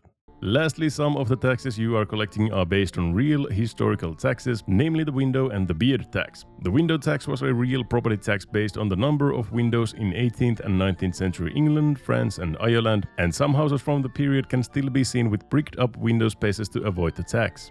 The beard tax was a tax instituted by Peter the Great in 1698's Russia in an effort to bring the Russian society in line with Western European models, and is also depicted in the TV series The Great, which is, by the way, a fantastic show that I encourage you to watch. Alright, enough rambling about taxes, let's get back to the video. Good morning, it is time for yet another smithing level. Beautiful, 83 smithing, really nothing here. Chasing plate bodies 4 doesn't affect us any way, and I guess for adamant we also unlock adamant claws, which we cannot obviously do. But that is only 5 more levels until 88, which means that I am happy. It means that I actually might be able to finish this grind in this video, hopefully. I think like 8 or 10 days more. I tried to sweat so hard yesterday to get this level, but no, this is for today. 84 smithing. Adamant two-handed swords doesn't really affect us in any way. We actually have that rune two-handed sword that we got from a mystery event. The mystery box random event? What am I talking about? Anyways, that means that the next unlocks are 86 smithing for adamant plate legs and 88 smithing for adamant plate bodies, so there's nothing more in the way. And I guess, well, next level we get access to rune smelting, but we don't have any rune luckily at the moment. In the future we might have some runite, so we'll see about that. Alrighty, it is time for a massive milestone, level 85 smithing right there. You can now smelt runite ore, make rune daggers, members can make sigils, the blessed spirit shields, infernal pickaxes, chasing gloves 5 and ursine chain maces. Holy shit, what a level. But that means in the future, if we roll a chunk with a runite ore, that is a 99 smithing requirement. Luckily, not yet. But maybe in the future. 340,000 XP for the next level. That is pretty daunting, but 3 more levels and we are free from Yetizo. It is time for another chunk task, the second to last in this chunk. 86 smithing right there, and that means we can now make adamant plate axes, adamant plate skirts, and actually rune axes if we had rune at all. That is pretty damn sick. Yeah, that is the second to last chunk task that we need to do. Adamant plate legs are best in slot melee legs, so let's go ahead and make those as well. 3 adamantite bars made into plate legs, and there we go. The best in slot melee pants that we can get in Yetizo. Adamant plate legs acquired. By the way, do not look at my dad body, I am quite sensitive about that stuff. But anyways, those are quite a bit better than the mithril plate legs, plus 9 in all defense bonuses. So That's some sort of an upgrade at least. But yeah, 2 more levels, 1 more chunk task, and then we are rolling a new chunk. The longest level is behind me. Here we go, 87 smithing, 1 more level, my man. Rune Maces, Chasing Boots 5. I wonder why the chasing stuff is so high, smithing levels, I can't understand that. But anyways, 1 more level of 413k XP, that is horrifying. But I did already buy and bank all of the ores needed for this last level, so I only need to smith everything, maybe like 22 hours or something, and we are completely done with Yatizo. If I had like a Dwarven Stout, then I could, you know, skip this level. And, well, if I had access to Keldagrim, I could buy the Dwarven Stouts, but then again, if I had access to Keldagrim, I wouldn't be doing Rellekka Furnace, I would be doing Blast Furnace, which is like 25 times faster than this is. So, yeah. Anyways, 1 more level, 400,000 XP, about 20 hours, and we are rolling. Oh, take a look at that. One last mega chat before we leave Yatizo. Look at this guy. Full granite, even the granite sword and everything. An amulet of bloody fury, I think that is. An obsidian cape and a berserker helm. I mean, I aspire to be this guy one day. Shefu Zero, you are my hero. 225,000 ores bought, smelted, smithed, all done. And this is the final product of all of that. The last steel plate body. Oh boy, let's go.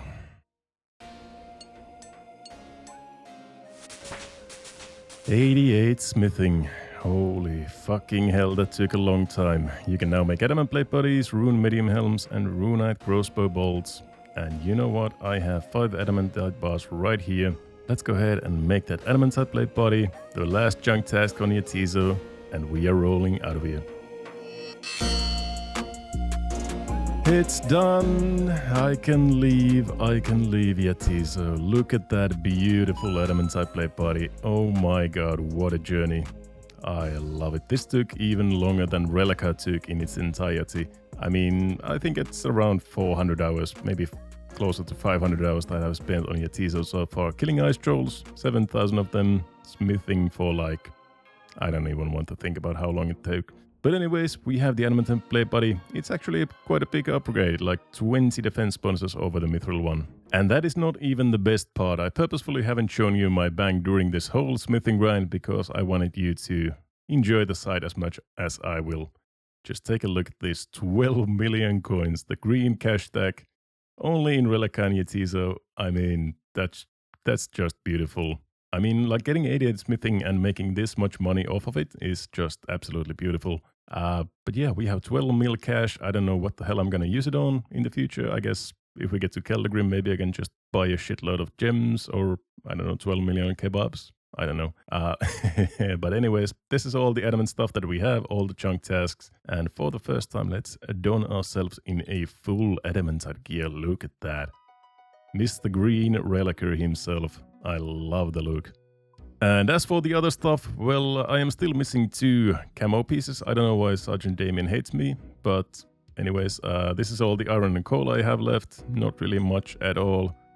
And for other stuff, just a little bit less than 1,000 sharks left. So I used maybe like 500 or 600 on the Liar teleports, and then I stopped using them because I wanted to have some sharks in the future, like for PVM stuff and stuff. So yeah, that is everything for the bank. All the chunk tasks are done. Everything is done. So I think it is finally time for us to roll. But before we do that, a quick word from this video sponsor, Mr. Ring Ring. You know, I've watched this man grow, spend his life here, bust bots, anvils, and his ass day after day, and for what? A couple of pixels on his stat sheet look a little different. That kind of commitment deserves to be rewarded, so give the man a subscription. He made me a millionaire. He reported at least 100 technology-assisted ore buying accounts. He's even helped the local mining community with our little pest problem down there. Like the video and leave a nice comment. Now let's see him roll and get his stinky ass out of my town.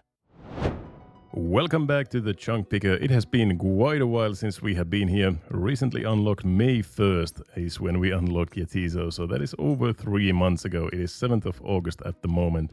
Yeah, it has been quite a while. But before we do anything here, let's go ahead and check the last tasks done here. Idiot smithing for an adamant plate body and melee beast body, adamant plate body. We have everything done here. All the framing tasks, all the best in slot items, all the skilling tasks, everything should be done, and obviously the long bone and the curved bone are also done, so everything 16 out of 16 are done. And because it has been so long since the last chunk roll, I think it is best just to kind of uptick all of these and go through what we have. So first of all, we have Waterbirth Island, and as you can see, I have marked this with a skull icon, meaning it is a death chunk, but it is not a death chunk just yet, because we can only kill Dagonauts at the moment. We cannot get through the gates before we have either 85 agility or rune throne access. So at the moment, it's not a really bad chunk, but in the future, it's going to be a death chunk once we unlock the ability to go through the gates. Then we have a Tseteria right here. That is kind of a death chunk at the moment. We need 70 farming for this bush patch that we have here to plant a poison ivy seed, which we do have at the moment. And we have to do that with only this bush patch and then the hops patch that we have down here. So that is going to be quite a long thing to do. Luckily, I do have quite a lot of seeds from the ice troll grind. I have like at least 20 or 30 Jangaberry seeds and something like that. But it is anyways going to be quite brutal. Then in the Framnik Isles we have this little chunk, which is a death chunk, but as with the Waterbirth Island, it is not a death chunk just yet. There is one single runite rock right in the middle there, but you cannot access it and you cannot mine it before you complete the Framnik Isles. I actually thought you only need Nidisnot, but you do need the whole Framnik Isles stand, so I think we need this chunk as well to get into that runite rock. So at the moment this is just more ice trolls, nothing new I think, and in Nidisnot, well, that's not really made chunk task, but it is an amazing chunk to have. As you can see, there is a furnace and range right next to the bank. There's a water source, there's some shops, there's yaks, there's all kinds of very good stuff in Nidisnot, so I would really like to have this chunk. It doesn't really have any big tasks, I think, just some crafting and such. So it's not too bad. Then down here we only really have some smaller little chunks unless we roll this one. The Broken Bridge is level 80 agility at the moment because we have access to the Rellekka course, and you can get XP on this. I didn't think you could get XP on here, but you can get XP on this little bridge. So that is like at least a couple 100,000 hops over that little bridge. Hope we do not roll that just yet. That would be very brutal. Then down here we have Macrobber's Wood. Not really anything in there, I think. And similarly in Sinclair Mansion, there's only the quests that we can do until a certain point. And I guess it does have a range here, so we could get that crossbow string done. So that's something, I think, and more maple trees and something like that. And up here we only have bears, so that is 85 cooking to make a part wild pie. So not too bad, since we have access to the food shop on Yetizo, it's not a bad grind at all. The bad thing with both of these chunks is that they both bring us closer to CS Village, which is kind of a death chunk, and obviously closer to the Belt of Death. But as you can see, there's really no way out of this Fremennik region or the Rellekka without going through the Belt of Death, because up here we are going only up until like here somewhere. We need some rock climbing boots to get through here, so that is not an option.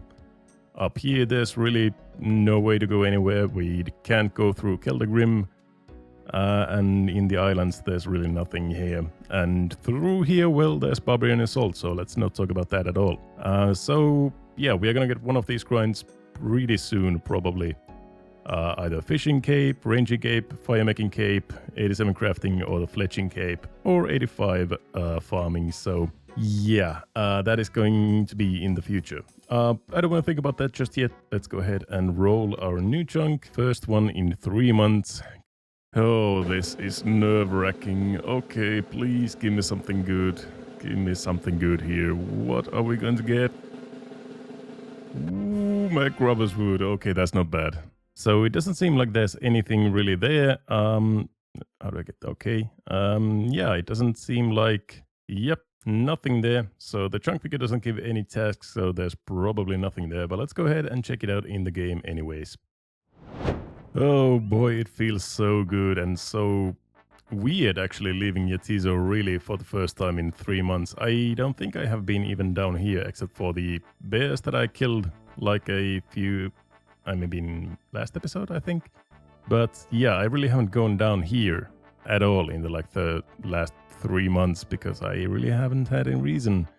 But let's go ahead here into the map. We are going to unlock Macrobus Wood. We do have our first fairy ring, so that is quite something. And it is kind of scary that it brings us right next to CS Village. Yeah, that is going to be a round and a half. We are going to get access to magic, I think. Maybe.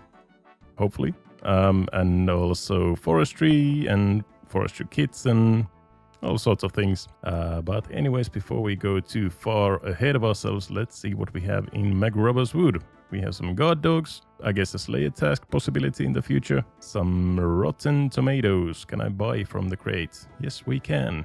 I don't know if that is a chunk task or not, but there you go. We have a rotten tomato.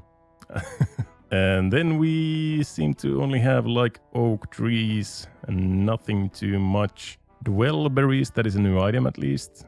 Forest doesn't seem interested in talking to me. Okay. Yeah, it doesn't seem like there's anything down here. Let's go into the gates. I think you can get there from back there somewhere. Let's see if we can get into this building. I have actually never been in this building, I think. Door is locked. Okay. I have no idea what's in there. But I know that we can go through these loose railings right here. And we can get ourselves some dwell berries. That is a new item. I guess we can kill one of the guard dogs. They probably don't really drop anything. There we go, guard dog go down, and we get bones, probably, yes, so nothing really there. And here we have the red wines, but I need a spade to dig it up, so yeah, I'm gonna get a spade and get some red wine worms, but there's really nothing too much in here. So yeah, that is kind of a free chunk. Obviously it does put us very close to the CS Village, which is terrifying, but it is what it is. Okay, back into the chunk picker we go. And here we are. Let's go ahead and add all of these chunks, the coal trucks, ranging guild, and CS Village. Let me fix these up real quick, like so. So we have the same 4 chunks up here, the same 2 chunks, or the same chunk here, and then we have coal trucks, probably really nothing there. Ranging guild, so we can get our first skill cape now if we roll that chunk. That is quite interesting. CS Village, and then Sinclair Mansion and the Fremnik Forest. We are making a really long Tetris piece here. Hopefully it doesn't get any longer than that just yet. But I guess we will just see. Roll a chunk, hope for nothing too bad. Please, no agility, no ranging guild just yet. Ooh, it is not. Okay, that is a good chunk. Okay, we have some tasks here. 46 crafting for a yak hide armor top. 556 wood cutting for splitting Arctic pine logs. What the hell does that even mean? I think that is for the Fremnik Isles, maybe. Then a yak hide armor top, yak hide armor legs as best in slots. That is pretty nice actually. We can get some real ranged armor. And then Fremnik Isles up to step 7. That is really cool. So we actually get some chunk tasks, finally. That is good. I really like the fact that we got needed now. Mainly this furnace and the range right next to the bank is going to be amazing. But let's go ahead and see it in the game. Oh baby, the other Fremnik Isle. And at the moment I really have to take some pride in the fact that I never misclicked on Maria Gunners here. When I was like, I have gone through this, like going to mod gunners maybe at least 1,000, maybe 2,000-3,000 times. And I never misclicked on Maria Gunners, so we should get a new music track here. Let's go to Needis Knot, Volcanic Vikings, a new music track that is beautiful. Let's go ahead and see Needis Knot for the first time. Oh, Needis Knot? Oh yeah, and I need to unlock it, sorry. That is Needis Knot unlocked. Welcome, welcome, welcome. First of all, we have some yaks. That is beautiful. We have some yak hides, probably, and yak hair that we can then craft into some new armor. We have Arctic pines that we can cut down. Anything up here before I go into the village? Oh, we have a bridge. Is this an agility thing? I hope not. Okay, no agility XP here, and we have some more ice trolls. Hello there, haven't seen you in a while. And there's probably just more ice trolls up there, so nothing too much. Then we go back, and let's go into Needisnot, the town, for the first time. Hello and welcome to Needisnot. What do we have here? We have some bank chests. Obviously, that is gonna be super nice with these clay ovens and the range. I mean, that is the range, I think. And then the clay forge. So we have a really close by bank access to a clay oven and a clay forge. That is nice. And back here we have a spinning wheel. So that is something, I guess, if we want to spin like something. I don't know what we would spin here. I guess maybe we can now make the crossbow string. Let's actually see if we can do that first. So if this is actually a range, we should be able to get sinew out of this. Oh yes, nice. We have some sinew and we can make this into a crossbow string. We really can't make the crossbow just yet, but at least we have the string now. There we go, crossbow string made. That was not actually a chunk task, but it's pretty nice to have at least. Let's put it right there next to the limbs. There we go. Now we just need the mahogany stock, I think, and then we should have a full ready-made crossbow there.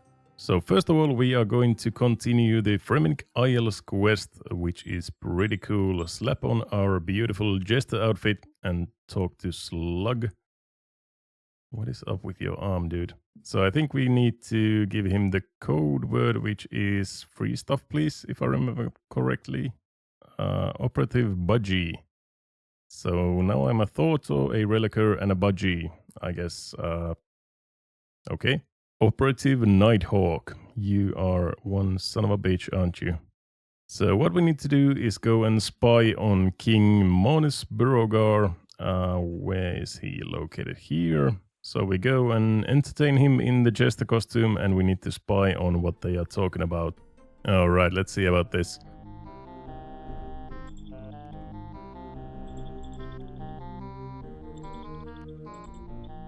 By noon, if that was something I missed what he said. Oh, fuck.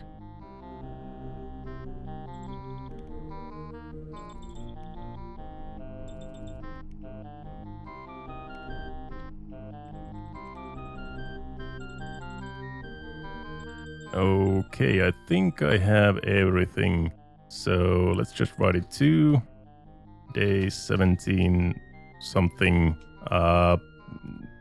Noon to bridges.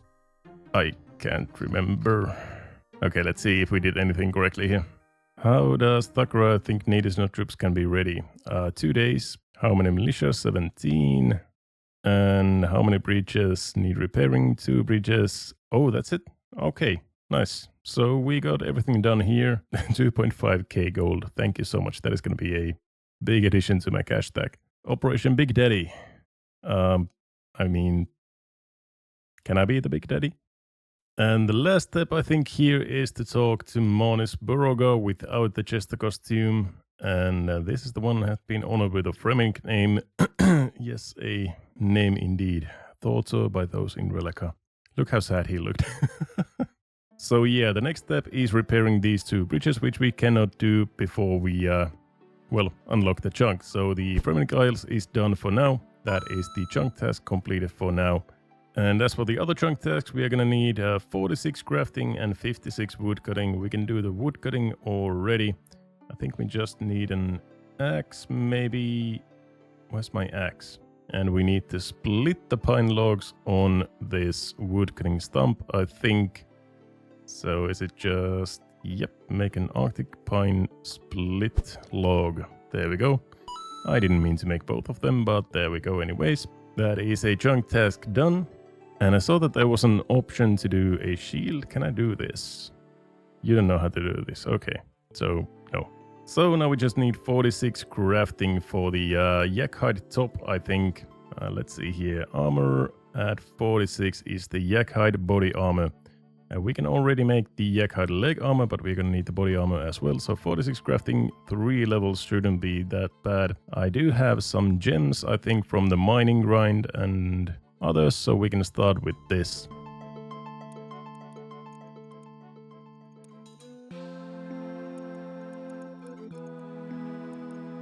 Well, we are going to get the level 44 right there. We just need 2 more levels and I have to figure out a way to get some XP. I can always go back to Rellekka, do some clay mining and pottery, but that is not really interesting, I think. But I think I can do the yak hide legs. So I guess I'll have to go and kill these yaks and get some hair. Or unless we have access to the yak hide store on Yatizo now. I think I'm gonna go and check that out as well. And this is actually pretty huge. I didn't even realize, but we can get some needles and balls of wool and thread from here. So these are going to be necessary for the yak hide crafting, obviously. But I think a needle is also required for the elemental workshop, which is not that far away. We can basically roll CS Village already. So yeah, getting the needle here is really, really good. And we can also get a lot of balls of wool. But, you know, we have like 4.4 thousand balls of wool almost, so I guess I don't really need to buy any of those. But yeah, the needle, the threads and everything is really, really good for us. Just look how much cooler it looks when I have the adamant plate body. The whole like green set with the green boots and gloves and the adamant. It's so good, it's so good. Yup, Miles, that's a ring. 320 coins added to the cash tag, thank you so much. Let's take these yak hides here to Thakkarad Sigmundsson. Craft the goods. Cure my yak hide, please. 5 GP per hide. Cure everything. There we go. And we have cured our yak hide. So we can make this into yak hide leg armor. 32 XP per. So I really need to kill like hundreds of these if I want to get that. If I really want to get 46 crafting out of these. But anyways, that is a chunk task done. We have equipped ourselves some yak hide legs. Our best in slot range armor, not too bad. So they are plus 10 range bonus. So that is nothing to scoff at, I think. When our best in slot previously was, I think, the green skirt. So yeah, these are definitely much nicer. Now, let's see if we have access to the yak hide store or not just yet. I don't think so, Van Liga. Yeah, it is later up in the quest when we are collecting the taxes here, then she opens up the yak hide store, so unfortunately not really available yet.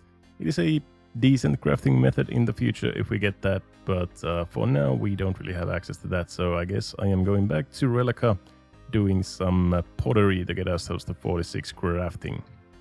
Actually, now that I think about it, this is taking ages. 38 XP per a plant pod when I have flax right there. And I have the spinning wheel right here. So I am just going to pick up all the flax there, bring them back here, spin them into bowstrings, go back and do this again and again and again until we hit 46 crafting. Shouldn't take too long, maybe like an hour or two. And actually part 2, I am going to kill some yaks now that I think about it. Because you can turn the yak hair into rope as well as making the yak hide into yak hide legs, you can get 57 experience of crafting per a yak killed, while a bowstring is only like 15 experience. So each yak is like almost 4 bowstrings worth of crafting experience. So I only need to kill like 160, 170 yaks. So I'm definitely going to do with that because, you know, we are in Nidaros. This is my new area. I really want to try all the content out here. So I'm going to kill 170 yaks here instead of picking like 600 flax. Yaks? Flax? It rhymes. There we go. First full inventory of yak hide and yak hair. Gotta love it. Let's go ahead and cure all of this yak hide. Turn all of the hides into ropes. And that should be like only 10 or 11 more trips of these and we should be done with 46 crafting, so not too bad of a grind I think. So let's actually see if this even works. Spin rope from yak hair I suppose. Yep, 25 crafting each. That is actually quite a lot. And rope is always useful for a lot of quests and stuff like that, so yeah, it's gonna be handy I guess. And obviously the cured yak hides will turn into yak hide legs, which then can be sold for a decent amount, so better than dropping all of the bowstrings on the ground, I suppose. Actually, part 3, I have these 900 seaweeds saved up from the ice troll grind in Yatizo. And there is a sand pit right here in Rellekka, very, very close by to the boat, to the native knot. like right here. So I might as well just make all of this into molten glass. If I make them all into molten glass, that is like 18k crafting XP, which is more than enough for level 46. And now with the furnace and the range so close to the bank here, this is going to be just very fast to make all of this into soda ash and then make all of the soda ash and sand into glass. So this is definitely the way to go. I'm not sure why I didn't think about this sooner, but yeah, this is what I'm going to be doing for 46 crafting. For the sand, I'm just going to buy some empty bucket packs. I guess like 5 of them. I really don't care about the cash. I have too much cash for this stuff. So there we go, 6 bucket packs, 600 buckets. Maybe buy a couple more here. That should be enough for 46 crafting, I think, and then I can just refill all of these later if I need to. So I'm making all of the hair into rope that I got from the yaks, and that is going to be 45 crafting, 1 more level, and that is done. Might as well just make all of these. I'm not going to use the hair for anything else, so just some free crafting XP right here. And that is it, the final level 46 crafting. You can now craft orbs and yak hide body armor. Didn't take too long at all, maybe like an hour or 2 or something. So yeah, we are done with crafting. Let's go ahead and make the body armor. Let me just see here, some cured yak hide. I think you need 2 of them, and a needle and some thread. And let's go ahead and make the yak hide body armor. There we go, best in slot task and the crafting task as well done. And let's see what it looks like. Oh, Jesus Christ, that is a look and a half, isn't it? I mean, I look like the cards. I didn't even realize they are using yak hide armor as well. But yeah, that is a very interesting look for my best in slot ranging stuff. But yeah, it gives plus 10 ranging attack bonus and some defense bonuses, so that is something, alright. Oh, and with the full ranging gear, with the bow and the archer's helmet, oh, this is looking sick, dude. I mean, it's not really even a bad look. This is like a real Viking cosplay look, I think. I quite like it. But yeah, that was everything for Need Is Not. I will meet you back in the chunk picker. Here we are. First of all, let's cross off all of these. 46 crafting, the yak hide top and the yak hide legs. Everything done in Need Is Not. Not a bad chunk at all. And we get a lot of good resources from there. And we get this top half of the Fremic Isles now rollable. Let me just put all of these into order once again. Everything is going to shift up by 1. We now have 10 rollable chunks. Pretty much the same as last time. Nothing really has changed. There's really nothing in that top half of the Fremic Isles just yet. So yeah, I guess we're just going to pick a chunk. Woo! Push the button. And what do we get? What do we get? What do we get? Sinclair Mansion. Number 9. Okay, that is not bad. That is not bad at all. We are gonna get just a murder mystery up to step 3, talk to a gossip. So there's really nothing there in this chunk. Just a little bit of a quest progression. That is pretty good. Let's go ahead and check it in the game.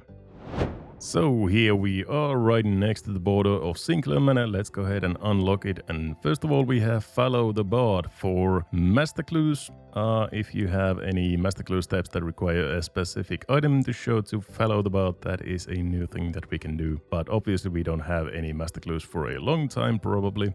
Then we have this beautiful little bench area right here. That is soul soothing. I think this is a very beautiful area. And as for something new, we have willow trees. I don't think we have had willow trees before anywhere.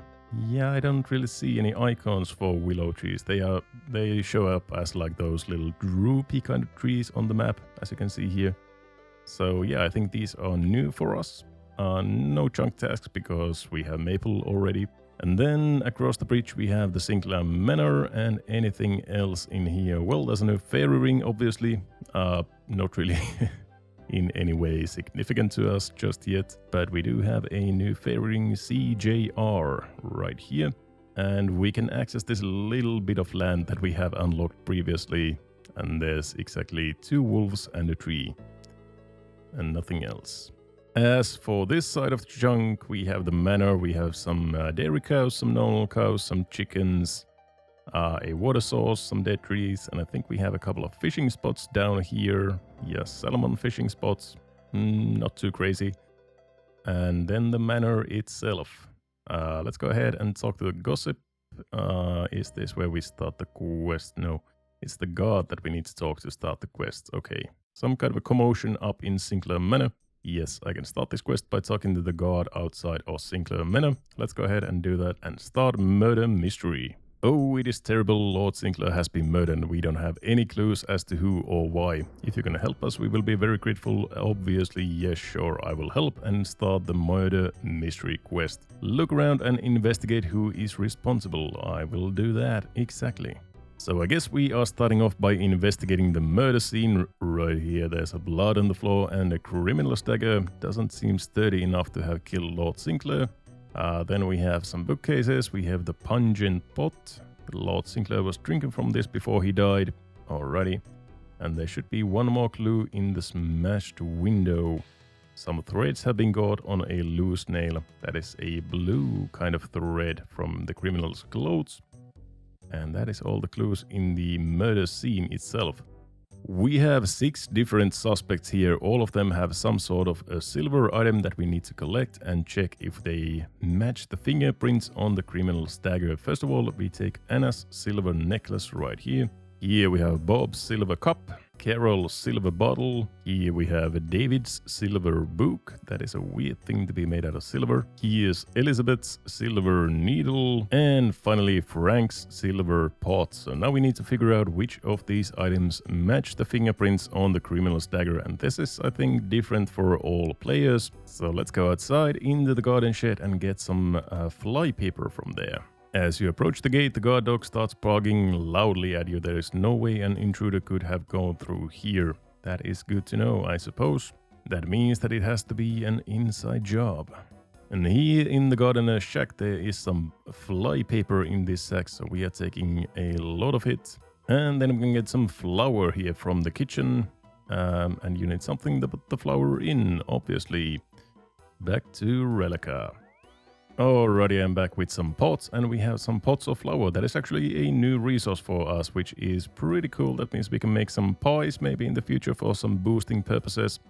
But as for the quest, all we need to do right now is use the flour on the items, get the fingerprints and attach the fingerprints into the fly papers, and then just match up the correct fingerprint to the criminal's dagger. Okay, first of all, Frank, is it you? No, this is the useless fingerprint. It is not Frank. How about Elizabeth?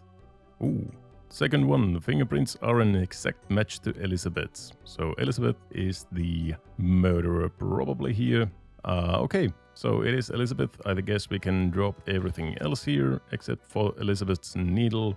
Yeah, okay, so we can drop everything else except for the killer's print and Elizabeth's print as well.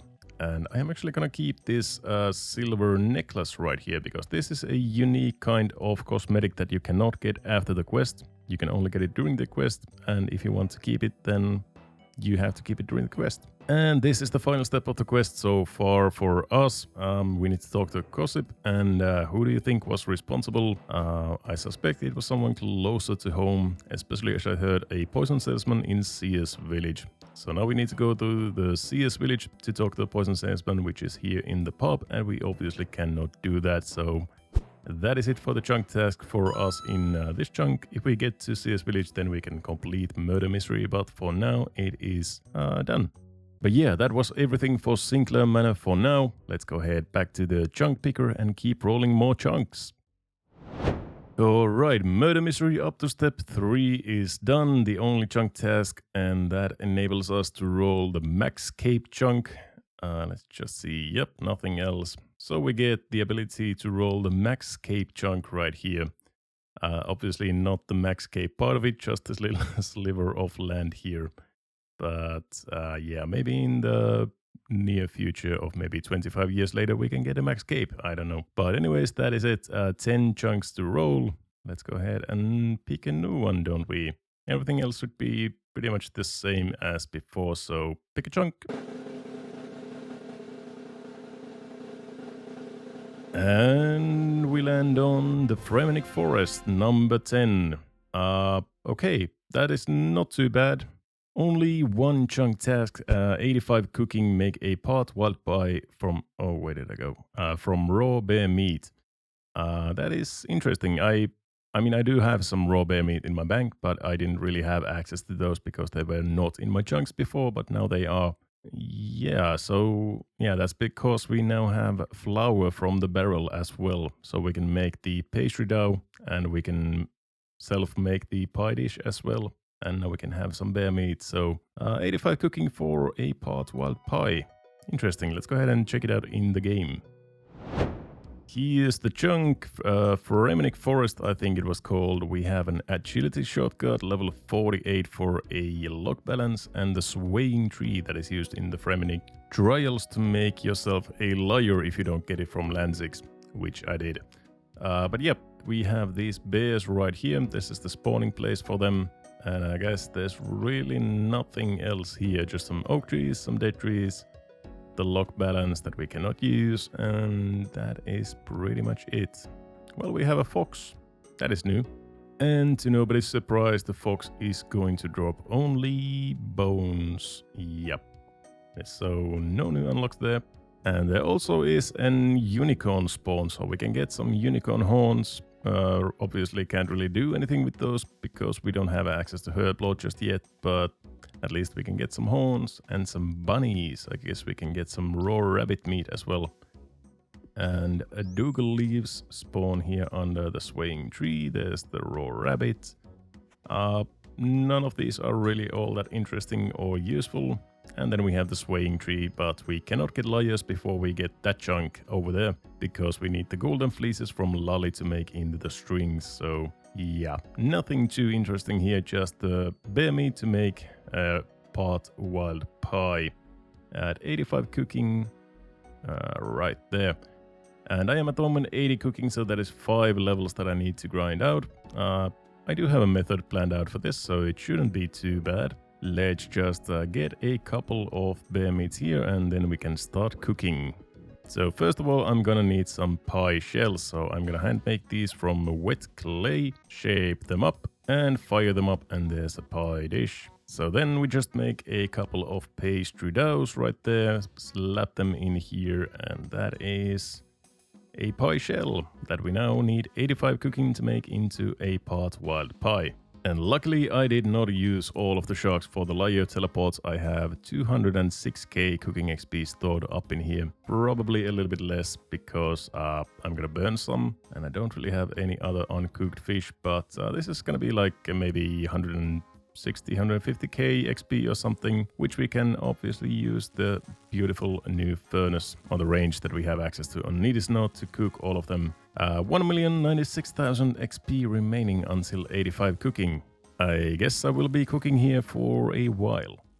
Welcome to Rellekka Xtreme Onechunk. If you're new here, you joined at the perfect time because I have just completed 3 pretty massive chunks and starting on a clean slate this episode. 400 hours in Rellekka killing locals and fishing sharks, 200 hours of raking weeds at a single hops patch, and another 400 hours killing ice trolls and smithing over 75,000 steel bars in Yatizo. After those happy little grinds, I rolled 4 chunks in a row with just a few menial tasks, and today I am rolling again. The possibilities include 4 million hops over a broken bridge, 20,000 berries to pick from a single bush patch, 3 1 in 5,000 pets, or the chunk equivalent of the good Lord himself winning the lottery at Christmas Eve. Which one will we get? We'll start rolling right after the intro.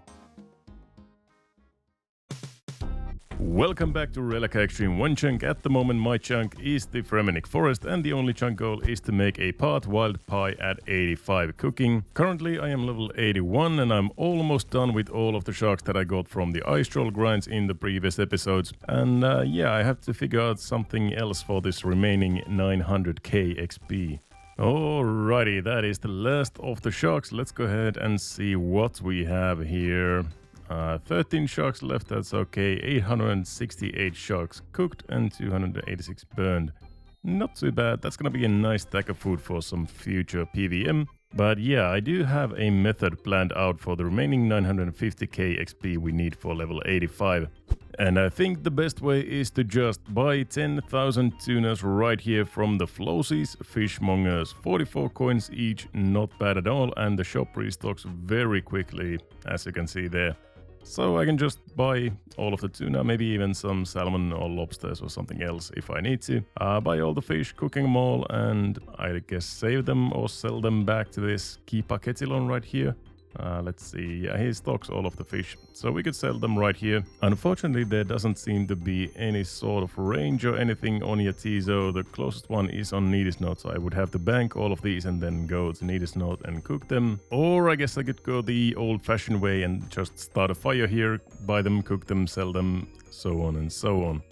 Yeah, this is not actually even all that bad. I can bring some logs here, just cook all of the fish right here, sell them right back to the keeper kettle and at least make a little bit of money back from this. And then just buy a new inventory, cook them all here, and yeah, this should be fine. I have like 700 Arctic pine logs or something also from the ice trolls. So that should probably be enough to cook all of this fish that we need for 85 cooking. And I am getting like 120k XP per hour at the moment, which is not too bad at all. I'm just AFKing. If I'm really concentrating, I maybe go to like 150k per hour or something like that. You know, just AFKing this is not bad at all. Maybe only like 10 hours, 8 hours, something like that of cooking.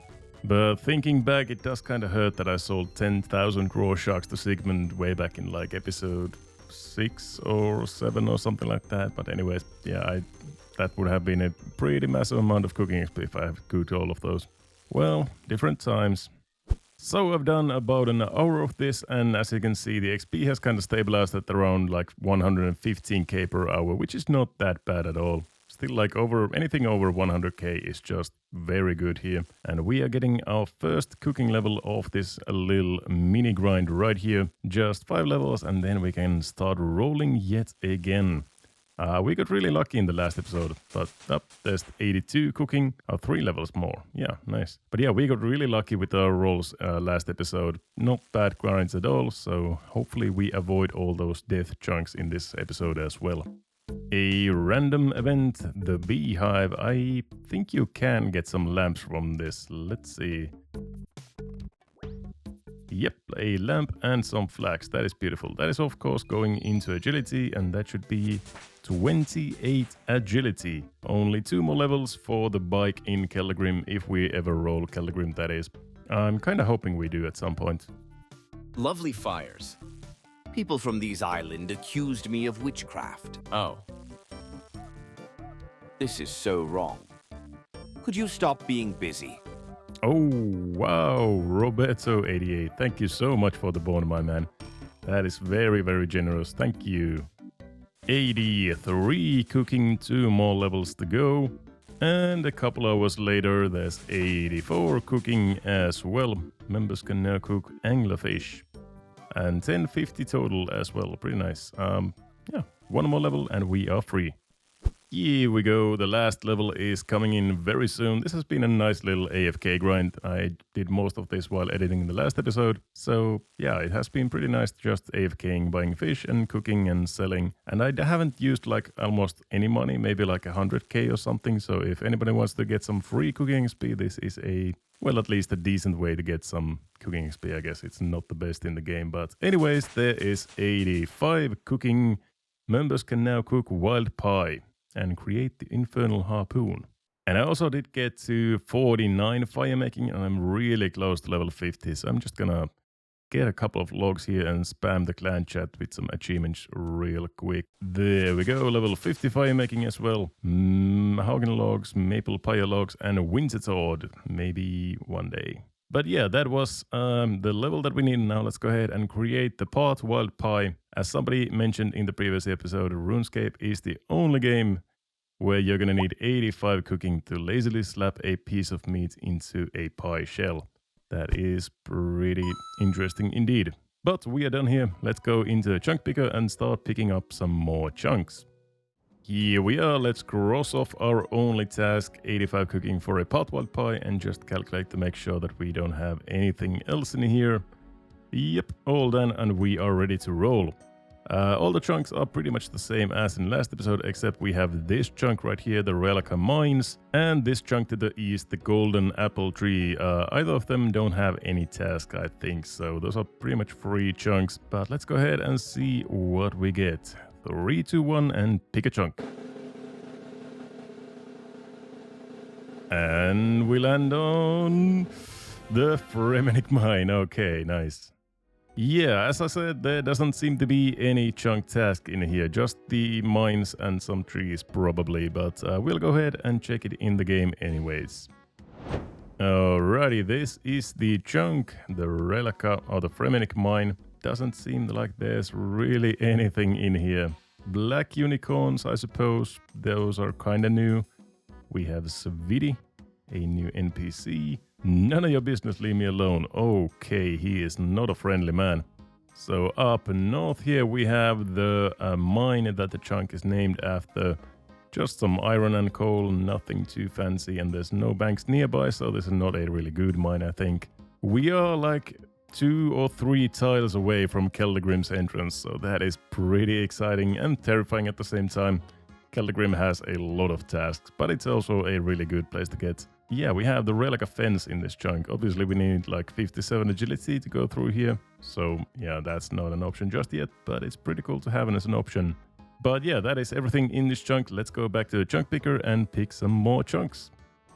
So, that unlocks the ability to roll the mountain camp and Keldegrim. As you can see here, I have marked Keldegrim with a death chunk icon. It is not really a death chunk anymore because we already have that 88 smithing for Adam and Play Party. So there's not really all that much to do in Keldegrim. There's still a lot, but not as much as before. And then Mountain Camp, I don't really think has anything except for the one quest. So yeah, that's basically everything, and we are ready to roll yet another chunk. Let's go pick a chunk. What are we getting this time? Golden Apple Tree, okay. So yet again there seems to be no chunk tasks at all in this area, and seems like a pretty dead chunk, except for we have the Fremennik Slayer cave in this chunk. I didn't even realize that. But yeah, that seems to be pretty much everything in this chunk. Let's go and see it in the game if we find anything. Back in the game, and this is the chunk that we just rolled, the Golden Apple Tree and the Fremennik Slayer dungeon. So we have yet another fairy ring and the Golden Apple Tree and the Slayer cave, and pretty much nothing else. Oh yeah, I just realized that means that we can now actually make some lyres ourselves. If we can cut from the swaying tree that we unlocked last time, and then now we can buy the fleeces from Lali as well. But here in the mountain pass that is leading to the Troll Stronghold, there's nothing there, and there's these rocks in the way. So these, I think, need climbing boots. So I guess this chunk is kind of a rollable at the moment, although we can really only move like 4 tiles in that way. And then we have the Fremennik Slayer dungeon, obviously, right there.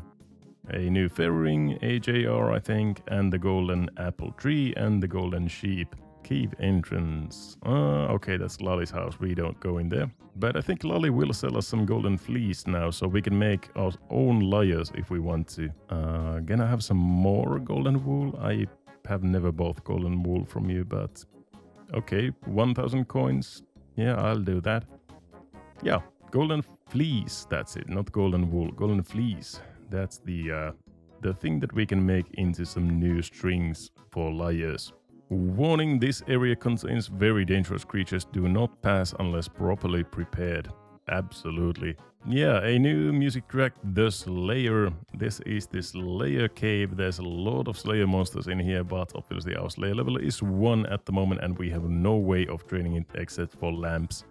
So maybe in some sort of a future we might have access to some of these monsters. I mean, it would be very cool to have like Kurasks or Turots, get some battle access or something. But yeah, we'll have to see about that. At the moment, it is just a kind of a dead unlock. Nothing just yet, but if we can get some Slayer levels in the future, then it might be very impactful. So yeah, that is another empty chunk yet again. Let's go back to the chunk picker, get some more chunks. Hopefully we get some chunk tasks pretty soon here. So, I suppose we do unlock this chunk as a rollable one, even though we can really access only those five or six tiles there, but it is still accessible, so I guess that is now a rollable option. I'm kind of hoping for some chunk tasks. Maybe one of the skill capes could be pretty cool. Like maybe the ranging or the fishing wouldn't be too bad, I guess, so I don't know. Let's see what we get. Anything in this roll. And where do we land this time?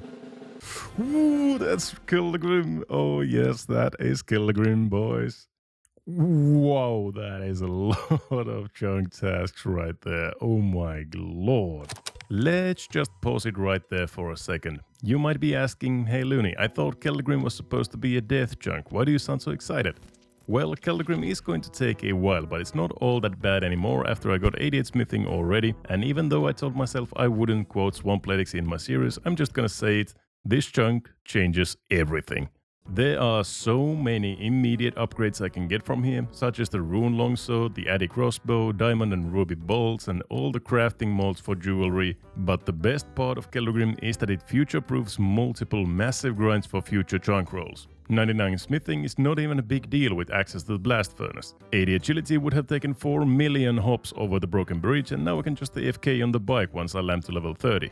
Minigame teleport to blast furnace is my first good teleport that doesn't require raw sharks and inventory slots to use. And interestingly, we also get access to brewing, which then gives access to all sorts of boosts if we get the relevant hops for it in the future. Best case scenario, something like brew a mature dwarven stout. Now I only need 97 smithing to make a runeplate buddy instead of level 99, which is going to save me like tens of hours of grinding until I need to get the skill cape. So yeah, there are a lot of great things about Kilgrim, but there are also some pretty time-taking chunk tasks, so let's get to it.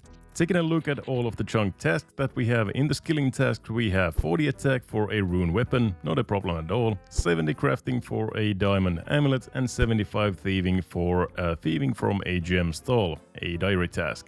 As for best in slot, we have the rune longsword, the adamant crossbow, and diamond bolts. For the quest task, we have Giant Dwarf and Olaf's quest. And finally, for the diary task, we have a couple of easy Fremenic diary tasks and a couple of hard diary tasks. Overall, I think it is a pretty nice and balanced kind of list. Some really easy tasks, and some of them are gonna take some time. So let's get back into the game and start knocking these tasks out.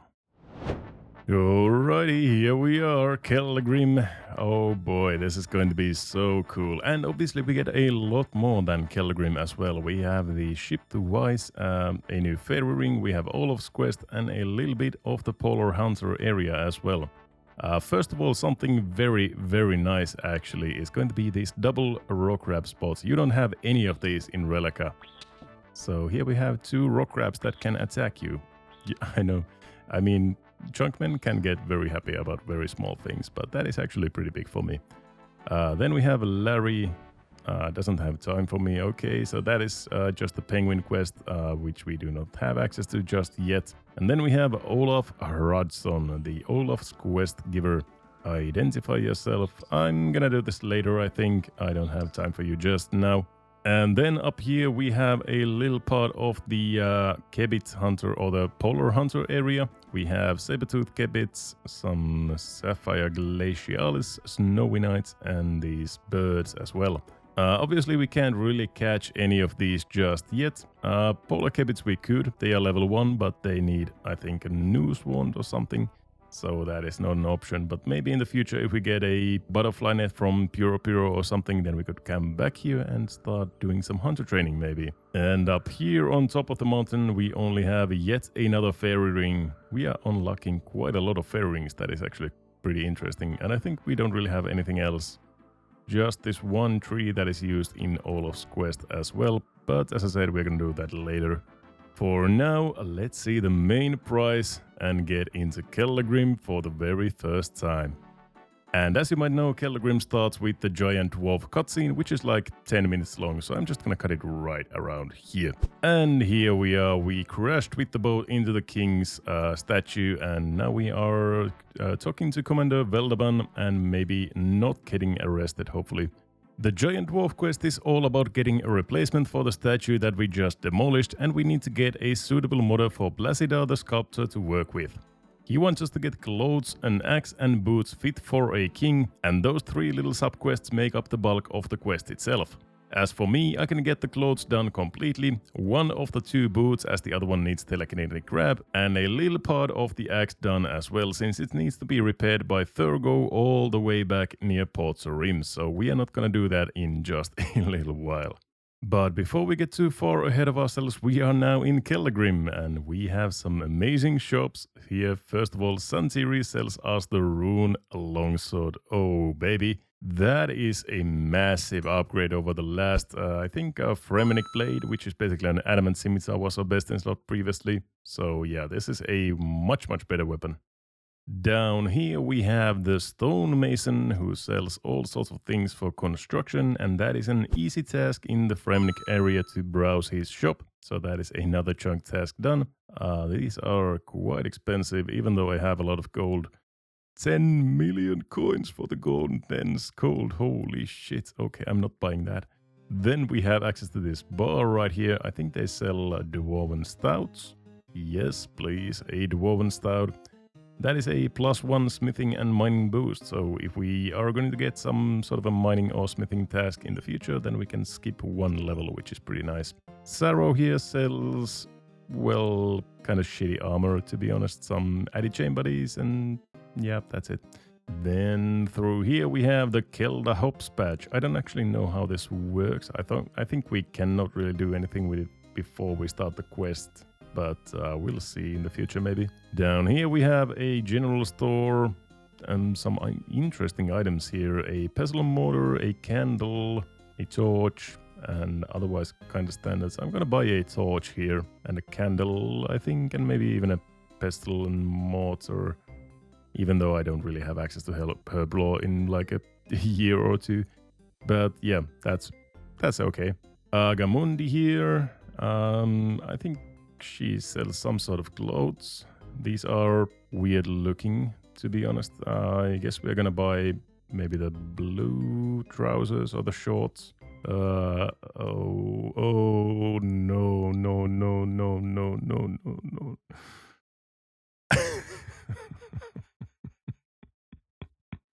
This is rated R.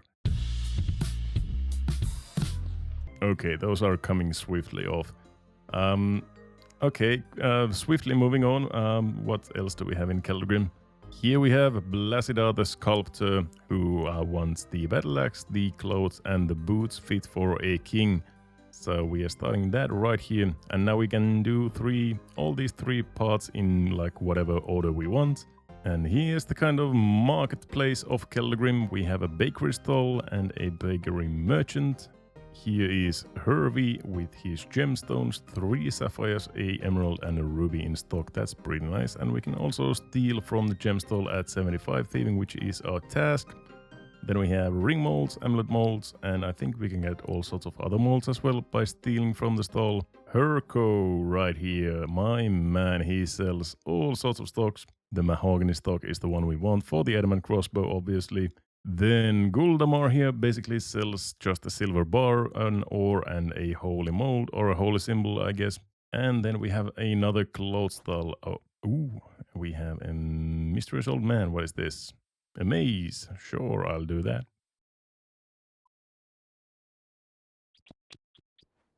And from the maze we get steel arrows, feathers, and nature runes. Not too amazing. Continuing on, we have Vermundi. I guess she has similar kinds of clothes. I hope these are not as as R-rated as the previous ones. Let's check the skirt and the woven top. Let's see what it looks like. Oh my fucking god, these are even maybe worse. Well, no, not as worse as these were. These are just But Vermundi here is also a part of the giant wolf quest. Basically, she can do the clothes fit for a king with her spinning machine right there. She just needs some coal, some logs, a tinderbox, and some coins. Well, what a surprise, most logs will work, however Arctic pine logs don't.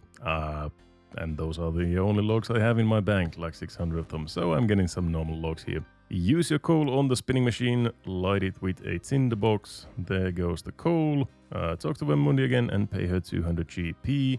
Oh my god, look at the animation. Wow, that's fancy. And there we go.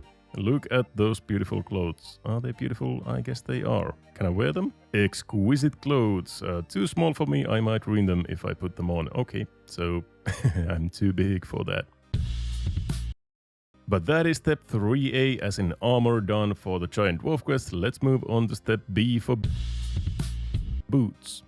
So after talking to Saro here, he indeed tells us that he has made a pair of exclusive special boots, but he has sold them and we need to find them. And the buyer is Dromond in this house. However, he will not part with the boots for any price for a human. So the boots are mine and you're not having them. That means we have to acquire them in another manner. And we can get the left boot right here once he passes us. There we go, we have the left boot. But for the right boot, we are going to need telekinetic grab so that we can grab it from the window there. So that is happening after we unlock magic in some sort of a way. Probably either CS Village or Waterbirth Island. So we will revisit this later. And finally, Santiri has a very special battle axe that has been in his family for generations. But unfortunately, it is in very bad condition. The blade has completely rusted away, the sapphires are broken, and so on and so on. So we need to repair it. Oh, and I like that he is actually complimenting my smithing skills. Yeah, boy, I am level 88. So we can repair a little bit of the battle axe that we just got. We just need to attach 3 cut sapphires into it. And now all it needs is a little sharpening. However, that is a little bit tricky. The only dwarf that knows how to sharpen this axe apparently is Thurgo in Port Sarim. So that is why the giant dwarf is going to be on a backlog for quite a long time, most probably. Mr. Librarian, can you find me an Imcando dwarf to repair an ancient battle axe? I'm afraid I can't help you there. Telegram lost contact a long time ago. I suppose you could try Reldo in the Palace of Varrock. So that is the next step in this part of the quest, meaning that we are completely done with the quest for now, and that is a chunk task complete. Once we get access to telekinetic grab, we can get the right boot and continue the quest that way, and then we need to get into Varrock to ask Reldo about some Imcando dwarves, but as you can see, Varrock is quite a long way away at the moment. And after we get to Varrock, we need to get to Port Sarim to talk to Thurgo, so that is it for the giant dwarf for the foreseeable future, unfortunately. So I'm just going to store all of these items right here in the bank next to all of the other quest items for murder mystery. And now that we are in the bank, let's knock out another chunk task as well. We have the adamantite limbs, the crossbow string and the mahogany stock finally, meaning that we can make ourselves the adamant crossbow. So we attach the limbs into the stock. Yep, and we have adamant crossbow unstrung, and then we string it with the crossbow string, and there we have it, the adamant crossbow. Oh my lord, that is beautiful. What a great ranged weapon that is. Especially now that we have access to diamond bolts as well. If we can enchant them in the future when we get access to magic, that's gonna be so good for any sort of ranging. But yeah, that is our best in slot ranging weapon for now. Definitely better than the maple shotbow that we had earlier. And that is another chunk task done. As for the rune longsword, here's a little comparison. Plus 21 melee strength over the Fremnik blade. And a lot of stab and slash bonus as well. So that is a strictly better weapon than the Fremnik blade is. And I am really happy that we have a new best in slot melee weapon right there.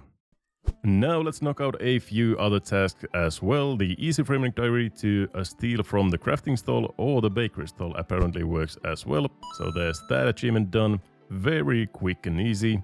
And then we need to talk to the blast furnace foreman to get the permission to use the blast furnace free of charge. You are here to help. Yes. Can I use the blast furnace to smelt some ore? Charge a fee for anyone who doesn't have level 60. I have level 60. I have more than that. A human has level 60. How extraordinary. Feel free to use the furnace. Yeah, there we go. A completed hard task in the Fremnik area. So that is another chunk task done. And the Fremnik diary is starting to look pretty damn nice, I gotta say.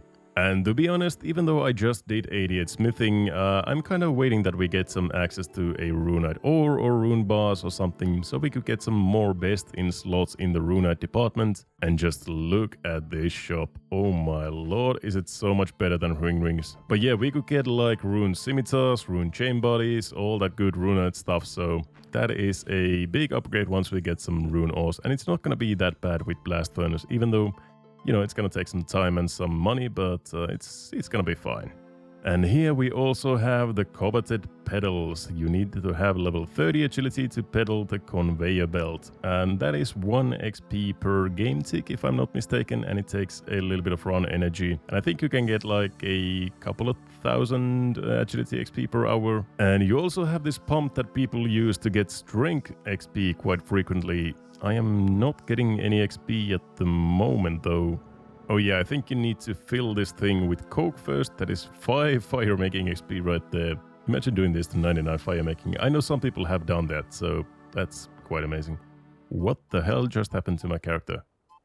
What is wrong with you? You got a spinal tap or something? Okay, but now we should be able to get some strength XP. Look at that, 2 XP at a time. And people, especially pures, use this method quite a lot to get some strength XP here for free, I guess. So I am not going to use this. Obviously, I have some other methods like rock grabs, but I am going to use the pedals most likely at some point. I'm not gonna go to level 30 just yet. Once I want to get some agility XP, then I'm going to go level 30 with lamps. I kind of want to see if I get like CS Village or something else before I commit to the agility grind. But if I roll like the Lighthouse Bridge, oh, you can also get crafting XP here. That's cool. But yeah, if I get the Lighthouse Bridge before CS Village or something like that, then I'm gonna lamp to level 30 and use this bike instead, because it's just gonna be much faster to level 80. Here is another chunk task. We can now cut a diamond, make it into diamond bolt tips, and attach the diamond bolt tips into diamond bolts, which is pretty cool. Those are really good ammunition, especially once we get access to magic. We can enchant them into diamond bolts E, and probably everybody knows how good they are. So yeah, that is another chunk task done. Let's move on to something else. And that something else is level 75 thieving, which is one of my biggest chunk tasks, just over 1 million XP that I need to get. And I think the best way to do this is just thieve from the stalls in Rellekka. I have my main parked right here, having the attention of all the market gods, and that means I can just go around and thieve from all of these stalls. Like so, no problem at all. And I think I might only need these 3 stalls on the west side, but maybe... Oh, I missed one. There we go, that's all of them done. So now all of the market cards are on my main, and that means I can just go around and thieve from the stalls here. I'm gonna do this for a little bit of time and see what kind of XP rates we get.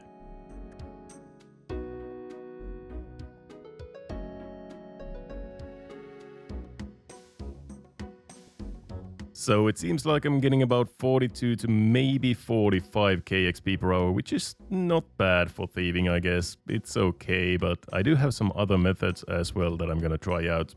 The negative thing about this method is that I need to have my alt parked right there the whole time, because without an alt this is a really bad method, especially without any staminas or anything. But then again, I do have a very high chance to get the Rocky pet doing this method. This is actually one of the best ways to get Rocky in the game, so that is a positive. But let's go ahead and check some other methods out as well before we decide on anything.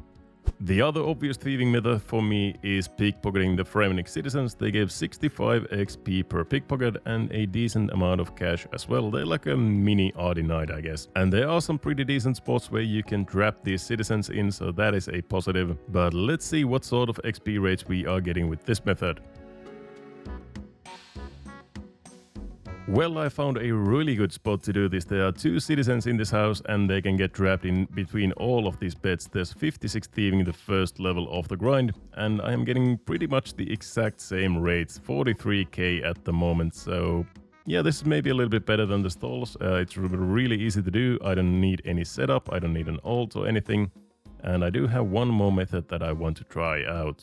And that is the nature rune chest up here, 25 XP each time you open it. This is probably going to be quite a bit lower XP rates, but we would get some nature runes instead of coins or useless fish or furs, which would be really handy in the future, I think. Much more handy than cash or anything else. I don't need that anymore. but nature runes would be really awesome. This is a kind of a boring method. You just have to hop all the time when you are thieving the chests. But yeah, I'm gonna do this for a while and we will see what kind of rates we're getting here. So looking at the rates, 8k per hour, not good at all. Definitely not doing this all the way to 75. That means probably the pickpocketing is the way to go here. It's gonna take like 20 hours to get to 75, which is not all that bad, I guess. Just gotta get to work.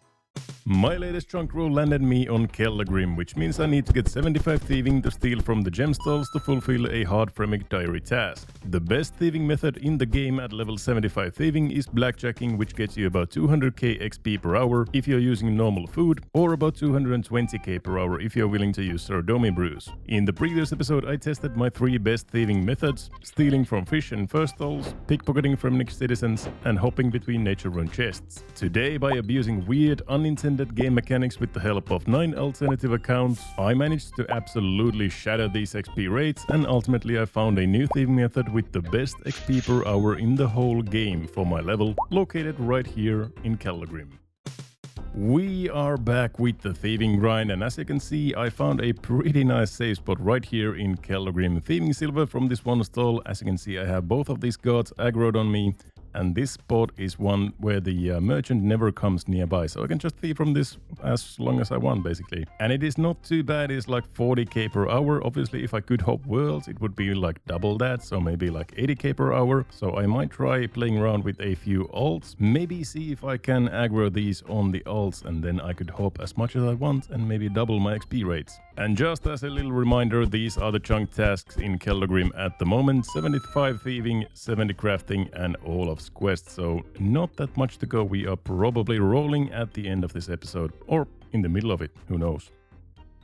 Don't get scared by the image you're seeing right now. I have 2 of my alts, my main ironman and then my camera account, parked right here, and they have the aggro of these guards on 2 different worlds, which means that I can hop between the worlds and continuously thieve from 2 different stalls, which means that my XP per hour has doubled. It's now 80k per hour, which is by far my best method so far. And spawn timer seems to be enough so that I could maybe get a 3rd alt here. I just need to bond up an account first. I don't have any more members accounts, but you can maybe see right here. Yeah, you can see the silver is not spawning fast enough.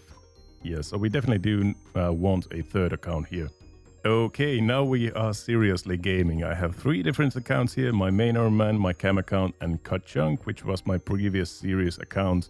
And they are on 3 different worlds, and they all have the aggro from these 2 gods, which means that I can hop between 3 worlds on Rellekka and thieve from 3 different stalls. And as you can see, there's really no downtime at all anymore, so I'm getting about 120, a little bit less, maybe like 110k XP per hour. And that is really good. This is by far my best method. Like the other methods were around like 40 to 50k each or something per hour. So this is much better, like almost like over 2 times faster. And now that we have the 25-minute logout timer, I just need to click on each of the screens once, like every 25 minutes, and they will just keep the aggro of the guards, and they don't seem to lose aggressiveness or anything. So yeah, it's working pretty nicely.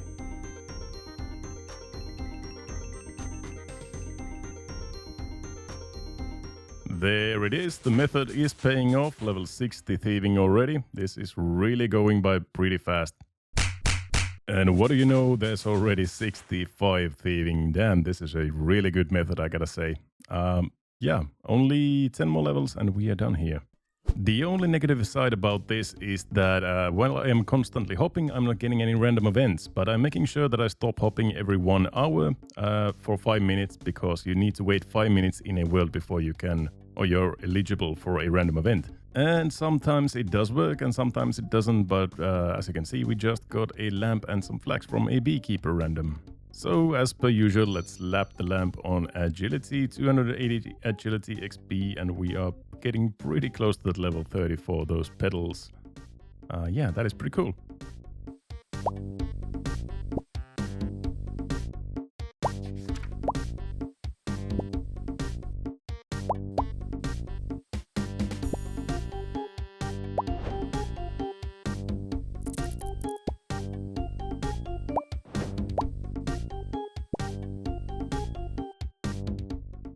Oh, that is not something I was expecting. I kind of forgot about the hop limit. So it seems like you can do this for about 1 hour and 15 minutes or so at a time, and then you are going to hit the hop limit. Let's see if I can hop the worlds. Nope, too many login attempts.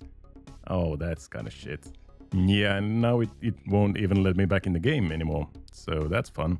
I guess we'll just have to wait for a little bit. Okay, we are back. Just have to take some breaks every now and then from the thieving grind to not get hit by the hop limit. But there is level 70 thieving already. You can now pickpocket from paladins. Pretty cool. 5 more levels to go and we can thieve from the gem stalls, which is our chunk task. Oop, there we go. We have a Leo random. Let's go. And the lamp goes obviously on agility, 280 XP and 600 more, 3 more lamps basically, and we are hitting 29 agility.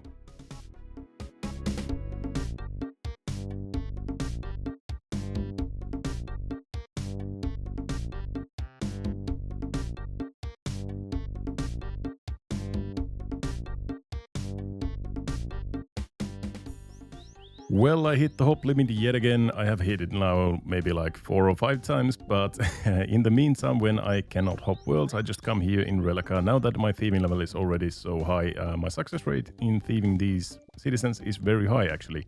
So I'm getting like 70k XP per hour, which is not too bad. So yeah, I'm just doing this in the meantime when I can't hop any silver worlds. And the final silver or 75 thieving, you can now steal from gem stalls and pickpocket gnomes. Can I pickpocket extreme gnomes? Who knows? Let us get the chunk task out of the way right now. There we go, a hard task in the Fremlink area. And that is our chunk task for thieving. Pretty nice. Now we get to the meat and potatoes of this chunk. Level 70 crafting. As I see it, we only have one real option to get this level, and that is cutting gems and making jewelry. Now that I have access to the gem stall and the crafting shop, it is an obvious choice as my other possible crafting methods, pottery, flax, yak hair and molten glass, do not come even close to the experience rates it is possible to achieve with gems. However, now that I have 75 thieving, there's 2 ways to go about acquiring the gems. I can either steal uncut gems from the stall one by one, or I can buy 5 cut gems at a time from the merchant. Both methods have certain pros and cons over each other. If I go with the thieving, I can kinda double dip on the XP because cutting gems gives almost as much XP as making the gems in the jewelry. I calculated that if I make all uncut sapphires and emeralds into bracelets and save all rubies and diamonds for bolt tips in the future, I'd need to steal from the stall about 6,000 times. This would also net me about 2.5 million thieving XP, which would put me at around 86 thieving, which could save quite a lot of time in a future chunk. This is also the only method I currently have for obtaining diamonds, which might become an important resource for bossing in the future. And on top of that, I should get around 5 million GP from the bracelets without spending a dime on the gems. So, sounds like thieving is the way to go, right? I have already thieved over 5,000 times from the silver stalls, so what's stopping me from doing that again with the gem stalls? Well, there's just one small caveat. You see, silver stalls have a respawn time of 20 seconds, meaning I need only 3 ults to keep the guards and the merchant busy on 3 different worlds, while I hop through and thieve from each one with 0 downtime. Gem stalls, on the other hand, have a respawn timer of 60 seconds, meaning I'd need 9 alternative accounts to destruct the guards on 9 different worlds, while I go on a larceny spree on gem stalls in those worlds. With the added inconvenience of hitting the hop limit after about an hour of thieving and having to wait a couple of hours to be able to go again, I can't even buy 1 or 3 day memberships on the alt accounts, but would need to keep all 9 accounts bonded up for a full week or 2. And not wanting to pay Jagex $100 just so I can stand in one place with 9 different accounts simultaneously, I started theory crafting. The goal is to find a way to steal from the gem stalls without interference from the merchant or the guards, be that an unintended mechanic, a 1 in 1,000 save spot, or a game-breaking bug. There has to be a way. So this one black card right here is the problem. Nobody else comes even close. There's 2 more black cards right there. They don't come even close to the gem stall. So this is the only guy that is the problem at the moment. And I'm trying to see if I kill him, if I can get the respawn. Oh, he dropped a cake. Thank you. I'll take that. I'll try to see if I can get the respawn timer thing or see the spawn point of him so I can determine the wander radius and all that sort of stuff. There he is. Okay, so it is that tile, I think. That is actually a little bit problematic. Come on. Okay, he is aggressive. No, he's not. So yeah, this is the last tile that he's aggressive on, I think. So he will step on this tile, but he will not step on this tile. Okay, so we mark this as a safe tile right here. And if this is his spawn tile right there, that means that there's 5 tiles in between the spawn and the safe. So following that logic, this should also be a safe tile, I think. Let's see it. So he will walk on that tile and not on this tile. Yes, that is correct. And he doesn't step on those tiles. Oh, that is unfortunate. I was thinking I could maybe trap him like behind here somehow. Come back, will you? So yeah, I think this is a safe tile, unfortunately. Yep, that is a safe tile right there. So that seems to be a safe tile as well, meaning he will not step on any of these tiles. So now if we kind of interpolate between these, it makes like a kind of a circle, as you can see right here. Meaning I think I could get him behind here in the bakery stall. Let's see. So if you can come around the corner and back here, like so, and then I need to switch places with you. You are in the way, Mr. Baker. No, not that way. That was not my intention. I didn't even know you can go back here. Okay, we go. Is that it? Is he trapped? I think he can leave from there, which is kind of unfortunate. Yeah, he can.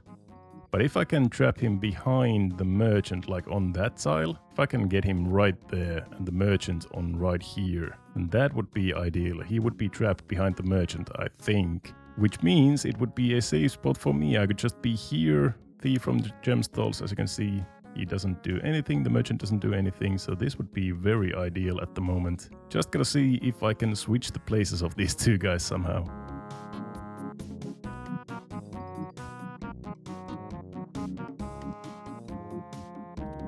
Okay, this might be good.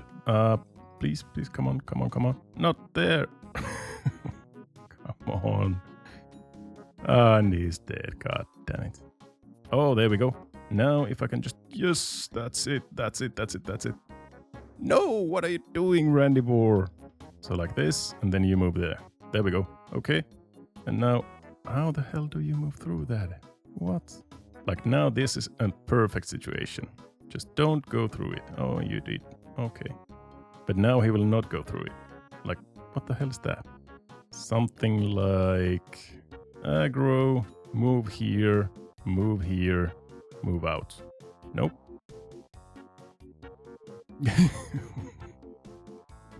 Oh, that's it. Come here. Okay. And now if I just click out, like so. Yes. Look at that. Okay, so he is now trapped behind there. I'm sorry, the floor is such a fucking mess at the moment. But now I should be just able to go here, thief from the stall. He can't do anything. The merchant doesn't really come here. I think I can even be here. Because the other guards are like way back there, so they won't even notice. Let me see for a while if this works actually. Well, it did work for a while, but after like 5 or 6 minutes, he just teleported out of there. So it unfortunately doesn't really work long term. But I had another idea. If I can just thief from here, could I not just trap the guard like behind the gem stall right here? So I'm gonna try that one out. And I think this should be a little bit easier as well. Get him around here, around this corner, around here. And I should be able to just run through Hervey here. Like so, and I think he is trapped now. And Hervey is always blocking this path right here, meaning that he will not go through this. So the only way for the black card to get out is through here all the way. And I think he doesn't really do that. So let me see if this actually works. So yeah, I can't thief from the gemstone right here. So now the true test, if I hop worlds, will he still be stuck behind there? Obviously not on the other world, but let me just get this guy here as well. Like so, and behind the counter, there we go. And now we should be able to thieve. There we go. So now if we go back to the previous world, let's see if the guard is still there or not. Oh, he is. Okay, that is very promising. And on the other world, hopefully he is still there. Yes, he is. Okay, this is very promising. Now let's find 9 empty worlds and just repeat it again and again and see if it really works.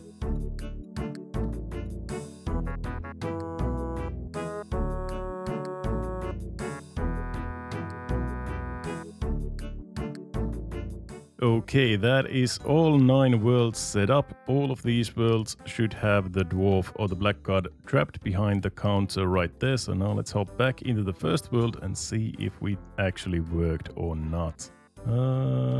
Yes, it is. He is still trapped behind the counter right there. So let's drop a couple of the fish and try to hop between the worlds.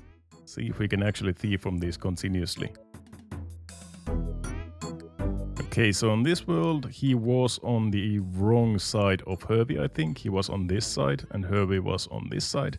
So that means that he has to be on this side of Herbie, I think, for this to work. Like right there is the perfect spot for him.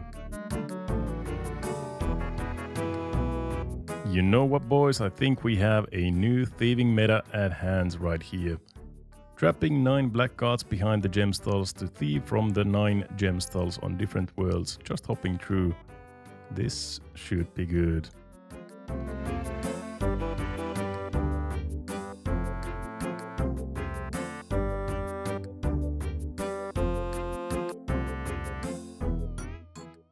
And what an insane method it is, actually. There's level 80 thieving already 5 levels, because this is just so goddamn addicting because of the very high experience that I'm getting. And I have been also cutting all of the gems that I'm getting and then banking all of them, and I have gotten a couple of crafting levels. There's 55 for dragon stones, pretty cool. So I am getting about 225k thieving XP per hour if I am not banking any of the gems, which is actually the best in the whole game. Not just in my chunk, not just in Keldrgrim, not just here. In the whole game at level 75, this is the best thieving meta, I guess, if you want to call it that. Obviously, if you are banking all of the gems, it drops. I'm getting about like 150k XP per hour while I'm banking these. But yeah, it is really, really good. It's the best in the game. I just had to take a little break from the grind because if you didn't know, Jeoparite is now live streaming his progress on Twitch and he is right here slaying some Kurasks. I just had to come by and say hello from one northern man to another. Hello there, mister. There he is. Look at that beast. Oh my god. Man's got the actual Fremenic haircut. Oh my god. Look at him. I mean, budget recall, that is kind of insulting. Budget recall? Yeah, that is really insulting. Really a beautiful name, yeah. What is this? Kurask milk? The superior northern UAM? I wouldn't go that far, I think. But yeah, it's really cool to have Jeoparite in my chunks and that I can actually access this chunk and I can come here and say him hello. That is really cool. Go and watch him on Twitch if you haven't. He is probably the best editor on YouTube doing RuneScape stuff. Last episode there was one very important discovery that I didn't really talk about too much. Oh, you can also get crafting XP here, that's cool. And now it is time for some new high-tech gameplay, and credit for this goes to Chunk Hobo. On World 303, which is a non-blast furnace world, there's always a lot of people pumping, coking, pedaling, repairing the pipes. And repairing the pipes is the key here. There are 2 pipes right here. So basically all you have to do is set the foreman and the temperature gauge to walk here with the menu entry swapper, and then you just go here into this spot, you angle the camera just right so that it targets both of these pipes, and then you just click away. You don't have to move the mouse at all or anything. And supposedly this should be about 50k crafting XP per hour, which is just absurdly high. It's much better than gems or anything else that I have access to. And you don't really need anything, you just need to I mean, go here and angle your camera and click away. And this is a really cool method, really nice. But yeah, if this works, if I can do this sustainably, I think I have to menu entry swap this as well. There's so many people pumping that I can't even see the options. So yeah, it is 50 XP each time you repair one of these, and you should be making like 1000 repairs per hour, so that is like 50k XP per hour. And obviously it depends, if there are other people repairing these, then you cannot really do this. If there are not enough people pumping, then you won't get the full XP rates or anything.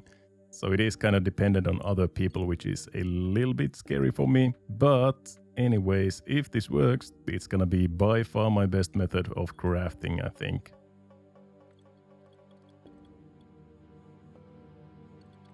And there, as you can see, it is 50k XP, even more than 50k XP per hour.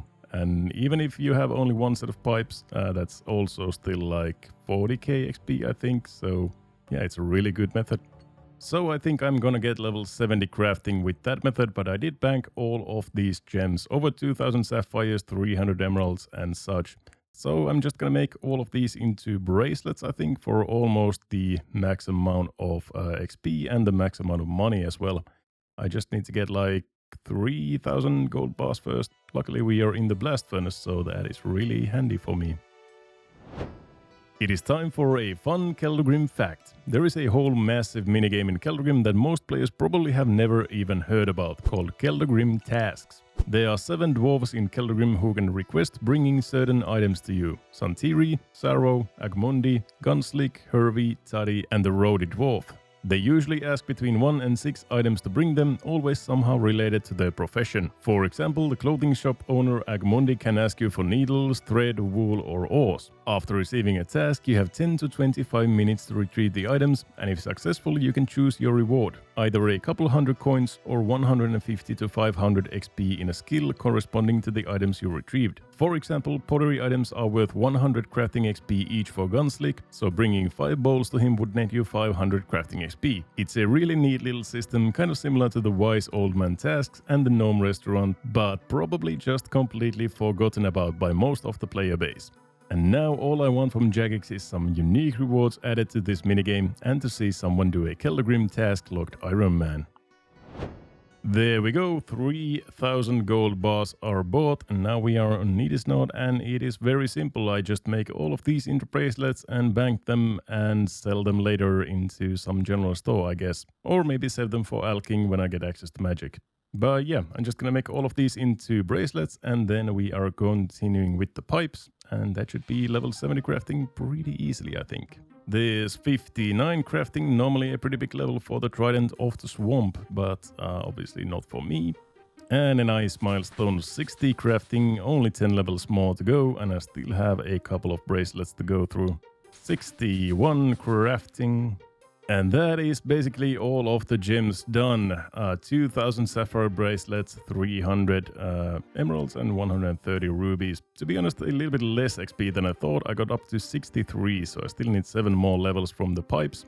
But let's check the value for these. 1.67 mil in all of this. Not too bad. And I think it's even more if you high alk all of these. So now I am just gonna be slaving around the pipes for about 10 hours, and that should be level 70 crafting done in a couple of days, I think. So yeah, I'll see you then. Big level 65 right there. If you thought that the last episode was rated R, then this... this is something else. Yeah, that's pretty funny, actually. The best level 69 crafting, very nice. And just finishing up, there's 70 crafting. You can now craft the diamond amulet, which is a chunk goal. I have all the materials right here, so let's go ahead and make the diamond amulet right there. And I'm also going to make a ruby amulet for the future. When I get access to magic, I can make that into a amulet of strength. So there we go, the diamond amulet and the ruby amulet, the chunk task done for crafting, and that is pretty nice. Now we only have one more task left to do, and that is Olaf's quest, and then we are rolling. Here we go, I have all the materials I need for the quest and some combat gear and some sharks. Talk to Olaf Rudson. Who is that? Identify yourself. It's me, Rellekka. What are you doing out here? Carving horribly broken pieces of driftwood. In the middle of nowhere. In damp clothing. Okay. Could you do me a favor? Well, that depends on the kind of a favor, I guess. Before starting this quest, be aware that one or more of your skill levels are lower than recommended. Well, that would be agility. I think they recommend like 50 agility or something. That's not gonna be a problem. Start Olaf's quest. I'll help you out. So he wants to make some sort of a carvings for his wife and son, and we need to get the wood up from that windswept tree on the top of the hill. There's the log. And this is the fastest fun Rellekka fact you have ever heard. If you shovel the snow before you get the map in the quest, you shovel some snow, congratulations. And nothing else happens. Olaf carves furiously. And he makes us some sort of cruder carvings and crude carvings. That's it? Okay. So we bring the crude carving here to Ingrid Hradsson, an expensive exotic gift from the far-flung and tropical shores of the island of Obscurity. Oh, and she gives us bread. That's nice. Thank you. Enjoy your Obscurian tribal artifact TM. It has 1,000,001 uses. I'm not so sure about that. And then we give Wolf Olofsson the cruder carving right here. Enjoy. What is it? Very valuable. Have a nice time. And he gives us a shark, actually. That's nice. Thank you. Enjoy your new thing. Yeah. So, Olaf, are you alright? So cold. Need fire. Well, at least give me the map like you promised. Too cold to hear whining. You son of a bitch. Oh, we have to light him a fire. Okay, here you go. And now he has the audacity to ask us for some food. Oh my lord, this guy. Well, here you go, have some food. So we get the map, Sven's last map, and it is a pretty clear map. Right there you can see it leads up to the windswept tree that we were just on. So now we are not shoveling just snow, we should get into the brine rat caverns. Dig right here and we should drop down into a new area for us, brine rat caverns. So here we have brine rats. Unfortunately, I cannot kill those before level 42 Slayer. I think they are required, so that's unfortunate. And then we also have skeleton Fremenix right here. These have a very interesting drop tables. I'm going to talk about them later on a bit more because they are probably going to be quite impactful for the series later on. But for now, we just need this one key right here. And we come across a picture wall with some pictures of skulls and bones. And we have to rearrange them into a real skull and bones. Well, that was easy. Wall goes clunk and we go chunk. So now we get to this infamous walkway that everybody hates because it's very easy to fail and fall from this. Right now, I don't seem to be failing at all. That's nice. So we use the rotten barrel on the walkway right here, and then we move across, and we are swept down the river. Okay, so yeah, that's gonna happen a couple of times probably because I am not that high agility. It scales off your agility level, and we are washed all the way down here, so I have to move all the way through the caverns, through the gate, and back into that walkway. Alright, I am back for a second try, and we are gone. Alright, that was fast. Third time's the charm. Nope. Okay, we'll take one step at a time.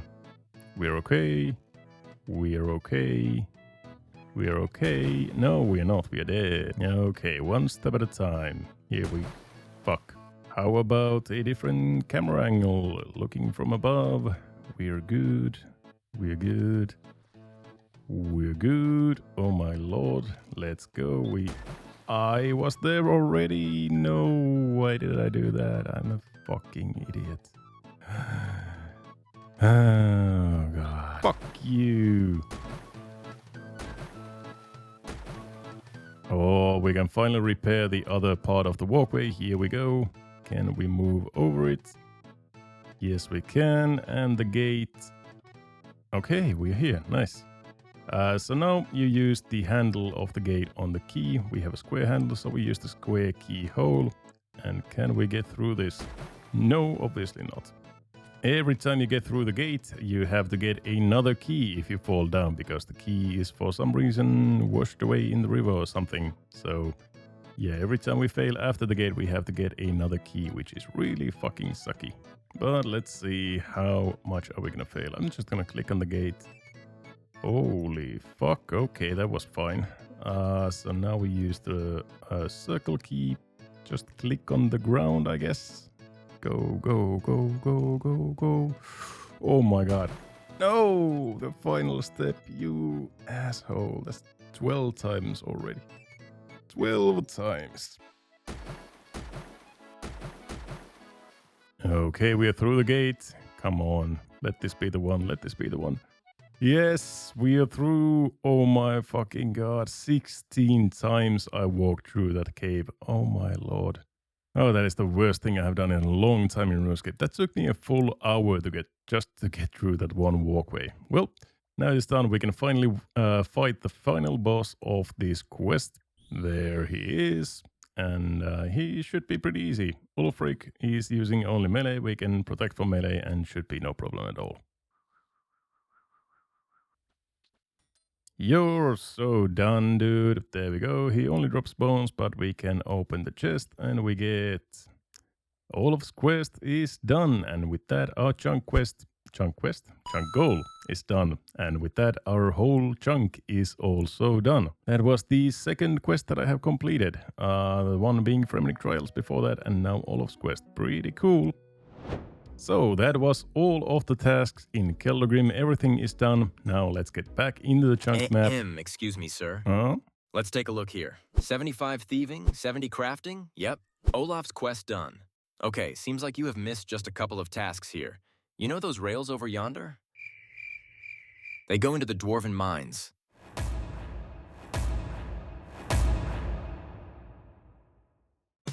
Before we get too ahead of ourselves, let's take a look at the chunk tasks here in the Dwarven Mines. For skilling tasks, we obviously have the unholy quadrinity of 89 crafting, 90 fletching, 91 mining and 98 smithing. All best in slot tasks come from the 98 smithing grind, including a rune scimitar, rune chain body, rune plate legs, rune square shield, rune knives and the rune mace. For diary and quest tasks, we need to repair a broken strut, enter the mining guild wearing a prospector helmet, and quite interestingly create a dragonstone amulet in the Nadis Node Furnace, a Fremenic elite diary task since we now have reliable access to dragonstones.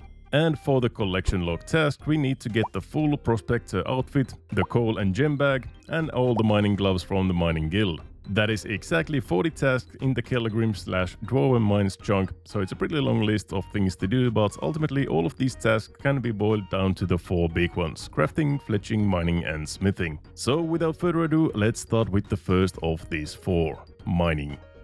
The first pay dirt on the account, on the road to level 91 mining, only about 60,000 more to go. And what a way to start a new adventure with a stale baguette out of all things. No, it's not stale. It's never stale. People in RuneScape are just the best. I really can't say anything else. Mr. Freshlord giving us a bond right here. That is very generous. Thank you so much. More content, please? Well, as soon as I can. It takes a while to mine. Will do. And one of the OGs, the big-time supporter of the channel, not an Ironman. Thank you so much for the bond as well. People in the Motherlode mines are just so nice, it seems. Thank you very much. Thank you very much. I kinda accidentally just completed one of the diary tasks. Repairing a strut in the Motherlode mines is an easy task in the Falador diary, so that is a chunk task done right there. The first 100 golden nuggets are going into unlocking the upper level of the Motherlode mine. With level 57 mining and 100 nuggets, we get unlimited access. And that is the best thing we can get right now. It is so much better, so much faster to just do the mining upstairs. So we are getting that. 100 nuggets, unlock it, please. And I think I will get most of the unlocks here. The new hopper that we have right here upstairs is going to be very high on the priority list. And after that we will probably get the prospector outfit and then lastly the gem and coal bags. But for now we are going to enjoy this upper level of the mines very much. In case you didn't see it a couple of weeks ago, Frey, Mr. Cannyfish Chunk, discovered a method to abuse the monkeys in Drapple Brewing, bringing them to the outside world and gaining agility and hunter XP anywhere on Gilino. This was obviously a massive discovery for Chunkmen specifically, since Hunter especially is a very hard skill to get started, and level 17 marks the infamous Puro grind for most of us. And for me, the agility XP to expedite my leveling to level 30 for the bike in Keldogrim is equally important. However, there is a moral dilemma here. It is a bug, it might be considered bug abuse. Should I do it? Should I try to level my hunter close to 17, agility close to level 30, basically for free, saving me tens if not hundreds of XP random lamps? Is it morally acceptable to break the code of the game and gain advantage? Is it breaking the game rules? Is it okay to...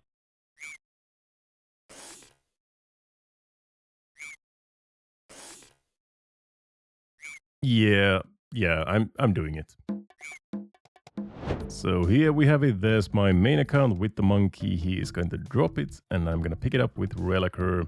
Are you sure? Yes, and pick it up. And that is it. 15 agility and 15 hunter XP.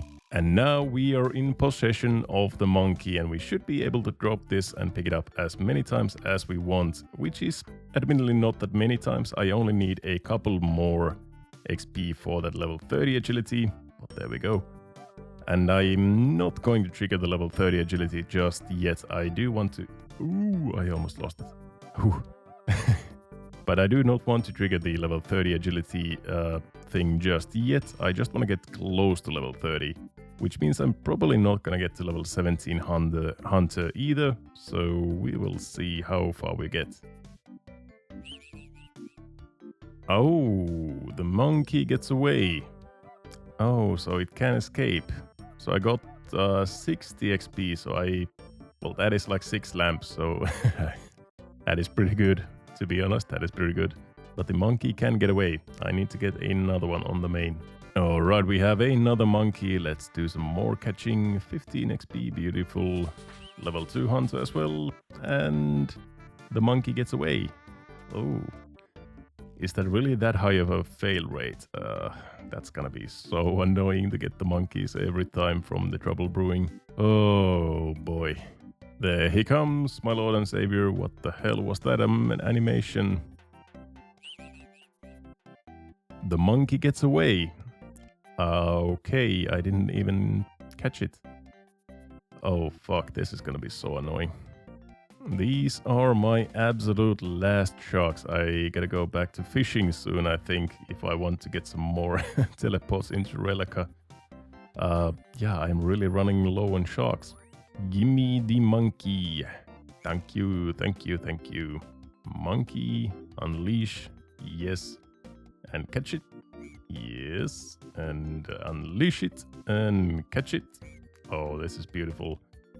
3, and on the 4th one the monkey gets away. So I think the fail rate is like at least 30 to 50% or something at level 2 hunter. It's really bad, so you can only get the monkey like a couple of times before it goes away. Monkey, monkey, monkey, monkey, monkey. Let's go. 3 times in a row, 4 times in a row, and that's level 3 hunter as well. Beautiful. Some more monkey. 5 times in a row. Come on. No, the 6th time. Well, 5 times in a row, it's already pretty good. It always takes like 10 to 15 minutes to get another monkey, so this is actually not that fast XP. Another monkey in our possession. Let's start doing the thing. Okay, fuck you. Oh my dear god, the monkeys, man. I'm really starting to reconsider this method.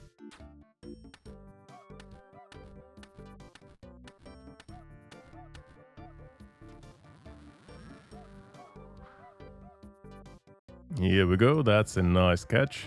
Get some more, level 4 hunter, that's nice, that's nice. Please, monkey, don't escape from me. Okay, that's already 6. 7. 8, please. No, the monkey gets away. Okay, that's a good roll, at least. 9 more XP, and we are 29 agility as well. Alright, monkey boy, give me your monkey. There we go, and that is 29 agility. Only a little bit more to go before we have to stop doing this, because I do not want to trigger the level 30 agility thing just yet. 1 more monkey, 2 more monkeys, 1 more. Go ahead, monkey. Please catch it. Thank you so much. And as you can see, that is level 8 hunter, and I have been here for 1.5 hours. So this is not a fast method by any means. And there the monkey goes again. I really am starting to hate that little fucking critter. Yeah, it is not a fast method. 8 levels in 1.5 hours. Big monkey catch right there. Level 9 hunter and 1100 total. Beautiful. A couple more levels I think we have in the hopper for the monkeys for hunter, and then we are done with the method. Level 10 monkey catching. Big level 11 hunter. We can now trap cerulean twitches, and I think those are actually quite close to our area right there in the polar hunter area. I might actually already have access to those. I just don't have access to the bird snares. But once we get access to bird snares, we can actually start training hunter for real, which is pretty exciting. Alright, that will do it. I am one monkey away from the next level, but I am completely done with this method. We are really close to level 30 agility, and I do not want to cross that barrier just yet, so we're gonna slap that lamp right there. 12 hunter is where we end up. 81 XP for level 30 agility, and yeah, now we're just gonna lamp hunter until close to level 17 for the puro grind at some point maybe. But yeah, we are done.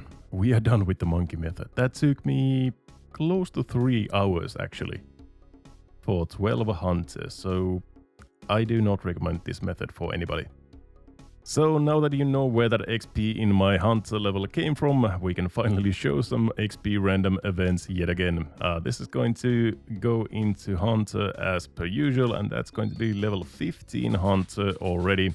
Now I am basically capped with agility. I can't do any more agility XP randoms before I want to trigger the Keldergrim bike, so everything is going into hunter for now. Oh, that should be enough. That should be the last 6 nuggets I need. Yes, beautiful. 52 golden nuggets. Let's take them out and let's do one of the biggest unlocks here that we can. Talk to Prospector Percy. Is there anything else we can unlock? I don't want bigger sacks just yet. I want the hopper in the upper mines. That hopper right there is gonna be a massive game changer. Unlock it for 50 nuggets, please. Thank you. And this means I will never have to visit the downstairs before I need to bank all of my ores, which is really good. As for the other stuff, we are already up to 74 mining, 4 levels so far, and we have a decent amount of ores, still continuing on strong.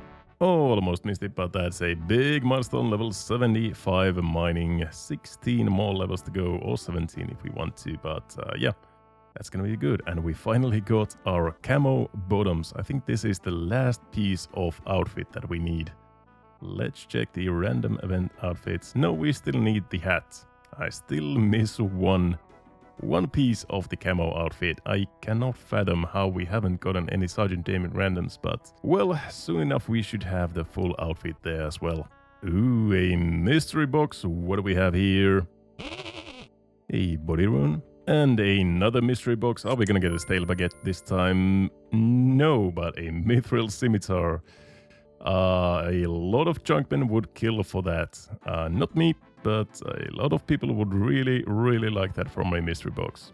Oh, beautiful. Exactly 4 golden nuggets there. That means that we are going to have one of the biggest unlocks here. Let's deposit all of this, and that is 180 golden nuggets. Which conveniently is exactly the amount of nuggets you need for the full Prospector outfit. So that is what we are going to get. And look at all of these ores stacking up. That is really nice. We are already up to like 11,000 ores about. But yeah, let's go ahead and buy the full Prospector outfit. Helmet, jacket, legs and boots. 40, 60, 50 and 30 nuggets respectively. And that is 180 nuggets. So let's get it. 1, 2, 3, and 4, and we are going to love the fit and the spam in the clan chat, obviously. Let's put it on. Oh yeah, now we are a real miner, look at that. And that is also 8 chunk tasks done at the same time, 1 for each piece for both the volcanic mine and the motherlode mine collection log. So that is 8 chunk tasks done in a couple of seconds, which is absolutely beautiful. And in case you didn't know, the outfit gives a 2.5% XP boost for mining, which is going to help a little bit. And I think this will be our full outfit. The Amulet of Power, or the Diamond Amulet, is not a power army just yet, but the green Fremenic gloves and the brown cape is going to be so good with this. And yeah, this is going to be our outfit for the rest of the chunk. And we also have a lamp that is going into Hunter, and that should be level 16 Hunter already. I think only 1 or 2 more lamps, and then we can't lamp Hunter either anymore, and we have to kind of figure out something else to lamp for the remainder of our account.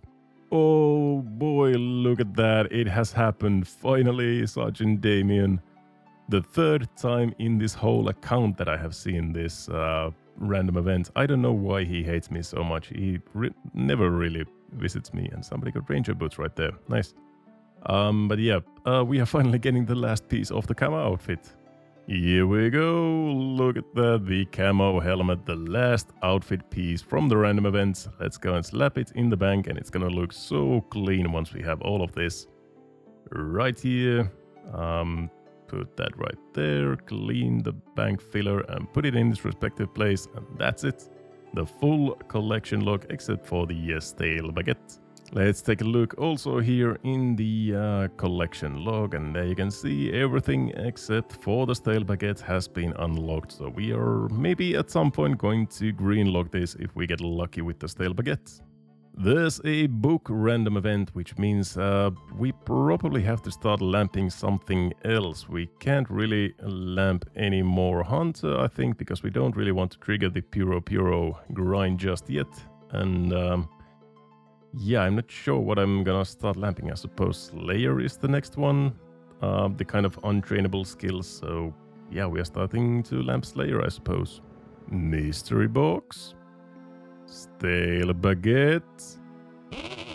Cabbage. Time for some more collection log slots. We have another 128 golden nuggets. And we are going to buy the coal bag for 100 golden nuggets.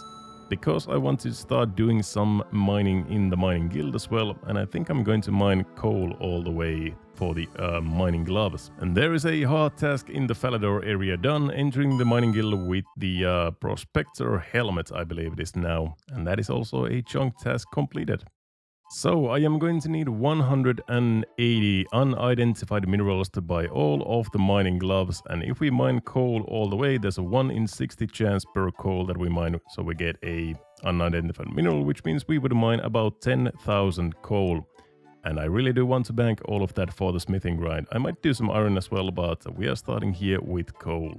I am streaming at the moment, and mining iron is just a little bit easier, and we are going to get a level right in a couple of seconds here. 1, 2, 3, and there's gonna be level 80 mining. Beautiful milestone. You can now mine size 8 stars, 5 more levels, and we can mine some runite. Another random event lamp from Mr. Leo, and we can put this one into Hunter. That's gonna be 120 XP away from level 17, so the next lamp will put us at level 17, but I'm not gonna do it just yet. Next lamp will go into Slayer. Oh my god, the random events just keep coming in. Now we're gonna start to get some lamps from Sergeant Damien as well. Beautiful. And that is going to be 10 more experience in Slayer. Thank you so much. And we also got the push-up, star jump, jog, and sit-up emotes. That's beautiful. So we have some more new emotes. Let's check them out. Sit-ups. Ooh, ah, ooh, ah, ooh, ah. Finally, that is the first 40 unidentified minerals, which means we can buy our first set of mining gloves from this guy, Bologna. Give me your mining gloves. 40 unidentified minerals, thank you so much. That is the first collection log and the first tasks right here. Now we just need 140 more, which is quite a lot. But they go pretty well with the prospector outfit, and they make it so that we can mine 2 iron or 2 coal from these rocks instead of just 1, which is gonna help this a little bit. So here you can see them in action. We get the XP, we get the coal, it goes in the coal bag, but we do not deplete the coal rock just yet. We can mine some more coal from this. 2 per rock until we get the next tier of mining gloves. I would so much like to have one of those. That would be nice. That would be nice. While I keep mining, let's check out a couple of fun Motherlode mine facts. You know the rocks that fall from the roof of the Motherlode mine every now and then? They share the same model as the pet rock you get from the Fremnik trials. As a fun little side effect, the falling rocks will wear party hats during Christmas time. Very festive. If you look closely, there's a little baby mole in the middle of the Motherlode mine machine. The examine text says mole, which is a reference to Austin Powers. The miners in Motherlode Mine were blue and red clothes, including a jumpsuit and a helmet. After a closer inspection, they are actually modeled after Mario from the Super Mario game franchise, as one of the miners' examine text says secretly he would like to rescue princesses and eat mushrooms. One of the miners' examine texts also says professional miners don't actually whistle while they work, which is a reference to Snow White and the Seven Dwarfs, as the dwarves in the film have this famous song they whistle while mining. Alrighty, that is enough fun for now, let's get back to the grind. Oh, it has been a couple of days since the last clip, but we have exactly 200 golden nuggets. Look at that beautiful number. And we also have a lot of ores right there, but let's go ahead and get our next upgrade here from Prospector Percy. I don't know why that word is so hard to say. Prospector. Anyways, we are going to buy the bigger sack. Would you like if your sack were bigger? Yeah. Bigger sack for 200 nuggets. Yes, please. I would like to get the bigger sack, and that means we can AFK a lot more at a time. We don't need to empty the sacks as often as before, which is really nice. So I think that is actually all of the upgrades that we can get here. Now we just need the gem back anymore, and I think that's it. Let's take a look at the ores. We have almost 5,000 gold, almost 10,000 coal, a couple of thousand iron, 5,000 mithril, 1.5k adamant, so we are really getting up there with the ores. I did kind of calculate that we might need about 100,000 mithril bars for 98 smithing, so we are not even close to any of those numbers, but it's a nice start at least. The last unlock 106 golden nuggets. We are going to use 100 of these to get the last thing we need from MLM, which is the gem bag, and that is the last task right here for the golden nuggets. Now we can spend all the rest of these for gem bags or soft clay, I suppose, but probably the gem bags. Let's take a look. Where do we have it? Motherlode Mine is green logged. We have every single thing from here. That is beautiful. And the gem bag is kind of at least marginally useful. I'm going to keep it in my inventory so I can get all of the gems right here into the bag, which is going to help me a little bit. So I'm just power mining some more iron yet again. We still need some more unidentified minerals, and I'm getting a lot of clues while doing this. I already have 2 easy clues on the ground, and there are 2 steps that we could do here in the Dwarven Mines, so hopefully we get some of those, but I'm not really expecting to be able to complete anything here. Another dunce, another book, another 15 XP in Slayer, 1 more book or 2 more lamps, and we are gonna hit level 2 Slayer already. Nice. 1 more iron ore, and that is it. Level 85 mining. Beautiful. You can now mine runite, which is a massive milestone. And you know what? We have runite right there, and it seems like it is not even mined yet. So let's go ahead and try and get our first little runite rock here. Oh yeah, obviously there are bots here. There are always bots here. Try to get it fast, please. Get it. Come on. Yes, look at that. We have our first runite ore. Beautiful. And we won against the bots. And the funny thing is we are already 88 smithing, so we can do some runite stuff if we want to, like rune axes, rune maces, rune medium helmets, and all that kind of stuff. But I'm gonna save this as my first runite ore, and we're gonna do all the smithing in probably the next episode. And that's also 100 unidentified minerals. Let's get the next tier of the mining gloves. Superior mining gloves. Beautiful. That means we can now mine 3 iron, 3 coal, 2 mithril on 2 adamantite, I think, which is pretty good. Maybe not that super impactful at the moment, but anyways, that is the biggest milestone for this. Now we only need 40 more minerals and we are done here completely. And that's nice. I really already want to get back to MLM. Oh, what a lamp this is. It's gonna be our first ever Slayer level. Level 2 Slayer. Only from lamps, and yeah, we are gonna see how far we are gonna get with the Slayer levels from these lamps before we actually get to train some Slayer. It's gonna be a while probably. Yes, that is it. The final unidentified mineral, 40 of them right there. That's so beautiful. I really don't want to do this ever again. I am so bored of power mining iron, but we finally have it and we can trade this in for the expert mining gloves. That's fine. Combine my gloves. And that is it. Expert mining gloves. Beautiful. The best tier of mining gloves, which means we can do 4 iron, 4 coal, I think 3 mithril, 3 elementite, and 2 runite and 2 amethyst with these, which is beautiful. 1, 2, 3, and 4 iron per rock. So if you really want to do some iron mining, these are actually pretty good for that. And obviously for amethyst later on runite and stuff like that. But anyways, we are done here.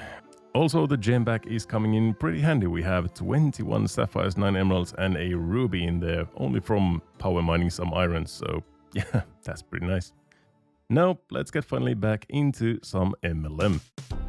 I am getting so many lamps during this grind. That is already Slayer level 3 just from lamps. Pretty beautiful.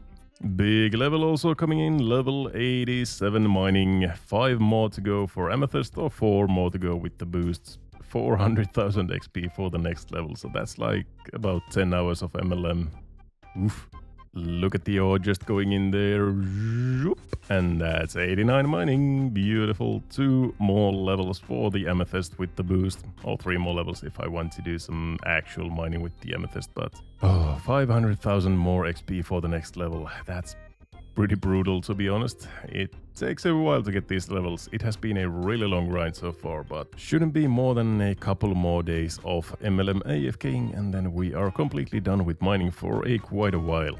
Another beautiful milestone right there. 5 million mining XP. I think I started at around like 1 mil or something, so I have been here for at least 100 hours already. Yeah, we are getting close to the end. Only 1.5 more levels to go. Maze random. Anything good here? What do we get? Ooh, chaos runes, death runes, and coins. The chaos and death runes are really gonna come in handy once we unlock magic at some point. That's probably one of the best rewards I could get, I think. Ore is swimming into the bag, and that is level 90 mining. What a milestone, beautiful. Only 1 more level to go with the boost so that we can mine some amethyst. That's so nice. 556k to go, oh my lord. Oof, that is a grand and a half, but we also have yet another lamp here. Let's put that in the Slayer, and that's going to be level 4 Slayer as well. Beautiful. I am going to get level 92 mining at some point, probably not this video, because it has already been like 1 month since I last uploaded a video, and I really want to get this out to you guys, so I am probably going to get the 92 mining in the next video, but I am going to get 1 more level here so that we can use the boost to mine some amethyst and complete that chunk task.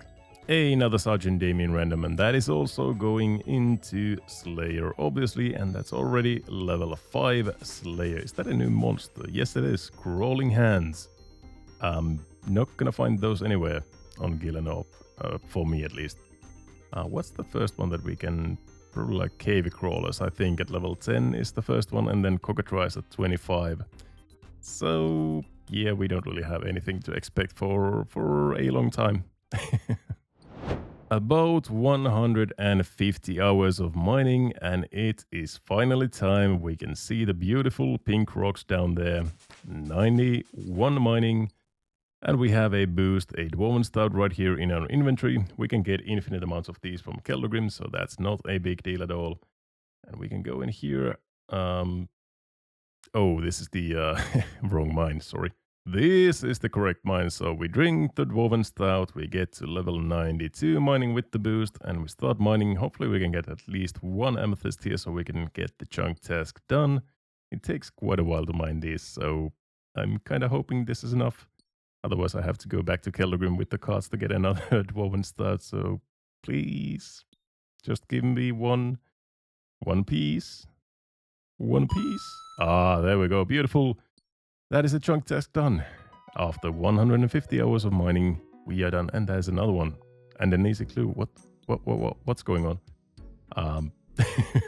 Anyways, I am finally done with mining. Let's see the easy clue. Can we do this? Probably not. Camelot. That's actually not too far away. Let me see that. Yeah, that is not too far away. Well, it is kind of 2 chunks away, so yeah, I'm just gonna drop it. But anyways, we have 2 amethyst ores. That means the chunk task is done. We have all the mining things done that we need to do. I am going to get that 1 last level so that we can actually mine amethyst without doing any boosts, but that's gonna happen in the next episode. For now, let's take a look at the spoils of war. 60 sapphires, 39 emeralds, 21 rubies and 7 diamonds in the gem bag just from the mining. Clear all of these bank filters and let's see the spoils right here. That looks so good.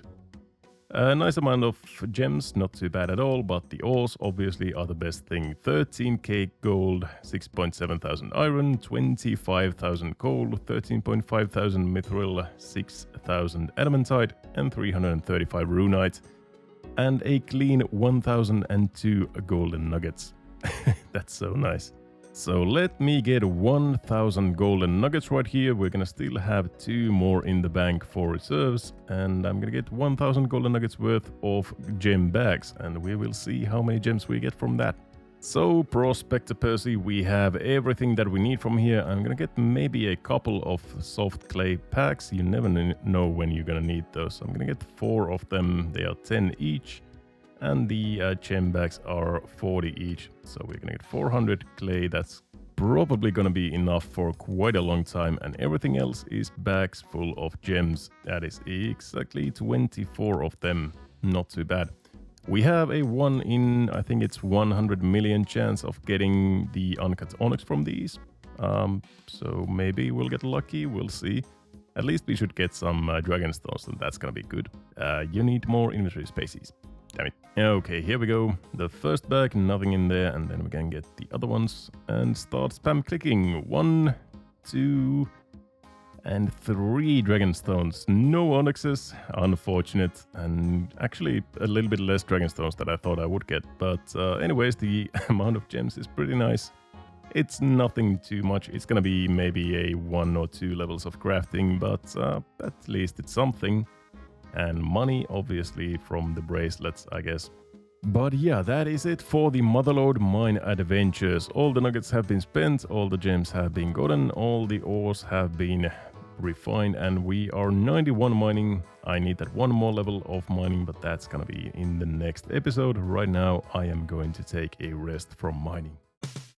Let's talk about plans. I am in Keldrugim, and obviously I have a massive amount of grinding to do, and it makes sense to start with mining before the other grinds. Well, last episode I got all the way from 70 to 91 mining, crossing off one of the biggest chunk tasks here, but I still have about 20 million XP to get. However, there are a few different ways I can go about acquiring the smithing, crafting and fletching levels required. Should I smith mithril plate bodies for faster XP, or arrow tips for fletching? Should I just get 90 fletching or bank all the way to 99 for the future? Should I steal gems and make bracelets for money, or AFK the pipes in the blast furnace? So for that reason, I have assembled a team of master plan masterminds. My crew, I heard you're pretty good with master plans. Do you want to start? Alright, sure thing. Let's take a look then. Mining and smithing to expedite rolling. A boring and tedious endeavor. Master... Wait, Lunatar, you as well? Okay, Josh, do you want to have a go? Yeah, let me try one. Okay, master plan. Maximizing a surplus of crafting hours is surely meritable. Masochism. Sorry, I don't know what happened. Okay, Telecon, what's your version of the master plan? Alright, so mining and smithing together. E-bagum. What the heck did he just say? What was that? I think that's enough planning for now.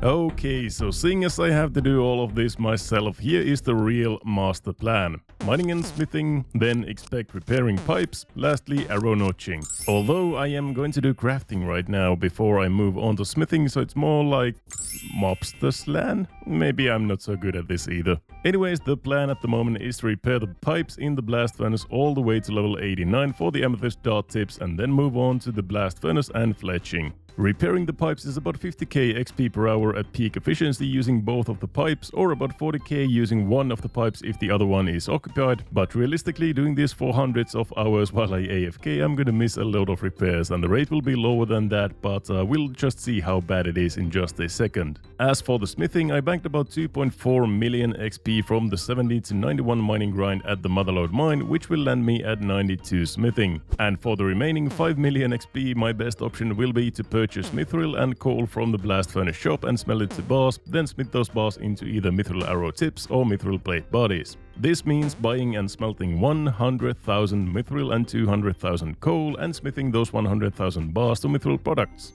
Quite a grind indeed.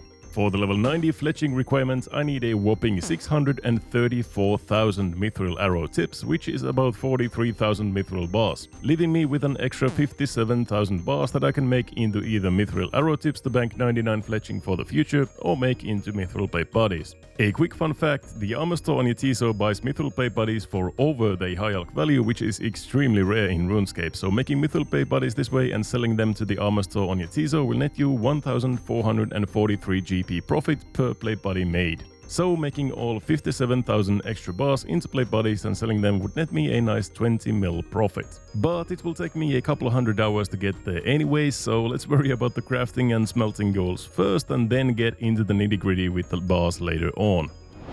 So it is time to get crafting, but before I get into the pipes, I do have quite a bit of gems saved up from the mining grind, 600 sapphires, 400 emeralds and all of this other stuff as well. So I'm just going to cut all of the gems. I'm not going to make them into bracelets just yet, but I'm going to cut all of them and see. I should maybe get a level or maybe 2 levels even from these, and then we will move on to the pipes.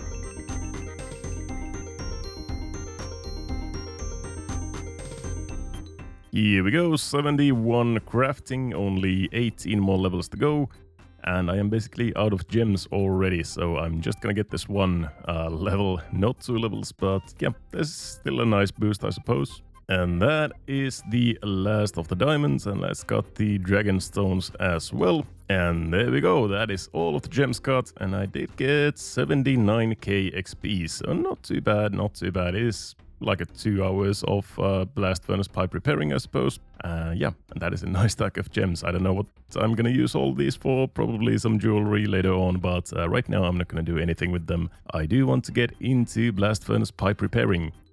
It's not really interesting content, really, so there's not going to be too many clips, unfortunately, but basically all you need to do is get a hammer, go to world 302 or 303. There's always a lot of people pumping for that strength XP right there, as you can see, and these pipes will burst quite often, so then you go ahead and click repair on one of the pipes. And it should burst right after again. There we go. So you just repair this again and again and again. Or you can position your camera so that you can repair both of the pipes if the other spot is not occupied as well. And yeah, this is going to be my life for the next about 100 hours or so. So yeah, I'll see you then. And this is basically the way you want to set up your camera. If you can see the guy's face pumping right there, then your camera is pretty much in the right spot. So you can keep your mouse in one spot, spam click, and yeah, this is it. This is it. I'm just going to take my mouse, I'm going to tape the bottom of it, and basically just spam click and watch some movies or something for 100 hours. It's going to be fun.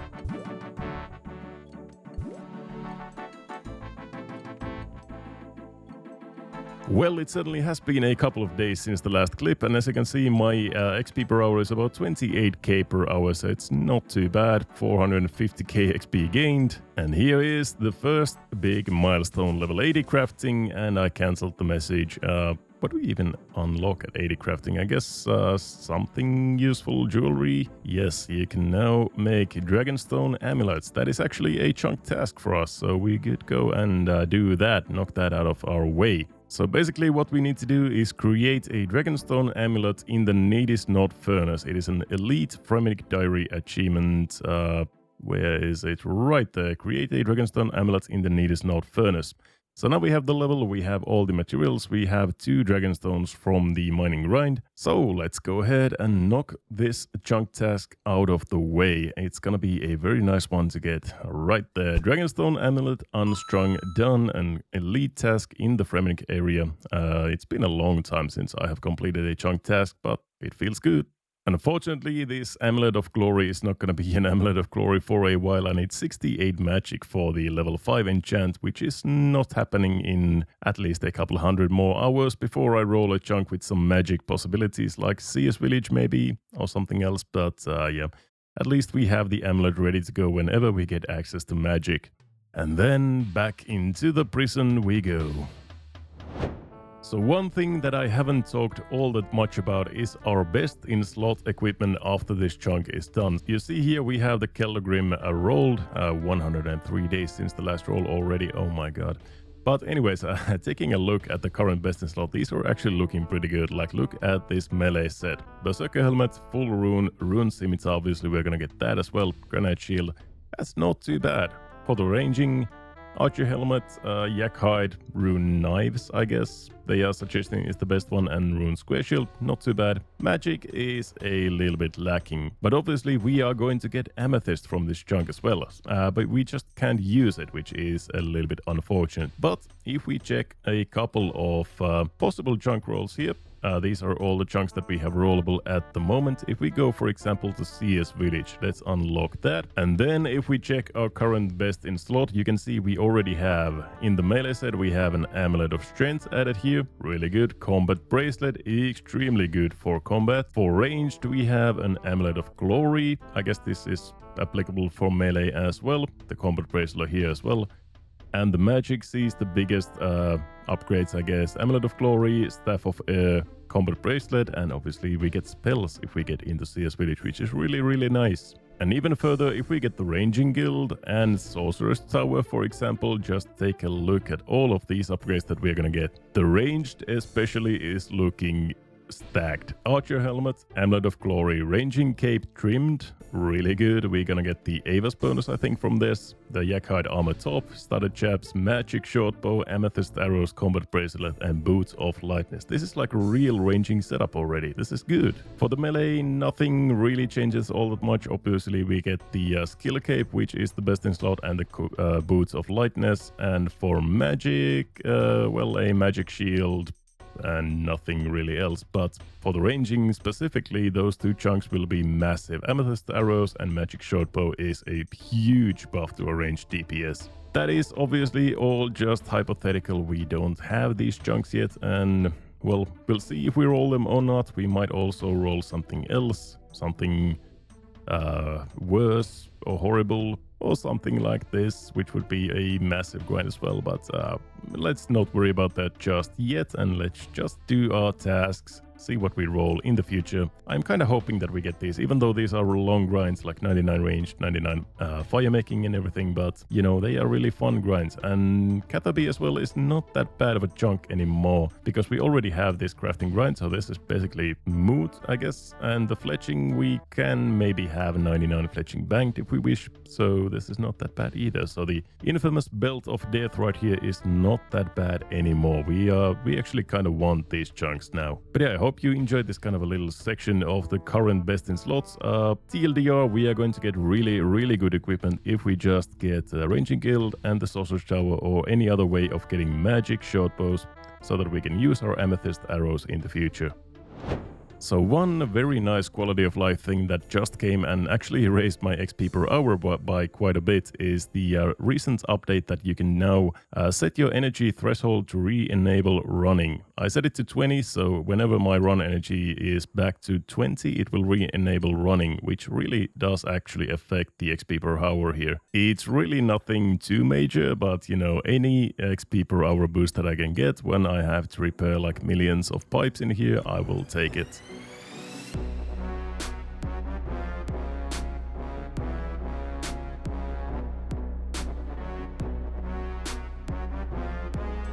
Oof, funny thing actually, I don't know if something has broken within RuneScape or the camera plugin or something, but whenever you click here, left click is also examine. So you can see in my chat box, you can read the furnace temperature here, 3,486 times I have clicked the examine, and 4,000 times hot air circulates through these. I don't know why it is left click examine, but that is what it is, I guess. But there is 85 crafting. You can now craft amethyst arrow tips. I think that's the first amethyst thing that we can do. And also the accursed scepter. I bet Frey would be proud of me, I hope. But yeah, let's take a look. 83 actually was amethyst bolt tips, so I can make bolts and arrow tips. And we also need 87 for the javelin tips and 89 for the dart tips. So it's still quite a while to go. But as you can see, 1.7 million XP gain, 26k at a time. Yeah, it's really not very efficient when I'm just clicking away and watching movies or something, but it's at least constant XP, so that's something. So let's go ahead and make those amethyst arrows. I'm not going to be able to use them, and I'm not actually going to be able to make them into arrows either, but I can make them into arrow tips, and that is all that matters right now. Chisel those up, 15 amethyst arrow tips right there, beautiful. So if we take the headless arrows, I think we need like 80 something fletching, 82 fletching to make them into amethyst arrows. It's gonna be maybe useful in the future when I get an MSB, but for now it's not any good. It's just, you know, for the accomplishment. And it is not even a chunk task. 4 more levels and then we can make the amethyst darts, and that is our chunk task. Another milestone, 87, crafting. That is a big level, usually for the Dogshun light orbs, so you can get some more crafting XP from your sand and molten glass, but for me it is the amethyst javelins that is the achievement here. Level 87, as you can see, amethyst javelin heads, 2 more levels for the dart tips, but I guess we could make some amethyst javelins if we wanted to. Although it's like I'm not gonna get a ballista anytime soon, so it's a bit redundant, I think. Oh my Jesus Lord Savior, 88 crafting, 1 more level and we are done. Members can now craft Huey bodies. I actually didn't even know that that is the level for Huey bodies, but yes, 1 more level and we are done with the crafting grind forever. I can't even talk anymore. I have been so focused on the crafting that I just, you know, it's horrible. I have been here for, I think, 130, 140 hours at this point. And there's still 20 or 30 more hours of this click, click, tick, tock. Lovely stuff.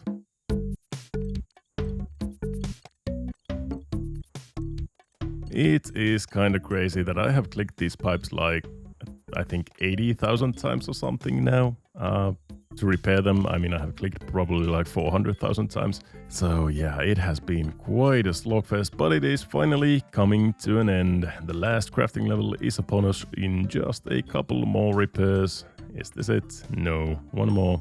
There we go, 89 crafting. What a beautiful level. Members can now cut zenites, make zenite rings and craft amethyst dart tips. Nobody is usually very excited about the amethyst dart tips. Everybody wants zenites, but I am only interested in the amethyst dart tips. I don't give a shit about zenites at the moment. So yeah, it has really been 150 hours of just clicking pipes. Safe to say I have watched quite a few YouTube videos and quite a few series and movies, but it is done now, so I should still have 1 more amethyst right there. Let's finish off the crafting grind with a blast and make our final thing, the amethyst dart tips right there. That is crafting completely done. 2 out of the 4 big chunk tasks out of the way. We only have fletching and smithing anymore to do. And I am saying only very, very lightly here because those 2 are much longer than these 2 have been. So I think we still have a majority of the grind ahead of us, but anyways, that is really good. That is a big chunk task out of the way. And the funny thing is, amethyst darts are the only darts that you can make without the Taurus Trap quest. I can't make them yet, I need the level 90 fletching, but for some reason you can make these without Taurus Trap, but you cannot make any other type of darts without the Taurus Trap, so I don't know what's the point there. But anyways, we still have some fletching and smithing to do, so let's get on with it. So as you can see, we have this very handy plugin called the Banked XP, and you can see that I have set here gold ore to 22.5 XP because I don't have the goldsmith gauntlets and I'm not going to have them for a very long time. The iron ore is going to be set to steel bars. I'm not going to make iron bars, I'm going to make steel bars, and everything else is just to their respective bars. So this calculates all the XP that you need and you have banked, and as you can see I have 92 banked, 2.5 million almost. That is really good from the mining grind, but I still need about 5 more million XP, so that is about 100,000 mithril bars that I need in total But luckily we do have the coal bag now, so that is going to be much better. And obviously blast furnace is pretty fast compared to the Yajizo grind that I did earlier, so I'm gonna do mithril and gold or any type of ore and gold at the same time, because I can, you know, kind of double dip on the XP by just pouring gold and coal into the blast furnace at the same time, and then just whenever I get full on coal, I'm gonna put in some actual ores like adamantite or runite or iron or mithril or whatever. So that's gonna be the fastest XP that I can get. I think it's not too bad. Even without staminas, it should be like maybe 60-70k per hour just smelting these, and obviously anvil smithing is pretty fast. Now that I have needed node, I think I have a decent anvil there. So this is the method. There's really nothing. If you have ever done blast furnace, you probably know how this works, but I just drop the gold, drop the coal in there, and then I am actually going to need a bucket because I don't have ice gloves either.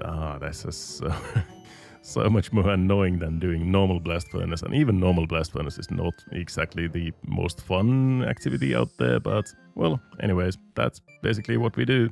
So now we are full on coal in the blast furnace, so I need to pick some ores. I think I'm just gonna start with the runite, then move on to adamantite, and then mithril and steel later. And I think each runite takes 4 or 6 coal maybe. I think it's 6 actually, maybe. We'll see. Yeah, I think it is 6 coal per runite, so that's gonna be a lot of coal used for these 300 bars, but it is pretty amazing to have 26 runite bars right here in my inventory. Look at that. So much money, so much rune arrows or whatever I want to make out of these. And obviously we need to make the full runite set for our chunk task, but that is our first runite bars on the account. Just take a look at the price here, you know, 78k high elk value, 320k GE average. Oh my lord, that is beautiful.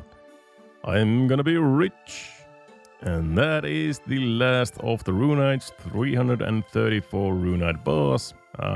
Not too bad, a decent chunk of smithing XP, and it's gonna be really good for rune arrows. I think I'm gonna make out of them. I don't really need money all that much, so rune arrows is probably the way to go. But let's go ahead and move on to adamantite.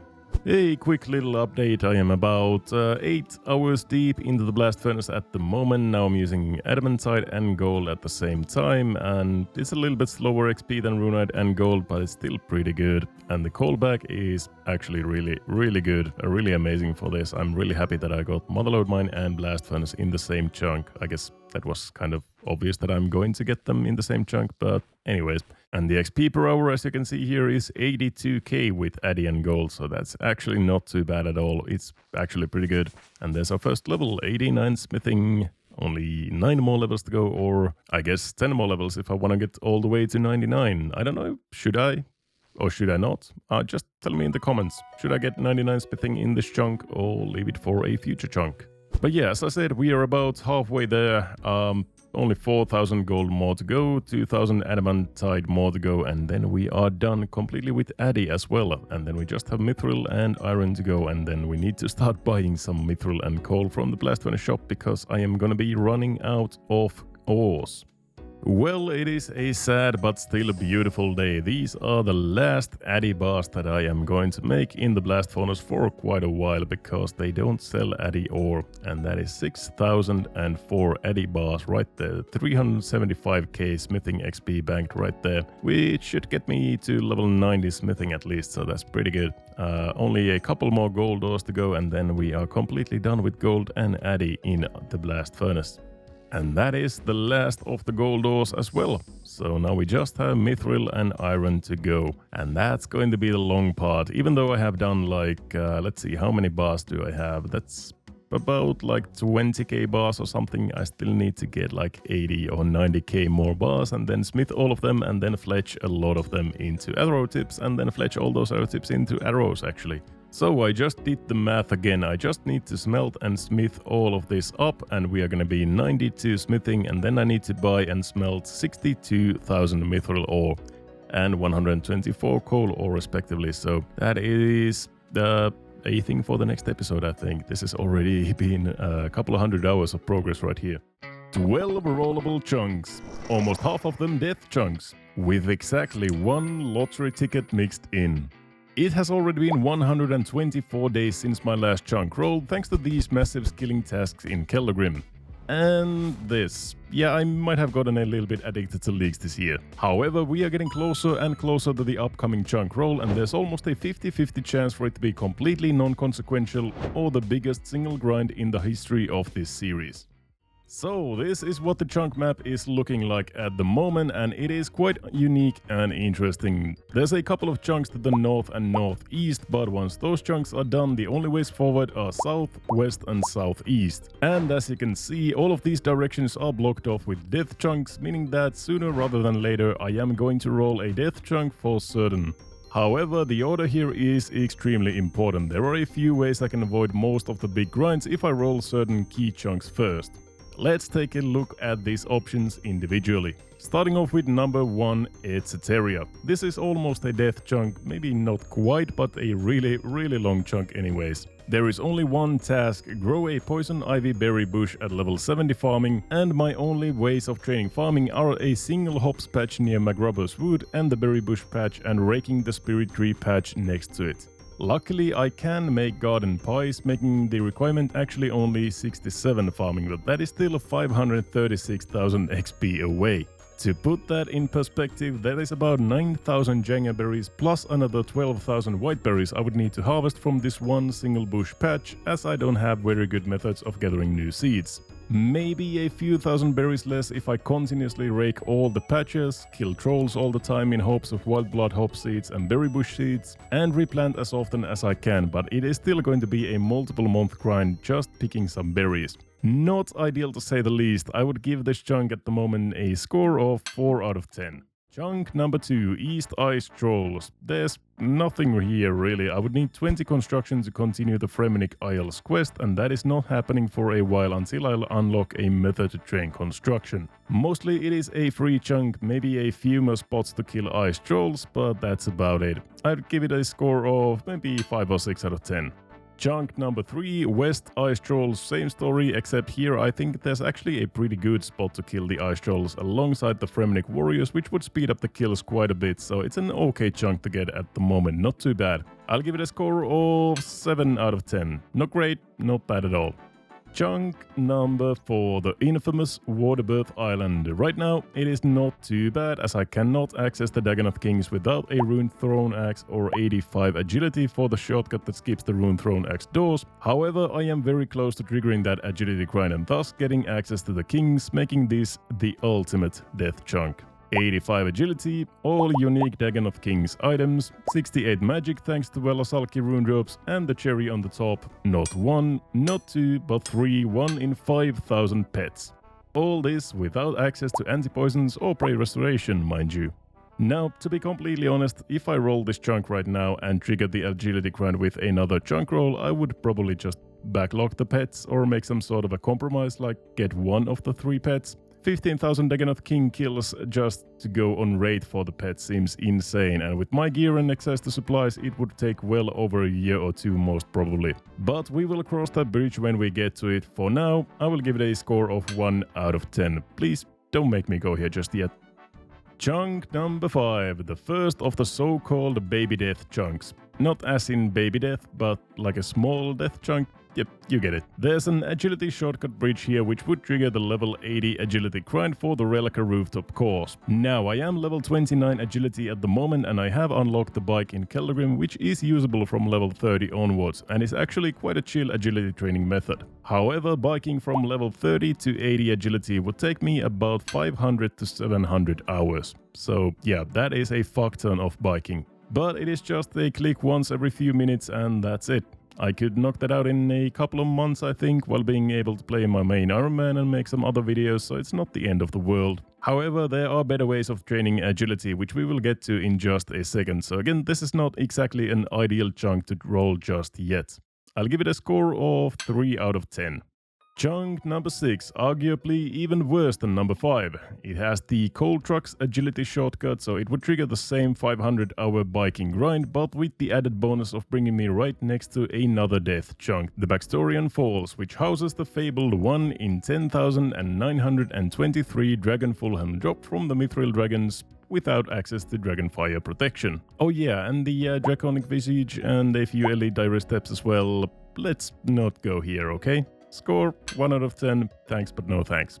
Now we are getting to the good stuff. Chunk number 7, Ranging Guild. Obviously a 99 range task for the skill cape, but that's pretty much it. This would also bring me right next to 2 other skill capes, the fishing cape and the fire making cape chunks, so that's not too great to be honest. But I would actually love to get a ranging cape. I'm going to have a lifetime supply of arrows from this current smithing grind, and I have access to rock crabs, ice trolls and some other decent monsters to kill, so it would actually be pretty fun. Plus the skill cape itself is amazing, as it grants the 72% chance ammo saving effect from AVS accumulator even without completing animal magnetism, on top of the decent defensive bonuses and looking absolutely amazing. And hey, I could go and meet Josh. That is a bonus for sure. Really fun and good chunk to get, although a little grindy for sure. I'll give it a score of 8 out of 10. Next up, the lottery ticket. Chunk number 8, CS Village. The best chunk in the history of one chunks, the equivalent of Santa Claus giving you a scratch card for Christmas that turns out to be the jackpot. First of all, it's the home of Mr. CS Supreme, Hannibal himself, which is already enough to be excited about. But what CS Village does is it makes a lot of otherwise scary grinds very manageable with 3 really awesome things I want to highlight. To start off, there's the CS Rooftop Agility course, available from level 60 onwards. This would cut my biking grind from level 30 to 80 to just 30 to 60, which means about 450 hours less time spent on the bike. I cannot stress enough how amazing that would be. Secondly, CS Village would give me access to magic, and not just by killing millions of Walasalkis for runes, but killing a couple of elementals for their respective elemental staves. I already have a basically endless supply of nature runes from the nature rune chest, so just pairing a fire staff with that means magic training is extremely simple for the foreseeable future. And finally, the one and only altar in the whole region before Ardon or Tavali happens to be in this chunk as well. If I ever want to go and kill Dagannoth Kings or some other bosses effectively, a prayer restoration method would be quite beneficial. And you know, on top of all of these benefits, I would get access to things like the rune crossbow, the amulet of glory, a combat bracelet, and so on and so on and so on. Hands down and nuts on the table, the best chunk by a landslide. Score 11 out of 10. And then chunk number 9. Nah, it is just corner content for now. Score irrelevant out of 10. Chunk 10, the mountain camp. This is a really cool chunk. There's a couple of new clue steps that I could complete here and obviously start the mountain daughter quest. And I really like the vibe of this place. I think it's just a super cool little hidden place. But there's really not that much content here, so I guess maybe a score of 7 out of 10 is in place. Chunk number 11, also corner content. There's a small sliver of snowy area I could access here, and to be honest, the other parts of this chunk are pretty much empty as well. So another irrelevant out of 10 score. And finally, chunk number 12, the Rellekka Hunter area. Very interesting chunk. I am level 16 Hunter, so 1 lamp off of Puro. And there are a few different wheat fields nearby, namely in Miscellanea, North Ardon and Catherby. I'm not going to purposefully trigger Puro before I roll this chunk, since I can train Hunter here with the butterflies, and I'm pretty sure the saber-tooth kebits as well, making the 89 Hunter grind for lucky implings a lot more manageable and fun with this area unlocked. At the moment there are no tasks here, so it is a very good chunk to get early, 10 out of 10 score in my opinion. So that is all the chunks we can roll at the moment, but let's take a look at a couple of other honorable mentions as well. Camelot Castle and North Ardon are both just 1 chunk roll away from being rollable and have a herb patch in them. That is a quite steep 85 farming requirement for Torstals without access to any other farming patches in the world. Really miserable, and to be honest, maybe even backloggable, as it would mean most probably a year or so just full-time farming a single patch to reach that level. Again, I am hoping I unlock some other key chunks and farming patches first, such as the fruit tree patch in Catherby, or a tree patch in the Gnome Stronghold, or even just a bush patch in Etceteria, but we'll see how it goes. And finally, in the west, we have these 2 death chunks stacked on top of each other, Barbarian Assault and Backstorian Falls. Backstorian Falls I already touched upon earlier. That's the Dragon Full Helm, Dragonic Visage clusterfuck of RNG grinds from Mithril Dragons, and Barbarian Assault. Well, it's just the rarest pet in the whole game, rarer than the Nibbler or the Bloodhound, with a grand total of 2,624 players getting the pet in almost 10 years of the game existing. What could go wrong? And finally, I do also want to talk about Keldergrim a little bit. Keldogrim as a chunk was really interesting. It was simultaneously a very bad death chunk with all of these massive skilling tasks, but it was also one of the best, if not the best chunk that I could roll. Because all of the methods in Keldogrim allow for some amazing training, like mining you get the motherlode mine, for crafting you get the pipes, which are not too bad, for smithing you get blast furnace, for fletching you just get the bars that you get from blast furnace, so everything is actually pretty good in Keldogrim. It's just that all of them staggered together in one chunk is a really grueling experience, and you just have to, you know, grind all of this stuff at the once, and like just everything simultaneously is a lot of things to do, and that's why this chunk has taken me 4 months so far. But as I said, Keldogrim is a really good chunk. If you are going to do these grinds like 99 smithing or 90 mining or anything like that, you want to do them with good methods like the motherlode mine, like the blast furnace, and so on and so on. You know, the other option would be get like 90 mining with a bronze pickaxe at some random runite rocks or random iron rocks, or I don't know. Anyways, the main point is that the methods in Keldogrim are actually pretty good. It's just a lot of things at once which makes it a really bad death chunk. And on top of that, we obviously get a lot of benefits from Keldogrim as well. We get a lot of arrows from the fletching smithing grind. We get a lot of runite items for our new best in slot gear. We get access to the bike, which is certainly better than just access to a shortcut. And I guess we also get access to breweries, if we can maybe brew something in the future. Probably not, but I don't know, might be interesting. But yes, that is going to do it for all the chunk roll possibilities. Checking in on Rellekka here. I have not just been playing leagues, I have been at work buying some ores from Orden, the ore seller right here. As you can see, our cash stack is quite dwindling at the moment, 1.7 mil left of that green 10 mil cash stack that we had earlier. But that means that we have a shit ton of ore in the bank right here. I'm going to show you in just a second, deposit all of this. And there you can see 62,000 coal and almost 34,000 mithril ore as well. So that is almost 34,000 mithril bars that I can make, and that is 90 fletching banked already. So that is basically one chunk task knocked off the list as soon as I just make all of these into bars, smith them all into arrow tips, and make them all into arrows. So that is basically done. So now I just need another like 30,000 or 40,000 mithril and the coal to go with that. So I am about halfway there, I think, so I just need to buy some more and then we are done with this. The unfortunate thing is that I am going to run out of money really soon, so I think I do need to get back into smithing some plate bodies or something again pretty soon and start selling some stuff. I do still have some gold bracelets and other things that I can sell, so it's not the end of the world. But that just means that I unfortunately cannot buy everything at once. I need to take a little break and sell something, and then we can continue. Welcome back, everyone. I am severely running out of money. I made most of my gems to jewelry and I'm just selling them all here to Sigmund, and I think there should be about 2 million in cash. Fun little fact, Sigmund is actually better than most general stores. He buys for 50% of your high elk value instead of the 40% which is the usual for most general stores. So at least I have that going for me here in Rellekka, but yeah, I'm just gonna get back into selling all of these, and after that I've got a couple 100,000 ores to buy. And after a while, this is the last of the batch, and that is everything. And we end up with 2.1 million just about, so that is really good. At least it will get me started here. That's not going to be enough for everything that I need. I still need, I think, like at least 15 million or something to buy all the 200,000 ores, but this is at least a decent start. And combined with our current cash stack, that is going to be almost 3.9 mil.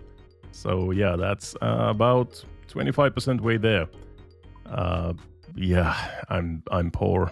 Alright, that will do it for a while. That's 88,000 coal bought, and we have 34,000 mithril just about, so that should be enough to smelt all of this. And I do need to save some money for the blast furnace costs. Obviously, this is not a free activity by any means, but 1 mil gets us almost 14 hours of blast furnace time, so that's pretty good. Luckily, I do have the coal bag, and we don't have ice gloves, so I have to use the bucket of waters here, but that's okay. We just fill this up with coal, we fill our inventory with mithril, and we go, and we run. By the way, if you're wondering, yes, I do have Entity Hider on. I just can't be watching this many people running back and forth in the blast furnace all the time for the next, like, 40 hours or something, so I'm just saving my eyes a little bit. So without staminas or ice gloves, I'm getting about 67,000 XP per hour, which means about 2,000 bars per hour, which is actually much better than I thought it would be. So smelting all the 60,000 bars I have will take me around 30 hours, although I still do need to buy another 30,000 mithril and 40,000 coal ore. But yeah, it's honestly not that bad considering this is gonna get me to 98 smithing all the way. But if you have ever done Blast Furnace, you know this is prime brain rot content. It's just mind-numbingly boring in my opinion, so this is gonna take me a while.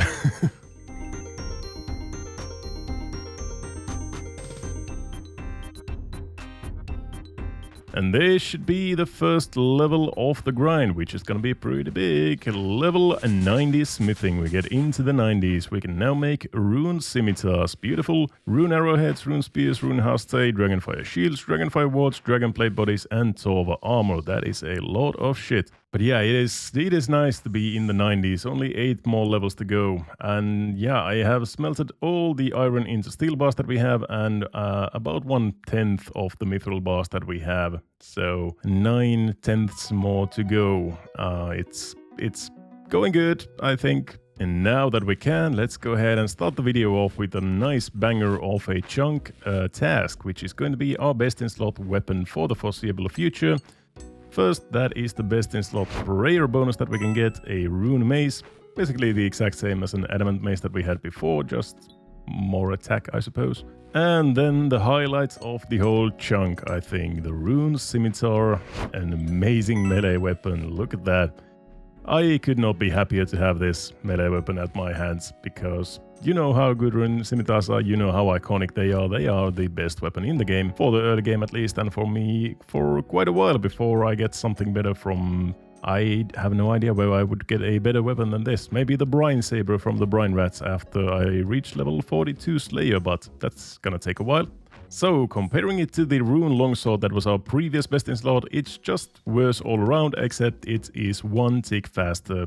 So it is a 4-tick weapon instead of a 5-tick weapon, which makes it superior in basically every other way. And it just looks so iconic, look at that. Now if I can get an easy clue and I can get a hilt for this thing, I'm gonna be so happy. Well, back to smithing, only 8 more levels to go and they are not gonna get themselves. You know you are too deep in the Xtreme Onechunk game mode when you can see chat messages like this. It's not good. It's really not good. Alrighty, another big level right here. 92 smithing already. That is rune full helms and rune throwing knives. And that is our best in slot ranged weapon, so to say. The rune knives are, at least per the chunk picker, our best in slot ranged weapon. Although we obviously have the amethyst darts and everything, so I don't think this is the best that we can do, but they say that it is, so here we go. That's a chunk task, kind of. And as you saw there, I have been doing some mithril plate bodies because I still need a lot of cash to get through this chunk. And that is 2,700 mithril plate bodies right there. And I still have 5,000 more to go right here, but yeah, I need to buy some more ores pretty soon, so these 2,700 mithril plate bodies are gonna be about 8.5 mil in high alch value, and as we know, the shop on Yetizo actually buys the mithril plate bodies for more than their high alch value, which is extremely rare in RuneScape. So this should be, I think, about 10 mil maybe in GP, which would be really good for me. That would maybe almost get me all the way to 98 smithing, I think. So at the moment I need 41,311 mithril ore and 52,883 coal, so almost a 100,000 ores. And the price tag for that is about 13.5 million, plus whatever the blast furnace is going to cost me, maybe about 2 mil or something, so I think about 16 mil is what I need. And that was the rest of my plate bodies, and we're just almost up to 10 million. So I still need to generate 5 to 6 mil GP from somewhere. Hello, Mr. 47 KS116, and whoever that was. Definitely real players here, as you can see. But anyways, I don't want to make anything out of rune. I want to do some mithril plate bodies right here. There's another boat right there behind me. But this should be another big level right here. Level 93 smithing. 5 more levels to go, and we can now make our best in slot range shield, which is the rune square shield. So let's go ahead and knock that chunk task out of the water. There we go. Rune Square Shield, as every other square shield in the game, does not give any negative ranging bonuses, which is why it is our best ranging shield. And it gives some decent bonuses in the defensive department as well, so it's not too bad. And this time I made sure to sell all of my mithril plate bodies as I was making them. I'm not sure if it's actually faster or not, but well, at least it felt pretty good. And we are just about almost to 16 mil GP, which is gonna be enough for the whole 98 smithing grind. So now I think I just need to go and buy some ores. We are at 15.9 mil to be exact, which is really good, and it's all going to be evaporated in just a second. Well, it is the next week. It has been quite the week. There's 48,000 mithril and 96,000 coal. Yes, you saw that right.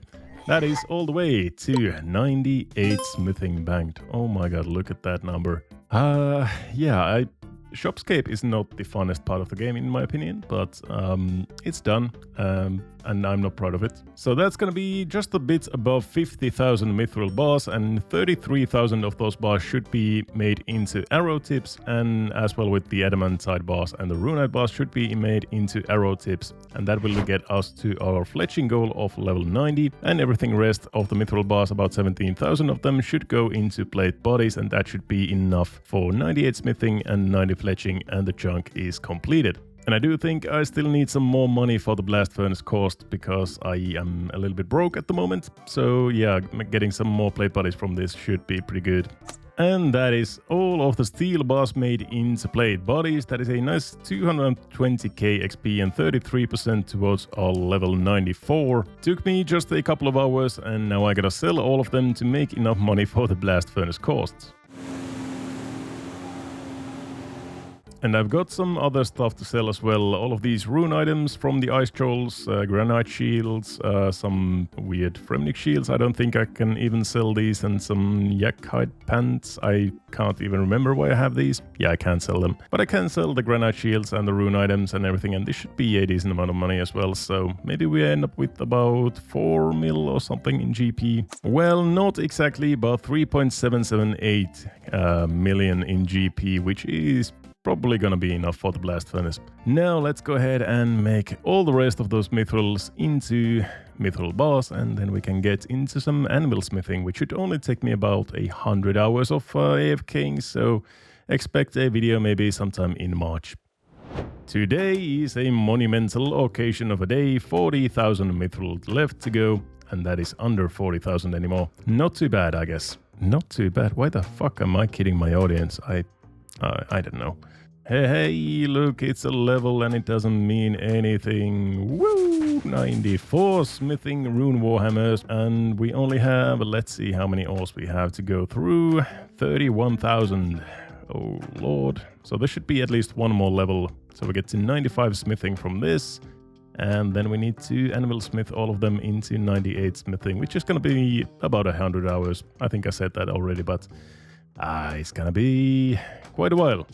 Here is a fun blast furnace fact, or it's more of an opinion maybe this time, but Thumpy is the absolute worst of all of these dwarves. There are these 5 different dwarves who are operating the blast furnace. We have Dumpy, Stumpy, Pumpy, Numpty, and Thumpy. Pumpy is just a muscular god. Stumpy is a perpetual motion machine. Humpy makes sure the blast furnace doesn't turn into a Chernobyl. You know, people dumping millions of kilojoules worth of coal into it every minute. But whenever the belt breaks, Thumpy is like, oh no, oh shit, I gotta get up to work, dude. And he's delaying your ores by a few ticks. Nobody else does that but Thumpy. Like, what the hell am I paying him 60,000 coins per hour for? A normal god in Baroque would lose his mind if I gave him 60,000 coins.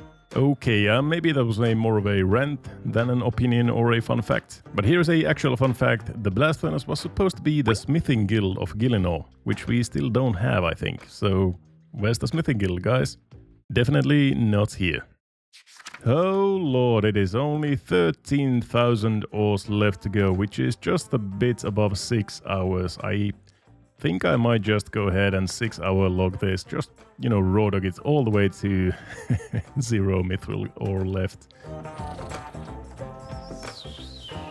Another level 95 smithing, and that's gonna be the last level that we get from smelting the boss. That's rune battle access unlocked, which doesn't mean really anything. But 95 smithing, man, that's only 3 more levels until 98. The 3 longest levels, obviously, but let's see, we only have 3,800 mithril to go.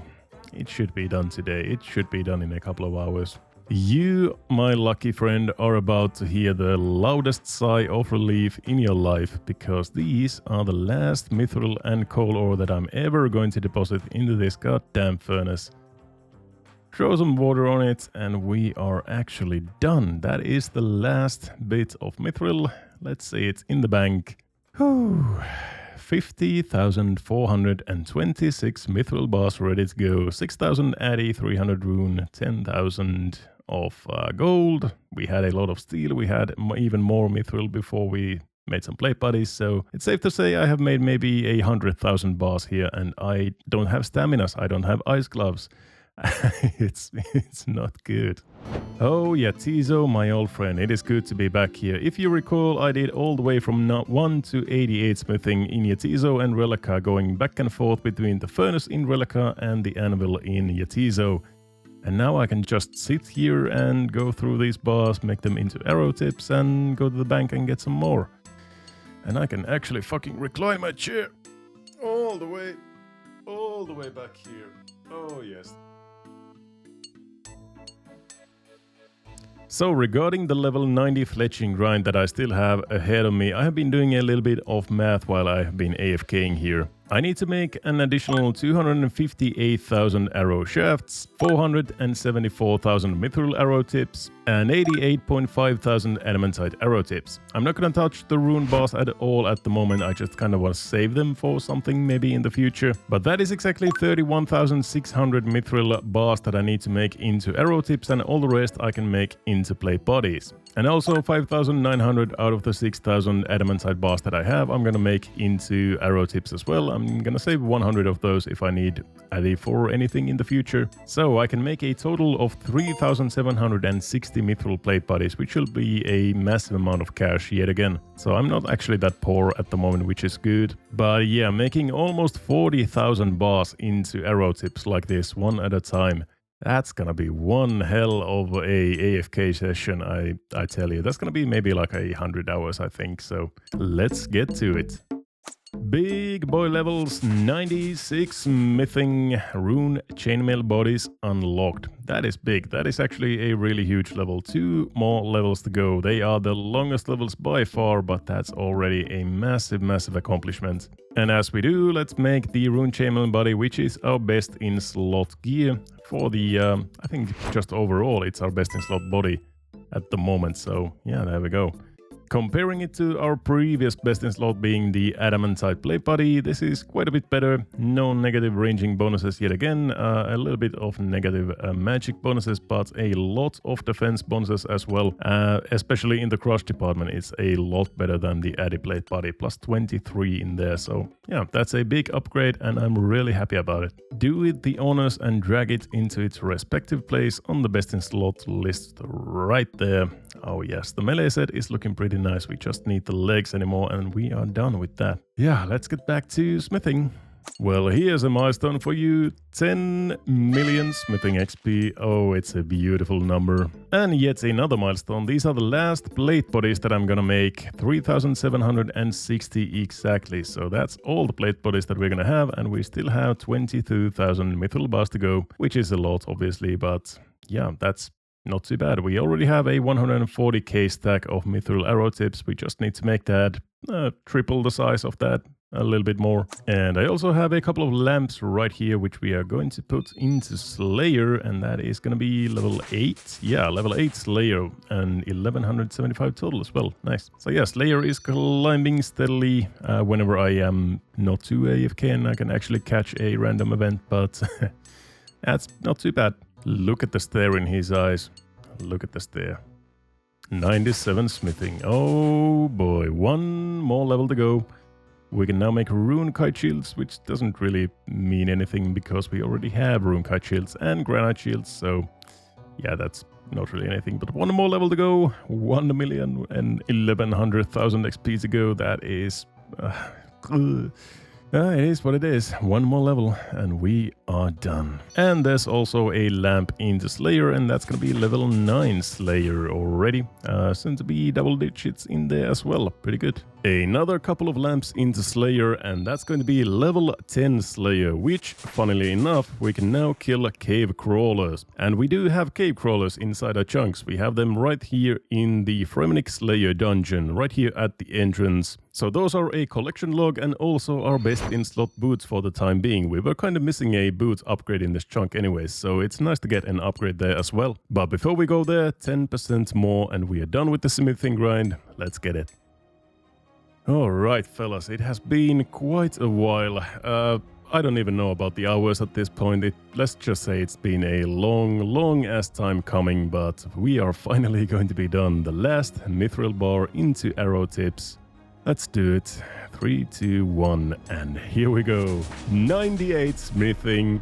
What a momentous occasion. That also means we can now boost up to 99 smithing, and we can make our chunk task of making a runite plate body.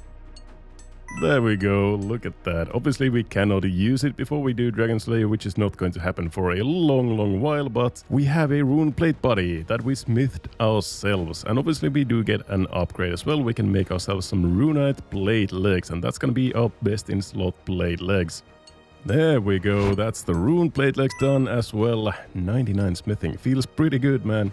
Obviously it's not, you know, a real 99, it's just a 98, but anyways. And I don't think there's anything else we can make.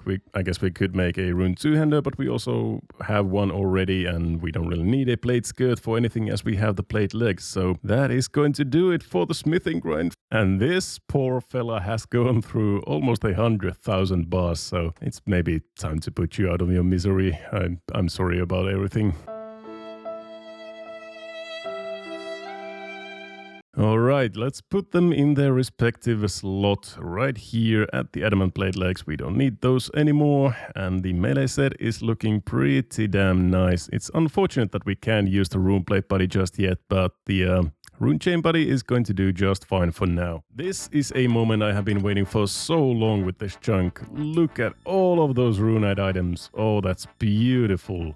Rune scimitar, rune chainmail body, rune plate legs, obviously the berserker helmet, all of this good stuff. You know, we actually look like a really good player at the moment. And all of it self-made with an anvil and runite bars is kind of flabbergasting, I think. It is the perfect time to give this new gear a spin and go and kill some cave crawlers for those bronze boots. These green boots are not really fitting the aesthetic anyways, so I'm really happy to try this out at the cave crawlers and actually do something else than just skilling. For once I get to chase a drop and kill some cave crawlers and, you know, do some combat. I haven't done anything like that in the past like 500-600 hours.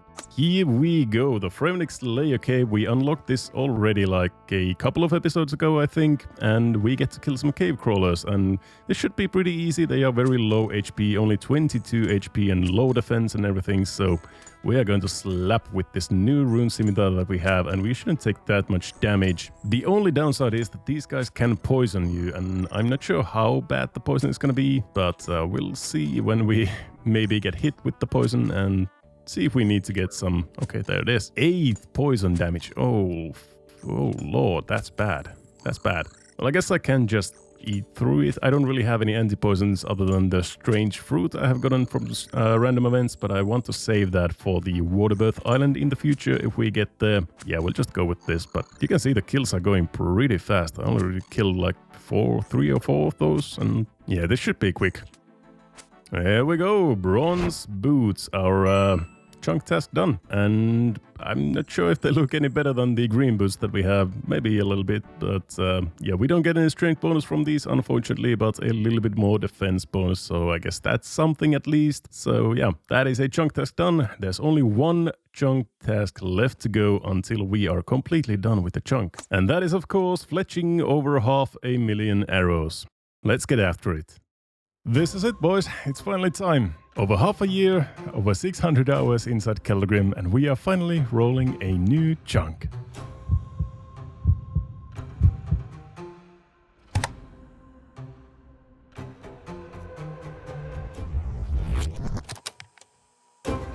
Ooh, that's Keldgrim. That is a lot of chunk tasks. There's level 80 thieving already. The diamond amulet and the ruby amulet. The chunk task done for crafting. You know those rails over yonder? They go into the dwarven mines.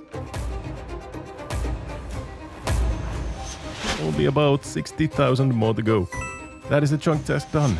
There we go, 89 crafting amethyst dot tips right there. That is crafting completely done. Hands down and not on the table, the best chunk by a landslide. Score 11 out of 10. 48,000 mithril and 96,000 coal. And here we go, 98 smithing, runite plate body. There we go, look at that. Fletching over 500,000 arrows. Let's get after it.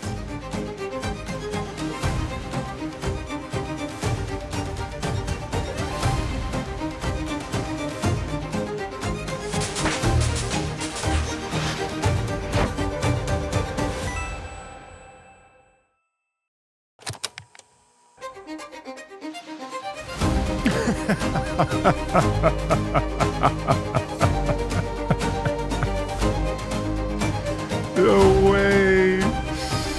No way it actually happened. CS Village, baby!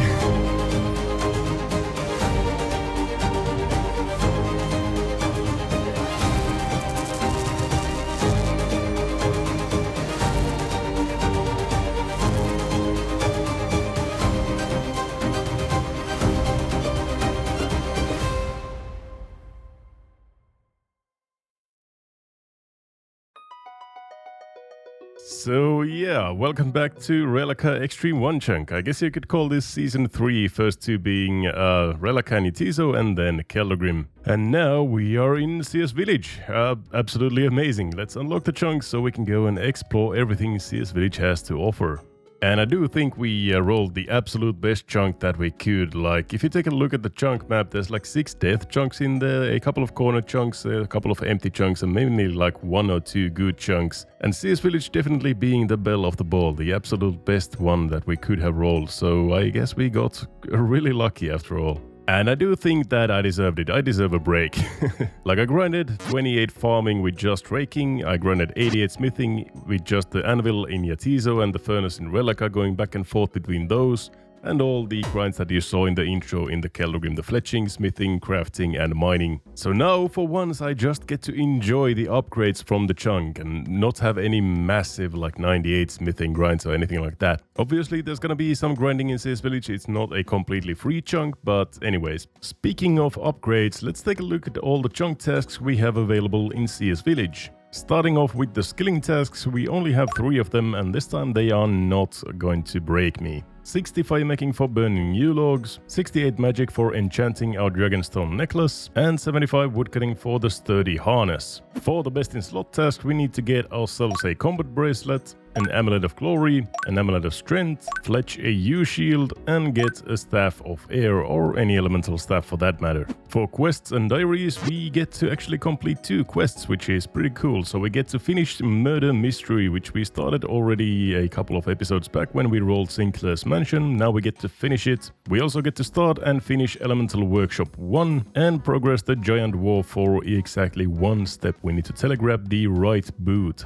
So yeah, that's something, I guess. As for diaries, we have 3 easy ones, 1 medium and 1 hard, all of them in the Kandarin diary. The easy ones are to play the organ in the CS Village Church, buy a stew from the pub, and kill 1 of each elemental in the Elemental Workshop. We also need to string a maple shortbow in the bank and create a yew longbow from scratch around the CS Village. All of them are very easily doable. And then for the collection log, there's a lot of tasks in here. And all of these, except for the corrupted kite shield, are from the forestry shop or the forestry events. Most of them are really easy to do, you just need to get some logs and some anima-infused bark and buy them, but 3 of these might prove to be a little bit more problematic. You have probably heard of them before. They are the fox whistle, the golden pheasant egg and the petal garland. You get these from their respective forestry events at a rate of 1 in 30. It used to be 1 in 50, so it's actually a little bit easier now. And you can also buy the fox whistle and the golden pheasant egg at a rate of 75,000 anima-infused bark from the shop if you go really unlucky for these. But we're obviously hoping that I don't need to do that and we just get them naturally from the events. Some people do get stuck on these until like level 99 woodcutting, so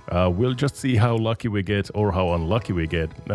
Especially for the petal garland, that is the one that is scaring me the most. But everything else is basically buyable from the forestry shop, so let's get to it. Alright, this is it. I've seen this chunk quite a lot of times from the borders right there where I've chopped a lot of trees. I have been raking the patch that's right over there somewhere. Yeah, I have been kind of wanting to get in here, and obviously I have been watching a lot of Hannibal as well, streaming, trying to get the beaver, and he is very familiar with this chunk already. Hello there. Well, hello. Look at that, Mr. Sea Supreme himself. Have you been here for long? You know, we've been here for a time. A time? You could say a year and a half. You may even say 2 years at this point. Who knows? Oh, that's bad. Any critters lying around? Any beavers or anything? So, they're here somewhere. That's what I've been told. Am I yet to find it? No, but it's here somewhere. Yeah, they are definitely here somewhere. So, do you want to show me some parts around the town? I can show you some of the most interesting places, for sure. We can start with one of my favourite places to stand, right here. Stood in between these 2 beautiful oak trees. Some would say this is the most efficient place to woodcut. What I would say is this is a living hellscape of the last year and a half of my life. Oh my. But anyway, moving on. It's a very scenic area at least. Next on the list is this beautiful hellscape. Oh, there's somewhere here. IPK Moms. Oh, that's not good. IPK Moms. This beautiful place is where the original start to my grind happened. I spent 100,000 logs of time stood at these beautiful trees. And it won't all be trees, I can guarantee you. I can guarantee you that. But the other good place to be is all the way down in the south of Sears Village, where we have these 3 yew trees. Is this the beaver? Is this the elusive beaver right here? Make your day? That is close enough to the beaver. I mean, we can click on this tree. Also, another good thing about this spot is in that building there, that building, you could call it a church. Oh, yes. That building, there is an altar where you can restore your prayer. 10, 12, 13 chunks or something like that unlocked, and I do not have a way of restoring my prayer before this, so... Well, now you do, and this will save you a lot of prayer pots and a lot of deaths. Oh, excuse me 1 second, let me catch this wandering impling. Mithril ore. What'd you get? Oh. Not good enough. Next stop on the tour is the Sears Village pub. Oh, yes. This place has been ravaged by me over the last couple of years. Mm-hmm. And this is my only source of food in this chunk. I mean, you have way more sources of food than I do at this point. But if you fancy yourself a meat pie or a beer or even a stew, this is definitely the place to be. I'm going for the beer. Of course. Why wouldn't you? Oh, you can play the games in here. Rune, Link, Rune Squares. I didn't know that. Challenge? Oh my god, it actually works. Well. Wow. This is the battle for CS Village supremacy.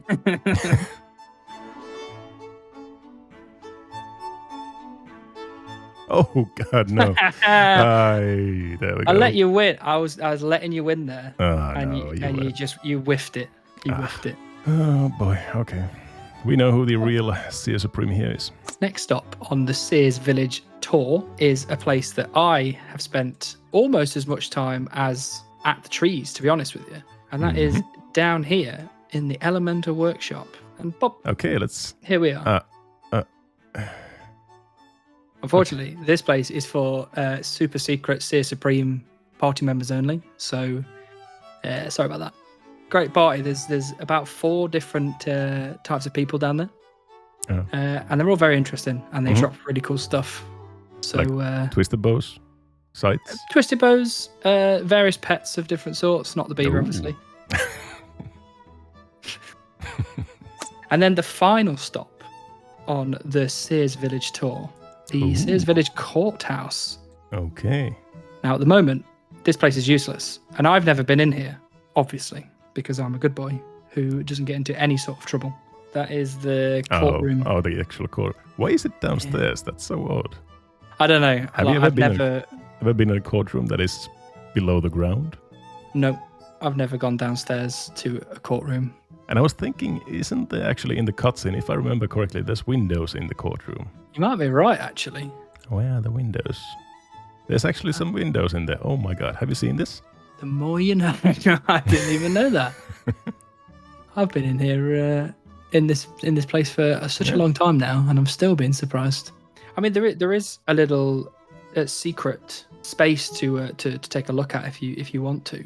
Mm-hmm. Go ahead. No, you can see just over there where the fountains are. Mm-hmm. That is where Mikaru does all of his filming. Oh. Yeah. That's the spot. That is the spot. That's the legendary spot. What he does is he goes into Camelot Castle and he wheels out the blackboard. And then he goes through all the stuff he's doing in that episode. Yeah. And then he wheels it back and he carries on. So he stores the blackboard somewhere in there? It must be. It must be. He just comes out with it. But that's it. That's the full tour of Sears. All right. Thank you. Well, if you need me, I can guarantee you I'll be here. I know exactly where you're going to be. I can pinpoint the exact tile you're going to be standing on. A big thank you to Mr. Sears Supreme Hannibal himself for showing us around the town, but now we need to get into some questing. We started the quest Murder Mystery already a couple of episodes back, so at the moment in the Murder Mystery quest I need to talk to the poison salesman here in Sears Village, and I think he should be right around here somewhere. I'm investigating the murder at the Sinclair house. There was a murder. Yes, they bought the last of my patented multi-purpose poison. Okay. I found a strange smelling pot at the murder scene. I've got it in my bank now. I can't tell you anything about it if it's in your bank. Okay, I guess we gotta go and get that. So here I have all the quest items, and I think this is the pungent pot, so we take that. I don't think we need anything else right now. Although I guess we could just, take all of this. We're gonna need it anyways. Oh yes, and I have some mystery boxes stacked up from the previous chunk, all the grinds that I did there, so I guess I could open these up as well. Yeah, let's do that. Let's see what we get in these 4 mystery boxes. A lamp, that's nice. We're gonna slap that in Slayer, I think, immediately, and that's gonna be level... no, it's not. It's just 120 XP. Okay. Another one, 45 lore runes. These are actually really good boxes so far. Cabbage, that's like more what you expect from these. And a hard clue. Oh wow. Caliphate lair entrance. Well, that's not going to happen, but it's really good mystery boxes in all. Alright, let's try this again. Poison salesman. Let's talk about the murder mystery quest. Patented multi-purpose poison. I have this pot. Yes, that smells exactly like my patented multi-purpose poison, but I don't see how it could be. It quite clearly says on the label of all bottles, not to be taken internally, extremely poisonous. I am very familiar with those kind of poisons. I actually do that for my job, so I managed to sell a bottle to each of the Sinclairs, so that doesn't really help. So now we should just be able to talk to Elizabeth and interrogate her about the poison. Let's see here. There was a nest of mosquitoes under the fountain. You can see for yourself. Alright, I hate mosquitoes. Swarming with mosquitoes. There's a nest of them underneath the fountain. And nobody used the poison here. Oh, the plot thickens. So she didn't use the poison on the mosquitoes. So I guess that really does incriminate her. And I should be done, I think. So we just talk to God. And that's it. Murder Mystery quest is done. We get 3 quest points, some crafting XP, some coins, and yeah, very easy quest, but that is, I think, the 3rd quest that we have done. Yes, completed 3 quests, so we have Murder Mystery, Olaf's quest, and Fremennik Trials, and we can do another quest in here as well. And that being the Elemental Workshop 1, we should be actually able to start and finish the quest right here, so... We get the book, we need to read it, start the Elemental Workshop 1, absolutely. And there's gonna be some lore in there, but I'm gonna save that for alien food and not me. So here we go. Climb down the staircase. Now to explore this area thoroughly to find what forgotten secrets it contains. I think you might be able to find the remnant of Hannibal somewhere in here. yeah, this is a very cool place. We have all of the elementals here, and these are what are going to give us access to magic, actually. They drop all of the elemental runes, they drop also all of the elemental staves, which is exactly what we need. But before we head there, let's do the quest and finish it. There we go, both are green. Now we can pull the lever and this should start working right here. Beautiful. And we should be able to get some leather here, maybe from some of these boxes, or create a stone bowl, okay. So yeah, I think there should be some leather somewhere here. Whoa! Whoa! Is in... You find something nice, a red topaz. I think that's a 1 in 1,000 chance that you find a red topaz when you are clicking certain crates. So you could click this 1,000 times and you might not find the red topaz. I just clicked it once and I got it. That's quite something. I really did not expect that to happen, but yeah, let's continue finding the leather somewhere here. There we go, there's the leather. That's the last thing that we need for the quest. Okay, continuing on, we need to go here and we need to repair the bellows. So they should be pumping air. I guess I need to pull the lever first. Yep, now they are working. Now we need some elemental ore right here from the earth elementals, I guess. There we go. I think we should get another one as well. Elemental ore. So now we try to use the elemental ore in the furnace. I think it's gonna say the furnace is cold and useless for anything, so we need to get some lava in there. Then we use this on the furnace and we should get some elemental bars. Beautiful. So now I think we just need to go here, smith on the workbench, get an elemental shield, and that is elemental workshop 1 done. Crafting and smithing XP. I really don't need those anymore, but yeah, we get an elemental shield, I guess decent for something maybe, +6 magic defense. Oh yeah, that's for the elemental workshop 2 quest, when you can actually make yourself some mind shields and mind helmets, so we don't really need this for anything at the moment, so we can just drop that. Oh my god, there are some actual chads here in the bank. Look at this, CS Village packs a bunch, holy shit. So now that we have access to the full elemental workshop, we can start working on our goal of getting all of the elemental staves. So all of the elementals drop their respective staves. For example, the fire elementals drop the fire staff at a rate of 1 in 64. So it shouldn't be too bad and shouldn't take me too long, but I do want to get all of the staves. Mostly I just need the wind staff for wind strike, obviously at level 1, and then the fire staff for low level alchemy at 21, I think. Yeah, there we go. So yeah, I just want the fire staff and the wind staff, but I'm going to get all of them, both the earth and water as well, because you never know when you need them. But yeah, we'll just start killing them, see where we end up and how many we need to kill to get the all of the staves. I keep getting this achievement diary stage task, current stage 1 all the time, so I think I'm gonna go and kill 1 of each of the elementals. That is the achievement diary task, to kill 1 of each elemental down here in the elemental workshop. And that is the achievement diary task, an easy task done in the Kandarin area. Beautiful. That is also a chunk task done, so now we can get back into chasing some of the staffs. Wow, there it is. Okay, that took like 10 kills. Yeah, 10 kills. That's pretty quick. Ooh, a spicy little runnerweed. I wonder when I'm gonna get access to Herbloid. It's gonna be quite a while, I think. Oh, and case runes. I like those.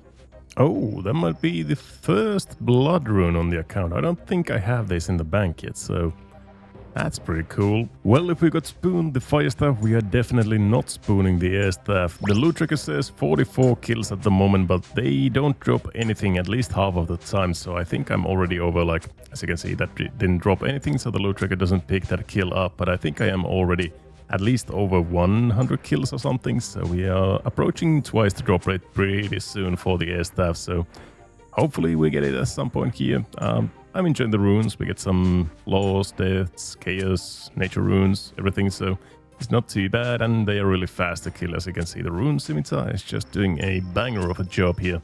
Well, we are at around 150 to 200 kills at the moment. You get around 1.5 to 2 air runes per kill and around 3 to 4 coins per kill. So yeah, we are at least 150, maybe closing in on 200 kills, and there is no staff inside. So already 3x rate.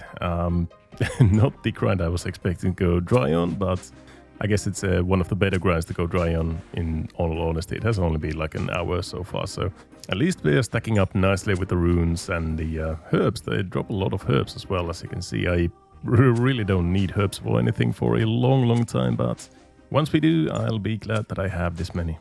There we finally go. Ooh, the Staff of Air from the Air Elementals. 1 in 64. I think I killed maybe a little bit more than 400 of these, so over 6 times the rate, but it is what it is. I guess we got payback for spooning the Fire Staff at the 10 KC. So yeah, I actually think we went maybe a little bit over 400 kills. But that's okay. Let's move on to the next one. We still need the Water and the Earth Staffs.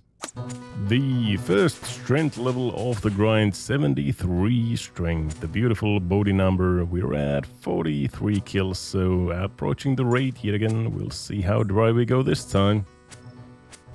Oh, a 15. Oh, I guess again a max hit from the level up. There's it again. 15 max hit on the Rune Scimitar. That's pretty nice.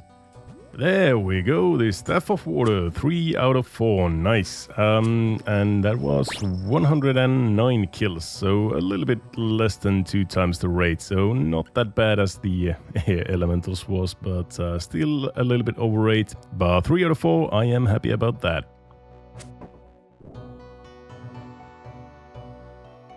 Oh, almost missed it. That was quick. The Staff of Earth, the 4 out of 4. 6 kills for that one, so even faster than the Fire Staff. Really weird. Going 6 kills, 10 kills, 109 kills, and like 400 kills for this. But anyways, that is all 4 elemental staves done. And yeah, this is gonna be very good for our magic training.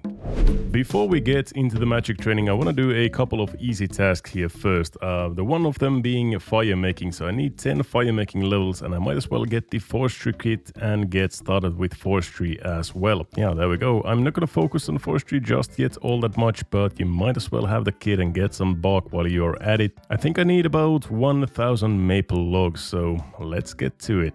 Ooh, the first forestry event on the account. This is pollinating the flowers. This is actually one of the better ones for my account because you get some strange fruit from this as well, which is going to be very good for the account later on. But yeah, I'm obviously going to do every single forestry event that I can see that I can actually do. Because I need a lot of the anima infused bark for all the items. There we go, first event done, and we get 207 anima infused bark. Not too bad, I guess. We are going to need at least about 15 or 20,000 bark for all the items, and if we go dry on the whistle or the golden pheasant egg, then those are 75k each. So I really hope that we don't need to buy these.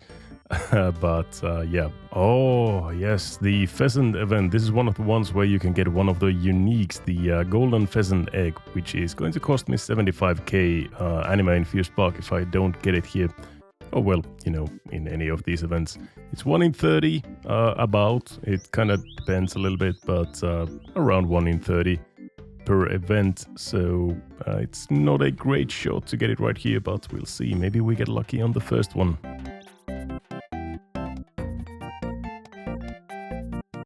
Nope, never lucky, no egg on the first event. What is this? At least we get some of the pheasant feathers, which we can use to make the pheasant costume, which we also need because it's a collection log, but we're gonna do all of that later on.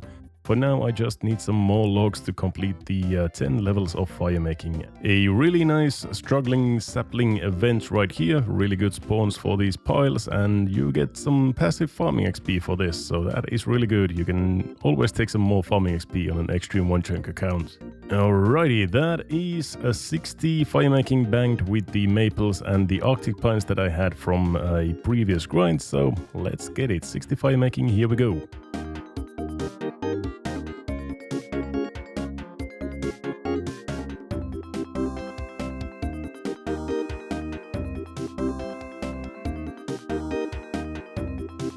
And a few hours of making lines later, there it is, 60 fire making. You can now burn yew logs, and that is all we need. Let's get a couple of yew logs. There we go, burning some yew logs right there for the chunk task for fire making. That is now done. Now we can also make a yew longbow from scratch around the CS village, which means we need to make ourselves a bowstring right here. I think at least that's a requirement. And then we make a yew longbow that we chopped from a yew tree and we string it. And that is a hard task in the Kendrin area done. Beautiful. While we're here, let's also play the church organs. That is an easy task right there. Very easy task indeed. And it's pretty cool. We also get ourselves an altar right here in CS Village. One of the best things about the chunk, we actually get a method of restoring our prayer, which we did not have before this. We can also fletch a yew shield. That is our best in slot task for, I think it's ranged or magic. Whichever it is, but that is the yew shield done. Looking really fancy and good. It's not a really good shield, but at least we have it now. And there is another medium task in Kendrin area, fletching and stringing a maple shortbow done as well. Good morning, Mr. Bartender. I would like to have a stew if you have any. Could I have some stew, please? And that is a chunk task for the easy task in Kendrin area. Really easy. And I think that should be all of them. So now we get to start our magic training, and obviously we're going to need some mind runes. The only spell that we can cast is Wind Strike at level 1, and we need some mind and air runes. We have the air stuff, but the only source of mind runes is men and women right here in the pub, so they drop them 9 at a time at a rate of 1 in 64, so it's not an exactly really good rate. But then again, they are really, really fast and easy to kill, as you can see. So I'm just going to be killing them right here until we have... I think I'm going to shoot for about 100. There's some chaos runes already. That's pretty good. But yeah, I'm going to shoot for about 100 mind runes, and that might be enough to get us to a level where we can use some other spells as well. There we go. Beautiful. The first mind runes on the account. We now have officially access to magic. That is absolutely great. Beautiful. Now we just need maybe 10 more drops of those and we should be good. I think I'll kill exactly 1,000 of these and we'll see how many runes we get. We should get at least 100, maybe like 150 or so. There we go. That is exactly 1,000 men and women killed, and we got a total of 180 mind runes, which is actually a little bit over the rate. Not bad at all. On rate we should have gotten maybe about 150 mind runes and we ended up with 180, so I am really, really happy about that. I'm not sure if that's gonna be enough to get us to level 17 when we can cast Windbolt, but once we do get access to Windbolt, then we are basically free to go all the way to, I think, maybe even 55, because then we get really easily access to low-level alchemy, and I have a shit ton of nature runes. And as you can see, I also got a lot of clue scrolls, and I cannot do a single one of them. My chances of completing even one step of these easy clues is actually abysmal, so I'm not really surprised that I didn't get to do any of them. And we also got a lamp, which we are going to put on the Slayer, and that should be level 14 Slayer already, one level off of 15, and I think we unlock Banshees, yeah, at 15, but obviously I don't have Banshees anywhere, so at 25 the Cockatrice are the next ones that we are going to unlock. So here's all the runes that I have gathered over the past 1,500 hours or so of the account. So we do have a decent amount of chaos and death runes and a lot of natures and laws as well. So once we get access to spells that use those, we should be okay to get at least 55, but I'm gonna need a lot more runes to get all the way to 68 magic. But yeah, let's go ahead and put on our best in slot magic gear, which is not really good at all, but I guess this is what our magic gear is looking like. Maybe not the dagger, maybe we want a staff, but plus 16 magic attack bonus. Not super good, but then again, we do have some pretty good monsters to kill in our areas, thankfully. But yeah, let's go ahead and start training magic for the first time on the account in 1,500 hours. It's really weird what one chunkers do. My monster of choice for training magic at the start is going to be Skeleton Fremnix down here in the Brine Rat Caverns. They actually have a 35% weakness to air spells, and they also have a really low magic level and a magic defense bonus, so they are the ideal monsters to kill with wind spells at the start. So I think I should be hitting on them pretty damn often, and at the start my max is only going to be 2 or 3. But it's going to go up every few levels when we unlock some more spells. So 180 mind runes is not a lot, so we're just gonna see how far we get with this. But there is the first magic experience on the account. That is so nice to see. Oh my lord. I am going to enjoy this. Here we go! First magic level on the account, level 2 magic and 1225 total as well. Pretty nice. There we go, 5 magic. That is actually a pretty big level. We unlock Water Strike, which means our max hit is now 4 instead of 2, even with the Wind Strike with the new magic changes. And I think it might even be a 5 with the extra elemental weakness that these guys have, but we're gonna see how much we can hit. That's a 5, okay, a 5 max hit. That's pretty good for a Wind Strike at level 5 magic. And another upgrade, level 9 magic, we unlock Earth Strike, which means our max hit should be maybe 7 at the moment. 6 is the normal, but with the elemental weakness it might be 7, I think. There's a big hit, 7, and that's actually not a max hit. Okay, so it's 8 even. That's mind-boggling good. Wow. Well, we are very low on Mind Runes already. 55 left out of the 180, and we are only at level 9. So I think we are going to need some more Mind Runes after this, but that's okay. I can kill another 1,000 of men or women and just get some more. The last Mind Rune, there it goes, and we did not, unfortunately, get up to level 13 for the Fire Strike. But almost, we are halfway to level 13 at 12 magic already. So, yeah, I mean, I guess we could train with some level 1 enchants with the Sapphires, but I really want to say my Cosmic Runes, they are pretty scarce at the moment. They are only dropped by the Skeleton Fremeniks, so I don't really want to use those. I guess I'll just go and kill some more men. Alright, that is another 54 Mind Runes done. I think that should be enough to get us all the way to level 17. And there's yet another stack of Clue Scrolls right there, I mean... I so wish that I could complete some of those, but I cannot. Here we go, this should be it. There we go, level 13 magic, which means we unlock Fire Strike. And that is going to be our next order of business, just using Fire Strike on a different monster. And that is because my good old friends, the Ice Trolls that I killed so many of for the Curdbone, I don't even remember how many, but they have a 100% weakness to fire, which means I should be hitting almost always, and my max hit should be, I think, 18 or 20 or something along those lines, which is just amazing and should give me so much XP. I should be hitting level 17, no problem here. Although I am kind of getting beaten up here and I can't really find a safe spot for these, so... Oh, they really hurt. There it is, 16 max hit, that's pretty good, pretty good. They're really running low on Mind Runes here, only 9 left, but I do have another plan to get those last couple of levels here. You see, we have a shitload of Earth Runes and Nature Runes from all the Ice Trolls that we killed, and we can cast Bones to Bananas. So I'm just gonna drop some Bones here, and this should give us 25 XP each. Yep, that is really good XP, and we have basically infinite Nature Runes at this point. And there we go, 17 magic. You can now cast Wind Bolt, which means we are free to get 21 magic. We have so many Chaos Runes that we are not going to run out of those. So back it is to the Skeleton Fremeniks, my good old friends, and I'm not sure actually how much our max hit is with the Wind Bolt with the elemental weaknesses, but I guess we will see. 12, not too bad. And that is the last of the levels, 21 for low level alchemy. And now we can basically just use all of our nature runes to get up to level 55 for the high level alchemy, although I do have a couple of other steps planned as well. And this is the gameplay loop that I'm going to be stuck in for quite a while from now on.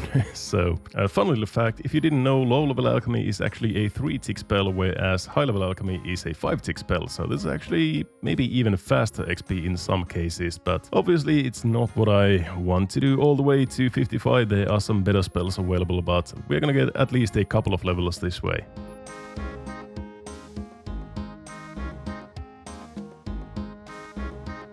Alright, 14 levels later, there's 35 magic, which means we can cast Firebolt, which should be absolutely massive DPS and XP per hour at the Ice Trolls. Let's go ahead and try it out. I am back at the caves where I spent so long hunting for the Curdbone, but now I'm here with a max hit of, I think, 24. You are actually doomed. Oh my god, 24, that is it. 73 magic XP for that, for one Chaos Rune. That is actually amazing, and I love the DPS that we have here.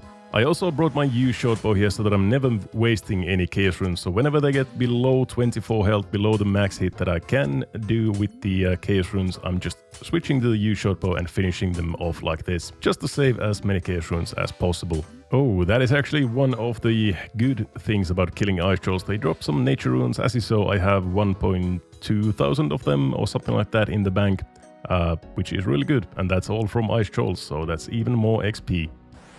39 magic, which unlocks Crumble Undead, which I think is actually not better than my Firebolt against these ice trolls, but I'm basically out of air and fire runes, but I do have a lot of earth runes, so I think I'm gonna switch to that and check it out. Back into the Brine Rat Caverns we go. Yahoo! Alright, let's see this in action. There's a 14 right off the bat, so it's pretty good. I think our max hit is 15 or maybe 16, but I think it's actually 15.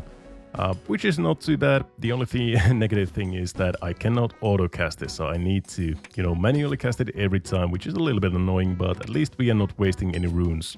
And this should be the last Crumble Undead. There we go, 43 magic, superheat item unlocked. And that should be my ticket all the way to 55 magic for the High Alks. We have a lot of nature runes, we are basically out of chaos runes already. But I do think that I'm going to need more nature runes. These are not going to be enough for all the way to 55 magic. And obviously from 55 to 68 I'm gonna need like maybe 6,000 or 7,000 nature runes. So I do think I need to go and thieve some more from the chest upstairs in Rellekka. I'm gonna shoot for maybe 2,000 or 3,000 natures, and that should be enough for 55 magic, I think.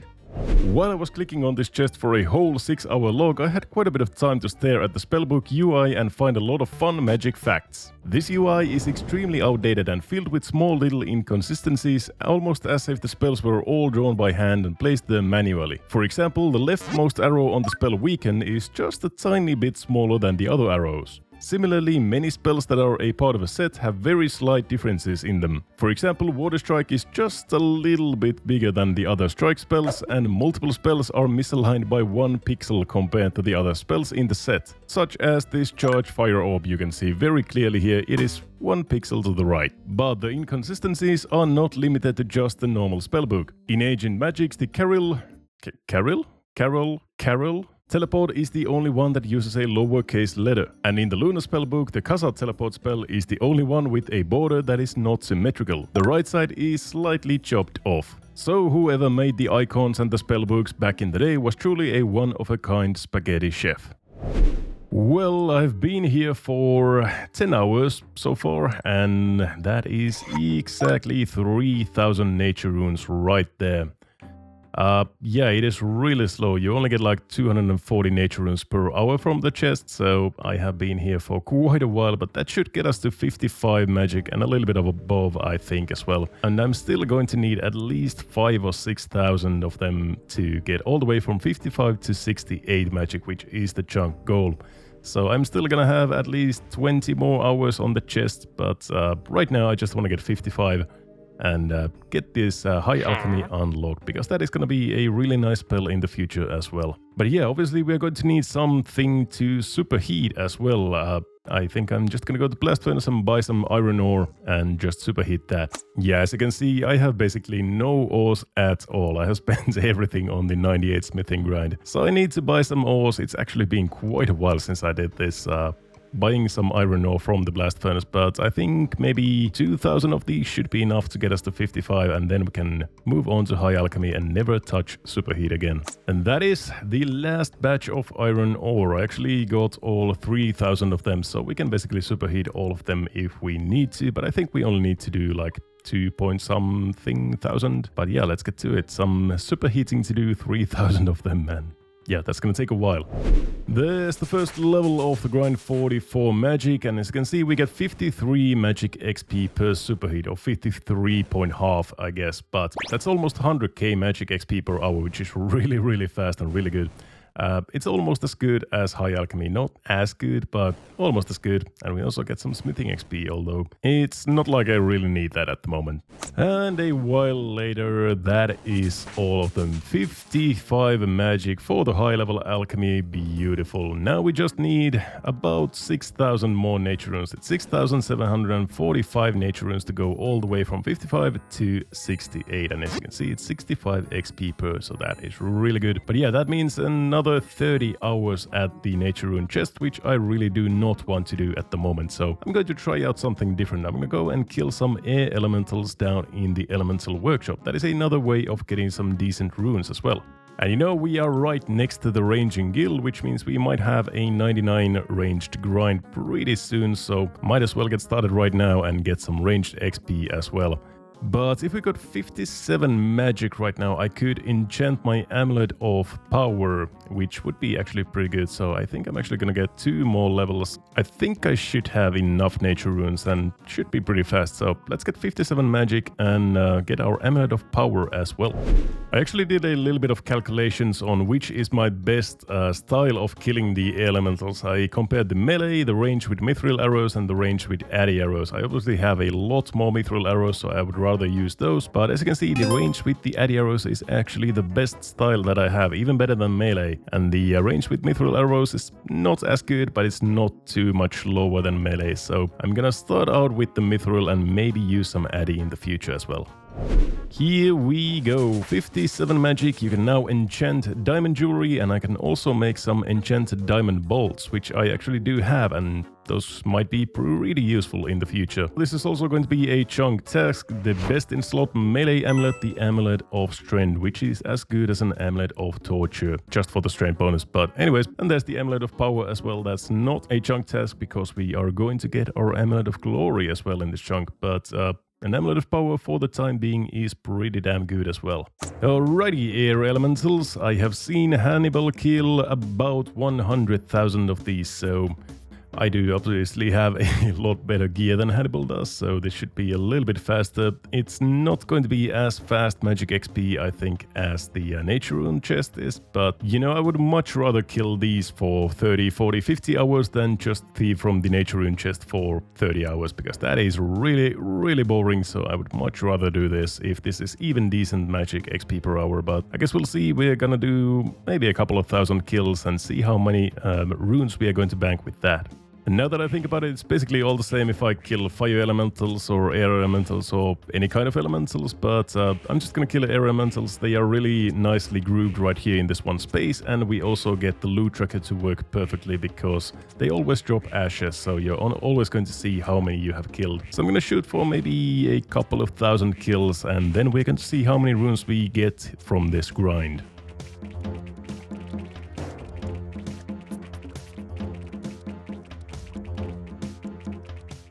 So I've done this for 20 minutes so far, and it seems like I'm getting about 270 kills per hour, which is about 5,000 magic XP per hour.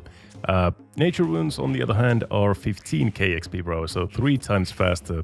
So it really doesn't make a lot of sense to kill these for the runes, but I might do like a 50-50 or something like that. I still really want to kill some of these at least. It's nice to get some chaos runes and death runes and everything, so maybe do like a 50-50 grind. I'm just depending on the mood, I'm just gonna kill these or thieve from the nature rune chest. And that is kill number 1000 exactly. And yeah, I changed up to the melee setup because this is a lot more AFK. You can just pull all of them right here, put on the melee setup and just AFK at this one corner. Yeah, these are all the runes that we have gotten so far in 1000 kills exactly.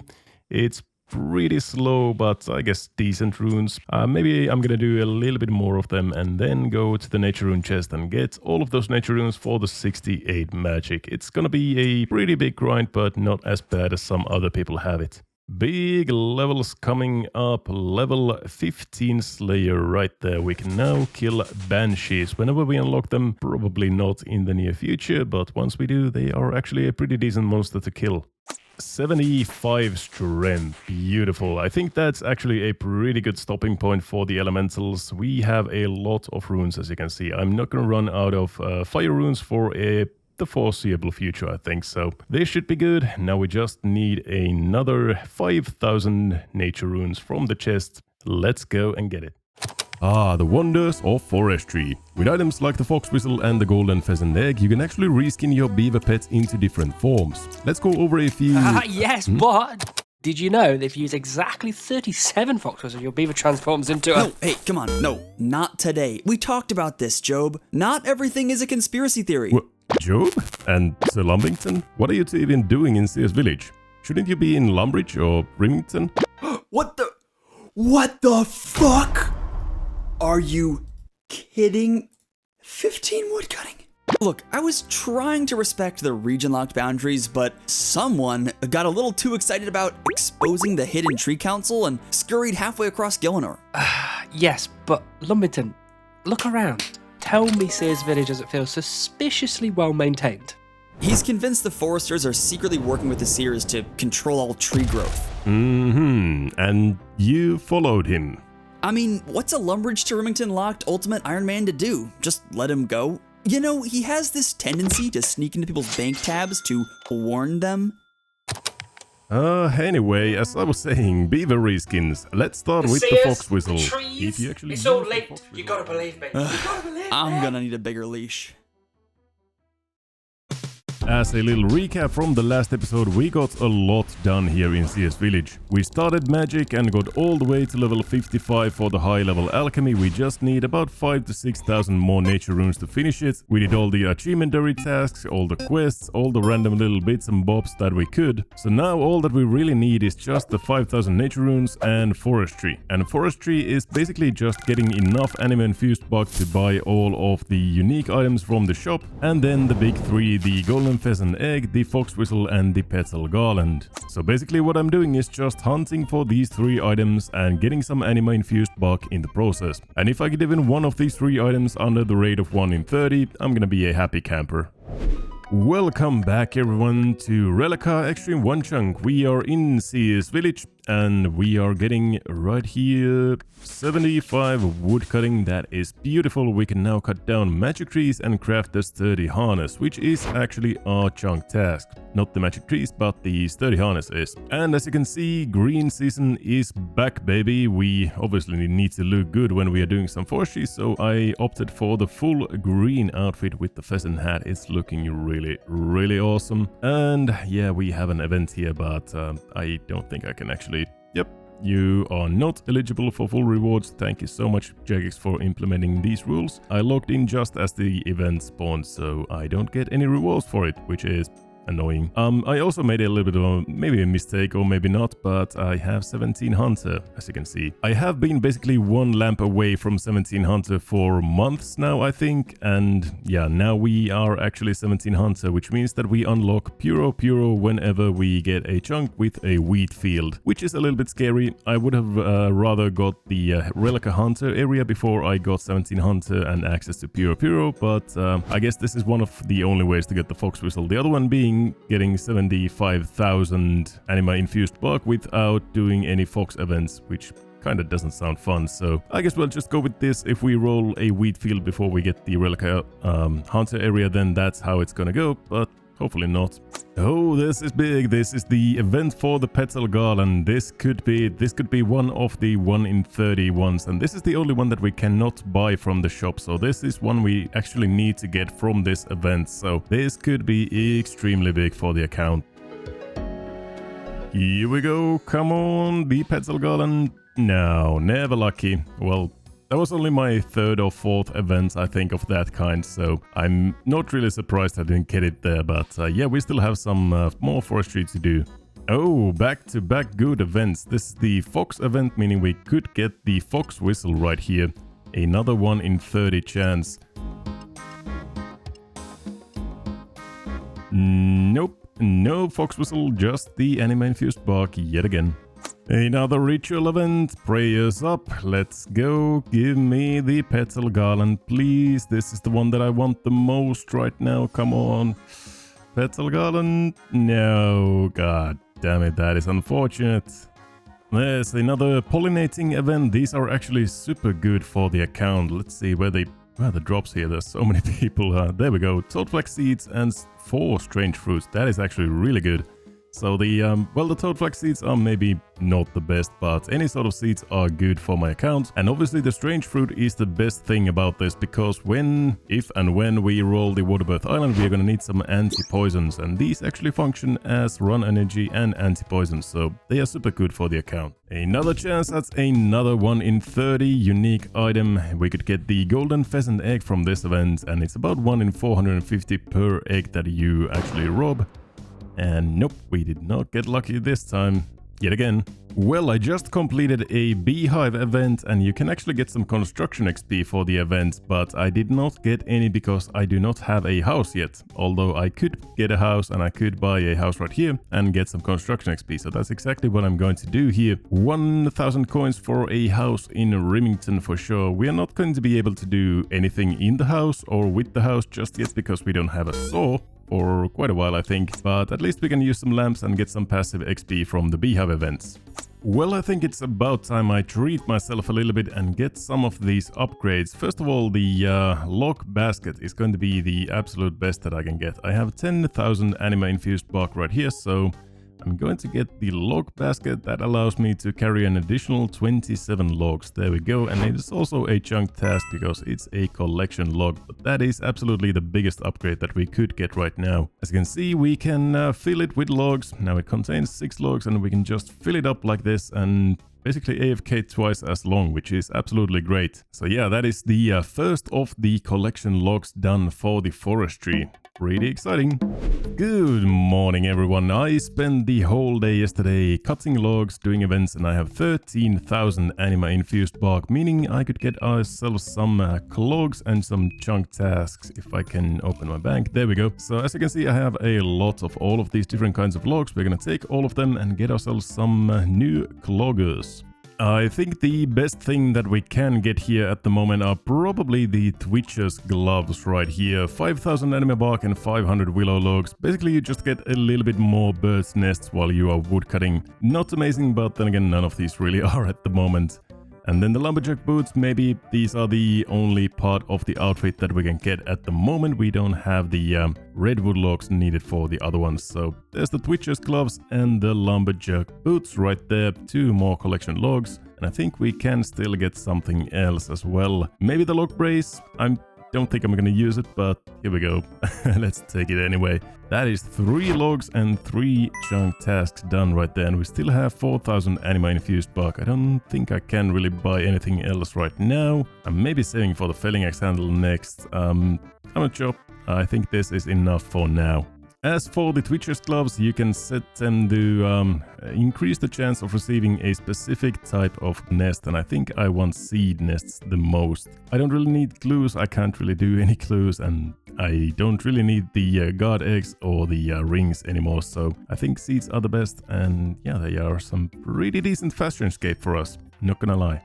And now let's also make this sturdy harness. That is our task for woodcutting. It requires 75 woodcutting to do, so here we go. You just combine it with some ropes and addy bars, and that is the sturdy harness done as well. Basically what you can do, you can attach your log baskets into your forestry kit, but I'm not actually gonna do that.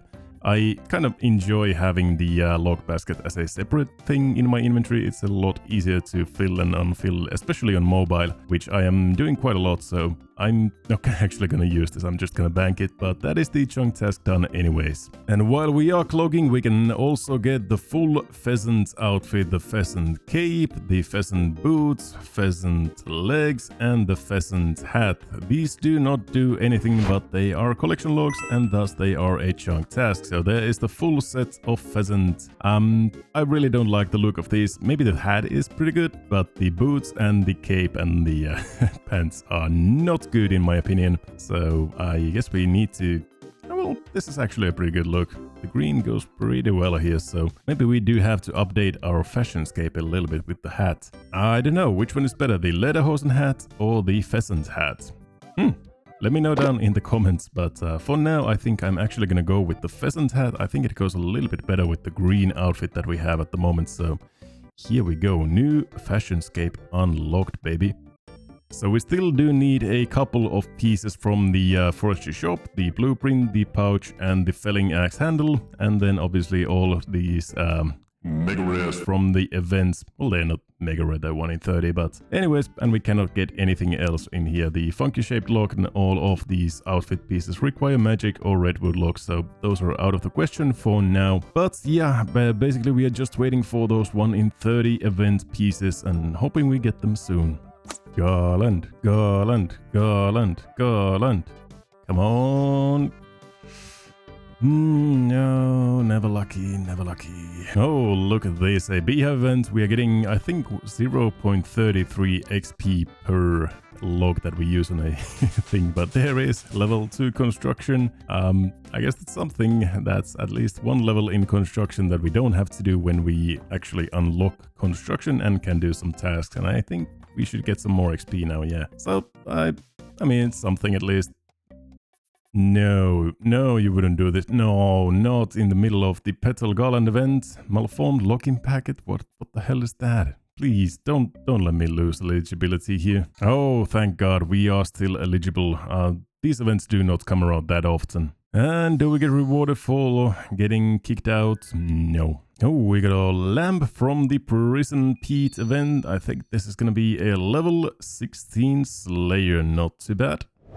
So unfortunately on the PC I don't really have any good way of tracking the events that I have completed or the amount of events that I have completed, so I really don't have any way of knowing how dry I'm going or how spooned I'm going to get. But on mobile it actually does track the events that you have completed, so I have done about 7 of each event, so in total 21 events so far, and I'm doing maybe about 30% mobile and 70% on the PC, so I would maybe say that we have completed maybe around 60 events that we could get an unique item from, 1 in 30, so we are maybe about twice as dry at the moment. Again, this is just kind of interpolating between the different kind of data points. I really don't have any concrete data to show you, but yeah, maybe we are about twice as dry at the moment for 1 unique out of the 3. But hopefully we get one of them pretty soon here. I mean, it's still not that dry and it's not that bad. I actually do kind of enjoy this, so we'll get them sooner or later. Jesus Christ, there we go. Golden pheasant egg, beautiful. Complaining works every time. I just took the clip where I was complaining about being twice as dry for even one of the uniques, so yeah, complaining works every time, remember that. Golden pheasant egg, one of the rare 1 in 30 forestry drops that we could get. It's unfortunately not the one that I really wanted. The Petal Garland is the worst one, but this is really good as well. It's gonna save us at least 75,000 anime infused bucks, so I really enjoy this. And I mean, we are still not done with even the normal uniques. I still need some more bucks, so I'm still gonna continue doing these events. But yeah, that is one of the big items done. That is really good. Let's put it in the bank. We don't want to lose this beautiful golden pheasant egg. And yeah, what you can actually do with that is you can recolor your beaver into a pheasant. So if I do end up getting the beaver, then we can have a pheasant instead of a beaver if we want to. But yeah, that's it. Oh, what a beautiful day it is. There's a fox event right after the golden pheasant egg. I just came from the bank putting the golden pheasant egg away, and we already have a fox event right here. So this could be big. This could be 2 out of 3 already.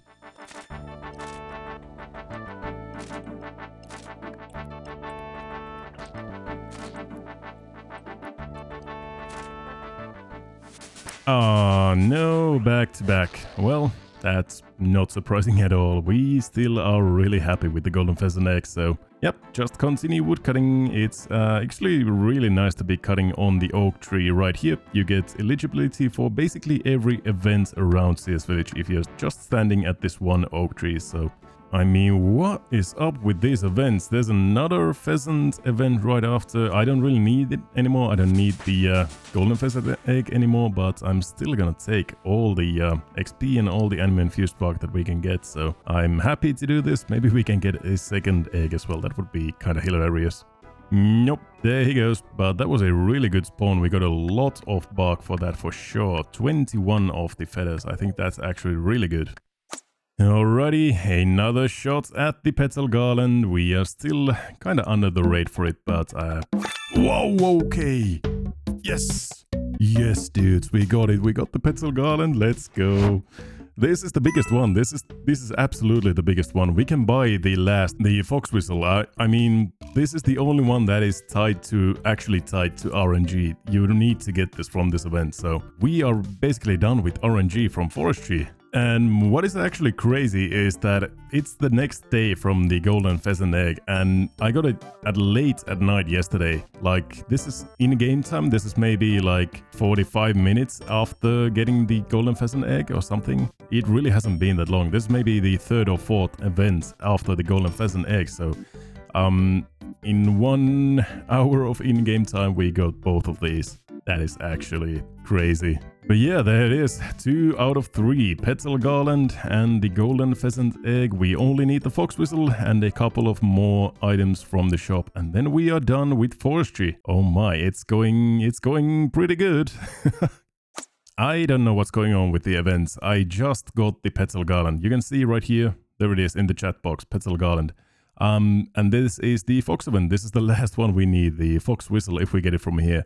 I mean, I have been getting basically only pheasants and petal garland events, or the ritual events and the fox events. I don't know why, but these are the only ones that are popping up at the moment. So I'm not complaining. These are obviously the ones that I want and I need. But yeah, I mean, this could be big. This could be the last event right here. And this is back to back. It's right after the petal garland. Here we go. Come on, fox whistle. No shot! No fucking way! No! No way! No, it actually happened. No fucking way. Dude. Look at this. Look at this in the chat box. Fox whistle right here. We scroll a little bit up. Petal garland. Back to back. Petal garland. Fox whistle. Wow. Okay. I mean, we are done with forestry almost. We have all the uniques, all the 3 big uniques. We just need a little bit more anime infused block, but how did that happen? I mean, that was less than an hour of in-game time. That was really maybe 45 minutes of in-game time. I got all 3 of the uniques in that time frame. I mean, one of them was yesterday evening and 2 of them right now, but anyways. That is just crazy. And the funniest thing is I don't even have enough anime infused bug for all the shop items. I cannot finish forestry yet. I have all the uniques and I'm not done. What is that? I'm going to bank all of these. No way, dude. I have the golden pheasant egg, the fox whistle, and the petal garland, the 3 big ones. And people go 99 woodcutting for this sometimes. At least in the past. I'm not sure about anymore now that they're 1 in 30. But wow, okay, that is something. Well, I mean, we need to get back into forestry. We still need some more anime infused bark. I need some more in events to finish the log. But yeah, I really don't have to stress about anything anymore. It's just a couple more events and we are done. Spoon! Good morning yet again. We have gathered up 12,500 anime infused bark, meaning we can get 2 of the 3 remaining collection logs right here. And I think we are gonna take the clothes pouch blueprint. That is one of the hardest words I have said in a long time. That is 10k anima bark, 300 willows and 300 maple logs. And then the cape pouch as well, that is going to be 2,500 anima bark. The filling X handle is basically useless for me because I don't really want more woodcutting XP, I want more logs. So I'm gonna get these 2, that is 2 more collection logs, and we are only missing the filling axe handle at this point.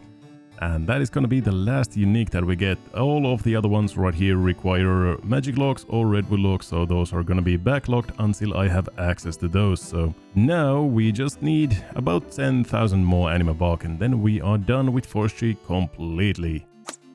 Oh, look at that. 32 farming and 1,300 total level. I did not expect that, but we are getting some decent passive XP here. 32 farming already just from the events. I started at 28, I think, or 27. Anyways, that is really good. And 1300 total is massive as well. Nice. Boom. 80 woodcutting. Beautiful level. Considering we started the forestry grind at, I think, 73 or 72 or something like that. That is already pretty good. There's really nothing that we unlock from this. But anyways, we basically completed forestry in a couple of levels. So that's nice.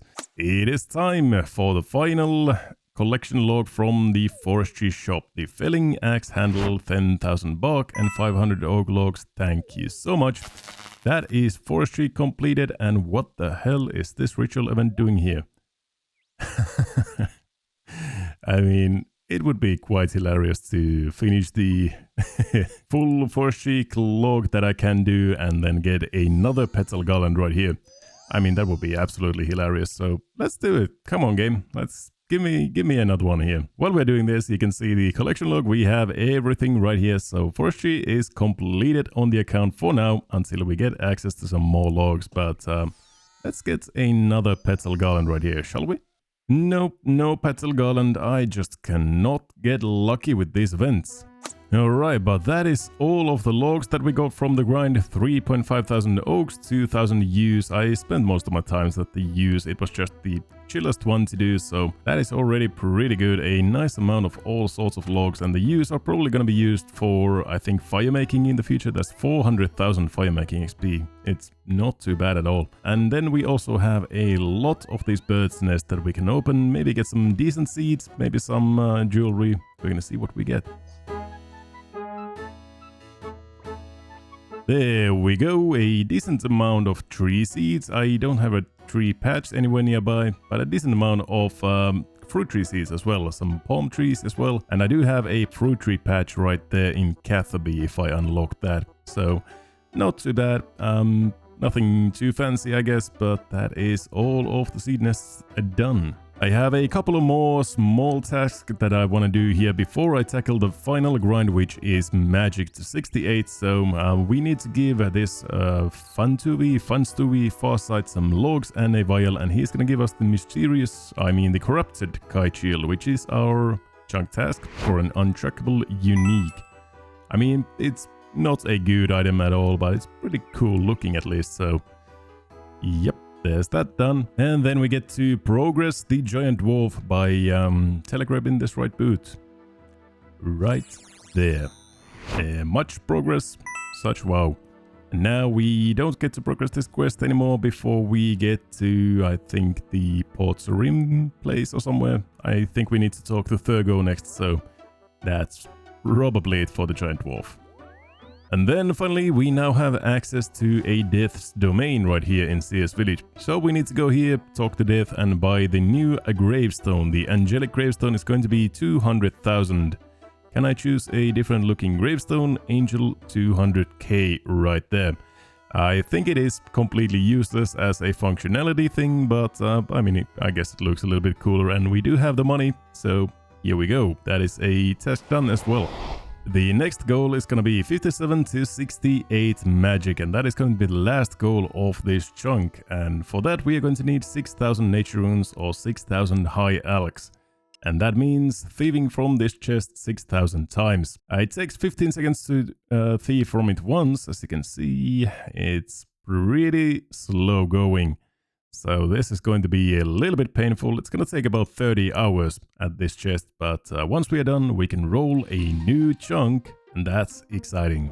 Well, I'm up to 3,500 natures just about, and I got thinking that we have these nature runes right here on the coast of Rellekka. So I spent 10 minutes, and as you can see, the monsters here are unaggressive to me, and we can actually use telegrab to get some of these nature runes. They are in a stack of 2 each, so there's 4 nature runes here, and we also get the magic XP from the telegrabbing, and we get 4 nature runes for every 2 lore runes, so that's actually pretty good. And obviously it is a lot faster than just thieving from the chest, so I'm gonna spend a couple of 100 lores here. I don't want to use all of them, but I'm gonna save myself a couple of hours of thieving from the chest at least. No, no, no, no, no, no, no, no, no, no, no, no, no. Oh, fuck. Okay, yeah, I misclicked. So, here we are. Walk of shame to the chunk borders. Yeah, I should not have done that. I don't know why. Why the hell did I not do the spell filtering? We have these available, so maybe I should just, you know, untick teleport spells, everything. Yeah, I should have done this just from the get-go, but I was just thinking, you know, I'd just get maybe a couple of 100 nature runes and that's it, so I didn't bother doing that, but obviously I should have. Well, that is now done. The account is ruined. I'm gonna start a new one tomorrow. Alright, after that little mishap, there's 4,000 nature runes and about 400 lore runes left. So let's go back to the chest, start thieving again, 2,000 more, and then we are done. Vacation is over, back into the prison we go. And the final click right there, 6,000 nature runes about to be thieved from the chest right there, beautiful. That did take 30 hours of clicking the chest, so it's not enjoyable at all. Best of luck to my crew for the a little bit more clicking on the chest. But yeah, that should be all the way from 57 to 68 magic, which is enough for us. And I also did get a thieving level right here, which means we could now thieve from wires. Whenever I get to Darkmire, that is. But yeah, that should be all the nature runes we need for 68 magic. So let's go ahead and cast 6,000 high alchs, and then we are done with the chunk and can roll a new one. So I was thinking, what should I high alch? And I actually think that I'm gonna use these gold bars. I have 10,000 and I definitely don't need these for anything. I could make them into gold bracelets for some more GP, but I just cannot be asked to do that. So just alching 6,000 of these should give me like 1.5 mil or something. So that should be pretty good, I think. First level already, 58 magic, 10 more to go. 60 magic, that is a beautiful milestone. Thamron Scepter, the new Twin Flame Staff, that is pretty cool. I'm not gonna get that for a long time, but I would really love that. And we are also getting a decent bit of money. As you can see, we have only used about 800 of these and we already have 150k, so yeah, we should end up with like 1 mil or so, I think, from this. So 5,000 more to go, let's get it.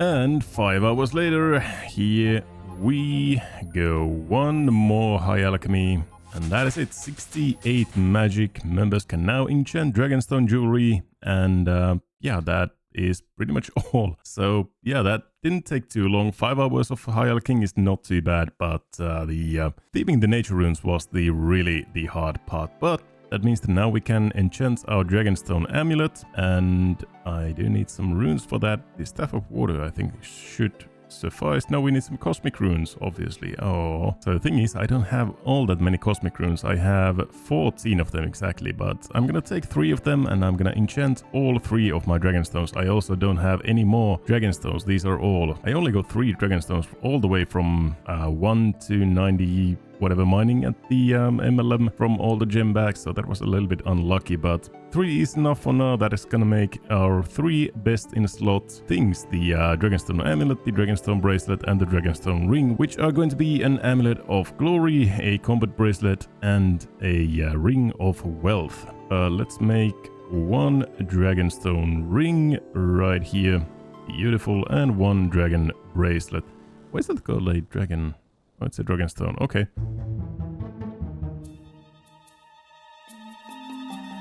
So here we go, big upgrades that we are gonna get here. Let's make the ring first, a ring of wealth, absolutely beautiful.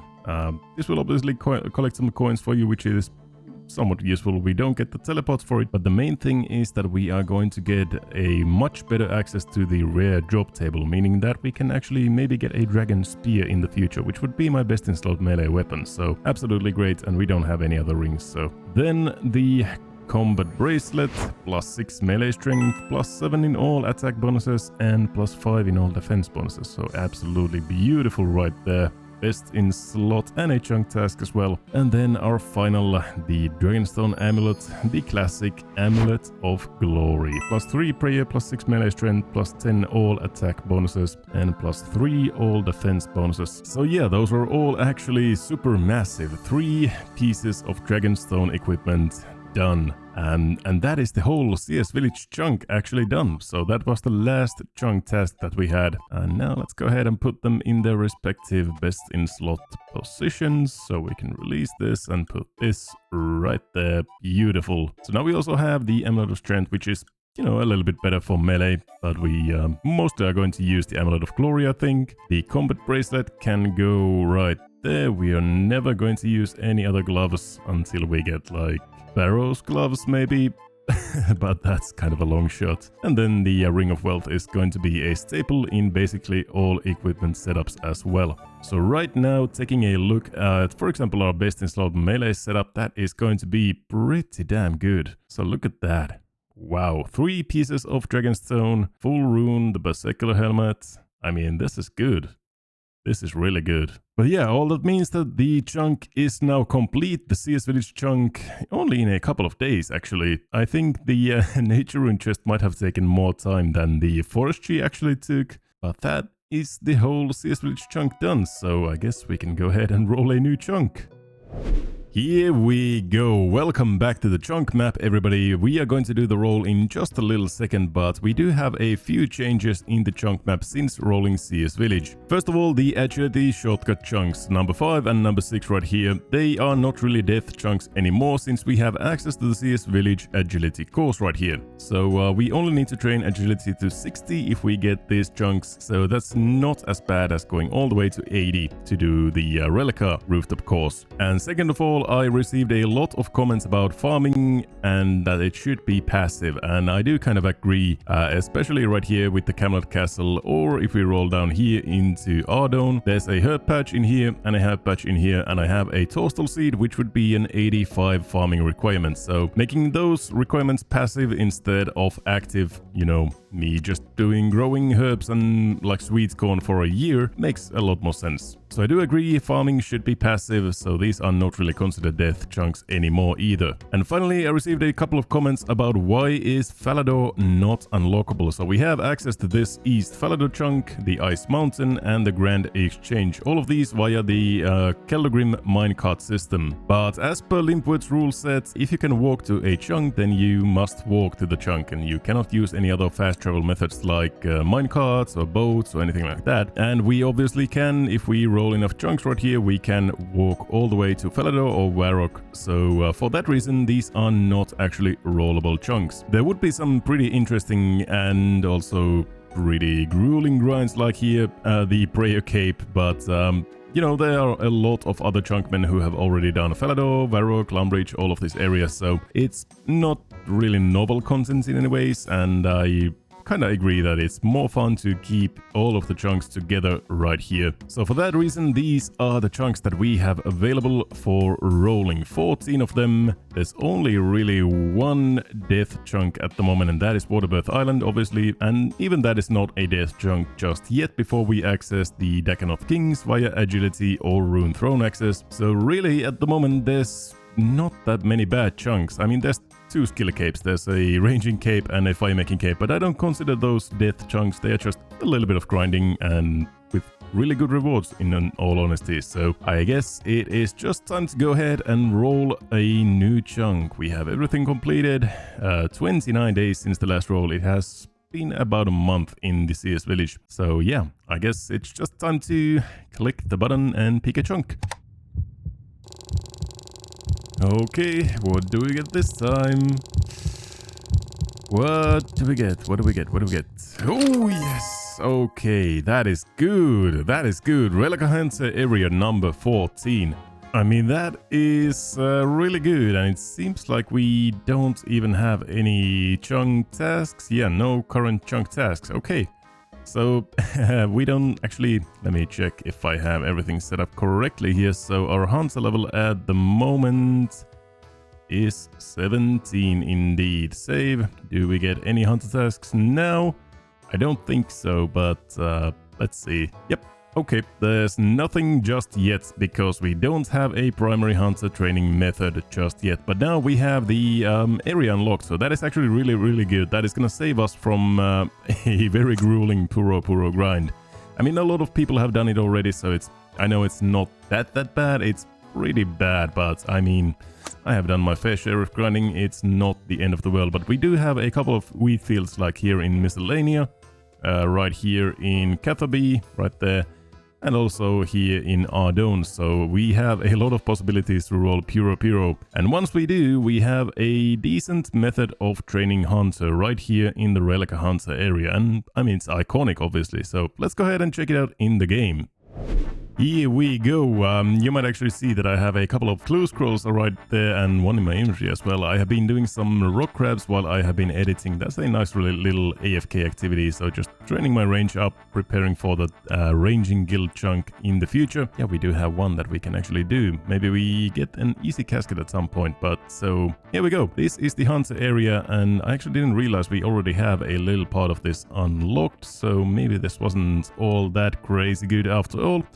But here we go anyways, this is the new chunk unlocked, the Rellekka Hunter area. So basically what we have here is just more monsters to hunt. We have a couple of butterflies, we have the Sapphire Glacialis and then the Snowy Knights. We also have some birds, cerulean twitchers, but with those we cannot do anything. We can catch the Snowy Knights and the Sapphire Glacialis, so that's at least a decent hunter training method. At least it should be better than just imps in Puro. And yeah, there's really nothing else in here. And we also cannot do anything with the saber-toothed coyotes because we don't have a teasing stick. Hunter is just a skill that is riddled with item requirements. And the items needed for Hunter are really scarce. They are only a couple of places like Nada and Yanila, so unfortunate, I guess. But I think we should be able to hunt these saber-toothed kebits. We just need a knife, some logs, and these boulders, and we should be able to set some traps. So I guess the level for them is 51 Hunter, so we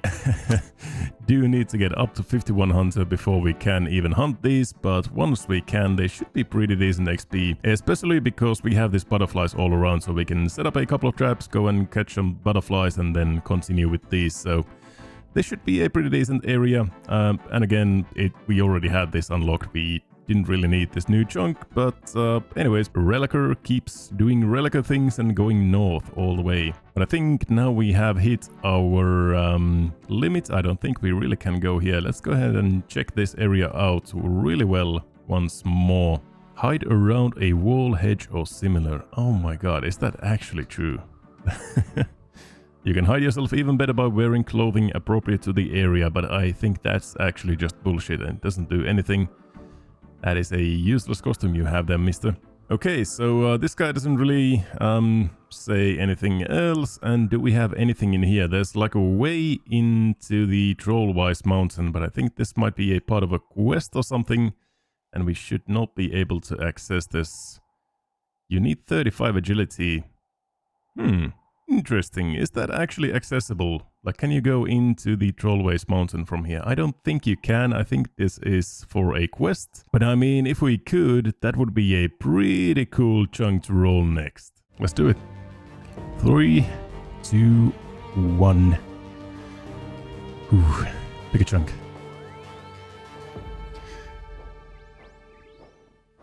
What do we get? What do we get? Maxscape! Maxscape!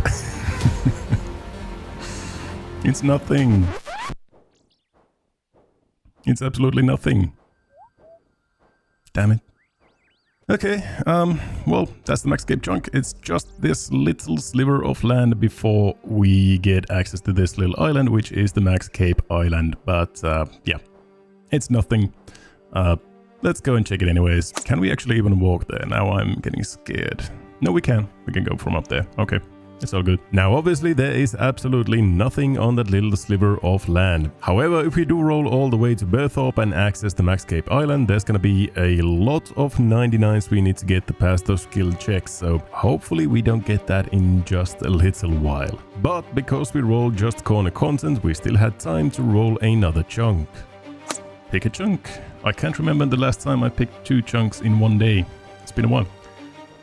Here we go. Ice Troll content. It's the agility. Oh. Okay. That's 80 agility. That's 80 agility. And it's Waterbirth Island unlocked as well. Oh shit. Oh shit indeed. This chunk gives me access to an agility shortcut, more specifically the coal truck's log balance requiring level 20 agility. At the moment I have 29 agility and I'm one lamp away from level 30, which would unlock the Keldogrim bike agility method as well. As far as I know, both methods are quite viable, the log balance being more XP per hour, but the bike being far more AFK. And the goal is level 80 agility for the Rellekka rooftop course. So I guess we'll just check out both methods and choose whichever... Hey buddy, you're presenting the details all wrong. People like math, they like visuals. It's time for Grind Math with Runescape. The segment where we go into way too much detail about how we're going to make these self-imposed account restrictions not suck as much as they should. They say two things are certain in every Rellekka Xtreme Onechunker's life: Dagannoth Kings and agility. And my boy Rellekka here finally met one of those certainties. But don't worry, Lunatar, I talked with Source Chunk already and he said he totally hasn't rigged your chunk picker to roll DKs next. Anyway, the 80 agility grind. Since the beginning of this account, Lunatar has probably been asking himself, how am I going to unlock agility on this account? What methods will I have to get to level 80? Why did I pick a starting chunk with an 80 agility requirement? Why is my voice so deep, so sultry, and so damn sexy? Well, I only have the answer to the first two questions, so let's get started with a brief Rellekka history lesson. It's time for Grind History with Runescape. Besides Rellekka itself, the first chunk that Lunatar rolled with any agility training method was back on August 7th of 2024, when he rolled the Fremenic Forest chunk. This chunk is home to the log balance shortcut that you can take from the forest down to Sinclair Mansion, or vice versa. At the time, Lunatar only had 27 agility from lamping, so this didn't trigger any additional agility grinds since the log itself requires 48 agility to use. Next, on August 13th, 2024, he rolled the Rellekka Peninsula chunk, which let him get into Keldogrim. At the Keldogrim Blast Furnace, there's a pedal bike that grants agility XP for anyone with level 30 agility. However, Lunatar only had level 28 at this point. Fast forward past a gigantic mining, smithing, and crafting grind, during which he stopped lamping agility at level 29 so as to not trigger another huge grind from the Keldogrim chunk, and we land on February 15th, 2025, the day that changed everything. Lunatar rolled Sears Village, giving him an actual agility course that he'd be able to use once he got to level 60, drastically reducing the level and therefore the experience, which he'd have to grind to with some arbitrary low XP method. He went from potentially having to grind almost 2 million XP to barely over 250,000 XP, around an eighth of the total XP required. I thought this was a history segment. They happen at the same time. Anyway, the very next chunk roll after Sears Village was finished was on March 17th, 2025, where Lunatar rolled the Rellekka Hunter area. At the north side of the iceberg lies a hidden agility training method, being these rocky handholds, which bring you up to the entrance of one of the Eagle Transport System locations. This spot required level 35 agility to traverse, so again, no additional agility requirements were added. Finally, this brings us to March 31st, 2025, where Lunatar rolled his latest chunk, the Coal Trucks Mine. Here lies a log balance agility shortcut that only requires level 20, and since this shortcut grants agility XP and Lunatar had already lamped up to level 29, he's now officially started the agility journey. This has been Grind History with Runescape. Back to you, Math Brew. Thanks, History Brew. Although you didn't mention the agility death chunk that's been looming over Lunatar since he first rolled out of Rellekka. You know, the one with the level 1 training method that grants 1 XP on a success and 0.7 XP on a failure, with a success rate of 2% at level 1 and 100% at level 99. The one where, by my calculations, using a sum of XP gained from following a level by level probability of success per crossing attempt formula, he'd be expected to cross 2,182,009 times to get to level 80? Oh, I see why you left it for the math segment. Well, good thing he somehow avoided this chunk 13 times. Anyway, now that you're reminded of the agility methods that are available to our Fremenic friend, let's get into some actual math. Rellekka practically has 30 agility, and we're really only concerned about what to do until level 60, since the Sears Village course allows for a maximum of 46.6k XP per hour, with no Sears Bank teleport. So we're wanting to find the best approach to tackle the 260,379 XP that exists between these two levels. The level 48 Sinclair Mansion log balance grants 4 XP per successful cross. At 5 ticks or 3 seconds per cross, you could get up to 4,800 XP per hour without any failures. But with a high fail rate of around 50%, you can easily cut that in half not even accounting for the extra time to swim around and walk back when you do fail. At this rate, the roughly 191,000 experience between level 48 and level 60 would take about 80 hours, not accounting for banking for the food you'd need. The level 30 Keldegrim pedal bike grants 1 XP each game tick, meaning it grants a maximum of 6k agility XP per hour and is completely AFK. However, it drains 0.5 run energy each tick, and you can't use it when you're out of run energy. So without any forms of energy restoration, you can really only use this bike for about 3 minutes at level 30 before needing to take a break. Also at level 30, it takes 5 minutes and 33 seconds to fully recover that energy, so this averages out to 0.5 XP per tick, meaning you can really only expect around 3.5k XP per hour at level 30. Of course, this will go up with higher agility levels, but it's still capped at 6k XP per hour. Let's give it a generous average of 4.5k XP per hour between level 30 and level 60, and that's roughly 58 hours of pedal biking. The level 35 Eagles Peak handholds grant 1 XP each traversal, taking 6 ticks to go up and 5 ticks to go down. That's an average of 1 XP per 5.5 ticks, thanks to there not being any possibility of failure. This is not even 1.1k XP per hour, so at best it would take over 230 hours to go from level 35 to level 60. You could angle the camera to rapidly click on the same spot, making it mindless and somewhat AFK, but the XP here still sucks. However, the level 20 Coal Trucks log balance that Rellekka just unlocked grants 8.5 XP per cross, taking 6 ticks or 3.6 seconds to cross. This obstacle can grant up to 8.5k XP per hour, again with no possibility of failure. This method would only take a little over 30 hours to get Rellekka to level 60, and this obstacle benefits from the same thing as before, where you can rapidly click in the same spot, making it somewhat AFK. So we have an obvious winner. If you want to see more content like this, come check me out on my channel. I have a sailing themed Xtreme Onechunk Ironman that started in Port Sarim over a year ago and is currently grinding through a 99 smithing task. Thanks to Lunatar for allowing me to take up some of your time in his video, and thanks to you all for watching. Fair winds and following, wait, no, wrong channel. This has been Grind Math with RuneScape. Now, back to the progress.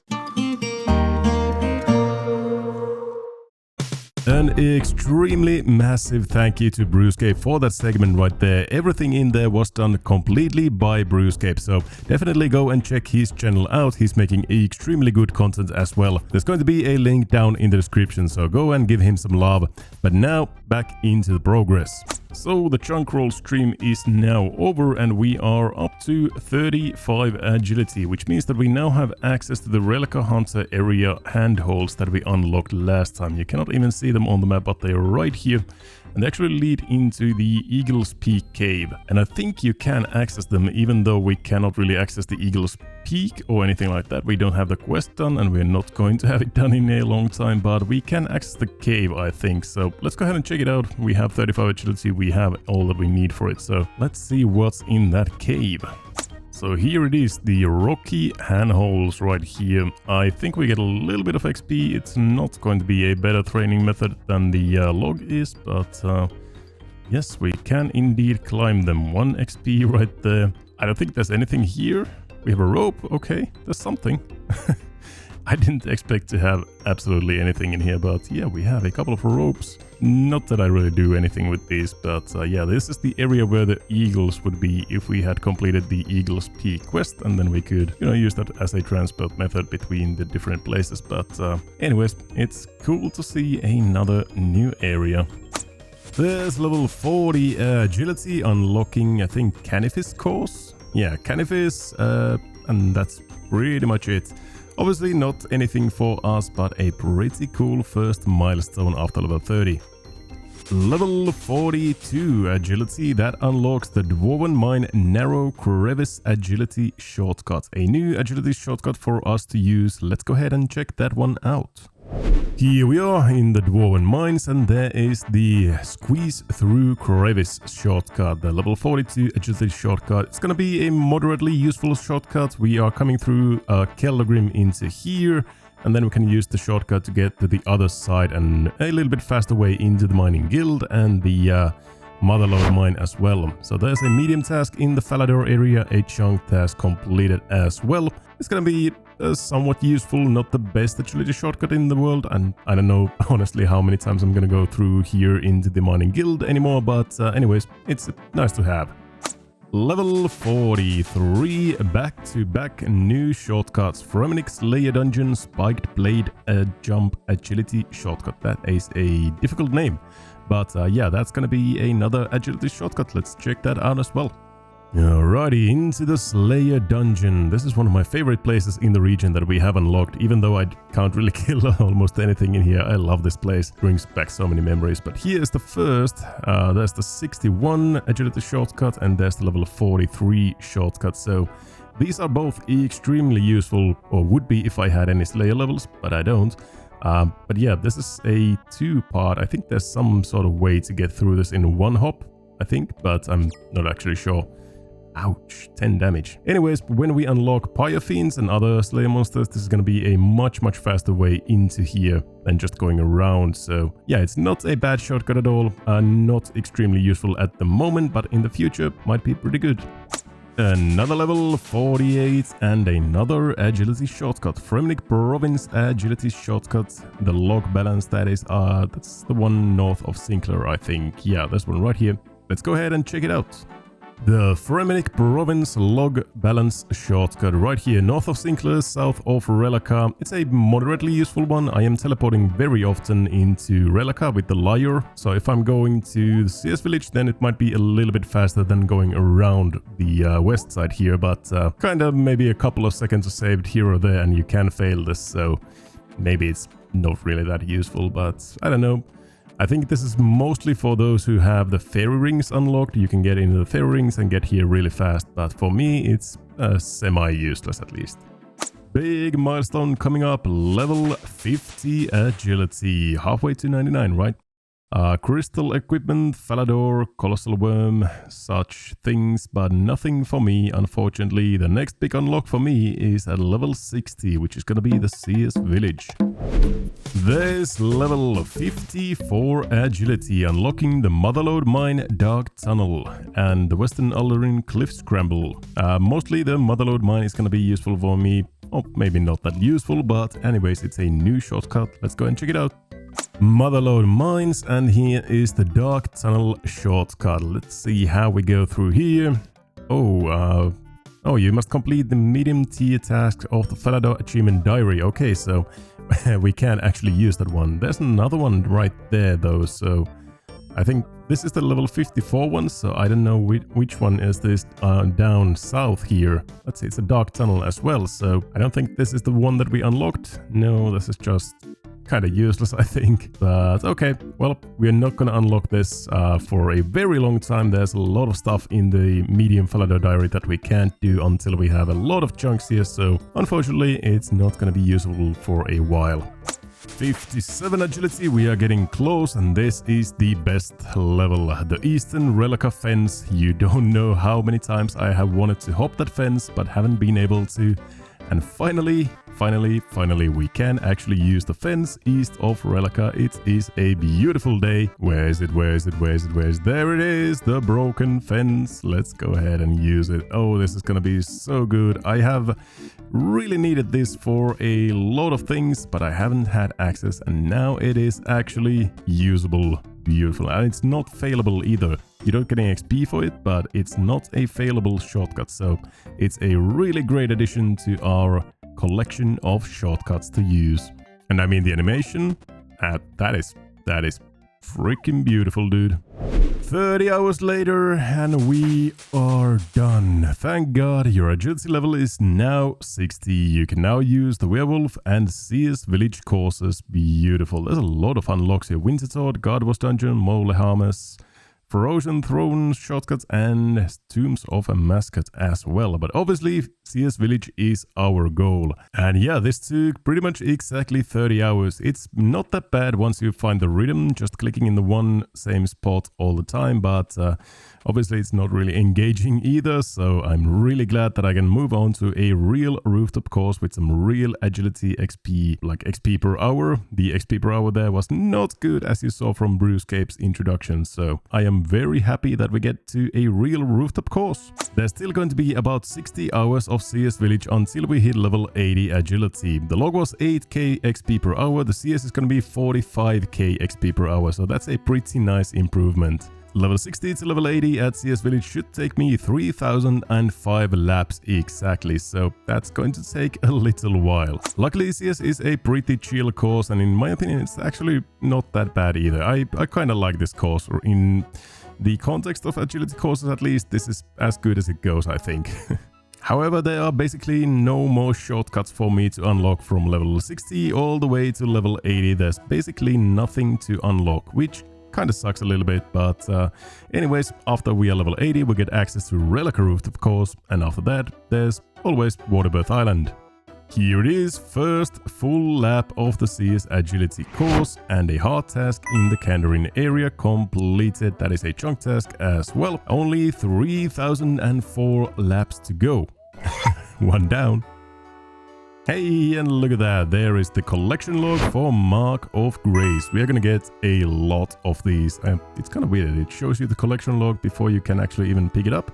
I guess it spawns it when you complete the course or something, but let's go ahead and see where it is and pick it up as well. There it is, Mark of Grace number 1. Now it's going to be very interesting how many we are going to get. I think at least probably 400 to 500, maybe even more, but we'll see once we are done with the grind how many Marks of Grace we end up with.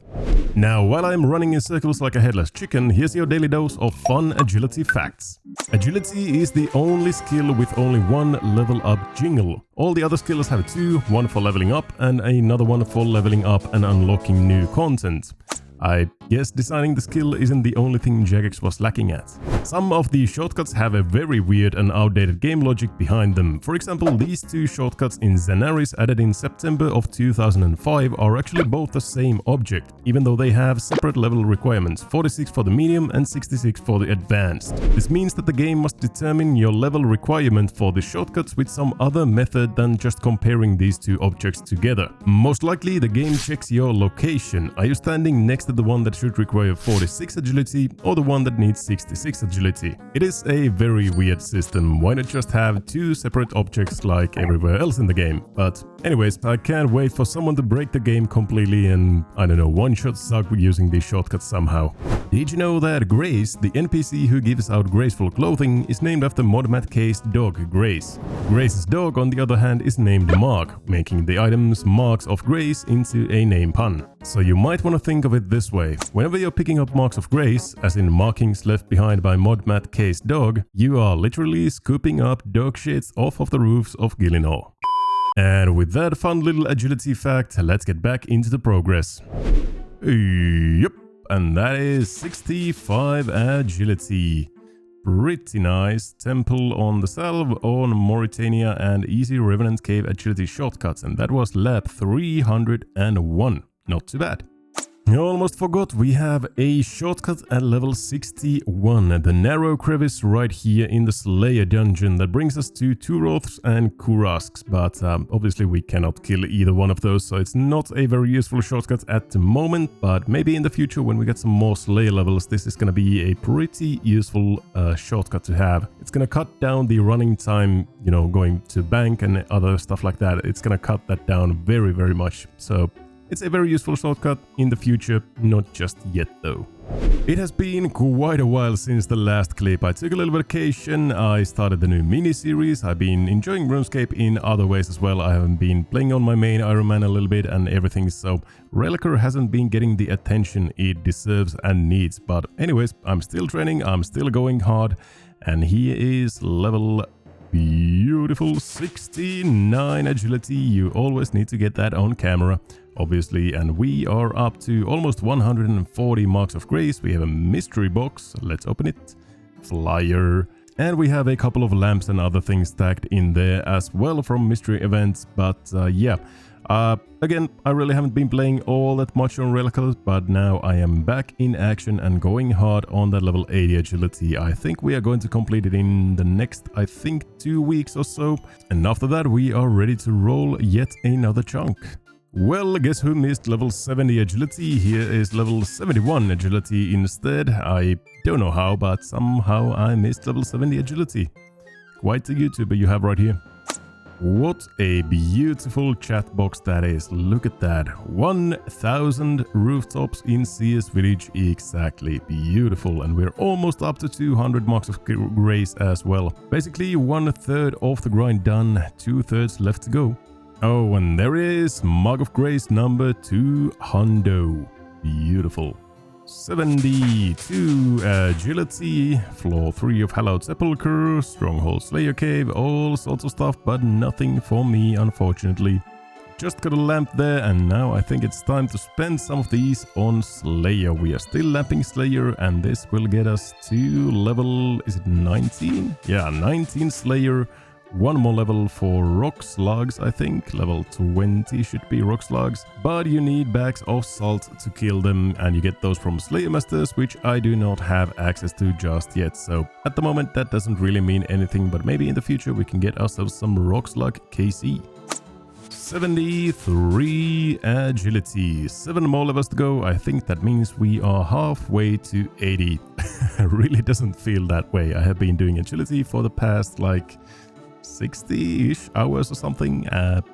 Yeah, I really don't feel like we're halfway there, but I guess we are. And obviously it's going to be a lot faster from now on, now that the fail rate is going down and we are getting some decent XP from the CS Village course. So only about, I think, 20 hours or so left to go. We are continuing right where we left off. There's 1 million agility XP, and we are shooting for level 80 agility at the CS Village rooftop course for the Rellekka rooftop course, which requires level 80. And yeah, we are almost halfway there, I think. We should be aiming at about 3,000 laps here, and then we are done with the course and can move on to Rellekka.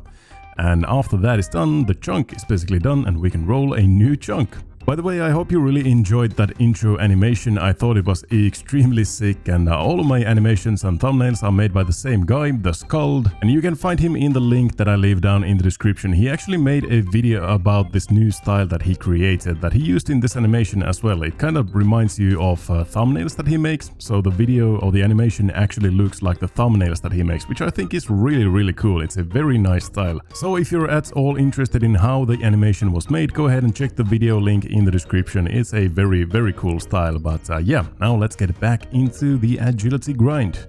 Well, would you look at that? It's a Mark of Grace on the roof, and that is Mark of Grace number 260. This is what people are usually shooting for. This is a full graceful set right here. You need exactly 260 Marks of Grace to make the full graceful set, or purchase the full graceful set from Grace. And yeah, this is usually where people stop for agility for a while, and this is about level 73. So I, on the other hand, I'm going to level 80 straight, so I don't really care about the marks or the graceful sets, but it's pretty cool that I could afford one now if I had a Berthope access. Imagine if Rellekka actually looked like this.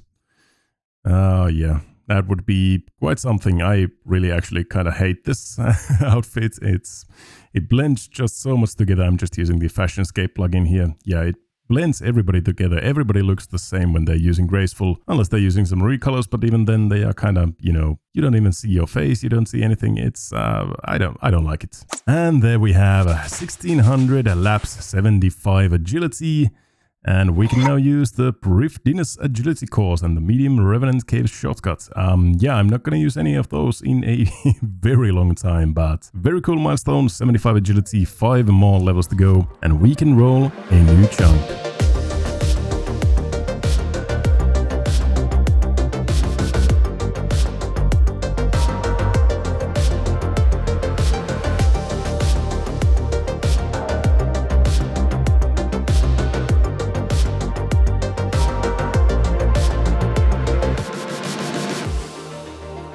And so, finally, the agility journey at CS Village comes to an end. Level 80 agility. You can now use the Rellekka course and the Tavali Dungeon Spiked Blades Jump Agility shortcut. Obviously, Rellekka is the one we are looking for, but it's pretty cool that if we roll Tavali, we also have that available. So yeah, that is that is it done. We also ended up with 566 Marks of Grace, 5.6 mil there. Kind of cheap, I think, but that also means that we could buy 2 full sets of graceful and be left with a little bit over 40 Marks of Grace as well, and obviously have a lot of junk from random events in our inventory, a lot of lamps and a book and all sorts of stuff. Let's go ahead and use these as well. So we are going for Slayer. The first one should already give us level 20 Slayer. Beautiful, another milestone.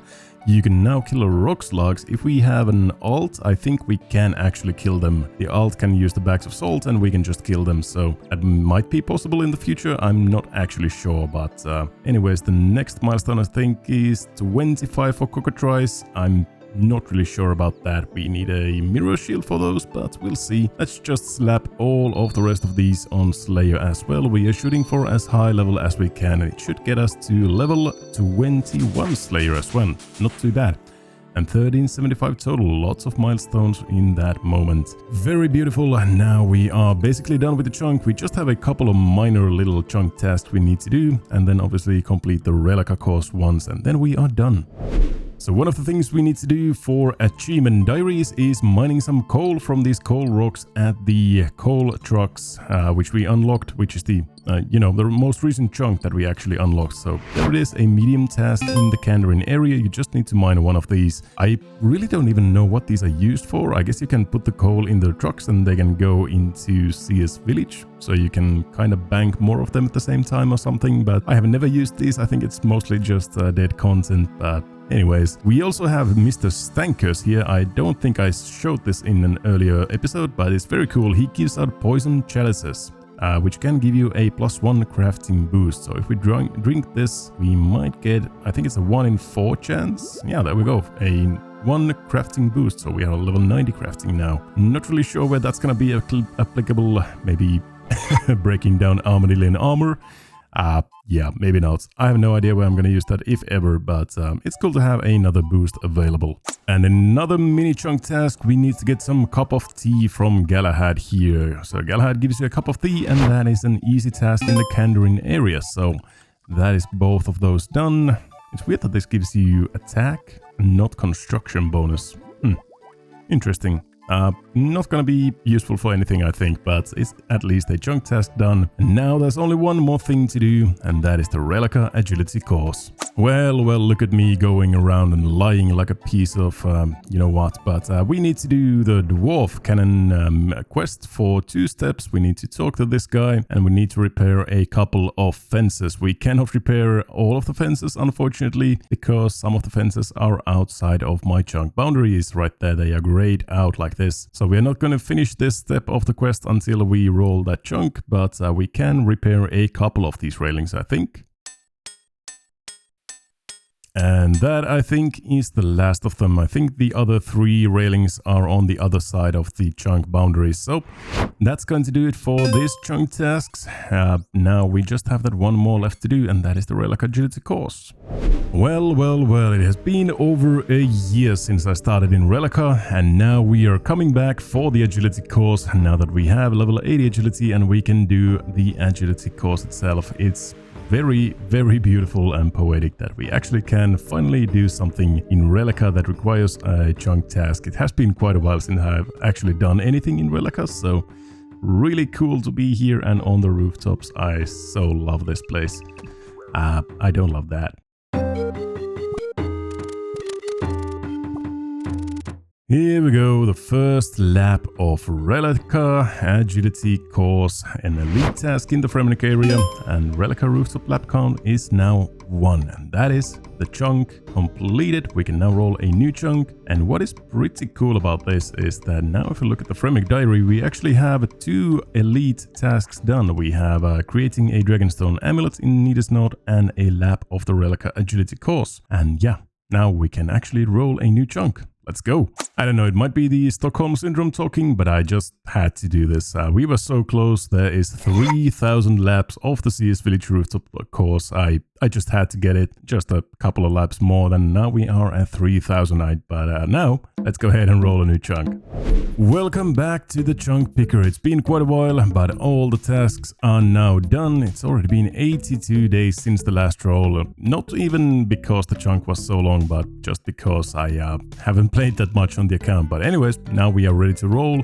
These are the chunks that we have. Basically, it's Eteria, the Fremic Isles, Waterbirth Island. And we had this agility chunk, which is not a problem anymore. We have Mithril Dragons, a death chunk right here. We have the Barbarian Assault, a death chunk. A couple of skill capes on the belt of death right here. We have fishing, ranging, fire making, and obviously fletching right here as well. Farming is going to be passive, so I'm going to probably be removing these farming icons, and I'll talk about that a little bit later maybe. But then we have a couple of corner chunks right here, so I would say that we maybe like 50-50 if we roll a corner content chunk or a nothing chunk, and a 50% chance to roll either a skill cape or Waterbirth Island or another death chunk. So it's going to be very interesting. I'm not going to milk it any more than I need to, so let's just roll a new chunk.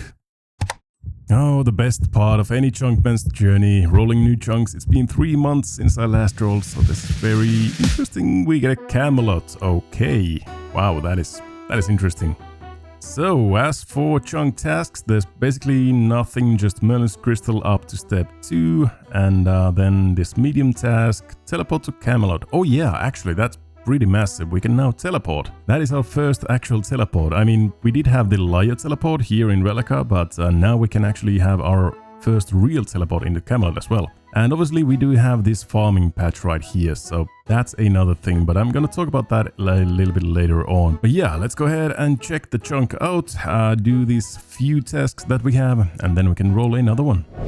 Here we go, Camelot Castle, unlock that, and let's teleport into our new chunk. Look at that. I'm not going to be able to willy-nilly teleport anywhere because I only have a couple of 100 lore runes and not a good way to get many more of them. But yeah, that is our first actual teleport if we don't count the Liar teleport into Rellekka here. But that is pretty damn cool. It's a very good way to get over here on this side of the map. Yeah, other than that, I think we should just go ahead and do the Merlin's Crystal step 2, and the other chunk task is already done. So we start the quest here talking to King Arthur. I want to be a king of the Round Table, and the current quest is to save Merlin from a crystal.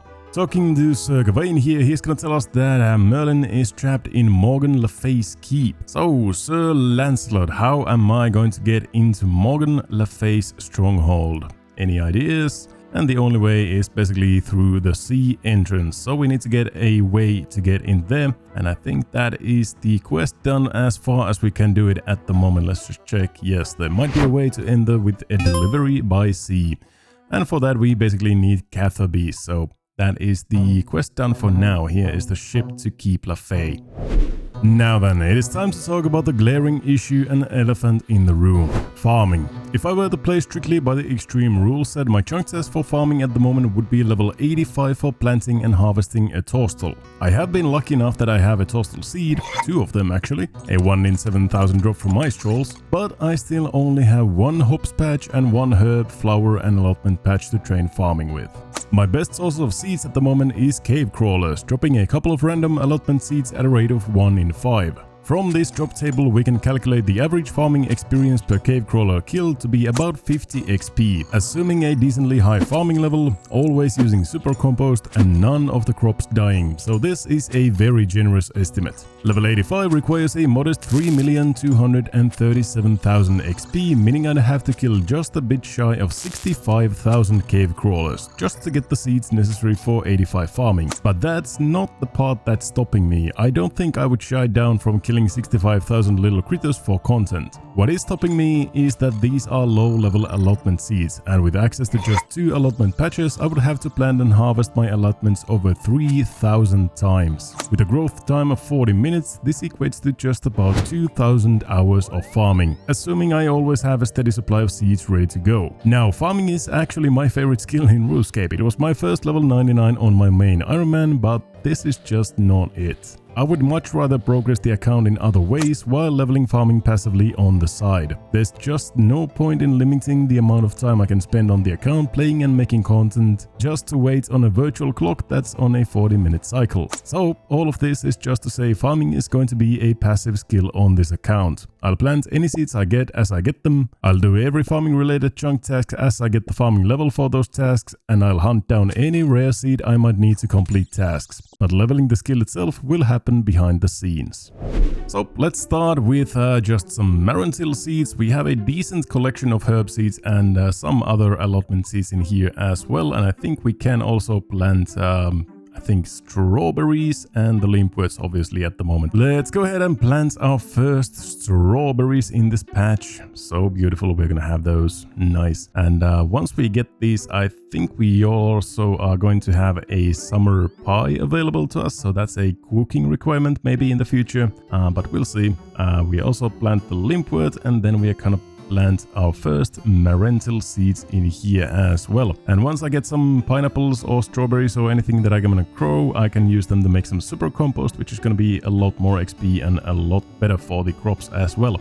This is all that we are going to do for now, and I'm also going to start farming the wild blood hop seeds again as well. This is all that I have, so it's not gonna be too much XP, but at least something. So, this is exactly what I mean by passive farming. Now we could either roll a new chunk and keep doing some more chunk tasks and some interesting content and everything, or we could just wait around a half an hour for this limpwort to grow. And I'd much rather just let the limpwort grow and do something else and meanwhile than just sit around and do nothing. It's gonna get some more content to you faster, it's going to be much better for the series and the account. So anyways, it is time to roll a new chunk. And where do we go this time? We rolled Camelot and now we are going into West Catherby. Okay, very interesting. Take me there. So yet again, basically no chunk tasks, just progressing Merlin's crystal that we just started and another little diary task. We need to have the candle maker create a black candle and then buy a candle from the candle makers. Okay, so just some candle tasks, and the interesting thing about this chunk is not the beehives or the candles or anything, but we now have access to charter ships right here, and that's going to allow us to get some new chunks. First of all, these two chunks are now available to roll as well, and we are also going to add this Musa Point harbor right here, Brimhaven harbor right here, and also Corsair Cove here in as well. We also have charter ships in Port Cassard and Port Sarim, but those are walkable chunks, so I can walk into Port Cassard and Port Sarim, so those are not going to be unlockable. But these other chunks I cannot walk into, I need to go them via a boat, so that's why they are unlockable now. Anyways, let's go ahead and do the chunk tasks that we have in here and roll a new chunk yet again.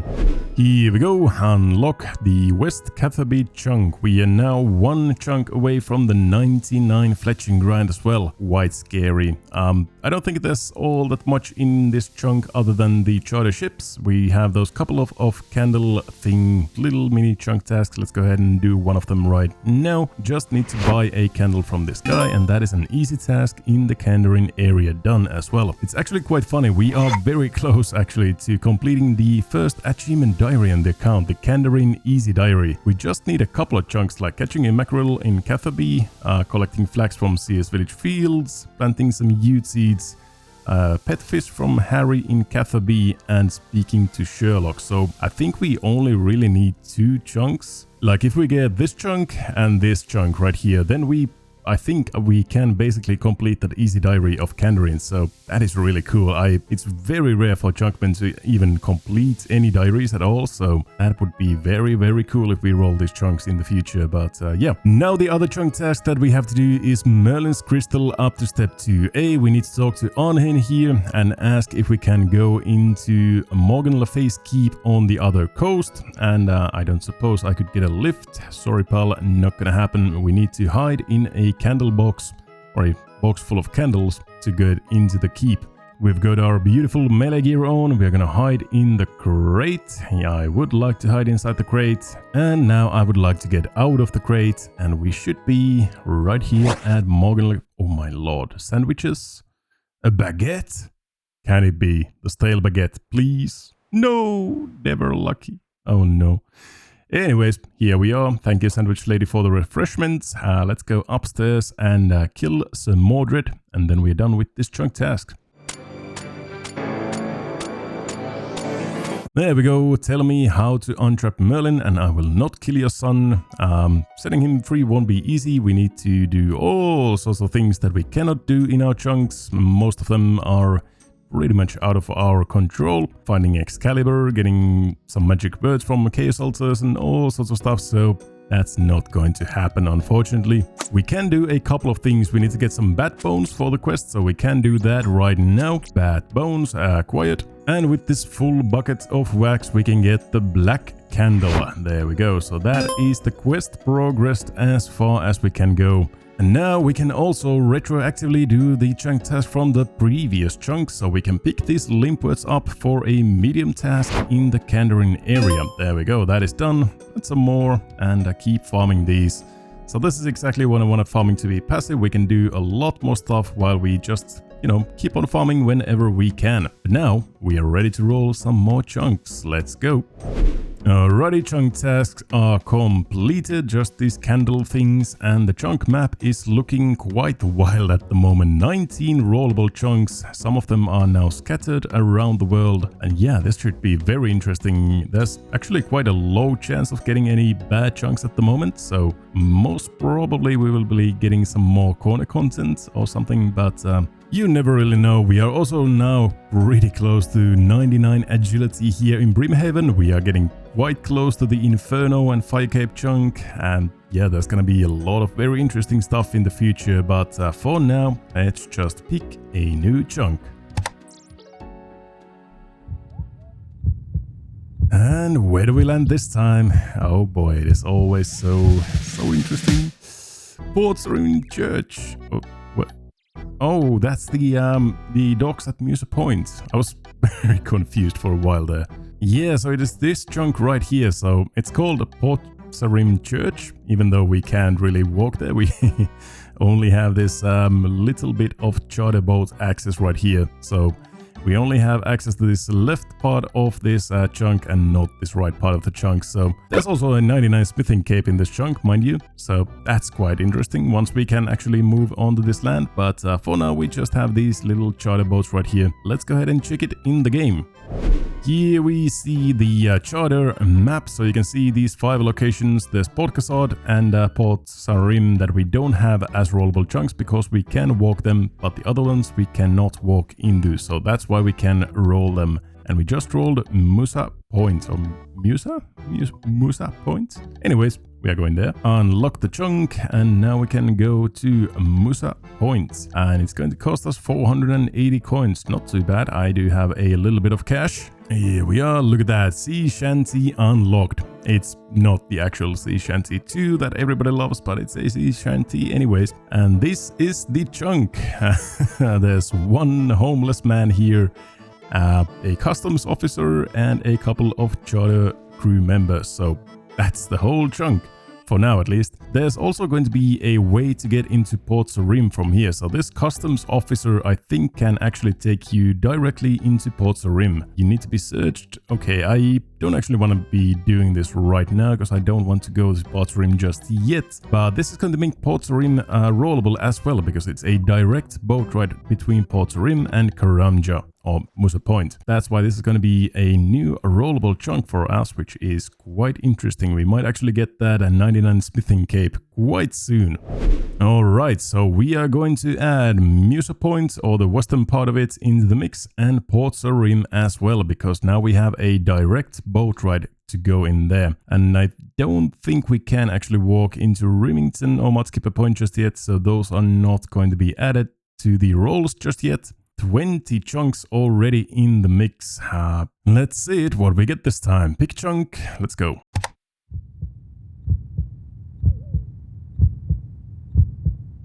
And we land on corner content. Yep, this is a big old fat nothing chunk right here. This has been in the mix for quite a while. We can only walk on this little sliver of tunnel light right here, so there's going to be absolutely nothing in this chunk unless we get Berthorpe and Warriors Guild and get into the Death Plateau via another way, but let's go ahead and check it in the game anyways. Here we are, this is the chunk. I'm not actually going to unlock it just yet. I want to see how far we get into here, and yeah, this is it.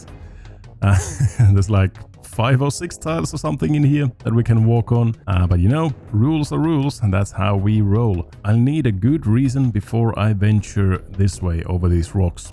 That is such a bullshit thing to say, but anyways, means we cannot get into Death Plateau. It would be really cool if we could. There's like a troll stronghold, there's God Wars right here, which would be very cool to access, but unfortunately we need to roll Berthorpe and all of these other chunks before we can get in here, so unfortunate, but we can keep on rolling more chunks.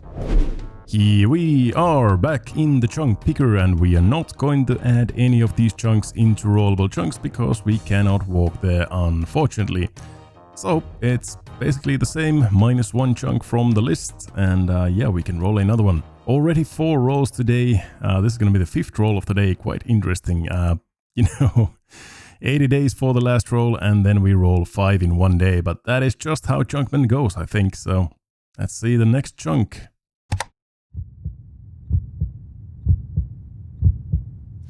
And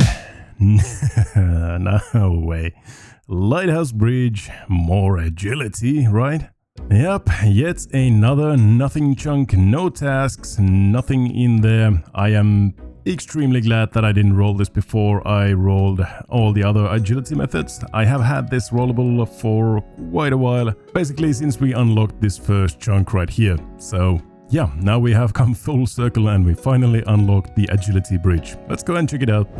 Here it is, and you might remember from runescape's introduction last video that the agility bridge is a horrible agility training method. The one where, by my calculations, using a sum of XP gained from following a level-by-level probability of success per crossing attempt formula, he'd be expected to cross 2,182,009 times to get to level 80. Yeah, I am extremely glad I didn't have to do that, but finally we unlocked the chunk that we have had basically since day 1, I think. Oh well, day 1 after completing Rellekka, that is. But yeah, let's cross the broken bridge. And there you have it. 1 XP and 2 damage.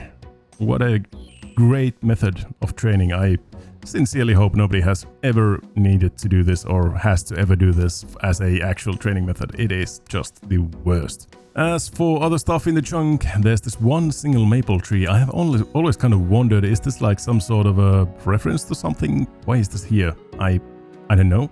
It's kind of interesting why it's there, but anyways, that's pretty much everything. Well, now, obviously, we are 1 chunk away from the lighthouse. There's going to be some interesting stuff in there, and that is 1 chunk away from Barbarian Assault as well. So we might be rolling into our first minigame pet of the account pretty soon. I don't know how long it's going to take us to reach there, but anyways, that's pretty cool. It's now an option. Back onto the bridge we go. I'm going to stay here until level 99 agility. So, editing Lunita here. These first chunk rolls were done before the last episode was published and before I had a chance to read your comments, and yeah, you made me very aware that Kosa's Cove shouldn't be rollable. For some reason my brain went, you can't walk there, there's a mountain range in the way. And it's probably because I haven't been there since I last played a free-to-play account and didn't remember this shortcut. For a free-to-play account, this place is indeed only reachable by a boat, but Rellekka here could have walked there, as all of you pointed out. So that's why this roll is a bit awkward, but it's all good. There's basically no unlocks here anyway, so we'll just roll with it. Okay, I'll stop with the rolling chunks now. Let's go ahead and check out Kosa's Cove.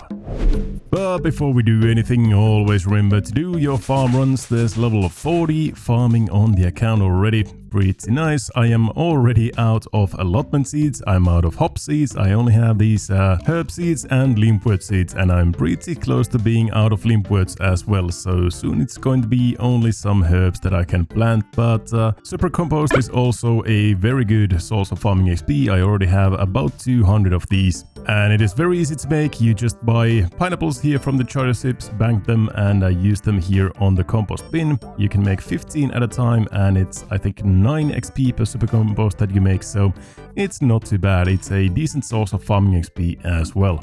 I actually did a couple more farm runs. I have only 1 Marensil seed, and then we have all of these others. I think I can farm some toad flax at the moment. Let's see, herbs. Yeah, 38 for toad flax, so I think I'm going to start farming those now. These are not going to last forever, but they will be for some time. But now, let's go ahead and check out Kosa's Cove, then we can get back into rolling. 1,000 coins, that is extortion. And Corso's Cove is unlocked. Now, what do we have here? Obviously the charter crew members. We don't even have the other captain here yet before we unlock Port Sarim, I think. We have a bank and it is closed. Go away. Ram Ranch can't get through here. And on this other ship, there's nobody here. That is kind of peculiar. Why is the ship here if there's no one on board? That's the chunk, I suppose. We have the seagulls if we wanted to do some splashing training, but yeah, that's pretty much it. So that is the Corso's cover. Let's get back into the chunk picker. Well, that was another very quick roll. Now we just add this west side of this Corso's cover into the mix, and otherwise everything is the same. So let's go ahead and pick another chunk. Oh, Etzeteria, okay, that's one we have had for a very long time. So here, yet again, no chunk task at all, but we do have a bush patch, I think, so that's at least something. There's also a spirit tree patch right here, but that's not going to help us too much. We can add miscellanea in there, and yeah, that's pretty much it. Let's go ahead and check it in the game. Here we go, it says miscellanea on the sailor, but I promise you it will take us to Etzeteria. The docks are here on the right side of these chunks, so Etzeteria it is. We are unlocking this and sailing there. And here we are, and this is the music that everybody knows. This is the one that I always, almost always at least, use in my intros or also my outros and basically everywhere. I just love the music track. But anyways, the way we get into Etzeteria, we can either walk through there all the way, or we can use this convenient little shortcut that we have unlocked because we are a master of agility. Now, unfortunately, almost every activity here on Etzeteria and on Miscellanea as well requires the managing miscellanea, the quests that are associated with them that we cannot do yet. And yeah, the only thing we basically can do is this bush patch right here. And I think we also have a spirit tree patch right here as well, that we can only rake. We don't have a spirit seed, and even if we had, we couldn't really plant it. There's also the dungeon right there. We cannot access that either. And otherwise, yeah. Well, I guess one thing that we do actually have is the Island Greengrocer shop right here. It's actually a fairly useful shop. We can buy potatoes, cabbages, onions and tomatoes from here, which means that we can pretty easily make garden pies, for example, and maybe pizzas or something if we ever decide to make those, even though I don't have an access to cheese, so maybe not. Upstairs we only have the queen. Can we go and maybe bed and wed her or something? No, she doesn't want it. And we also do have a bank here, so that's at least something. But as for the bush patch, I think we can't even plant anything. Yeah, 48 is required for jangyberries, and that's the lowest bush sheet that we have, so we have to wait until 48 until we can make any use of that bush patch. But once we can, we actually have a decent amount of bush sheets right here. Can we chop these? No, this is the Queen's Forest. I think I saw the Queen's Forest right there in the castle, but yeah, anyways. That is Etzeteria. We will return here at 48 farming, and other than that, there's absolutely nothing to do in here. Back in the chunk picker, we have added miscellanea into here, and there's one interesting thing. There's a wheat field, which means Puro is now also available in miscellanea. So I think we now have 2 or 3 chunks that have wheat fields in them. So maybe the hunter grind is our next thing. We'll see. Time to pick yet another chunk.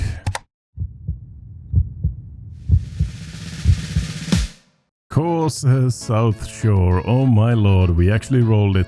Hi, yeah, it's editing Lunta here again. It's still very awkward, but yeah, here we go.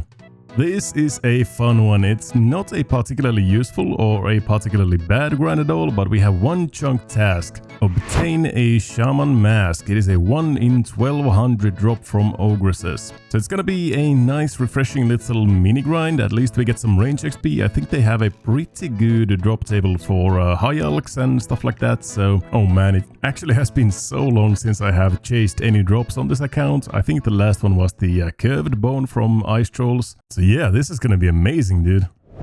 So I think the best way to kill the ogresses for the shaman mask, I think, is going to be ranged. Our range gear is pretty decent. We have a U-short bow, adamant arrows, which I'm going to use. I also have a lot of mithril arrows and a couple of amethyst arrows, and we also have a lot of runite bars left if we ever want to do rune arrows as well. But I think the adamant arrows will be pretty fine for this anyway, so we're just gonna use those. And then we have all of our other beautiful gear. So our range bonus at the moment is plus 80. It's actually not too bad. So it's a very kind of goofy looking set. I mean, it's very Viking-esque, so at least it's very appropriate for the series. But yeah, let's go with this. We're also gonna bring some food, and I think that's pretty much everything. Let's go.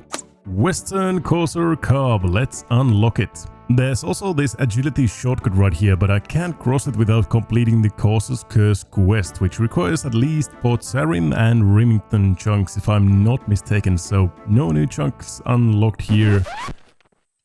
Oh, fuck. Oh shit, you can cross it. Ah, oh wow, okay.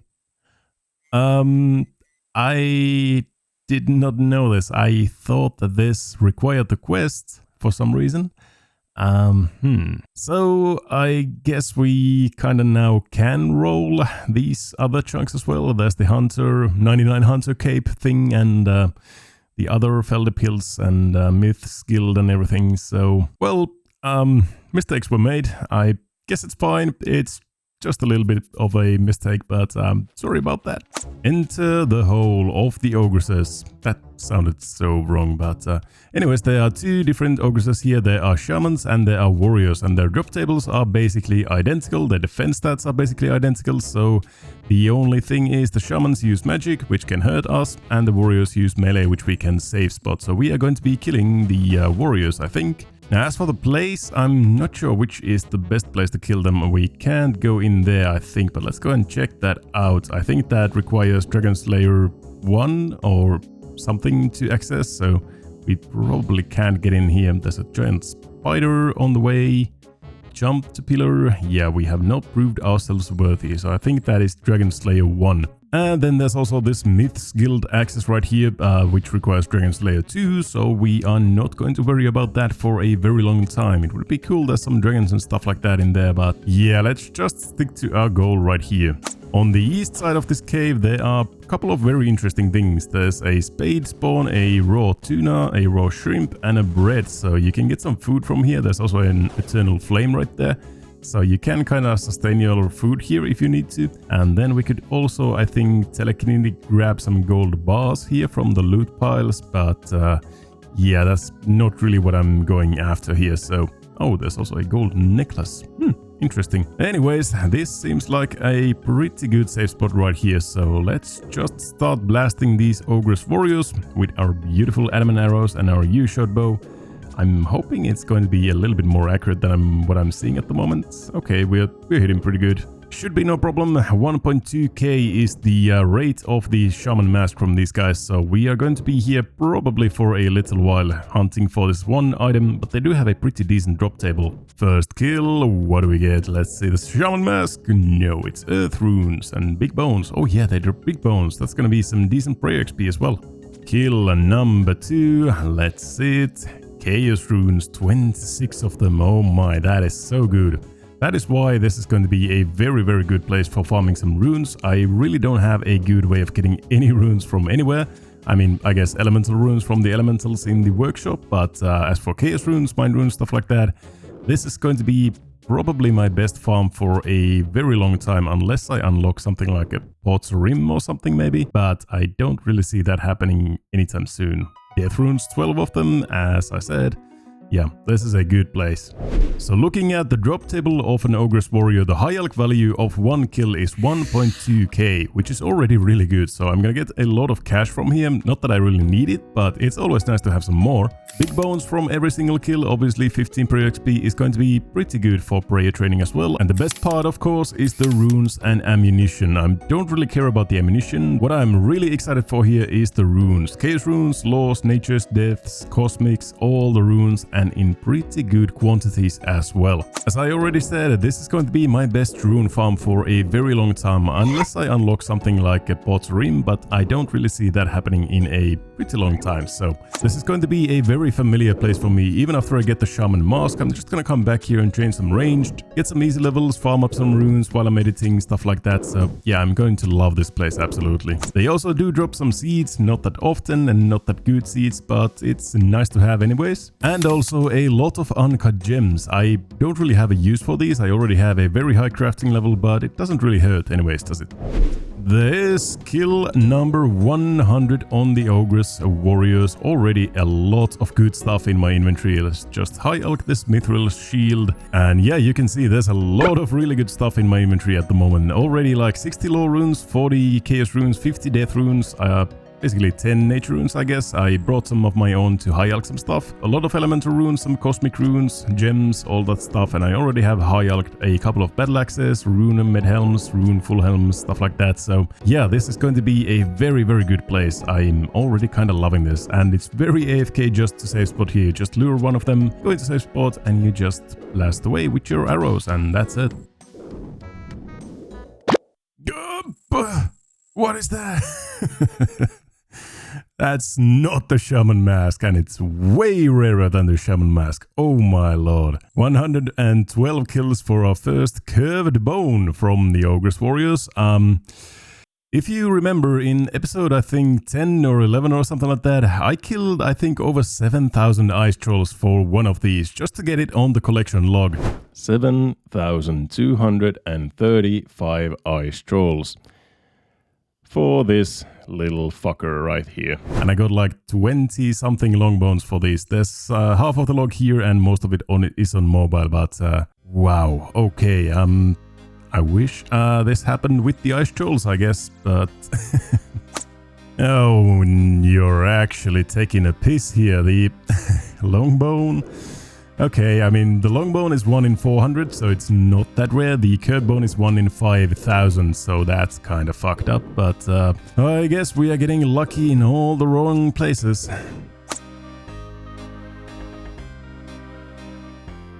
Wow, okay, a Sergeant Damien random where I didn't have to move from the mat at all. I wonder how rare that is, but anyways, that's some Slayer XP. We like those. There's the first ranged level of the grind, 73 ranged. The XP is not really amazing here, 21k at the moment getting per hour, so I am kind of AFKing, I'm not really playing as efficiently as I could. We're up to 240 ice trolls at the moment, Ogress Warriors, not ice trolls at the moment, but yeah, old habits I guess with the ice trolls, I don't know. Anyways, it's very good AFK time and it's pretty decent XP, 20k per hour. Maybe I could get that to maybe 30k an hour if I didn't really AFK this hard, but it's fine, it's good. Stale baguette? No, bread rolls. I didn't even pick the right one. Oops. Wow, that is a drop and a half. A Snapdragon Seed and a Rune Med Helm in the same drop. I think it was like 80k or something. We're gonna high alch this. And I think that's my first Snapdragon Seed on the account. Pretty nice. We have 400 kills on the Ogress Warriors and it's almost 1 AM here.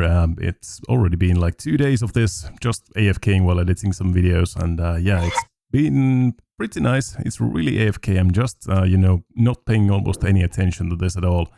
But I think we are going to get to the 1.2k drop rate maybe in a couple of days.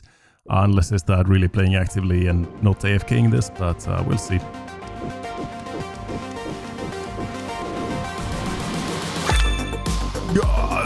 Really? Really? That's it? Okay, I was just about to go to sleep. Wow, okay, I was just going to leave the recording rolling while I killed that last thing so I could get some more editing material, but okay, there's the Shaman Mask. I guess we are done with the grind then. It's absolutely useless. It's kind of beautiful. I mean, yeah, it's good. It's good. So the stats on this thing are -6 in magic and -2 in range and a little bit of defense bonuses. So it's basically just a cosmetic item, but a very cool cosmetic item at that. It's a pretty rare thing and not a lot of people grind these. So yeah, I kind of like it, but now I'm actually going to go to sleep, and tomorrow we are going to roll. Or technically today, I guess.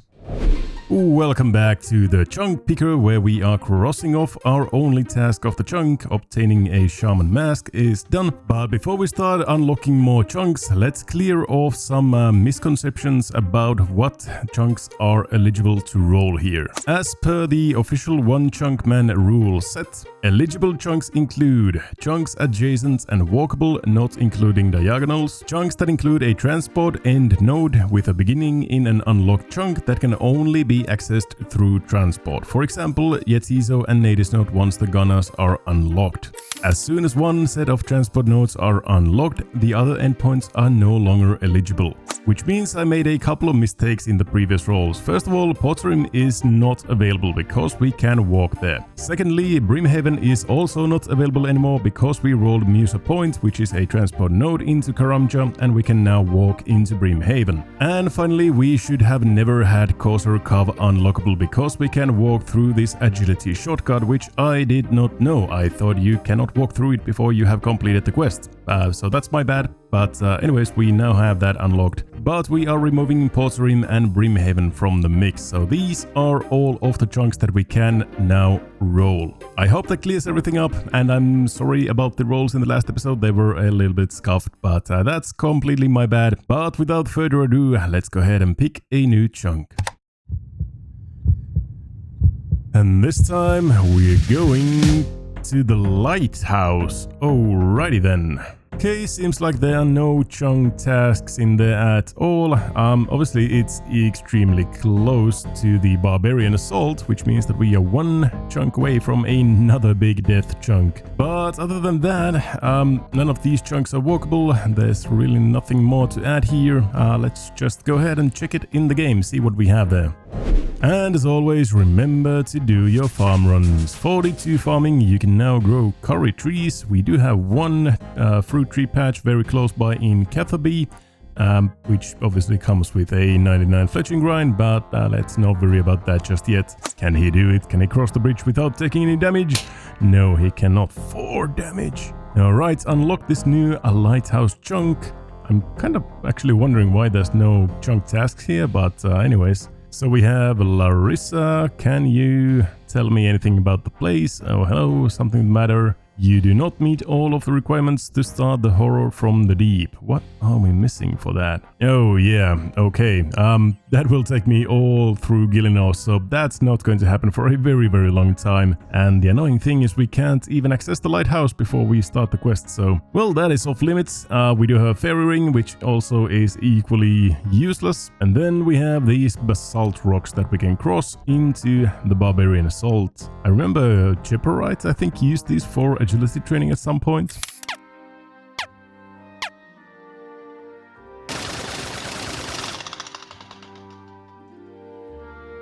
Man, I wish it went that fast, but there's 10 agility. And on this side of the shore, absolutely nothing. But it is a very good chunk to have for hard clues. I think there are 2 hard clues, one of which is inside the lighthouse, which we cannot get into, but the other one should be doable, I think. And yeah, we are one chunk away from the pet penance queen grind in the Barbarian Assault, and it is the rarest pet in the game. So if we do roll this, we are in deep shit. But now, let's get back into the chunk picker. So we have added Barbarian Assault, nothing else has changed, no milking, just pick a new chunk. I wonder when we are getting our next big grind. Do we get anything this time? Mountain Camp, that is a no. Okay, there is one active chunk task. Progress the quest Mountain Daughter up to step 1, which is talking to Hamal the Chieftain. So that's basically nothing. And we do get another hard clue step from this as well, I think. So it's not too bad, but we'll check it out. Here we are, Rellekka going to Rellekka things. Some more Fremenic things in here. I think we need to go with the rope over the left side of the cliffs. I am Thought or a Fremenic, that is a long time since I've heard that name. Stay out, Outlander, you are not welcome here, so we do need to go around here on the left side of the cliff, and this is what we need the rope for the quest. Hey, look, it's Foe. Here we go, start the Mountain Daughter quest. A damsel in distress, I will search for her, and that is a chunk task done. I'm the only one in the chunk. For the next step in the quest, we are going to need some of this yucky, sticky mud, which we can pick up right now, so I guess we can progress the quest a little bit. And I'm kind of wondering if we can actually walk on this left side of this, or this east side of the chunk, because it looks like it is walkable, but you can't really go there. Oh shit. Sorry, I guess I ruined the account. So I guess we can actually get the Troll Stronghold chunk, not really much of it, but we can walk on this side. I'm just gonna demonstrate once again. Just don't shout at me in the comments, okay? But yeah, you can walk here, so we can actually add this to a rollable chunk, which is quite interesting. So yeah, for the next step in the quest, we need to add some of this mud onto the tree. Now it is not slippery anymore, and we can climb the tall tree, just like so. Take a look at this peak physique, oh my lord. And I guess we can even go to the next part, which are these clumps of rocks. We can use our pole to jump across, not like this. Use the pole on the clump of rocks, and we are gonna do another demonstration of physique right there. And then we need a plank to get across these flat stones. So at the moment we cannot do anything here. We need a plank and we don't have access to one. So once we do, we can progress the quest further, but that is it for the Mountain Daughter for the time being. So we are going back into the chunk picker, and hopefully we get something worthwhile in a little bit here. So I guess we are adding Troll Stronghold into the mix. Even though we cannot get into the stronghold, we can walk on those couple of tiles that I already did kinda walk on. So similar to this little sliver of snow right here. And yeah, that means we have 18 chunks available to roll at the moment. I am getting very afraid that we are going to roll something absolutely horrible soon. We have had so many nothing chunks in a row, but let's just see how it goes. Pick a new chunk.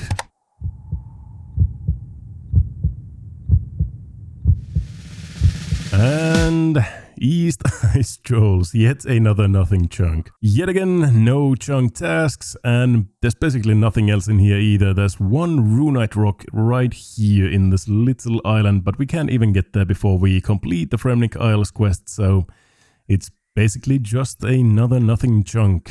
Let's go and check it out anyways.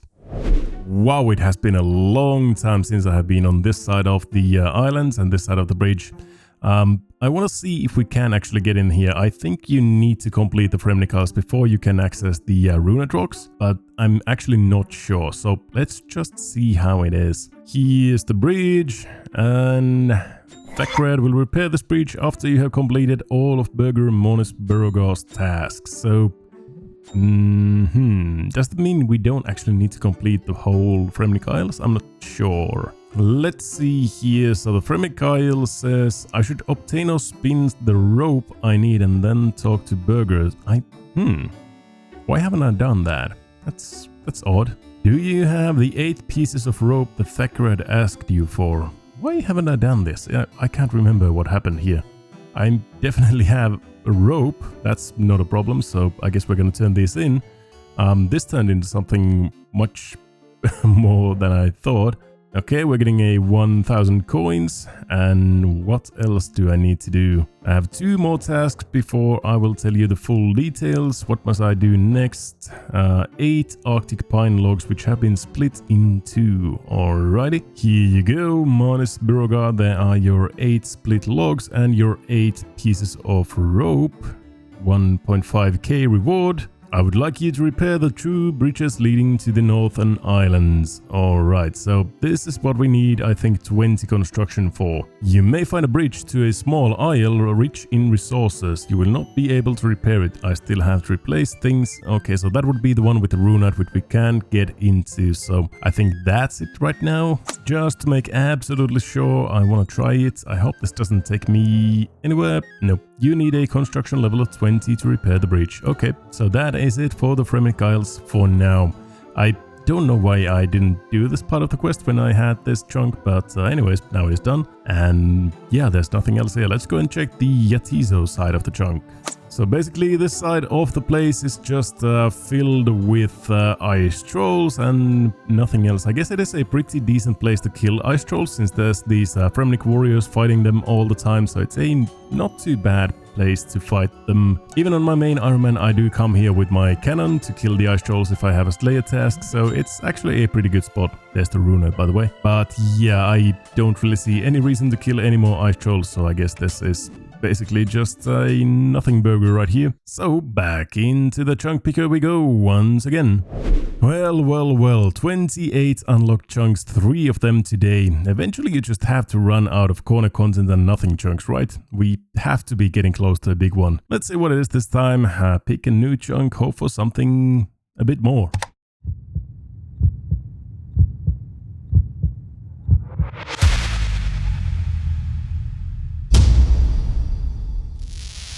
Oh, fuck. There it is. There it is. There's the big one. This is absolutely going to be the longest chunk that I have ever rolled. And it's all due to this little field of wheat.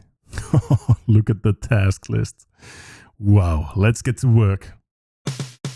Yes, indeed. I rolled Pyro, but fear not, this is not going to be like the other 10 Extreme One-Chunkers who spent half a year in that bot-infested hellhole. You see, I have something those other chunkers don't have. Butterflies. And long since extinct saber-toothed cats, and whatever this thing is. At the moment I am level 20 hunter, meaning I do need to catch a couple of baby implings to get to level 25 when I can start catching butterflies. At level 35 I unlock better butterflies. And at level 51 we do unlock the saber-toothed kebbit, so I'm very interested to see what new training methods we are going to discover here. Because let's be honest, not a single soul has trained hunter past level 10 at the Rellekka hunter area. There are bound to be a lot of cool things and discoveries in this episode, so grab yourself a nice beverage and let's get started. There it is, the infamous crop circle of the White Wolf Mountains. We are unlocking the new chunk, and yeah, this crop circle here is responsible for about 90% or 99% of our chunk tasks in this chunk. But before we head there, I do want to check out the chunk completely. I think there's a couple of other things in here as well. So we do have access to fishing contest, we have access to Ice Queen's lair, the gnome glider in the middle, and I guess both of the tunnel accesses throughout White Wolf Mountain, but we can't cross it just yet. We would need to go south, and that's not happening. So let's go ahead and start fishing contest, a new quest for us. We are not going to be able to finish it, I think, but we can still start it. Let's be friends, Mr. Dwarf. I don't make friends easily. Start the fishing contest? Absolutely. How am I meant to do that? I need to get the gold artifact from the Hemminster fishing competition. And for that we unfortunately do need to unlock Hemminster and the Ranging Guild right here. So we are not going to complete this quest anytime soon before we actually roll that chunk, but after we do, we actually, I think, have a way through the White Wolf Mountains, so that's pretty cool. And now we also do get access to this new shop, Vanessa's farming shop. There's some plant cure, we could sell our produce here, get some farming tools, I guess, easy compost, that's one thing, plant pots maybe. So yeah, might be moderately useful in the future. And then the crop circle, the main attraction of the place. Let's go into Pyro for the first time. There he goes. We are here in Pyro. Oh, and I have some company, I suppose. Yeah, okay, yeah. This place is completely overrun with bots, so I am extremely happy that I don't need to spend too much time here, I hope, but we'll see.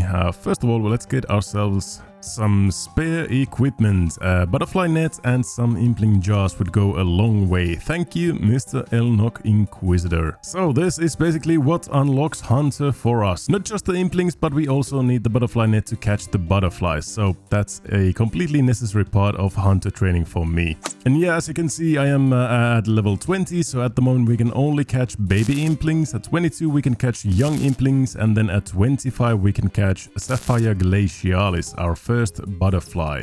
But for starters, I think I should just fill out my impling jars so that I can get some more impling jars and make this a little bit faster and easier. Here we go, 7 baby implings. We can trade them in 3 jars for any unnoted implings. So 1 for 3 jars. Not too bad of a trade. We will definitely take that. And there we go, full inventory of jars.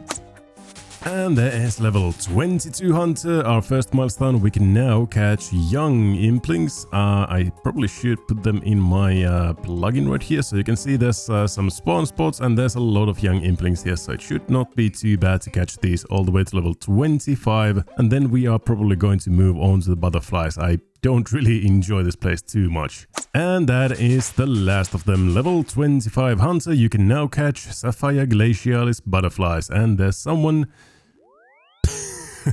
just crashing my baby impling spot. How fitting.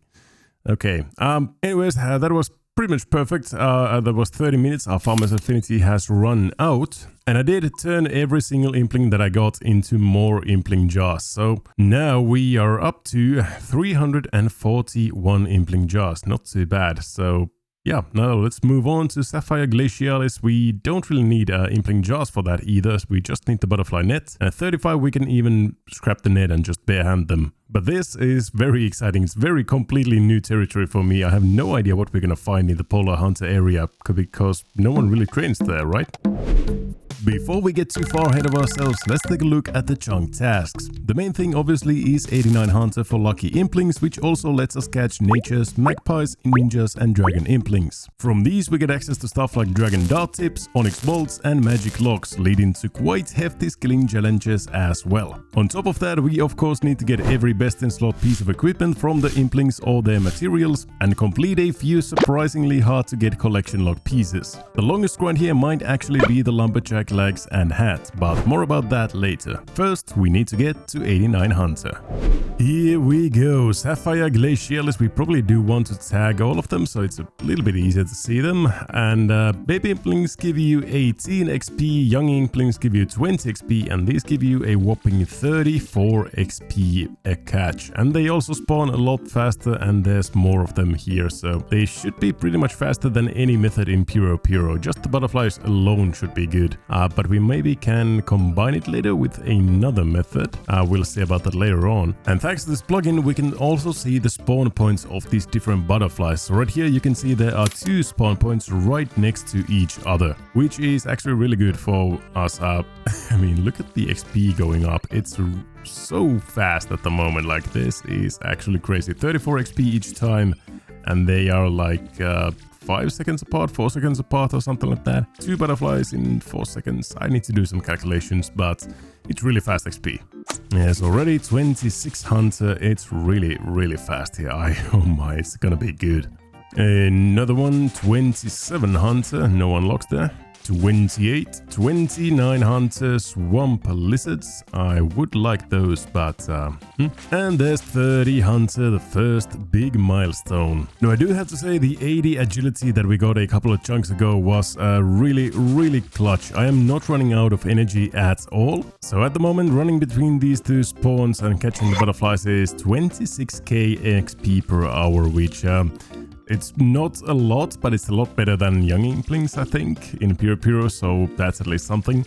I'm hoping this gets a little bit faster as well. I'm still failing a lot of the catches, which really lowers the amount of XP that I can get. And obviously I'm not getting the best butterflies that I can, so probably in the future it's going to go up at least a little bit. I'm not sure how much. 32 Hunter, 33 Hunter, Barb-tailed Kibits, not the right ones for me, we want the saber-tooth ones. 34, and the second big milestone, level 35 Hunter right there. We can now catch Snowy Night Butterflies, so they are a little bit more XP, so they should be a little bit better, I think. And we can also barehand catch the Sapphire Glacialis now. We are 10 levels above their level, which is the requirement for barehanding them, if you didn't know. And a fun fact, it's actually a little bit better to catch them barehanded than with the normal butterfly net. It's more success rate if you use barehanded instead of the net, so I guess that's a little bit of a positive here as well. So now the Snowy Nights, I think they are downstairs here, so we're gonna tag all of them, and I guess I kind of need to do some research on where they spawn because I have no idea, and the wiki is not too good with that either. But there's a medium task in the Fremenic area that's actually a chunk task done right here. I didn't even remember that's a chunk task and a medium task, but yeah. Catching a Snowy Night in the Polar Hunter area is done. But yeah, let's get to mapping these spawns out and find the best method available right here.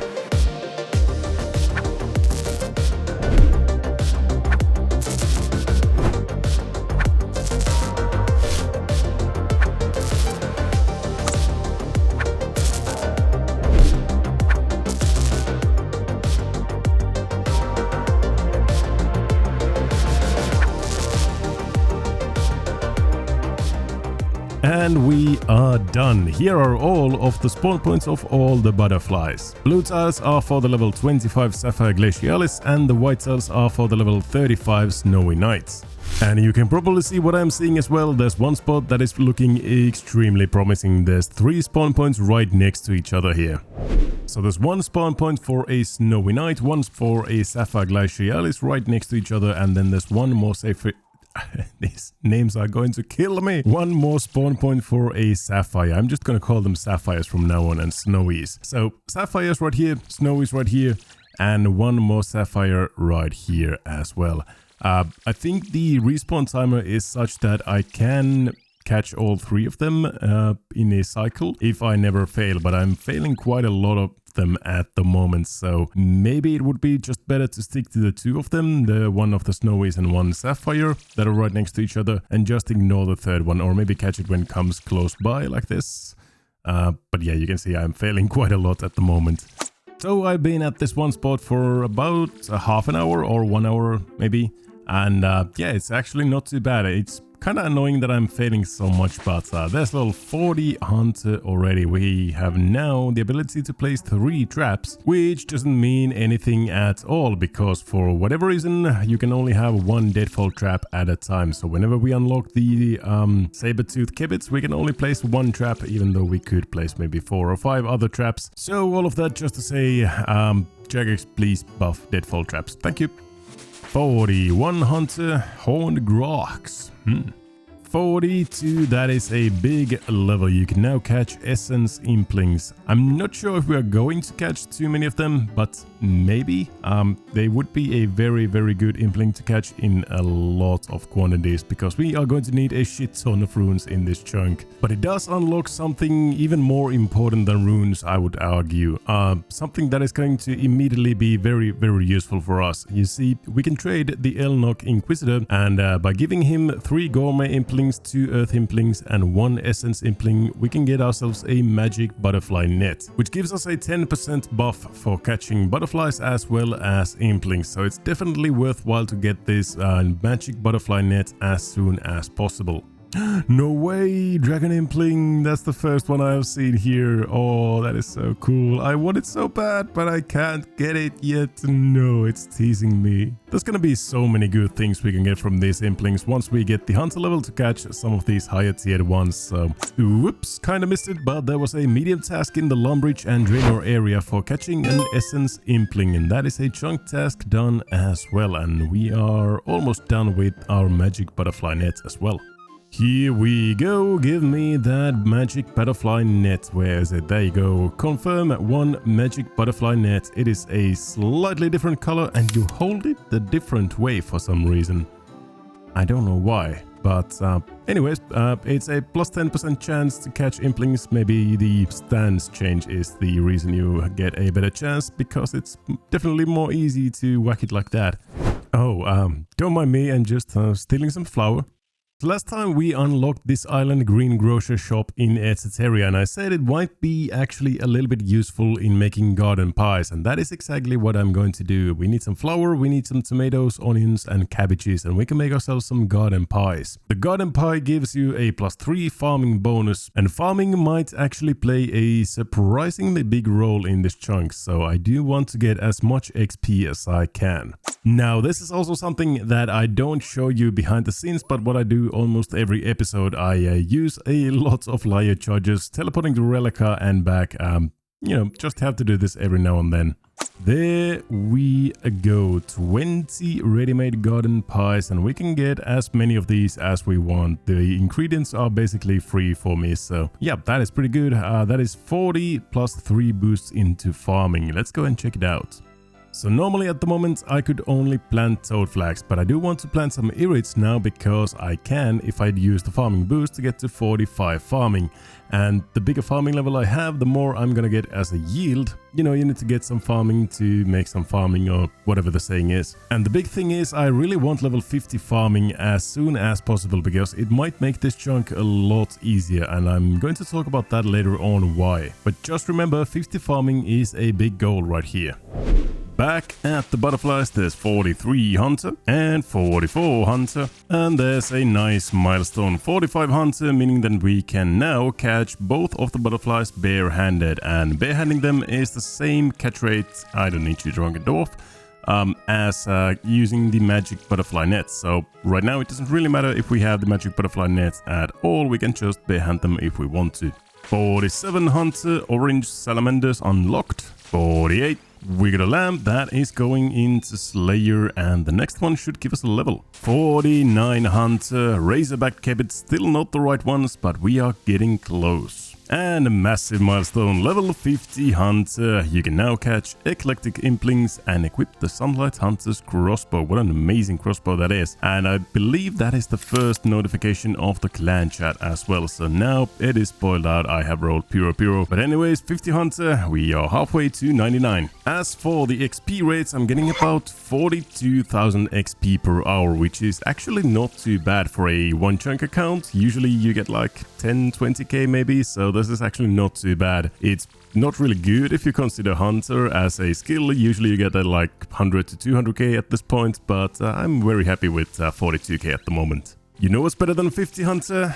51 hunter, and that is saber-tooth cabbage. Now I am really excited to try this out. I have kind of planned out a little spot for them right around here. This is the spot for the saber-tooth cabbage. You can see there's a lot around here, but the thing is you can only put one deadfall trap at a time, which I really don't understand why, but that is the case. But the plan at the moment is to set up one deadfall trap anywhere around here and then catch butterflies as long as we can until the deadfall trap triggers and we can catch the saber-tooth cabbage. So we kind of get an additional passive XP boost on top of this 42k that we were getting from the butterflies. Should be maybe 50 or even 60 or 70k per hour. But we'll see. I have no idea. Probably no one really has done this too much. So anyways, first we need an axe and a knife. So let me get those and I'll get back to you in a second.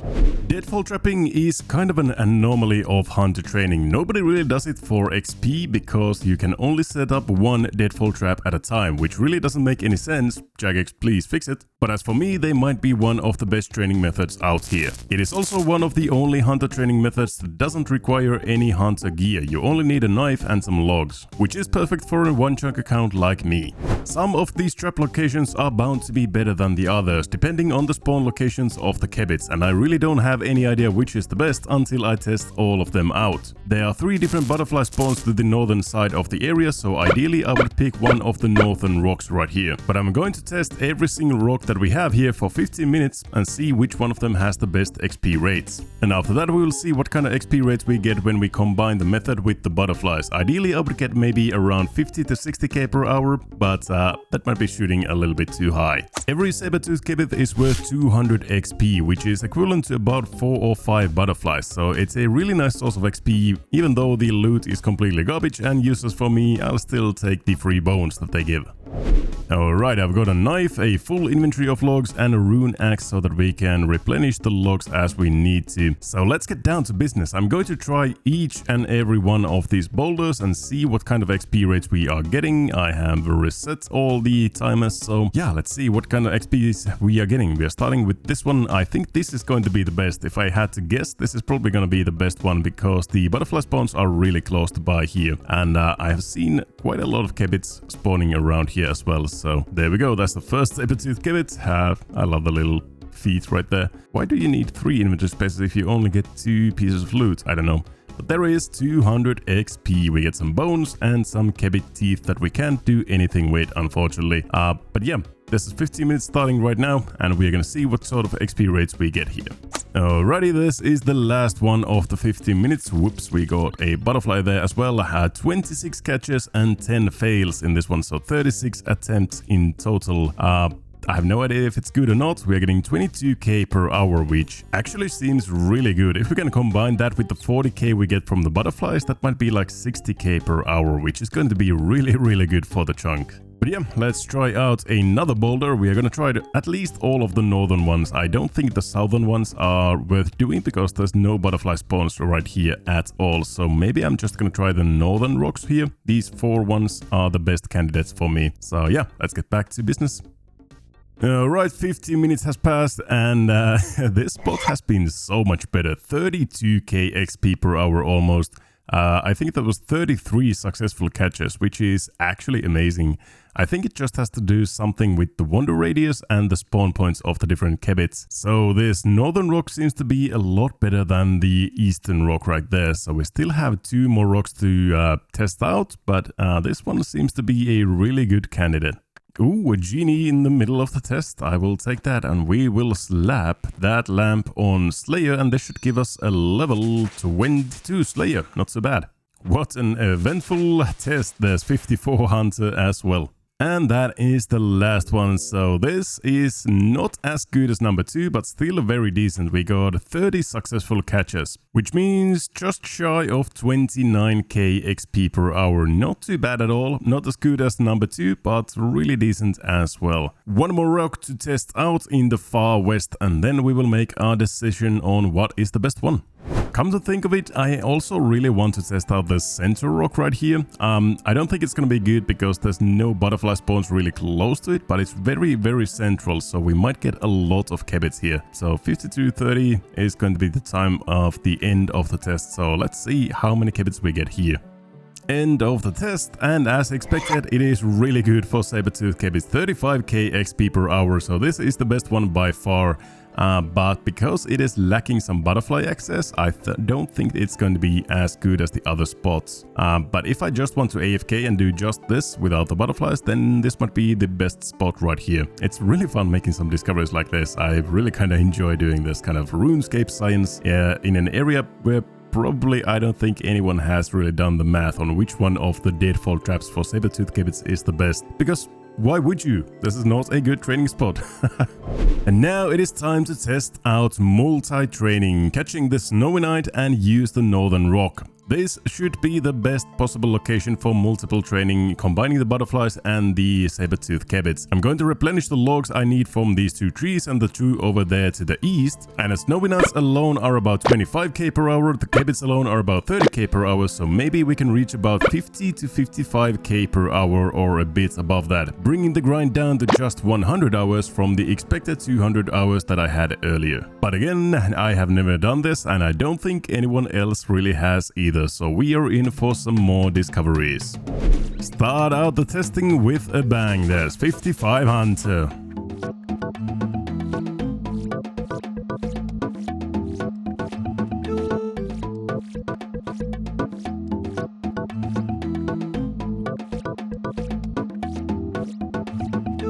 And a full level later there is 56 Hunter, so I have been doing this for a while. So let's take a look at the XP per hour. And would you look at that, 55k XP per hour. That makes me so happy that I can combine these 2 very kind of niche and weird different training methods into one, catching both the butterflies and the saber-tooth kebits. Now I'm gonna say it is kind of click intensive. You have to keep track of your logs, you have to keep track of the spawn points of the trees, you juggle both the butterflies and the saber-tooth kebits and your deadfall traps and everything, so it is kind of a hassle. But if I'm getting 55k XP per hour, maybe even 60k later on when I'm not failing any more of these butterfly catches, then yeah, I'm gonna say that this is definitely worth it. It's kind of like playing a little mini game of sorts. I really actually like it. Still here. Task being a pain? I live here, going for a measly 89 Hunter, without leaving this peninsula. Ooh. There is 57 Hunter. You could now catch Dark Kebits and the Salts, but I'm just gonna stay here until 89 Hunter, I think. One thing I was kind of concerned was that is this gonna be sustainable? Am I gonna have enough run energy, enough logs and everything? But it seems so. I'm still getting 53, 54k XP per hour. I have gotten 37k so far, so I do think this is sustainable. My energy is at 100%. I still have a lot of logs in my inventory and I'm not really running out of them. So yeah, I think this is sustainable, at least at level 80 agility. Once again, it is a godsend. If I didn't get the level 80 agility before this chunk, then I don't think this would be sustainable. I think you would run out of run energy because there's a lot of running around with the logs and everything. So yeah, thank you, CS Village Rooftops. Ooh, stale baguette, maybe? Chocolate bar, yeah, the usual.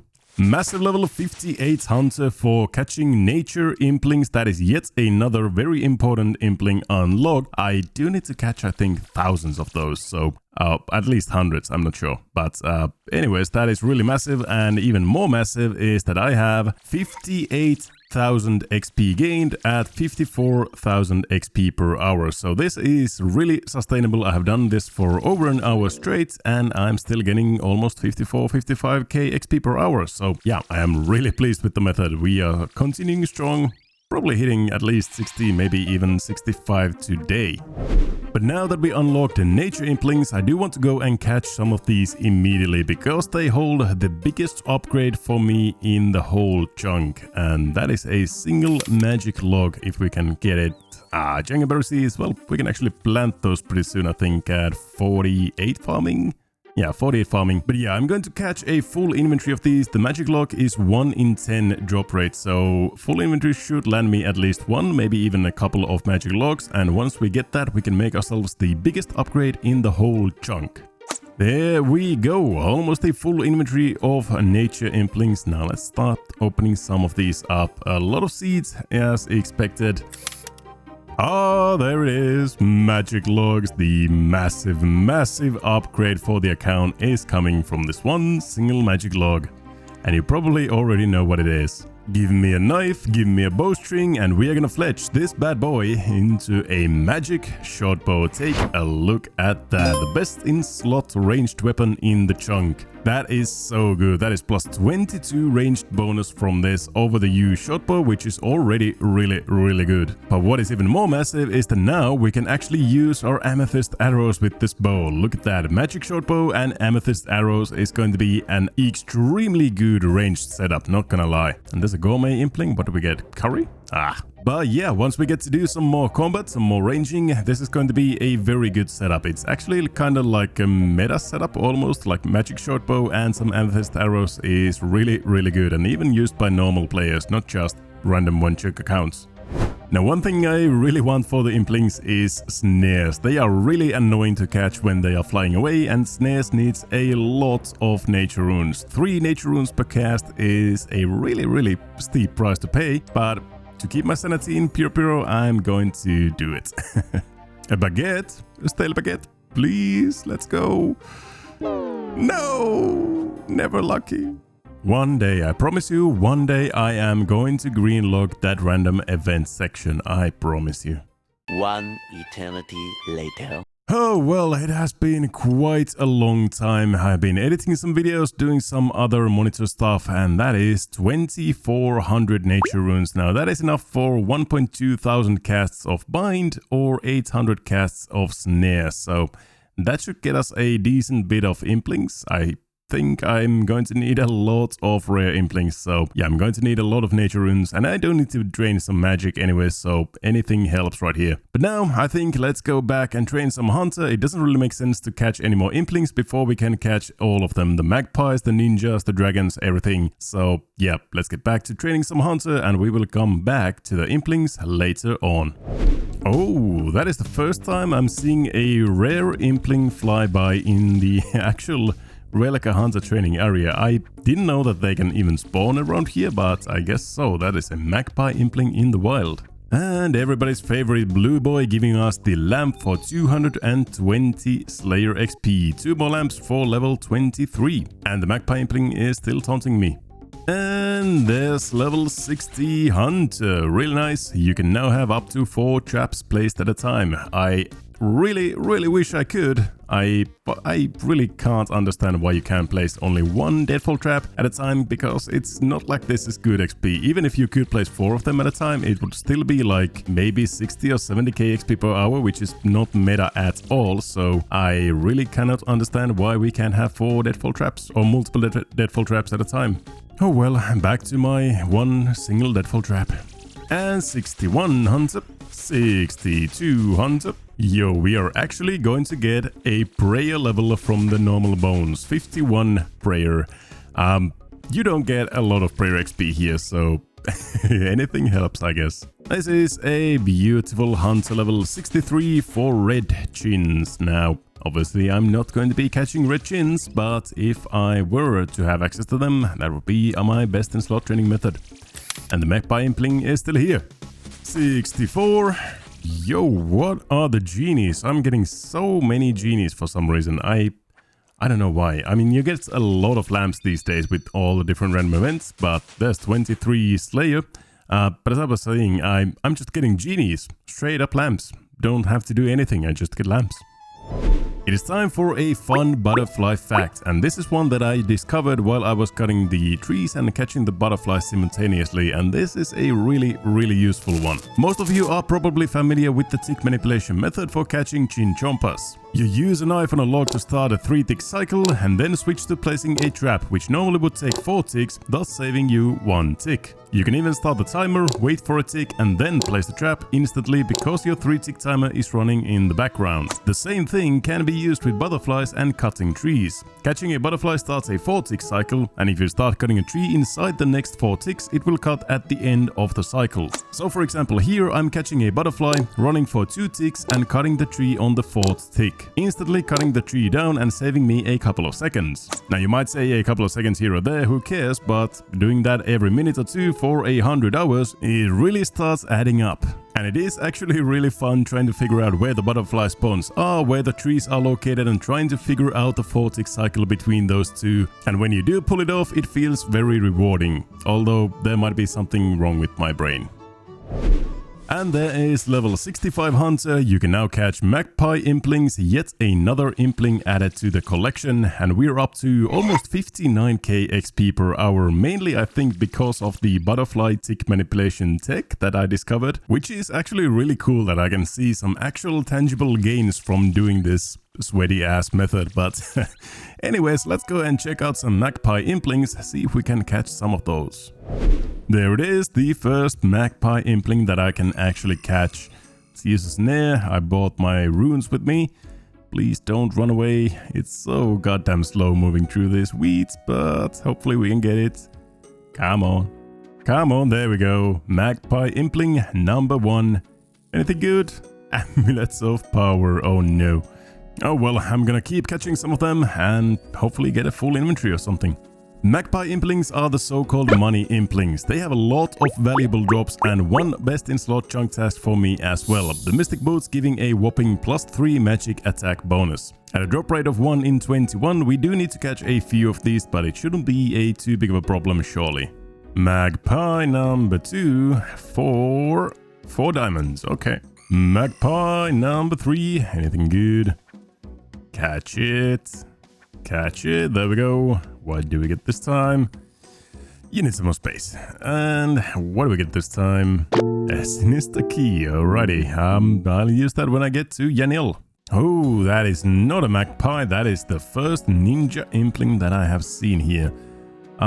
You really don't come across these too often. Usually bots take over everything in Pure, so you usually don't see any rare implings other than natures and maybe magpies, but that is the first one we have seen. Hopefully we'll see them at level 75 as well. Another magpie impling and a key half. Nice. Also did get some nature implings. Do we get any magic locks, anything? Ooh, a hard clue at Fossil Island. Yeah, not gonna happen. No magic locks, just a couple of seeds, some decent seeds in there as well. Okay, not too bad. But I do think that is enough hunting nature and magpie implings for now. I want 83 hunters so that I can hunt ninja implings and dragon implings at the same time. So we are headed back to the Rellekka Hunter area. Some great news, my hunter level is now high enough that I don't really fail butterflies almost at all anymore, so I'm getting like about 50k XP from this one double butterfly spot, which is almost comparable to the Snowy Knight and Sabertooth Kebit method that I was doing earlier. But this is much more reclined than running around cutting trees, setting traps, catching butterflies, managing the run energy and all of that. So I think I will just main this method for a while. It's almost as good and much easier to do and keep up.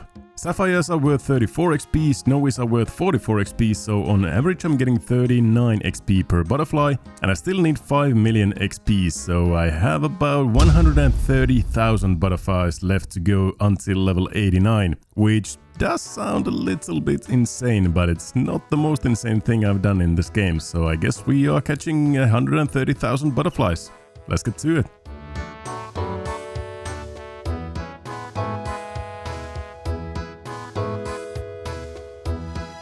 67 Hunter. You can now trap black salamanders, which is usually a pretty big deal. And there's also a ninja impling running around taunting me. I'm gonna catch you someday. 83 woodcutting. Well, did you think I forgot about the other goals? No.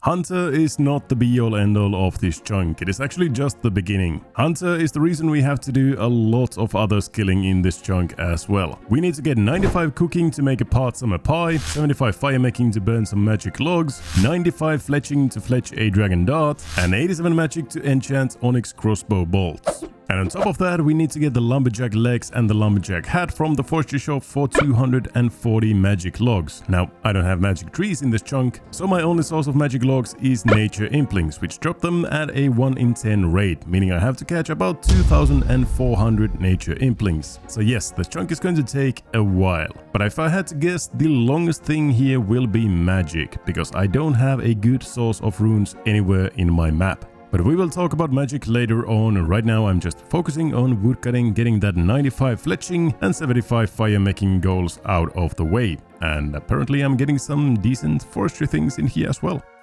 No way. This is the first time I'm actually seeing this. Look at that. The imp is actually making the crop circle in that field of wheat. Wow, that is so cool. I have never actually catched that one live. So yeah, that's pretty cool. Oh, good morning, it is a new day, and to get the blood pumping we are doing a little bit of best in slot hunting, looking for those mystic boots, and obviously some magic logs would go a long way for the goal that we have. Yeah, there's a lot of magpie implings we have here. Let's see if we can get any new best in slots. 8 magpie implings, runite bars from the first one, not too bad, amulets of power, a pineapple seed, not really useful, another one of those. Some more diamond amulets, some more pineapple seeds, a sinister key, and a tooth harbour key. That is really bad if I have to really say it. It's really bad. Oh no.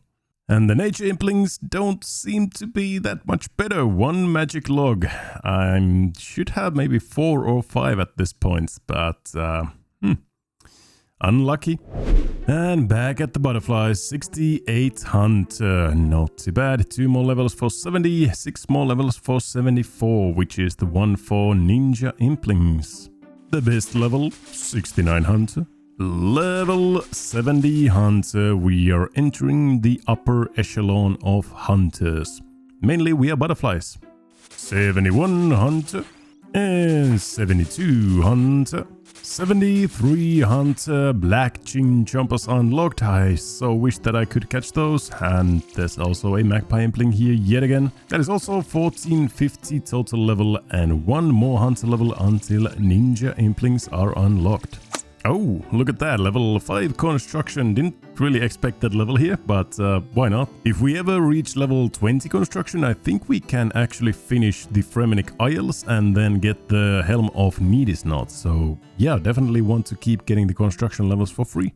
Well, I just got 44 farming, and with a +3 boost that is 47, which means that we can plant ourselves some watermelon seeds right here. And we can actually get some more watermelons from eclectic impling drops. It's a 1 in 100, but we can get them. And they are ready to go. Take a look at that XP, 54 each time. Oh my lord, this is gonna be so good. Ooh, that is some good XP right there. Yeah, almost half a level from just those 2 patches, so yep, definitely want to keep farming some more watermelons. Watermelon, watermelon, watermelon. Farmer 45. Farming. You can now grow maple trees and access the farming guild. The world famous farming guild, might I add. It's actually a pretty big level. We can now plant our first bush, which is the jangaberry bush in its area. So let's go ahead and do that. Here we go. So as you see, we have a lot of seeds and we are going to get so many more jangaberry seeds. This will get us a couple of farming levels at least, and I guess we can farm kind of indefinitely with these if we just pick the berries, but yeah, it's going to be a very good boost into my farming run XPs, and I guess the jangaberries are moderately useful. They restore 1 prayer point each. We've got a lamp, and this is going to be, I think, 24 Slayer already. Yeah, there we go, 24 Slayer. Meaning 1 more level and we unlock ourselves a new Slayer monster as well. At level 25 we can kill a cockatrice, and at level 30, which is a +5 boost from the wild pies, we can actually kill pyre fiends. So that is going to be unlocking some more stuff for us. So I've talked about the importance of farming a couple of times now, and the level is finally here. 47 farming, meaning we can boost up to level 50 and farm Avantos. Avantos and any herbs higher than that can be turned into 40 nature offerings each, alongside 10 maple logs and 150 anima infused bark. These increase your chance of receiving an additional log by 50 to 60% when you are woodcutting, depending on how many players you are chopping the tree with. Say your chance is the maximum 60%, this means I could get an additional 24 yew logs for the price of 10 maple logs and 1 herb. If I'm making the logs in the strong longbows, every herb above level 50 I use for nature offerings is equal to an additional 2435 fletching XP. My goal is level 95 fletching, which is 3.5 million XP away, so this method can save me potentially tens if not hundreds of hours of chopping logs and stringing bows. Farming good. Oh, you Mr. Blue Boy, how I have awaited you. These 2 lamps into Slayer are going to push us over level 25 right there. So our Slayer level is now 25 and we can now officially kill both cockatrice, and with a +5 boost from wild pie we can also kill pyre fiends, and both of them are very conveniently located right here in the Fremenic Slayer dungeon. Cockatrice and pyre fiends. And funnily enough, we do also get a best in slot from the pyre fiends. Steel boots. Not that good, but I guess a best in slot is a best in slot, right? One of the biggest levels in Hunter, level 74. We can now catch ninja implings and get ourselves all the goodness that we can get from ninja implings. Not only do we get another best in slot being the snakeskin boots, we also get prayer potions, the most important thing that we can get from implings at this point. I have no other way of getting prayer potions in my whole region at the moment, so ninja implings are my only way of getting good prayer restoration, if we don't count jangaberries. So yeah, ninja implings are going to be extremely important for the account in the future. Let's go and see if we can catch one.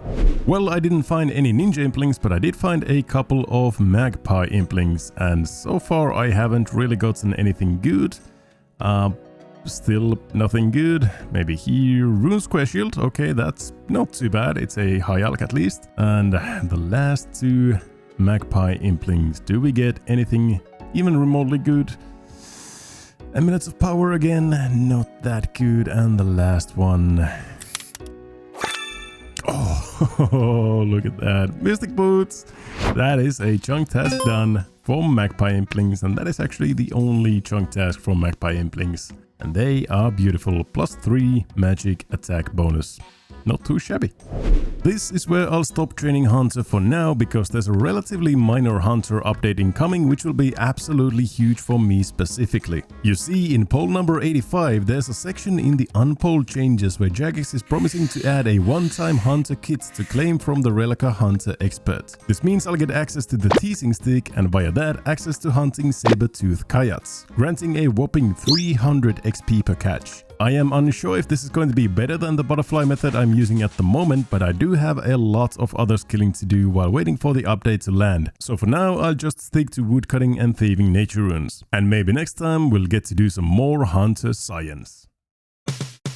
Big level finally coming to fruition. 50 farming right there. We can now grow Avantos and nature offerings, meaning that, yeah, we can actually use nature offerings to get some more yew logs, as I said in the last video. If I'm making the logs in the strong longbows, every herb above level 50 I use for nature offerings is equal to an additional 2,435 fletching XP. It might actually help us with our fletching grind quite a bit, so let's go and check those out.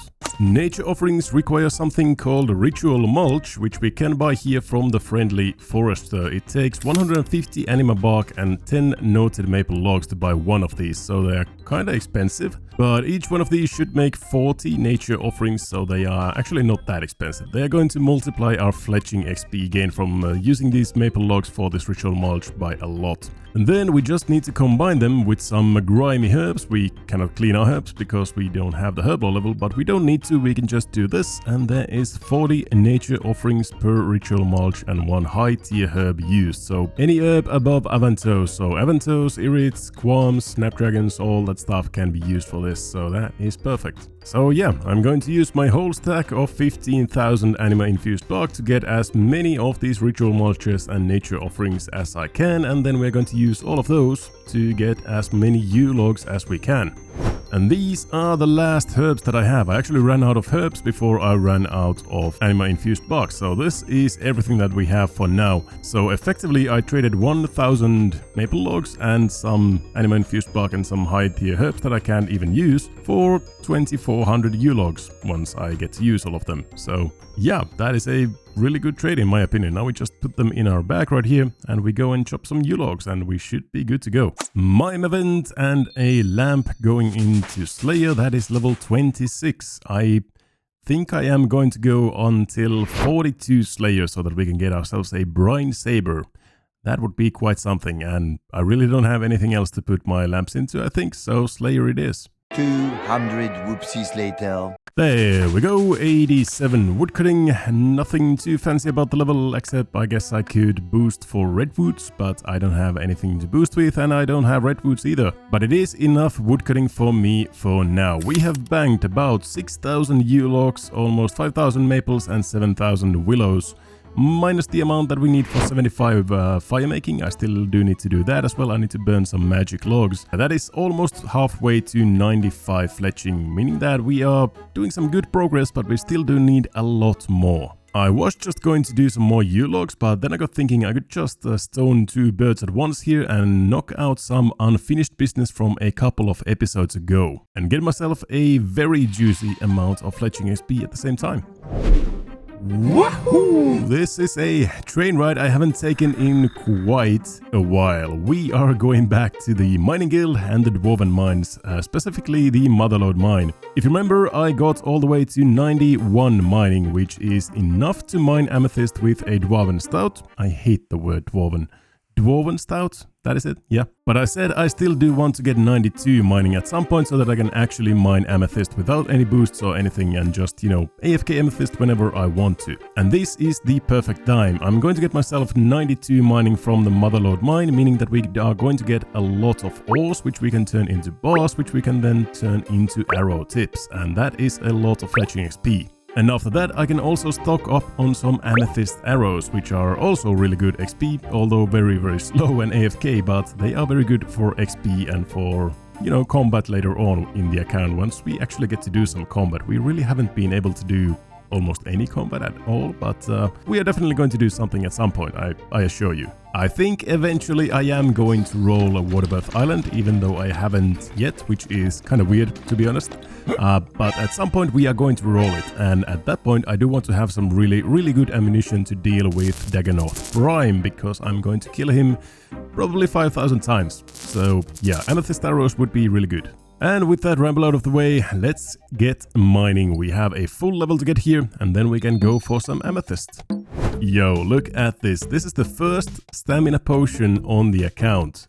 Look at that. Stamina potion for Thank you, Dr. Jekyll. That is amazing. So yeah, now we do have access to toastals from Nature Implings. I have one more here in the bank so we can get another stamina potion at some point. But before this, I didn't have access to any toastals from anywhere in my chunks, I think. Now we have an actually consistent source of toastals from Nature Implings, which we can then use to make ourselves some stamina potions. And I do think that they are going to be as equally important as the amethyst arrows in the Waterbirth Island when we need to run all the way to the depths of the island. So yeah, again, this is really good. 24 sleepless hours later.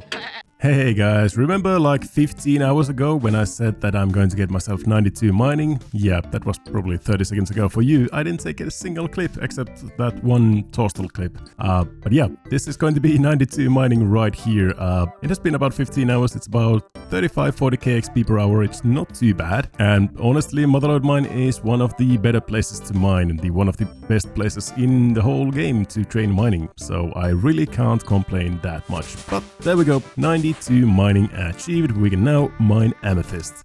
So that was a very nice and refreshing little mini grind from 91 to 92 mining, and this is all that we banged. About 1,000 adamantite, almost 2k mithril, some iron, some coal, some runite. Not too bad, honestly. It's gonna be a decent amount of fletching speed when we make all of these into arrow tips. I also got 220 golden nuggets. I think I'm just gonna save these. I don't really need them for anything at the moment. I have basically everything bought that I need. So maybe if there's gonna be any future updates or anything that needs golden nuggets, then I'm gonna be happy that I have this. So I'm just going to save all of them and maybe use them at a later date.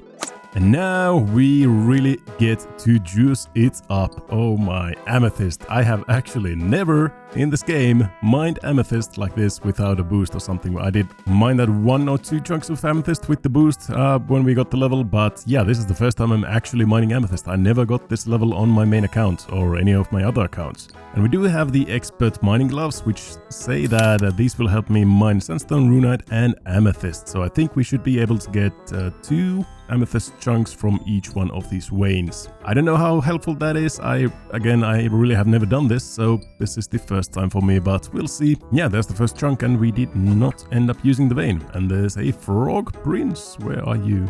I'm Kiss. There's the second one. Okay, so you can actually get 3 per vein, I suppose. Yeah, I think so. 3 per vein. That is actually really good. That's going to make this really, really AFK. Like, I think you can AFK like a couple of minutes per vein or something. Oh yeah, this is going to be nice.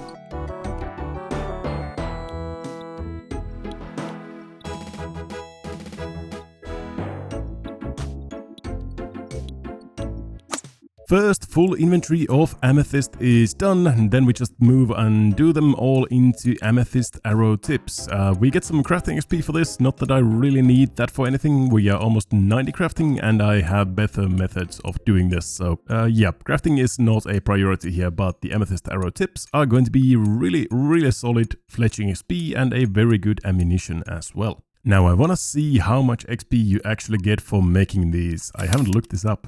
203 XP. Ooh, so that's like over 2000 XP per click. That's pretty good, I gotta say.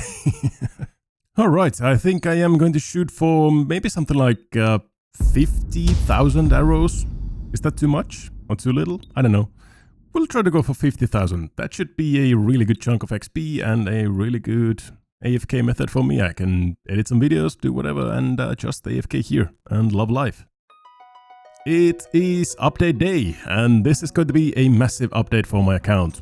Maybe, or maybe not. In today's update we have Hunter Starter Packs. All Hunter experts across Gielinor can now provide players with a one-time free Hunter kit. This should make getting started with the skill a little easier, particularly for newer players looking to try out different Hunter tools, or maybe Xtreme Onechunk Ironman. This applies across all experts, and we do have one expert here on Rellekka Hunter area. Hunting expert. I am so excited. Can you give me some hunting traps? This is the only time we are going to be able to do this. I do have a spare hunter kit laying around. Oh my god, we have a hunter kit. Look at that. No, my inventory space. Here we go. Look at that. All of that stuff We get a noose wand, not useful for me anymore, not useful at all. It's for very low level creatures. We have a butterfly net already. One bird snare is not exactly useful. One box trap, not useful either. An impling trap, a rabbit snare. But this is the thing, this is the one. We have a teasing stick, and with this teasing stick we can actually use the pitfall traps to trap saber-toothed Kayats. Gyats? Maybe. They give a whopping 300 XP each, and we can use 4 traps at a time, although I don't think that's going to be very relevant here. And there is also tech for getting 2 Kayats in 1 trap. 2 Gyats in 1. Okay. Anyways, we do have a lot of these pit traps around us, so I do need to start trying which one of these are the best ones to use. And even if this is in any way meaningful or not, it might just be very bad. I really haven't tried this. I don't think a lot of people have tried this. I didn't find any info on the wiki for the XP rates or anything, so I am just kind of winging it, trying all the different pit traps, trying all the different spawn locations and everything. And yeah, mainly I'm looking for what kind of XP rates we are getting here. Is there any useful drops? I think we can get the meat, so maybe that's useful or maybe not. And also, can we combine this with butterflies or another method of some sort? So yeah, let's get to testing, see how it works out. Here we go, get in the trap, and that is the first saber-toothed Gyat. I refuse to call them Kayats. And that is also a hard task in the Fremennik area, a chunk task that I did not think I would be able to do in a long time, but there we go. As drops we get big bones, some Kayat fur and a raw Kayat meat. Now we cannot cook the meat, so it's kind of useless, and the fur we need Varrock, I think, to be able to use it, and it's really not that useful anyways. So the drops are nothing to write home about. The XP is pretty good per catch, but the catch rate seems to be pretty damn bad. As you can see, they just jump over the pit and knock you back, and they also hurt, which is really annoying. You need to either pray or carry food or just be very cautious or something like this. So yeah, we'll see how it goes.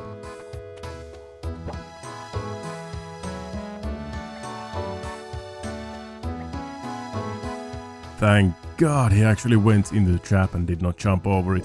He jumped over all 3 of these traps already. And the annoying thing is, when they jump over a trap, they are not going to go into that trap anymore. So you have to change to a different trap. So you always have to have at least 2 different traps that you're using, which really hurts the XP rates, and it's really damn annoying. I don't know why, but they just cannot make Hunter not annoying. I don't know what it is about it, but just everything is so slightly off. Well, I have been at it for a couple of hours now, and I think I found the ideal spot for this. So it's right here, the northernmost trap. There's a spawn right there. You can place a trap, tease this guy, and immediately jump over the trap. Go cut some logs or something, jump back over or something, but as you can see, they rarely actually go into the trap, so it's really not worth it at my hunter level. The XP per hour is not that good when they are doing this all the time. So yeah, it's probably better to not interact with these guys just yet. Maybe at hunter levels like 85 plus this might be worth it, but at the moment it really does not seem so. But if we ever do decide to do this, this is probably the best spot that we have. I'm getting about 35k XP per hour, which is actually not too bad, but it's much worse than the butterflies and much more hassle than the butterflies was. It's just much easier to use the butterflies and not this, and the rewards, the meat, the fur, everything is just not worth it. So this is unfortunately not going to be the method I was wishing that it would be. It's not just good enough, so we are going back to the butterflies. I could not find the success chance for Kayats or any of the other pitfalls for that matter, but there is a single mention on the Horned Grok's trivia section in the wiki that you stop failing at level 85 Hunter. Kayats are the next in line from Groks, 14 Hunter levels above them, so it is safe to assume that I will never reach a 100% success rate. But we'll see, I'll try this method again at maybe 80 and 85 Hunter and we'll see if it's any good or not. But for now it is back into the Amethyst Mines. I am doing some good progress, but we still do need a lot more fletching XP, so yeah, see you in the mines. 20,000 amethyst arrow tips. We are almost halfway to that 50,000 goal, which should get us to about 91 fletching, I think. So, yeah. And I am apparently mining next to Gary Gilbert. And by the way, these things are expensive. 5 mil in the stack as a GE average, and even as a high alk value, that's like 3 mil. That's pretty crazy. But yeah, the progress is good. We are also getting a lot of these unidentified minerals. I have no idea what I'm gonna do with them. I guess we can buy some gem bags, get some more gems, some crafting XP, something like that. But I really don't have any concrete plans for these. Let me know if there's anything good I should get. Hello, it's me, your Amethyst Progress Man, coming in at 30,000 Amethyst Arrow Tips, 20,000 more to go. It is slow, it is very slow and very lonely here in the mines. Ooh, but that makes my day a lot better. 27 Slayer from a lamp, thank you. Oh, that is going to be 40,000 Amethyst Arrow Tips, and I'm leaning way too far away from my microphone, so there is 40,000 Amethyst Arrow Tips. I'm gonna leave that in the video just because I can. Just, you know, because I don't want to re-record this audio, so there you go, 40,000. Nice. Dang, 93 mining. I did not expect to get a mining level here. I didn't know I actually was gonna get this much mining XP, but yeah, there we go. 93 mining, not too bad. Still looking for about 10,000 more Amethyst Arrow Tips. Should be done in a couple of days, I think, and then we are moving on from Amethyst. This is it, the final 2 Amethysts for 50,000 Amethyst Arrow Tips. That is so beautiful and so much fletching XP right there. Oh my dear lord. Now, as for these minerals, what can we get? 20 per a bag full of gems. Let's get that. 8 bags of gems. Maybe we can get some dragonstones or something. Yeah, 2 dragonstones. Okay, some crafting XP. No onyxes. Unlucky.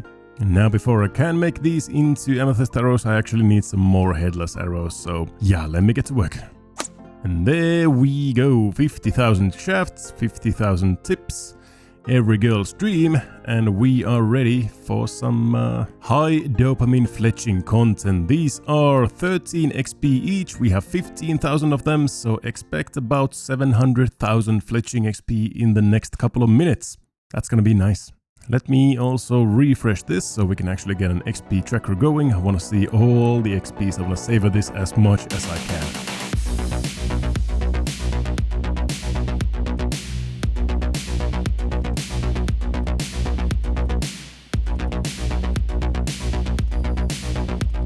You want to see something really funny?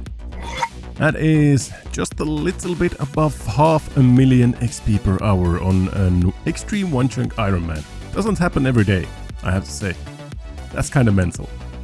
91 fletching, a bit over halfway there, only 21k more to go.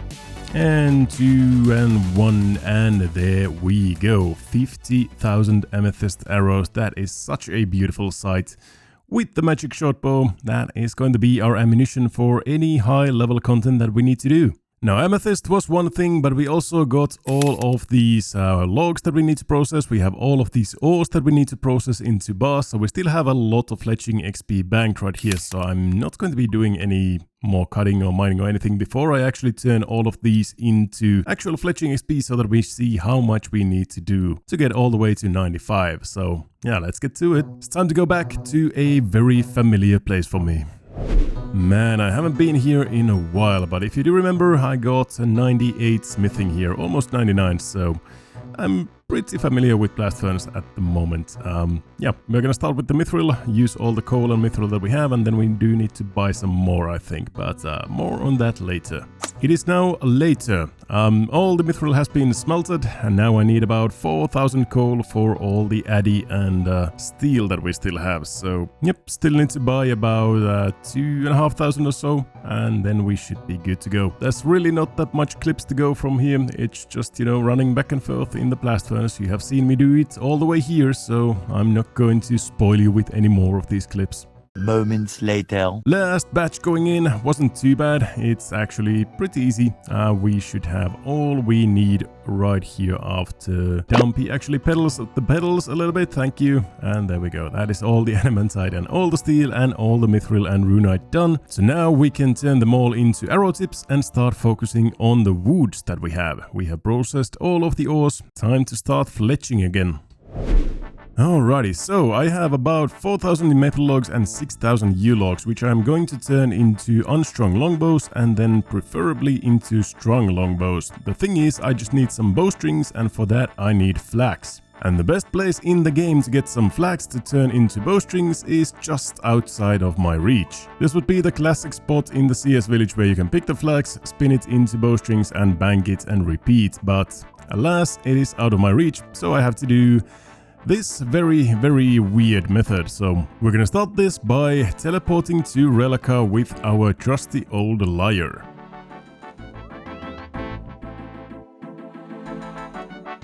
Down here we have multiple flax plants growing, not really close to each other, but close enough for my purposes, I suppose.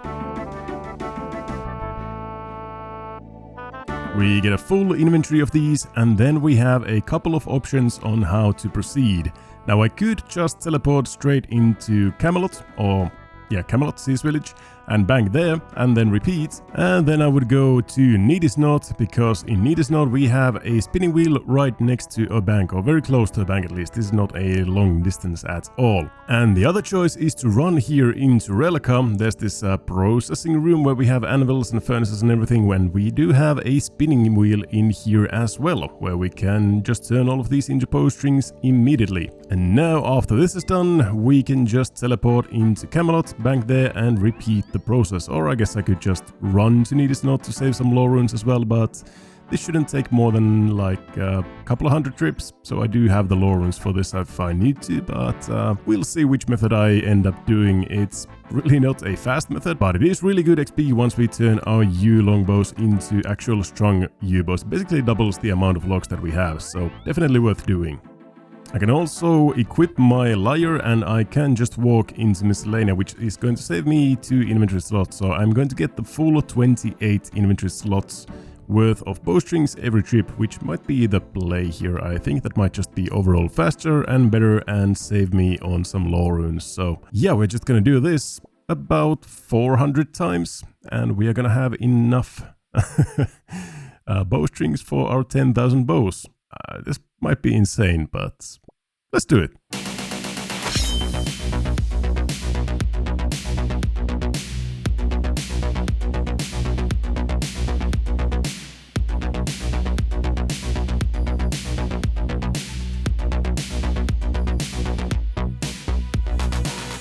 Quick little break from the bowstrings, and the game is trying to tell me that I should probably cut down on RuneScape or something. I can't understand what that's saying, and no. But hey, long time no see, we have a mystery box. What do we have inside here? Absolutely nothing. What a shame. Oh no, wait, it would have been an easy clue scroll. Oh. Well, it's gone now. There we have 85 thieving, so if we ever get to Prifddinas, we can now thieve from elves. That is about 30,000 nature runes already thieved. Maximum is about 240 per hour, so that is about 130 hours so far. Probably closer to 150 to 200 hours, because I'm not doing this max efficiency at all. I'm doing this mostly on the second monitor while I'm working on some other stuff, or actually working. And there was also 28 Slayer from our daily dose of lamp XP, which I am getting quite a lot of if I'm actually paying attention to the screen. Quite often I am not, so I don't even get the lamps at all. But I still got about 20,000 to go, which does feel quite monumental, but we'll get there, no worries. And I already know people in the comments are going to jump at me and tell me that world hopping for the nature runes would be better, and it is better. It's about 300 nature runes per hour at max, until you hit the hop limit, so it's not really worth it and not worth the hassle at all. So back to clicking at the chest. A monumental batch of bowstrings coming into the bank, 5,010 bank. We are over halfway there, just 5,000 to go. It's not actually that bad, it is quite chill to just, pick a full inventory of these, make them all into bowstrings, then run to Miscellanea or Needisnot and bank and repeat. It's actually quite nice, not too bad. I mean, I would definitely prefer having CS Village, but this will do for now. Cheeky little 92 fletching. I wanted to get a little head start on the crafting of the bows and everything, so there we go. Several hard-hitting hours later. And would you look at that. Whew, 10,000 bowstrings. That is beautiful. Didn't take too long, maybe around a workday, like 6 hours, 7 hours or something. And I did already make all of the logs into longbows. So now we have 10,000 unstrung longbows and 10,000 bowstrings ready to be made into some valuable, good XP bows. And that will get us up to 93, maybe even 94 fletching. But we are still missing some XP. We need to kind of come up with something to get the rest of the XP all the way to 95. But starting here, we are just going to process every single one of these bows. Why is it that every time I say I'm going to do something, I end up getting a lamp that I need to put in the Slayer and show you guys, and then expose myself of being in the nature rune chest and not actually fletching the things that I was supposed to be fletching? I just want to get this nature rune chest out of my way already. Well, at least this is going to be a very special batch of nature runes. We are going to have over 40,000 nature runes. Oh my dear lord, take a look at that. 80% way of there. We still need about 10,000, which is still about like 50 hours of thieving or even more, but this is still something. It's just 4 million in GP. Oh my dear lord. Okay, back to it I suppose. 10,000 to go and then we are done with the nature rune chests. Now one thing we also have is all of the bars from the 91 to 92 mining grind that we did at the MLM at the start of the video. I almost forgot about this already, but yeah, we have a decent bit of mithril, adamantite and runite that we can turn into arrow tips. This is all of the mithril already, over 28,000 arrow tips, which should be a pretty decent amount of XP, and we still have adamantite and runite to do, so let's check the bank real quick. So there we have all the mithril arrow tips. We still have over 1000 addy and about 400 runite, and I do think I'm going to use all the runite as well. I don't really need it for anything. I have amethyst if I need more arrow tips or anything. So yeah, we're definitely going to use every single bar that we have. That is all of the adamantite done. Almost 18,000 arrow tips. Pretty nice, pretty nice. And now we just have the runite, and then we need to process all of these yet again. And I still have some of the bows left to process as well.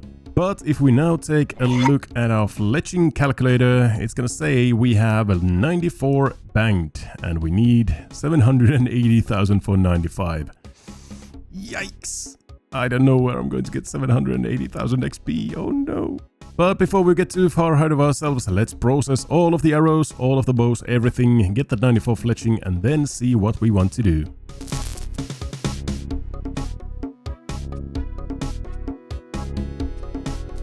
$93 fletching, 2 more levels to go.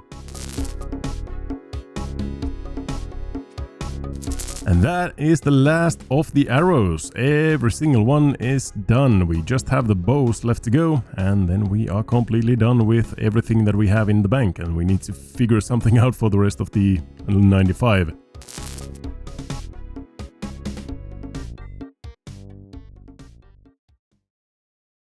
Yo, it is November 5th, and there's something here in the skill guide. We have sailing in the game. It's not available yet, but they did add all sorts of stuff. We have this new quest that we can start in Port's Rim, RIP. And we have all sorts of cool stuff here in Rellekka. Oh my dear lord, look at this. We have voiceovers. I wonder if there's anything actually relevant to me, because I'm not going to be able to do the quest in a very long time before I get to Port's Rim, but I guess they might have added something that's actually useful to me. Let's just take a look around and see what we find here. What is this? A notice board for a lot of adverts related to sailing. If only I knew what they meant. Yeah, I don't know how to sail. That's what it is. Salvaging stations, all sorts of stuff. I have no idea. There's some cargo ledgers and everything. I wonder if I'm actually going to get this video out before sailing is released or not. This might already be very old stuff for all of you, but we'll see. We'll see. And then we have some sort of sparkly things here. I have no idea what that is. I didn't play any of the sailing betas or alphas or anything, and I really have not paid attention to it too much, so I really don't know what's going on here. I guess there's also some stuff on Yatizo and Needisnot, and probably on Miscellanea and Etceteria, yep, and probably in Catherby And yeah, Cathaby as well. We have a port in here as well. Pretty cool. So we have a lot of ports, but we still can't do anything with sailing, which is really unfortunate. Oh, well, this is actually quite big. It's not too huge, but we have a deposit box right here on the shore of Yatizo in the port, which is actually really close to the fishing spots here. These are shark fishing spots, and this was already the closest place to a bank to fish sharks previously, but now it's even closer with that new deposit box. That's pretty cool. Let's see if there's one on Needisnod as well. Needisnod, do we have a bank deposit box? Don't see one here. Oh, yes we do, but it's outside of my chunk, technically. I don't actually have a good idea what I'm gonna do with the ocean tiles. Do I include them as rollables? I guess so, because this one is out of my chunks. It's completely out of my chunks. It's not really a useful one. I think I don't really do anything with the deposit box right there, but it would be cool to have maybe. So yeah, I guess this is going to be a rollable chunk in the future. And this one is actually huge. We have a deposit box right here, and we have the charters right here. So if you ever want to get some pineapples or soda ash or seaweed or sand or anything from the charter ships, the deposit box is right goddamn here. That is so close. That is the new best place to bank basically anything you need from here. That is actually a really massive change. A really good one. We also have bronze cannonballs, unavailable on this world and unavailable to me probably for the rest of time. Well, I think that is most of the stuff that's coming to Rellekka and my chunks in sailing. Again, I'm not going to be sailing with this account in a while, but it's pretty cool to see some changes, and we have some new lore and new NPCs and everything, so I can't be too mad. It has already been a very long day, and I am about to be 6 hour logged for the 100th time this month. But this is going to be the last nature rune that I need to thieve from the chest. Nature rune number 50,000 and something. Oh, the relief is actually comparable to... And I am not going to go back there in at least a little while before I actually need some more nature runes for entangling implings. But let's not focus on that, let's focus on the happy side of things. We are done with it for now. Take a look at this. Deposit all of the nature runes. 50,287. That is so good. That is finally done. 250 to 300 hours, something like that, spent on that goddamn chest. And we are actually done. And we also have a lamp. Let's put that into Slayer. Yet again, 29 Slayer as well. I probably missed like 100 lamps or something, I have no idea, but finally let's get to work on using all of these nature runes. We are going to use every single one of them on high alching, mostly for the XP, not so much for the actual money that we are going to get. And I'm not really sure what I'm going to be alching. I could use like adamant arrows for a little bit of money, or I could use mithril arrows because I just have so many of them, or I could make all of these rune binds into rune arrows and alch them as well, which is something that might do actually, because I really don't need the money at the moment for anything, but it would be nice to have in the future maybe if I need it for some sort of a project. So I don't know, I will start with the bows and let you know. I still had a couple of these bows laying around, 90 for fletching right there. We only need one more level for that beautiful 95. 826,000 XP remaining to go, and only a couple of hundred bows left to go, so we need to find some XP from somewhere. Well, I decided to make all of the runite bars into runite arrow tips and then make them all into runite arrows, because I don't really need all of these runite arrows for anything. If I need good arrows, I have amethyst, and if I need arrows for just some general range training, I literally have 500,000 mithril arrows, so I definitely don't need these runite arrows for anything. So I'm just going to be alching them. They are very valuable and I'm gonna get a lot of money for them, so that is one way to spend all of them, to get fletching XP, get money, and everybody's gonna be happy.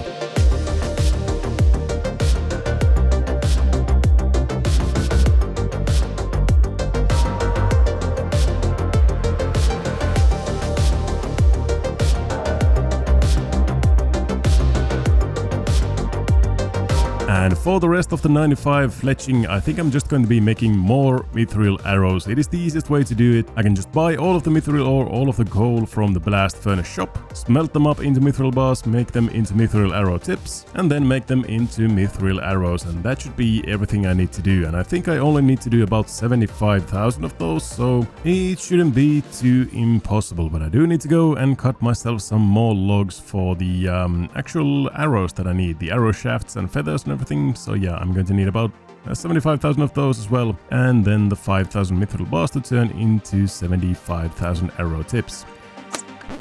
What the f***? I wasn't recording. I just got the beaver? What? Dude, that is amazing. I am, what, 87 woodcutting? Oh my god, Hannibal is going to be so annoyed at me. Yo, that is actually crazy. That is sick. That's my first pet on the account. I haven't had any pets on the account. I have a massive pet like on my main account, but this is the first pet on Rellekka actually. This is so crazy. No way. I was just cutting wood for the last bit of fletching XP that I need for those 75,000 mithril arrows. I was not expecting this at all. Dang, alright. Oh yeah, we have the metamorphoses as well. The fox whistle, and we have the pheasant egg and everything. Let's go and get those immediately. Look at him, he's so cute. Okay, where would I have the golden pheasant egg and then the fox whistle as well? And we're gonna use both of these on him or her, obviously. Fox whistle, this is my favorite variant of the pet and probably everyone else's as well. Fox is so good. That is such a beautiful little pet right there. One of the best in the games, I think. One of the cutest, at least, in the game, for sure. Oh, he's such a cute little fellow. Look at that. Oh, I love it. And then this one is not as good. Pheasant is not the best. Definitely not the best. So, yeah. Just get back to a fox, please. Well, that was a surprise for sure, but we are going to need a name for this fella. If you have any suggestions, leave them in the comments below, and we will name him whatever the best one is. Go ahead in the comments right now, upvote your favorites and suggest your own. Alrighty, that should be enough arrow shafts for all of the mithril arrows. Now I just need about 5,000 mithril bars for the arrow tips themselves. So you know what time it is. It's time to go back to a very, very familiar place yet again. It's time for Blast Furnace. 1 million zillion jillion dillion cotillion times later. And that is the last of them. That is about 5,000 bars right there, ready to go. And we're also closing in on 99 smithing all the time. Maybe quite soon we are actually going to get 99 smithing. Quite interesting. But yeah, there we go. That should be exactly 5,000 mithril bars. Let's go.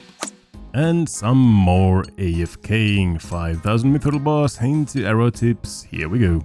A while later. One last dink and we are all done for 95 fletching. Let's go. You already saw this one in the intro, but it's time to go for some hyperspeed training. Whoa! And there we go. That is 95 fletching completely done. Beautiful. We can now make dragon darts, and now we just need to get the dragon darts from implings that we don't have yet. So yeah, there's that. But that was one of the longest chunk tasks we had in the whole chunk, so I am really glad that that is now behind us. A lot of woodcutting, mining, smelting, smithing, all sorts of things done for all these arrow tips and everything. I have 580,000 mithril arrows. Like, what the hell am I ever going to use this for? I have no idea. But we also have a decent amount of bows to alch, and we have a decent amount of amethyst arrows and everything. So yeah, 95 fletching is where we are stopping for now, until we actually roll the caterpillar chunk where we have the fletching cape, which is one chunk away. So maybe I'll do this again pretty soon, but hopefully not. Anyways, we are done.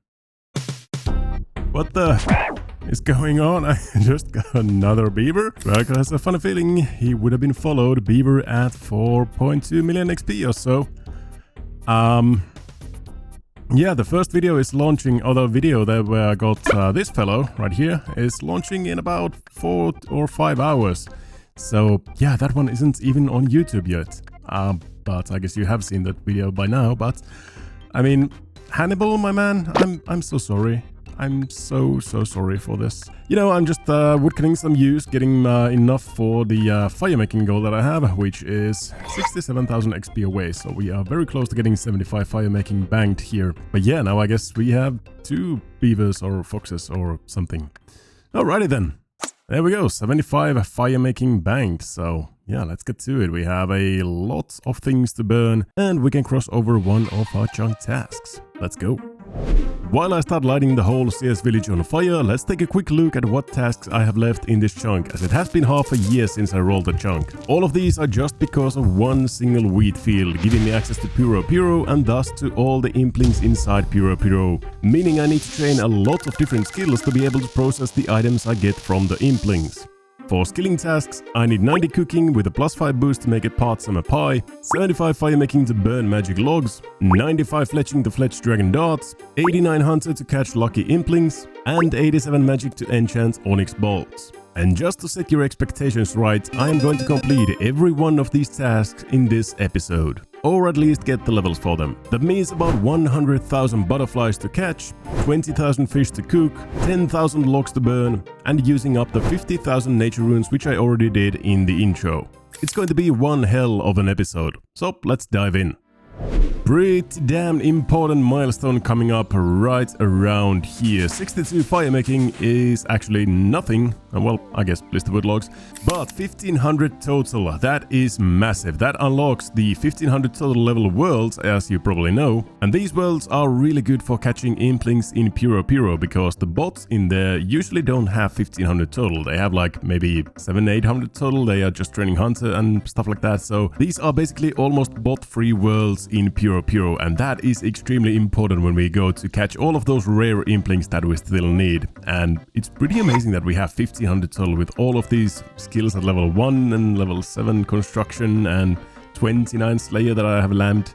All of these things are just, you know, it's weird being a chunk man is what I'm going for here. 63 fire making, 64 fire making, 65, is that an unlock? Cave Goblin Mining Helmets and U Pyre Logs. I guess it is an unlock. I think I am moving on to bonfires. It does kind of feel stupid. It's just 3 times slower than making lines, but at least you get the full XP nowadays. There was a brief moment in time when you would only get a third of the XP, and it was 3 times slower as well, which was just absolutely crazy, so I am very happy they patched this. But yeah, this is a full 3.5 minutes of AFK per inventory, which is pretty nice when I need to do some actual work or some editing, and right now I am kind of swamped with my actual work, so I am going to be AFKing a lot on this account. There's a big level right there, level 70, fire making, 5 more levels to go. 71, 72 fire making, 73 fire making. Damn, now I only basically have oak to go, and that is so slow XP. That is the slowest one of these all. I'm actually contemplating just going and chopping some more Arctic pines. They are like over twice as much XP as oak logs, and they are very fast to cut as well. So I might just go ahead and save these oak logs. I might need these for construction or something later on anyways. So I might just save these and go and chop some more Arctic pines. Have a baguette for free. Is it stale? Is the question of the day. Never is, my man. 74 fire making, 1 more level to go. And just in time before a system update, 75 fire making, we can now burn magic logs and I guess use an abyssal lantern with magic log, but we are not going to get that for a very long time. But now let's go ahead and use a magic log, one of our 2 remaining magic logs, and get our chunk task done. Burn a magic log, going right in the hopper, and there we go. Beautiful, that is a chunk task done, 75 fire making, and yeah, we are basically done with fire making and wood cutting in this chunk. We got the fletching level done as well. That is beautiful.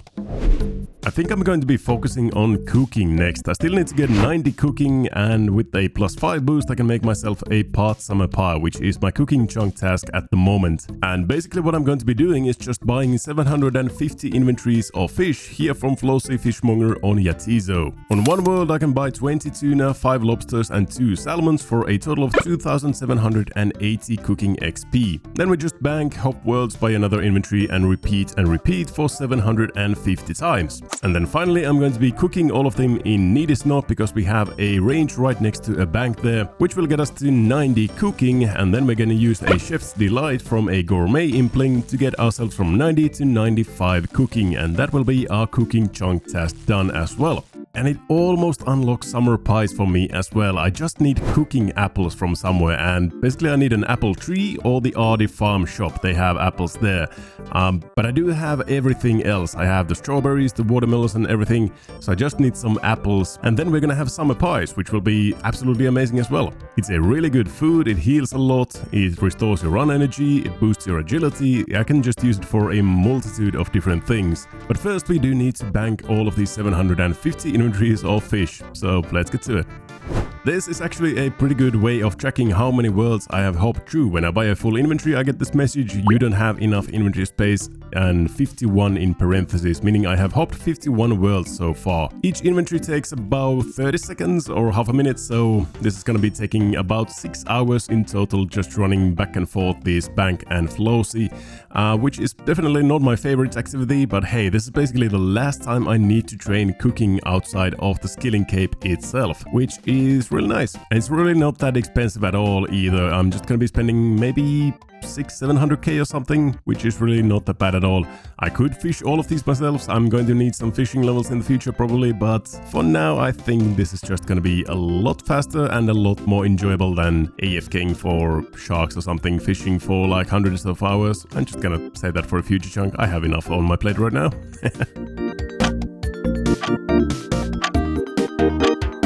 Well, that is about 330 inventories filled up, and it's about 1 AM here and my eyelids are just collapsing on themselves. So I think I'm gonna be finishing this tomorrow, but that should be about 1 million banked right there. Yes, 1 million XP banked. I'm gonna go to sleep, I'm gonna finish this tomorrow, and yeah, this is a really painstaking hopping grind. I really do not enjoy world hopping, and for some reason I have had a lot of that on this account. But anyways, see you tomorrow for the rest of the hops.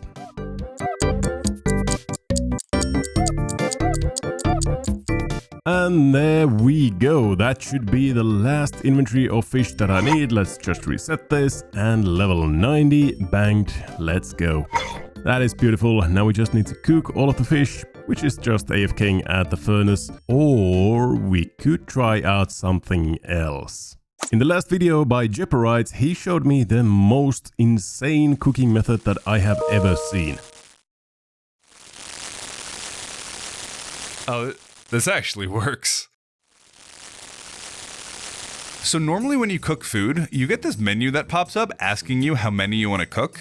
But if you only have one food of a certain type, it just cooks it immediately, in one game tick. And to be clear, I would much rather bank all of the fish and then cook all of them AFK than do this RSI-inducing hell. But I do really want to try this out. This might be like actually fun to do for a little while. Not for, 85 to 90 cooking, but for just a little while we might want to try this out. So we need to left click set all of these to buy one, like so, and then we have left click to buy one all of them, and then we just need to make a bonfire or just a normal fire here. Okay, I think we are ready to go and give this a try. Okay, let's try this again. So we use all of them one by one on the fire. There you go. I mean, that's an amazing method of cooking. You also need to drop all of them in the same tick, I guess, or maybe sell them or something, I don't know.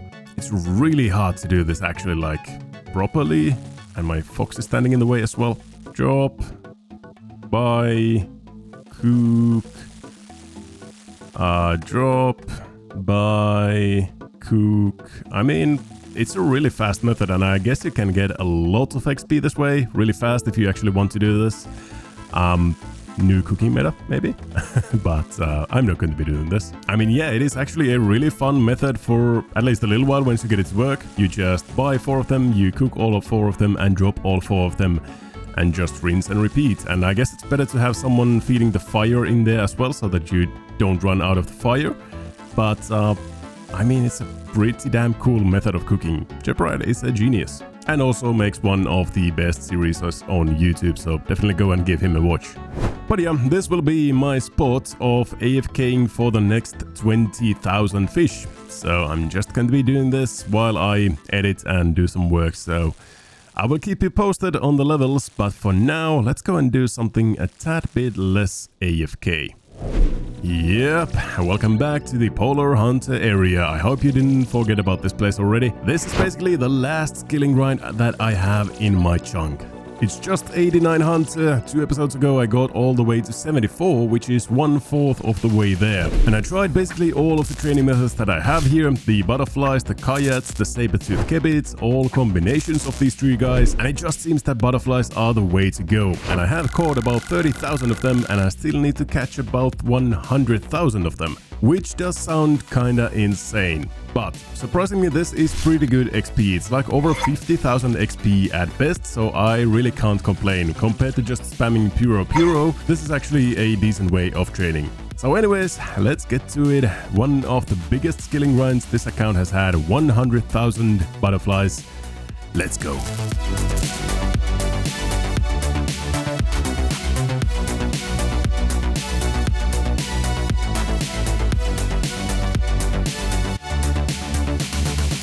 First level back, there is 75 Hunter. We could now catch some sort of bats. 30 Slayer, all from lamping right there.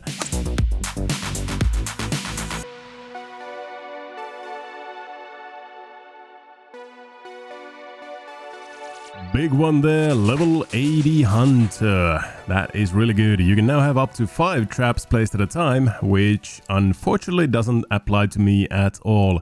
You can only use the 5 traps in box trapping, net trapping, bird trapping and rabbit trapping, which obviously I don't have any of those. And multiple pit traps and multiple deadfall traps is just not a thing, so that's kind of useless. Very, very impactful for anyone going for a high Hunter level with like black chins or something like that, but for me, not impactful in the slightest. 82 Hunter, we are halfway there to 89. Oh my dear lord, does it feel good and horrible at the same time, but it feels good, I guess. It feels good. I'll take this as a positive thing.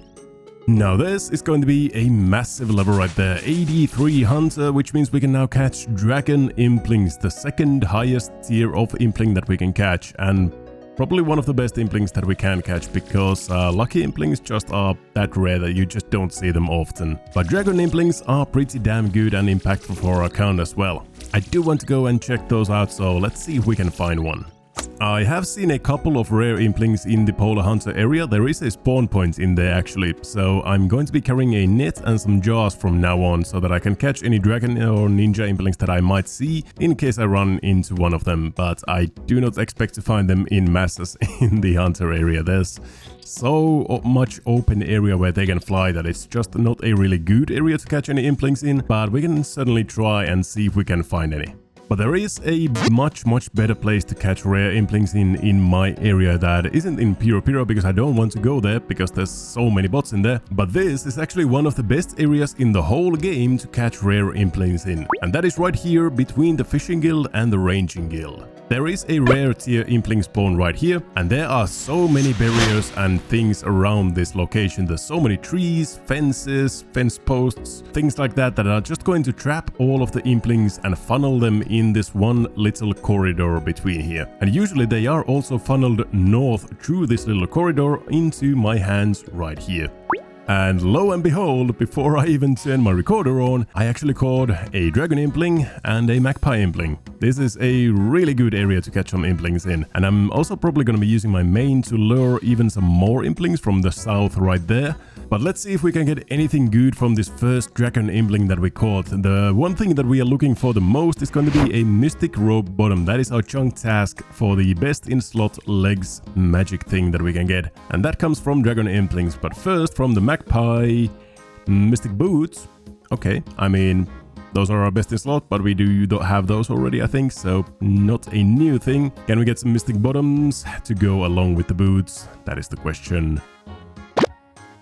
Nope, that's Amulets of Glory. I mean, for basically anyone else, I think, that would be looking for something from Dragon Implings, that is probably the one thing that they would be looking for. The Amulets of Glory. I unfortunately do already have my personal self-made Amulet of Glory, but I guess these are decent as well. They are at least a good high alch, if nothing else. But okay, I'm just gonna be searching this area again. I'm probably gonna bring my main here, as I said, and use that to lure some more Implings into this little corridor. And yeah, let's catch some Implings. And basically this is just how I'm doing it. I'm using my main account with the Dark Lure spell from the Arceus spellbook and getting these Implings into this tunnel and just kind of pulling them to me. Easy as that. And there is a full inventory of all sorts of Implings. A couple of rare ones, nothing really rare. We don't have any ninja or dragon Implings here, but some magpies in there as well. And that is the last of them. We did get one wild pie, which might be useful for something in the future, maybe like those brine rats or something, but pretty much nothing else too noteworthy. Some basic Impling junk, I would call it. This might be even a better place. Right here next to Sinclair's mansion, there's this spawn right here, and there's a lot of blockades here as well. All of these fence posts. You see there's a gourmet Impling right there. So that is from this spawn. So you have all of these fences, all of these trees and everything blocking the Implings in this little area. So this might actually be even better than the one in the fishing guild. I'm not really sure, but at least I don't need a Dark Lure here or my main account here. I can just, you know, hop here on my own or even bring my main and hop on another world and basically double the efficiency of looking for these Implings. Yep, look at this. Ninja Impling and a Magpie Impling, both on the same world right here. That's pretty good. That's pretty damn good. Oh my lord, no way. There's a lucky Impling here. No way, dude. I think that's the first time I'm seeing one on this account. They are so freaking rare. You don't see these at all, dude. I wish I had 89 Hunter right now. I would be able to catch that and just be done with the grind, but alas, that is so rare to see, and there it goes. No, I want it so bad. Well, at least I guess this kind of proves my point that this is actually a pretty good area for looking for these lucky Implings. If you see one of these in Piro Piro, it's gonna be there for like approximately 10 seconds before a bot grabs it. So yeah, this is probably just a better place to look for Implings right here. Oh, another ninja Impling right there. That is beautiful. These are, in my opinion, the most valuable Implings that I can catch. Even better than Dragon Implings, because these guys have prayer potions on their drop table. And that is the single most important thing that I can get from Implings right now. Prayer potions are so valuable and are going to be so valuable once I get something combat related in the future. Like maybe the Waterbirth Island and the Dragon of Kings. I'm gonna need some prayer potions. So I definitely want to see as many ninja Implings as I can. Magpies, on the other hand, are kinda useless, but they are some decent money, so I'm not gonna turn them down once I see them. Beautiful, another ninja Impling, come to daddy. Alright, I think that is enough. Let's get to the spoils. First off, we have some gourmet Implings, and there we go. There is the Chef's Delight. I got some sort of a error there, I'm sorry. But yeah, the Chef's Delight is the +5 boost that we need for cooking the part summer pie in the future. So that is essential and beautiful that we got it. From the Eclectic Implings, pretty much nothing. And from the Essence Implings, just some runes most probably. There we go. Magpie Implings. Mystic Gloves, I mean, almost our best in slot, but not actually. We have the Combat Bracelet, and that is our best in slot, so these are a new item, but not a useful one. And then some Rune items. These are basically just money for me. I really can't get anything new from Magpie Implings anymore. I can just get some more, you know, money stuff, so they're okay, but not really essential at all. And then Ninja Implings, we have a couple of possible unlocks. Dragonhide is not one of them. Prayer Potions, maybe. Rune Chain Buddy, not good. Please. No, Rune Arrows, I hate you.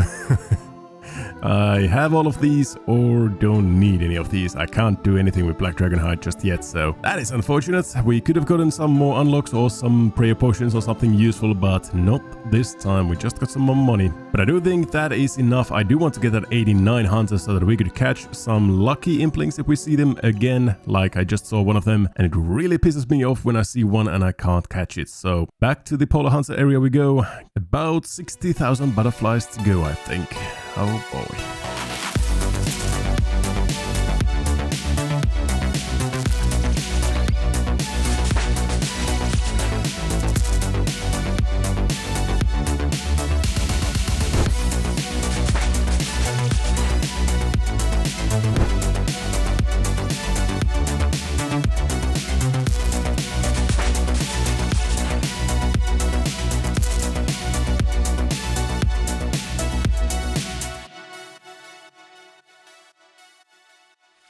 The worst level is coming to a close, right with this one, 88 hunter. That means there's just one more level and it is the final level. The worst is now behind us. A whopping 456,000 XP to go for the last level. Whew. It's like 9 hours or something, almost 10 hours of catching butterflies. Although I did say I would try out some saber-tooth coyotes again. These guys right here. Maybe I should go ahead and do a little test, maybe try them out again, see if the catch rate is any better now at 88 hunter. It was absolutely abysmal trying to catch them at like 80 hunter, it was, or 75 hunter, it was just not worth it at all, but maybe now at 88 hunter it would be actually pretty good. So let's go and get a teasing stick real quick. Oh, and I almost forgot, I got some goodies this level. I have a magpie, a dragon, and an essence impling. So the essence impling is whatever, magpie implings are also kind of whatever, but let's see. Rings of Life, okay. I mean, High Elks, I guess. And Dragon Impling. Whoa, a Dragon Longsword. That's a new one. I don't have that one yet, but I also cannot use it before we complete the Lost City. Which, is not happening. Weird that it actually says Lost City of Xanaris quest. It's just called Lost City, isn't it? Anyway, it's not going to be useful for me for a very, very long time. Maybe never, but it's cool to have a nice little trophy from Dragon Implings. Last video there was a very helpful comment from someone called Jaldren1385, and he thinks this southernmost trap in this western section is the best one to use, as there's a coyote spawn directly north of here and a good second trap to the northeast right here. And as there are snowy nights in the area, I can also use those to heal the damage the coyotes might do to me, or even maybe cancel the coyote's stun animation. So let's test it out for a quick minute. Remember, the butterflies are about 45 to 50k per hour, so this has to be above 50k per hour to be worth it. And I know this is going to be much more involved than the butterflies are. They are just basically standing in one step and clicking 2 different squares, and that's basically it. So it's very easy to catch the butterflies, and this is gonna involve getting all the trees and putting all the traps and luring them into the traps and all that kind of stuff. So yeah, let's see how this does.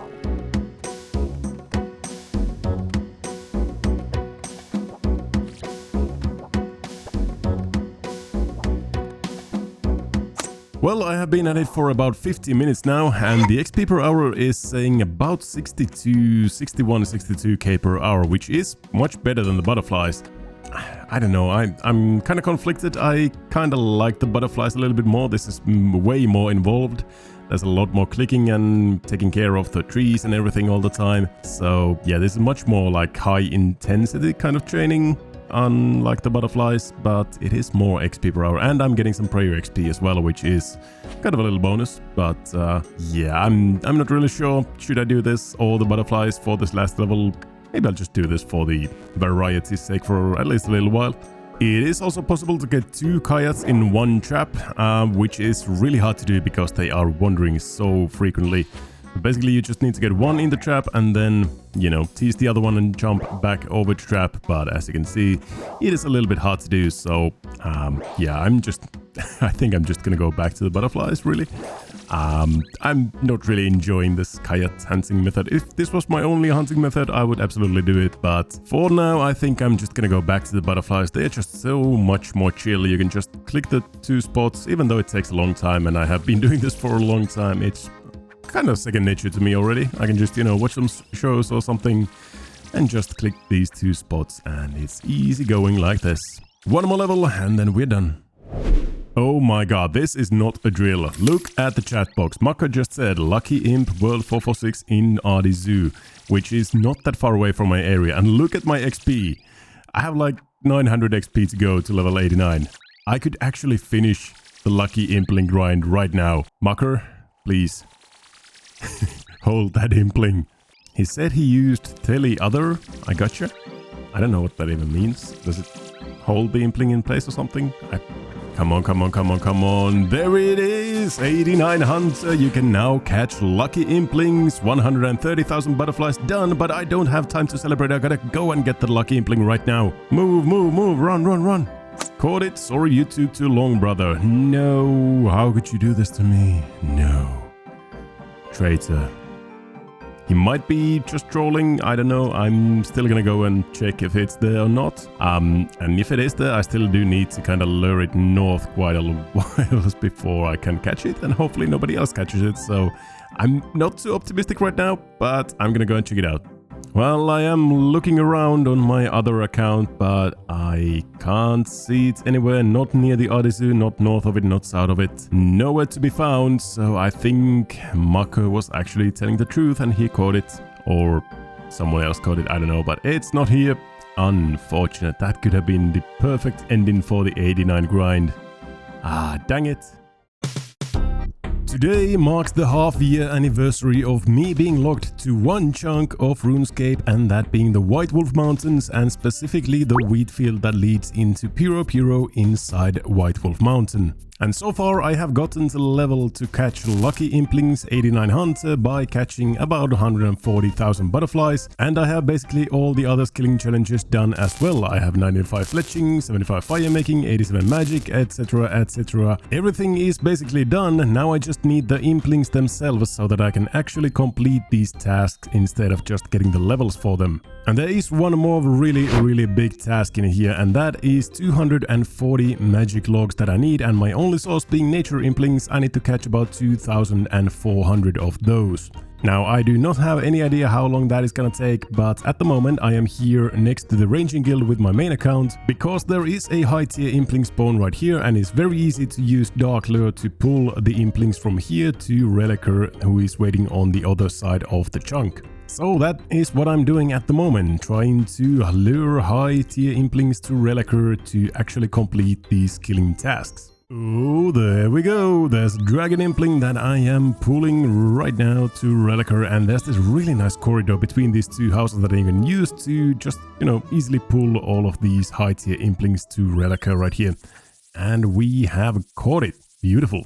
Now, that is not my first Dragon Impling. Actually, I do have one more here in the bank. So far, I have 5 Ninja Implings, 2 Dragon Implings, and a couple ones of these lower level Implings, and some Nature and Magpie Implings as well. So let's do a little bit of a mini opening for some dopamine before we continue on with some more grinding. Alright, nothing too impactful from those. What I was looking for was another Chef's Delight from the Gourmet Implings. I do have this one Chef's Delight right here that is used for +5 boost to cooking when I'm going to make my summer pie, which requires 95 cooking. So I do have that one, so it's not a big deal that I didn't get another one. From the Eclectic Implings, we could get another chunk task done just about here, but that's a nope. And from the Nature Implings, a Torstal Seed, I guess that's pretty rare actually, but nothing too impactful there. Magpies, anything good here? These are the gold Implings. They really don't matter all that much, but yeah, that's some decent coin if nothing else. And from the Ninja Implings, whoa, okay, Rune Claws. I don't think I have ever equipped Rune Claws in this game. Holy. Yeah, I have never seen these actually, but they do have a special attack, I guess. I have to go and see what this is about. Let's see here. I don't think this is the same as Dragon Claws. Yeah, absolutely not. It's just poking with both of the claws. Plus 10% attack and strength, but a slower speed attack. How is that useful for anyone? I don't know, but I guess it's cool to have another special attack. Alrighty. Alright, what else can we get from the Ninja Implings? Yo, snakeskin boots! That is a best in slot. That is actually a chunk task. Let's go. That's our first pair of those. Definitely not a big upgrade, +3 range attack bonus, but it's better than nothing. I think, yeah, we don't have any sort of boots, but now we have actually melee boots, ranging boots, and mage boots. Look at that. Alright, we are going to put these to their own place, and that is a beautiful set completed right there. Well, what else can we get from these Ninja Implings? Rune Throne access, okay. These are new as well. I, again, don't really know what I would use these for. They have the bouncy special attack, but yeah, I really don't have any use case for these, I don't think. Even here in the Waterbirth Island, where they were previously required for, now you have the agility shortcut for level 85 agility, which I can just use to skip this whole door thing altogether. So yeah, they are basically going into the bin. Next up, we get Onyx Bolt Tips, not too bad. Dragon Impling, Dragon Longsword again, and Dragon Dagger P++. Oh my god, I wish I could use these. That's actually my second Dragon Longsword already. And my first pair of Dragon Daggers, but obviously we cannot use either of these before we complete the Lost City of Cenaris quest, so yeah, unfortunate but pretty cool to see. Alrighty, back into the grind we go. We still need a lot of rare implings, and we do need like 2400 nature implings, so I think I'm just gonna go to Puro after a while and get those nature implings. They are much more frequent there, so maybe we can find some rare implings in there as well. Another Dragon Impling right there. If I could just catch it. He's at least not running in the wrong direction, but come on, you can do it. Oh, there we go. Dragon Impling number, I think that's 4 or 5 already.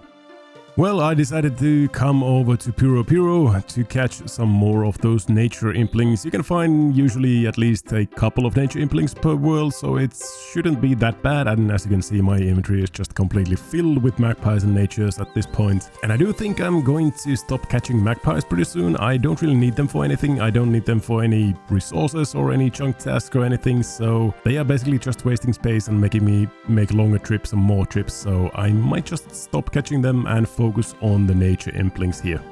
Oh, another Dragon Impling in Puro. What is this? You never see these. Usually the bots get them always, but this one hopefully is mine. Come on, let's go. Catch it. No, catch it. There we go. Finally we caught it. And not a single bot showed up, which is actually quite amazing. Come on to daddy. There's another Dragon Impling.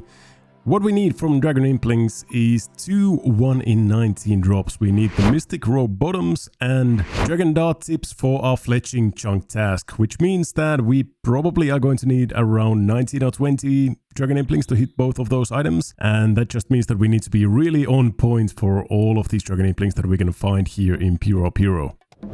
It is time for some dopamine opening action. We need 3 items from Eclectic Implings, and those being the blue D'hide chaps, the red spiky vambraces, and a battle staff, and all of those are 1 in 100 drops, so we should have a pretty good chance in getting some loot right here. Let's see if we could knock all 3 of those chunk tasks out right away. Oh yeah, and I probably should drop my medium clue scroll if I want some additional clue scrolls. This one I can do, it's in Sinclair's Mansion, but I'm gonna drop it and see if I can get any other ones. Maybe we could actually complete a medium clue at some point.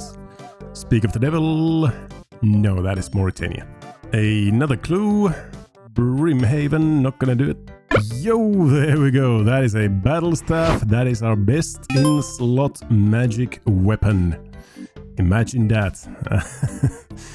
Well, it is what it is. It is plus 25 crush, plus 12 magic bonus, which makes it our best magic weapon. I'm never gonna use it for casting anything because I have all the elemental staves, so that's probably never gonna be used for anything, but I guess it's a task done at least. There's another clue. This one, Canifis, yet again. Oh, 2 out of 3 red spiky vambraces. Let's go. That's our best in slot ranged attack bonus. Hands plus 10 in ranging bonus. Again, these will probably never see any real use because I do have the combat bracelet, which is almost as good as these, but offers a lot of other stats as well. But it is a best in slot for now at least. Final couple of implings here. Oh, hey, we can actually do this one southeast of the lighthouse. Yeah, we can actually do this medium close. So now we have 2 steps that we could actually do. But I only have 2 more implings left, so that's not that good. Let's see, maybe we can actually do a medium clue here. Alright, another batch of about 100 eclectic implings. We have these 2 clues on the ground. Let's see if we can get any more clues or the last item that we're looking for, which is the blue D-hide chaps to replace our yak hide armor. Medium clue. I actually might have that. Do I? That is so slightly off. That's so close, so close. I guess we might as well just open all of these up right now as well, starting with the nature implings. We are looking for as many magic logs as we can.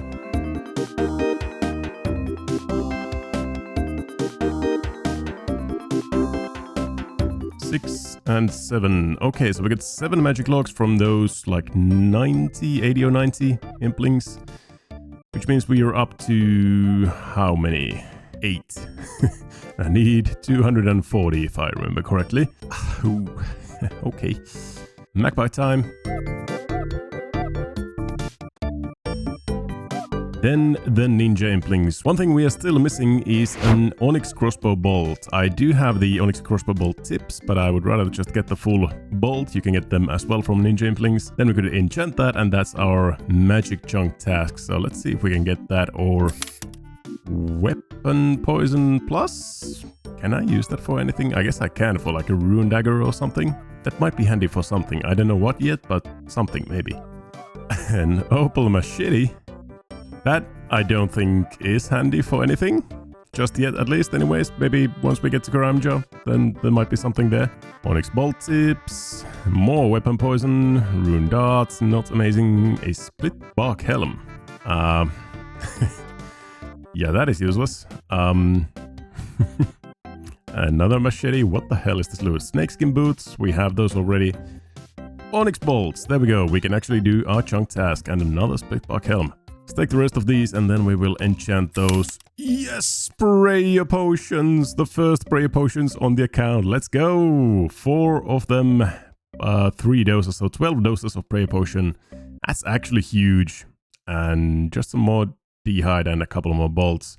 And now finally for our magic chunk task, the one that took 300 hours, 250 for thieving all the nature runes and 50 hours for using it. We can finally cross that off by using the crossbow bolt enchantment right there. Onyx bolts E, that is now done. They're actually really solid bolts if I need them for anything. Look at that, plus 120 range strength.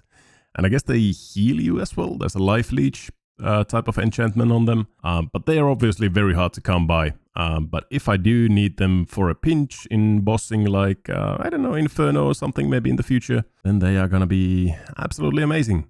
And finally we do have 4 dragon implings. Remember, what we are looking for here is the mystic robe bottoms. From the first one, nope. Second one, nope. Third one, summer pies. That's really good actually. 15 of them. And dragon stones. I don't think I need those for anything anymore. So we are still on the look for some dragon implings, and we are still on the look for ninja implings, but mainly I just need I need those blue D-hide chaps from Eclectics, and I need like a couple of thousand of nature implings, but after that we are basically done. Now that we actually have some magic logs, I can also cross off another chunk task, which is making a magic shield. I probably am never gonna use this for anything, but it is done. There's a magic shield. I guess it gives some decent defensive bonuses without giving any negative bonuses for ranging or magic, so maybe that's useful for something, I don't know, but there we go.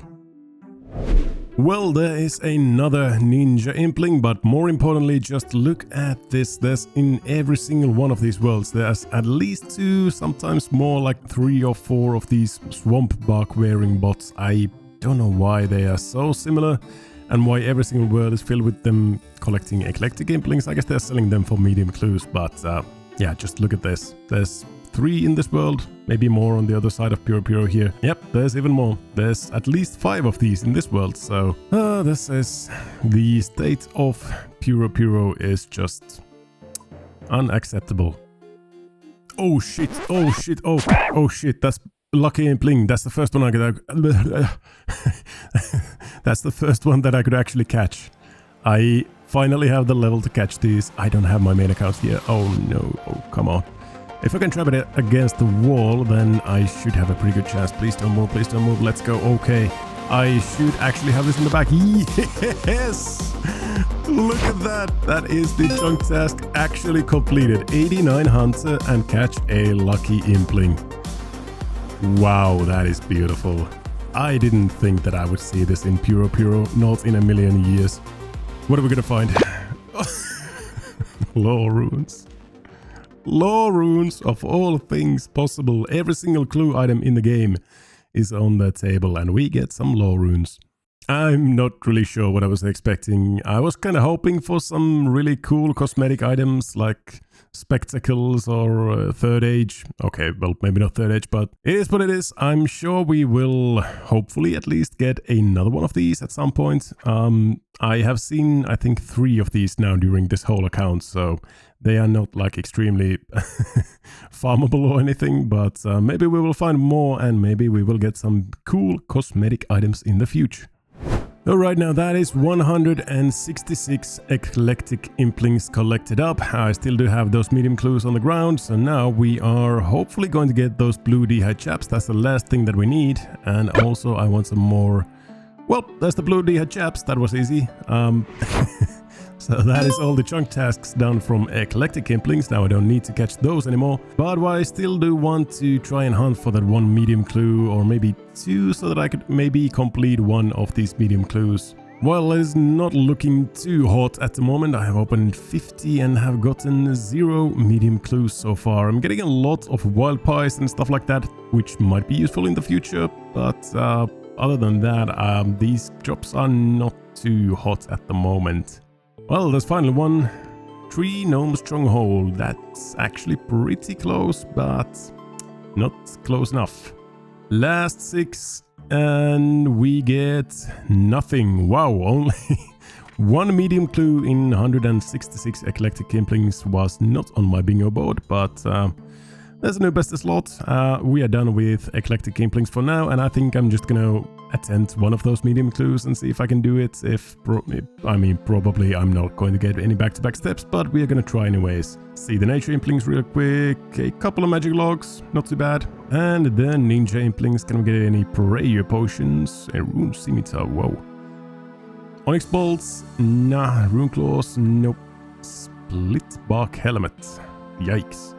So medium clues are 3, 4 or 5 steps long, so I basically have no chance of completing these unless I get a back-to-back right here. So I'm just gonna do this one and hope that it's a back-to-back. If it's not, I'm just going to drop it and Brimhaven yet again. So this is going in the ground and our hopes and dreams of medium clues are dead with it. Well, I have a new strategy, which is to open all of the nature implings right here in Puro and drop all of the garbage that I don't need, like the coconuts and the cactus pines, which I really don't need for anything at the moment. And most of the other drops that they have are stackable, like seeds and these noted herbs and everything. So I'm just getting a lot more nature implings per trip. As you can see in this one, I have a dragon impling, 3 ninja implings, and like, what is that, 8 magic logs already? That is a really good inventory. And a really good trip. This took maybe like 40 minutes or so, so these are quite slow trips at the moment, but a lot more resources per trip and a lot less amount of time spent running between the bank and Puro and searching for a world that has the portal to Puro and everything. So yeah, this is definitely a good way to do this. Now, let's see what goodies do these rare implings have. Some more dragon daggers from the dragon impling, some black d'hide, snakeskin boots, and a hard clue. Where is this? White Wolf Mountain. Hey, can I see it from... I can see it from here. I can't access it, but I can see it from right here, and it's actually in my chunk. I just can't do it. It's... it's locked behind this little corridor right here. That is really unfortunate. Okay, this has to be the luckiest 30 minutes I have ever spent on my phone. Just look at this. 2 lucky implings, 7 ninja implings, a couple of magic locks and everything. I mean, this is the best inventory I have had so far. Okay, it's time for some more dopamine. We have 1 dragon impling, 2 lucky implings, and 14 ninja implings. Starting off with the ninjas, obviously we are hoping for as many prayer potions as we can, and I am not seeing... Well, there's 1. Okay, good. Any more? Rune arrows, rune scimitars, rune thrown axes, prayer potions, there we go, beautiful. Okay, 2 sets, that's actually pretty lucky to be honest. Dragon impling, what do you give us? Ooh, dragon arrows, that is so close, but not actually what I need or want at the moment. And luckies, these are always so exciting. Please give me something good. Rudite ore is not what we are looking for. Last one, a dragon mace. No, I can't wield it. Oh, that would have been so good. That is such a good melee weapon if I just could wield it, but I can't, so that's unfortunate. Oh well, back to the good old pure we go. Nothing too crazy this time, but yeah, that's how it goes with the luckies. Hello there, dragon impling, come to Papa. There we go. And we catch it. That is dragon impling number 3 on this trip, which is also really lucky. I mean, I feel like the trips here have been so lucky as of late, and I haven't really seen any bots catching these high tier implings. There is a ton of bots catching those eclectic implings with those Swamp armors, but I really haven't seen too many bots catching high tier implings, like ninjas, dragons, luckies for some reason. So I feel like these are actually quite uncontested at the moment, which is obviously really good for me. Attention, this is not a drill, there's a lucky impling number 4 on the loose.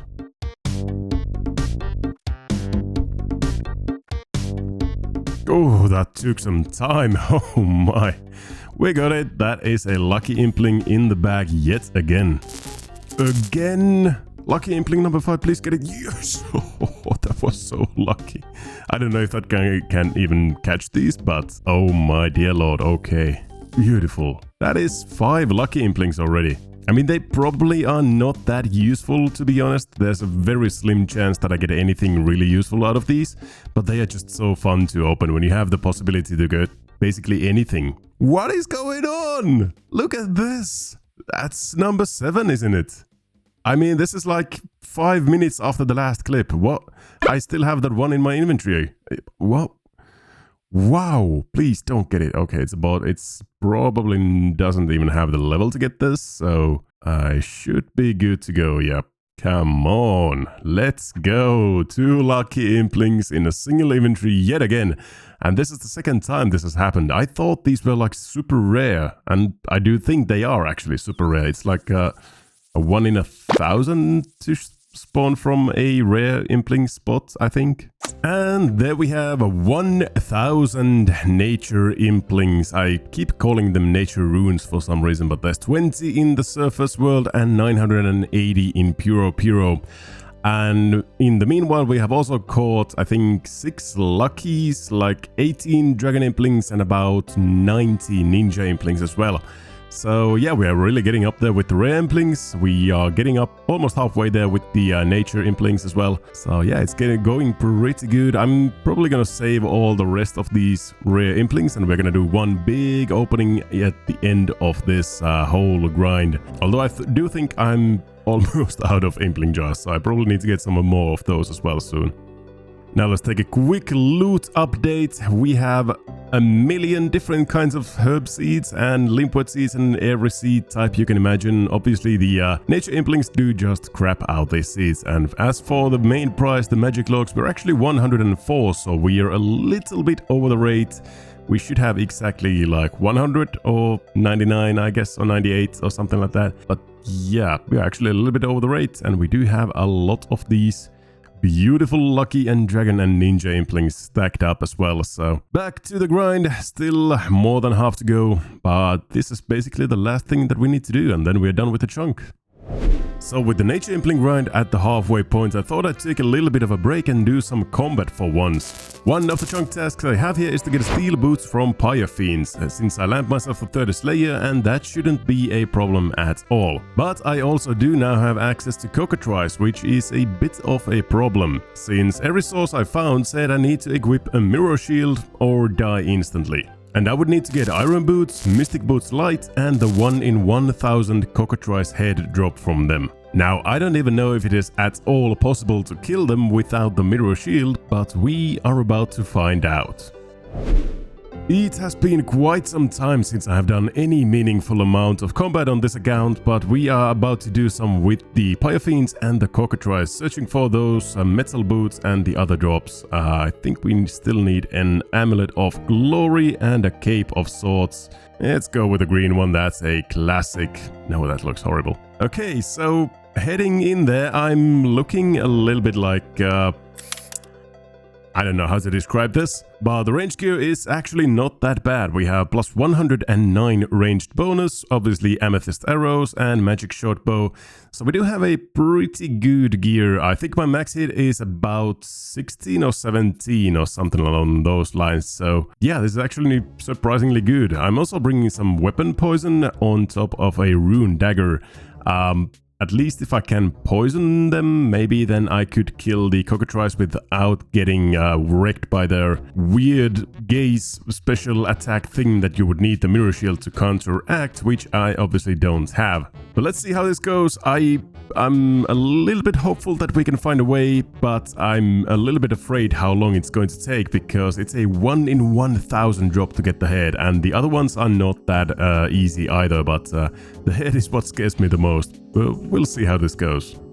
Well, we are going to start off with the Pyre Fiends. These should not be a problem at all. They actually attack you with a magical melee, I think. So using some Dragonhide and a ranged gear like this should be pretty helpful. And they are really just not that strong. So we should be able to get the steel boots from them pretty damn easily. And then we can move on to the cockatrice.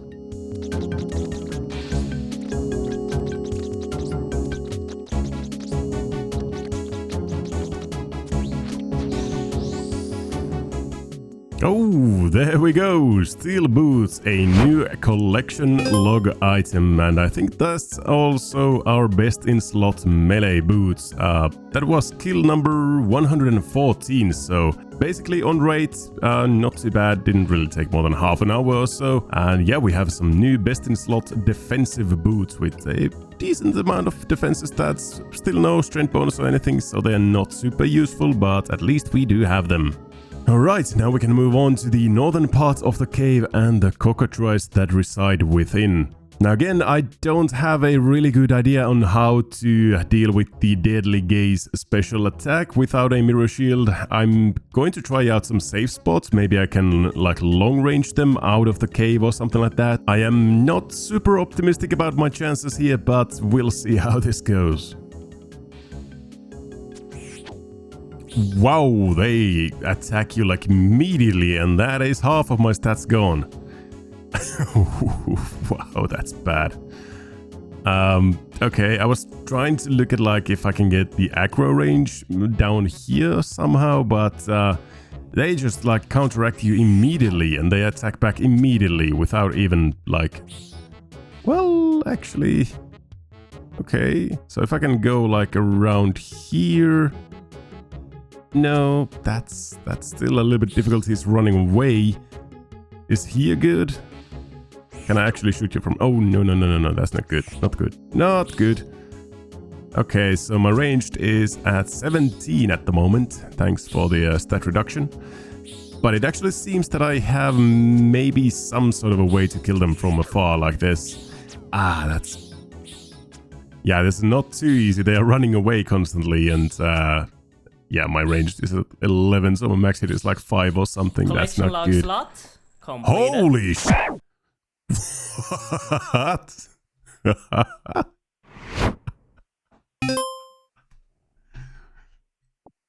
That's the first kill.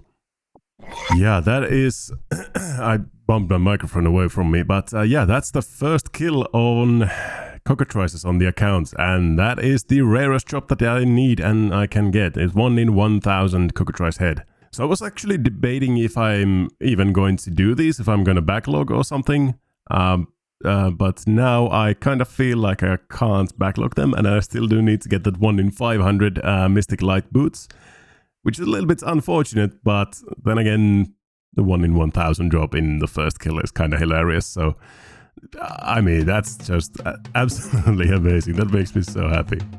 Well, I do need to go and restore my stats somehow, and I don't really think I have any other way than just getting beat up by some ice trolls or something, which is probably what I'll do. But now that I actually have a good idea of their attack range and the layout of the cave, I do have a pretty good idea on how to safe spot them without getting blasted with their gaze attacks, so this should actually be doable. Yep, as I thought, it is actually very simple and very doable, especially with an alternate account here to help me out. I can just safe spot them behind these rocks and they will never do the gaze attack onto me unless I move into the wrong spot. But the beauty of the method is I have these 2 tiles marked right here, so whenever I am in this spot and my other account is in that other spot, I can just click here and it will automatically move me right here and they cannot retaliate. And that is actually really simple. So this shouldn't take more than a couple hours to grind out those boots that I still need. And it wouldn't have taken much longer for the head anyways, but I did already get it on the first kill, so... But yeah, this is the method. I just pull them with my other account and then kill them with this account from across these rocks, and it's actually pretty simple.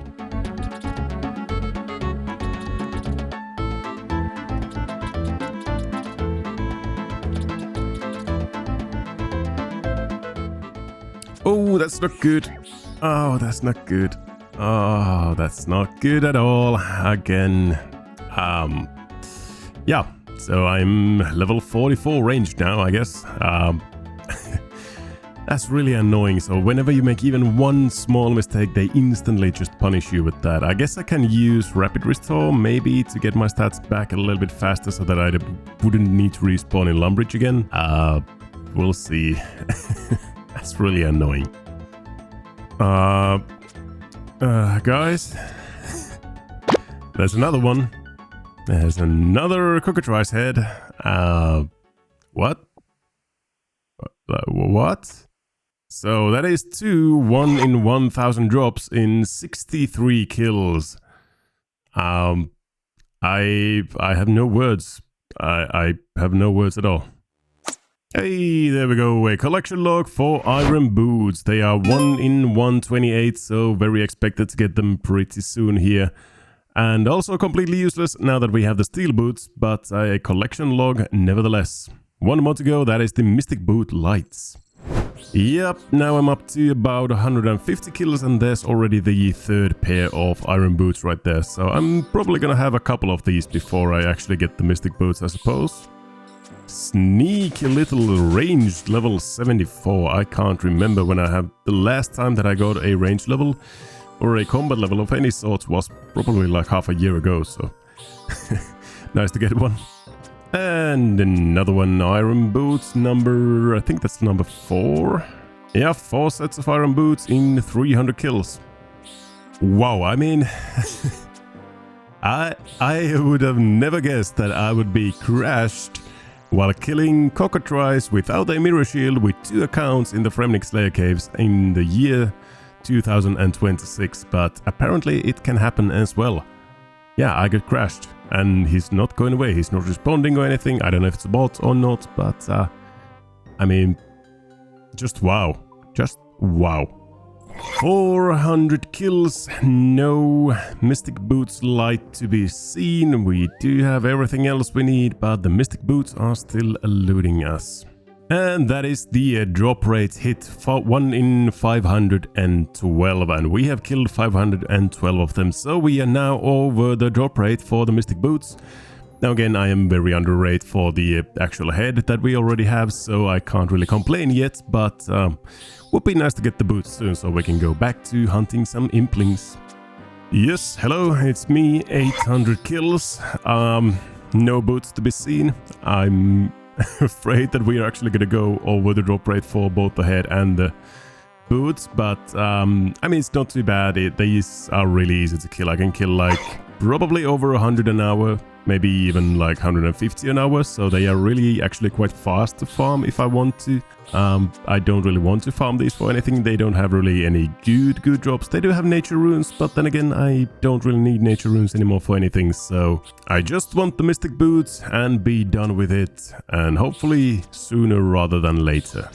Well, I didn't see this one coming, but there is level 75 ranged. We actually got 2 ranged levels here. I could now use toxic blowpipes. Beautiful. Oh boy, still no boots. And that is 1000 kills exactly. Yet again, no boots. So now we are actually going to be dry. I did not expect that when I got the head on the first kill that I would still have to go for 1000 kills and not get the boots. This RNG is just so weird and fun in RuneScape. I mean, I'm still having fun doing something else than catching implings, so I'm not really complaining. I actually enjoy this quite a lot, but it's just really fun to me that got the head on the first kill and still 1000 kills later, I am still here. Collection logs. There we go. Completed. Mystic Boots Light. They are not even an upgrade, but we finally got them. They are just a Fashionscape upgrade over the normal Mystic Boots, and that is just about twice the rate, 1100 kills. I mean, took a little while, and RNG is just really funny in RuneScape. They are really sexy, by the way. But that is it. We are now done with the grinding for the Slayer items. We go 3 sets of boots, iron boots, steel boots, mystic boots, light, and also the cockatrice head. Everything is done. We can go back to the impling grind, but this was actually a really nice little side grind. Getting all the boots and doing some combat for once felt actually pretty nice for a break from the impling grind, but now we are headed back there. 1.3 thousand nature imps to go, and then we are free.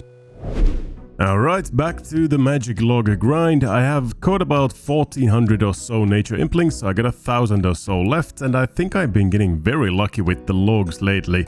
It feels like I'm always bringing back 10 or more logs per trip, and each trip is taking about an hour or so when I'm opening the jars in Puro. So this is like 60 or 70 implings worth of stuff in this one inventory. So let's take a look at the progress. How many logs have we gathered? 169. So yeah, we actually are on the lucky side. If I'm 1400 implings in, I've been getting actually very lucky. I mean, I have been noticing that I have been getting so many logs lately. Yeah, that is pretty nice. We actually only need like 700 or 800 implings. Maybe even less if we keep up this luck. And here are all the rare implings as well. 42 ninjas, 11 dragons, and 4 lucky implings. So we are stacking up for quite a nice opening at the end of this all. But yeah, about 800 or so implings left to do. But before we head there, I'm gonna do my farm run. And this is a good reminder for you to do your farm runs. Please always remember to do your farm runs. They are important for your character. I know it ain't much, but it's honest work. Okay, this is a different kind of lucky trip. This time I'm not bringing back 10 magic logs, but I'm bringing back 2 dragon implings and 5 ninja implings, which never happens. Like absolutely never. And about an hour later, another very solid inventory with a dragon impling, a couple of ninjas, I think that's like 9 magic logs and some solid decent seeds in there as well. I can't be mad about that. Let's see it. 182 magic logs. Only a couple more to go. Remember when I said that I would keep you posted on the cooking levels in the last episode? This will be my spot of AFKing for the next 20,000 fish. So I'm just going to be doing this while I edit and do some work. So I will keep you posted on the levels.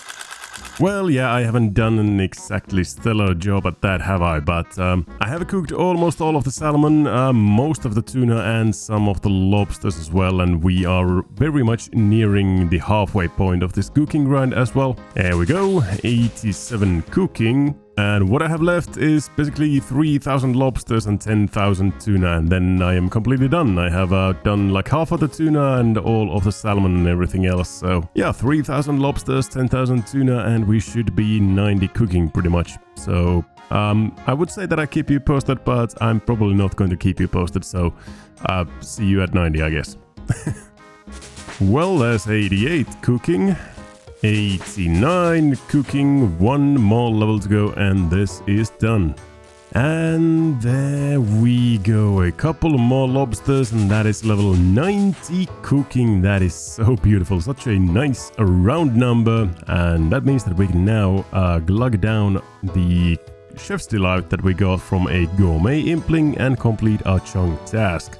So we do that for a +5 boost, use a strawberry, use a watermelon in there, and that is a patsuma pie done, and that is our chunk task done as well. Now we just need some cooking apples from probably an apple tree or either the Ardon farm, so that we could actually make ourselves some summer pies. And the cool thing is, I probably never have to train cooking again until I get to Varrock and the Cook's Guild for the Skilly Cape itself, because I think this is the highest level cooking challenge that you can, or the highest level food that you can actually make. So yeah, I think that's it for cooking until we get to Varrock, and until we get there, we're gonna have some other obstacles be in the way, so don't expect me to finish 99 cooking anytime soon.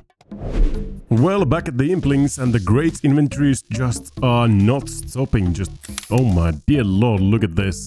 2 dragon implings, a ninja implings, and 10 magic logs altogether in like 60 or 70 nature implings. We are definitely going under the rate of 2,400 nature implings. I think I'm gonna go for like 2,100, 2,200 or something like that, and we should have enough for the whole full outfit. Let's see here, 213 magic logs already, so we only need 27 more, and I'm done. Beautiful. And let's see, we have 21 and like 1,800, so yeah, we are way under the rate actually. I could finish this at like 2,000 natures or something, so yeah, not too bad. I'm not complaining about that one bit. Okay, well, not every trip is the best. This one is not looking too hot, I guess. Alright, I think this is the last or second to last inventory. Let's see if we get lucky here with the logs. One more. Okay, any more? 2 more. And that, I think, is about it. Okay, I'm not sure if that's enough. That might be enough. Let's see. Slap these in the bank, and we have 237. So close, but not quite enough. Oh. Well, that should do it. That should be 240 and a couple of them to spare as well. And yeah, it has been quite a grind. It didn't take too long, actually. 21 natures in the surface world, 16 ninjas, 6 dragons, and in Puro 2,067 natures, 93 ninjas, 23 dragons, and 8 lucky implings. I mean, it's shaped to be quite a nice grind actually, but I enjoyed it for the most part. I really kind of like hunting the rare implings. It's not too bad, and we do have a very nice opening ahead of us. But the main thing is we have 240 plus magic logs, so we can actually go and complete this chunk task. Oh, yeah, that's a little bit embarrassing. I do need some U-logs for these, and I forgot about that completely. But at least that's quite a bit faster than getting the magic logs. It should only take me a couple of hours of woodcutting to get 360 U-logs that I need for these. So, yeah, see you in a couple of hours. Well, I decided to stay and complete the level 88 woodcutting, and now I should have way more than enough U-logs. So let's go ahead and turn these in for the lumberjack hat and the lumberjack legs that have taken so long to complete the logs for. Now again, I can't get the lumberjack top piece because it requires redwood logs, but we can get these 2 lumberjack hat, and one of them, and lumberjack legs. A massive amount of grinding for those magic logs, but we are done. beautiful. And that is one of the last chunk tasks that we have. There's only a couple more left to do, and for those we are going to need some luck from our Impling opening session. So it's time to go ahead and see if we get lucky with the Dragon Implings and we can actually leave this chunk, or if we have to head back into Piro Piro and get some more of them. But hopefully we're gonna get what we need, which is the Mystic Rope Bottom and the Dragon Darts. So they are both 1 in 19 drops from Dragon Implings, and funnily enough I ended up with exactly 19 Implings. So of course I have opened a couple of them before, so I should actually have a pretty good chance of getting both the items that we are looking for, the Dragon Darts and the Mystic Rope Bottoms here. But let's start with the Ninja Implings, see how many prayer potions we are gonna get from these. Anything else really doesn't matter, but the prayer potions are the main thing, so let's see how many we get.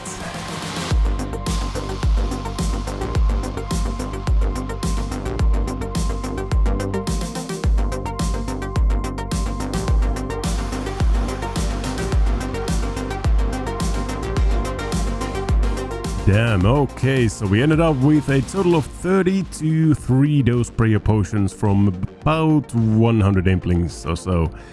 I think that's actually quite damn lucky for this. I did also get 2 different heart clue steps that are both 1 chunk away from here, so I'm going to save these on the floor and maybe we can do them after we roll a chunk, if we are going to roll a chunk after this, hopefully. I guess it is time to see if we actually are going to roll a chunk or not and open our 19 Dragon Implings. If we get what we need, then we are rolling a chunk right after this. Mystic Rope Bottoms and Dragon Dart Tips. Not from the first one, Snapdragon Seeds. So close! Dragon Arrow Tips, I need Dragon Dart Tips. Dragon Longsword, alrighty.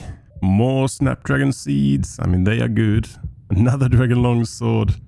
Amulets of Glory, it's not looking too good. No, Dragon Snow Bolt. Oh, there we go, Mystic Rope Bottoms.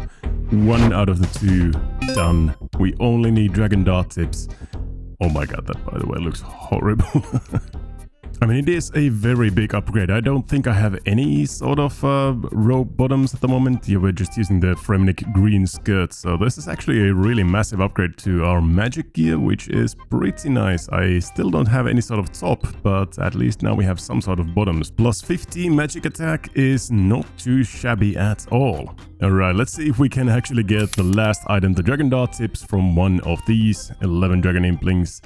Summer Pies are good. Please. No Dragon Snowball Tips. Dragon Arrows yet again. Not good. There we go. Yes, the chunk is done. The chunk is done.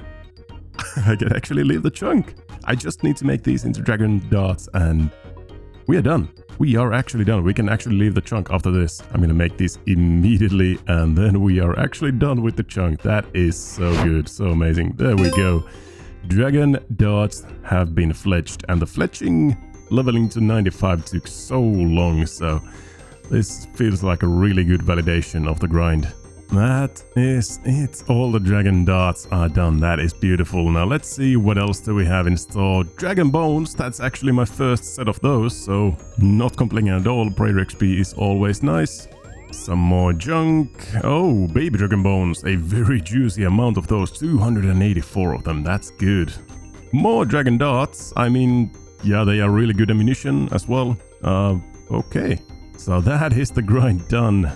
That is the whole chunk done. 202 days so far I have spent in this chunk. And we're actually done. And this is all the new stuff. I guess I can make the Dragon Arrow Tips as well. There we go. I don't know when I'm going to be able to use these Dragon Arrows. You need, I think, a dark bow or a third age bow or a twisted bow to use them. So, yeah. Alright, now we still get to reward ourselves for the grind with 5 lucky Implings. Now remember, we can get any clue item in the game from these lucky Implings. It could be third age, it could be lore runes, it could be anything in between. So, let's see. Collection log slot completed. What the fuck is that? A dragon cane. Oh my dear lord, that is cool as hell. I could not have asked for something better. I mean, I was just looking for some cool items, and I think this is actually a pretty good melee weapon as well. Plus 5 strength and 55 melee strength. It's slow, but it's like a budget dragon mace, I think. Is it better than my rune scimitar? I guess, is this my best melee weapon? I mean, it has more prayer, it has more melee strength, it has more accuracy as well, I think. So even though it's slower, it might actually be better than my rune scimitar. So if this is my actual best melee weapon, this is f***ing amazing. Who else in this game is unironically gonna be using Dragon Cane as the melee weapon? I don't know. Okay, well, I don't think we are going to best this in any way. Lawrence from the second one. Yeah, I don't think we are gonna get anything better than this, but you never know. Rune-placed skirt. No, that's not it. Anything, please, something cool from these two. Come on. Lobsters. No. Last one. The last impling of the chunk. Coins, obviously. Okay, we didn't best the Dragon Cane, but I am so amazed and happy with this one. I mean, this is the best thing that I could have asked for. I mean, I do think, even if it's not my best in slot, I am going to put it here as my best in slot, as my melee gear setup. I mean, that's just so fucking cool that you just have to use it. If it's even close to the rune scimitar, you just have to use it, right? I mean, take a look at this beast. Holy, that is a massive cane if you've ever seen one. Can you just imagine me pulling up to Dagannoth Supreme in this gear? I mean, there's nothing better than this. But hey, that means the chunk is now complete and we can roll a new chunk, so let's go back to the intro of the episode. What a death chunk! Over 200 days of catching butterflies and implings and processing their drops, but finally it is done and it is time to roll a new one. Now, as you can see, I am basically surrounded by death chunks and skill capes, so this one is going to be a doozy as well. Let's do it.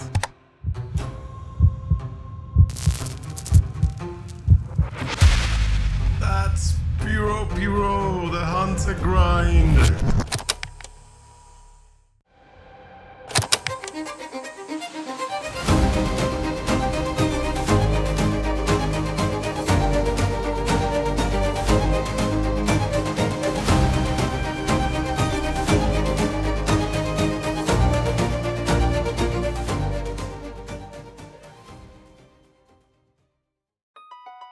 So, after 202 days in White Wolf Mountain and Puro, we are rewarded with this sliver of land in West Entrana. Yeah, it is a corner content chunk, there's absolutely nothing in there. It does unlock Legends Guild as a rollable chunk, but there's absolutely nothing in the chunk until I actually roll in Trana. But in any case, let's go in the game and check out our new chunk. Oh yes, rolling up to the border with our new beautiful Dragon Cane, and this is the little plot of land that we just unlocked, this chunk right here.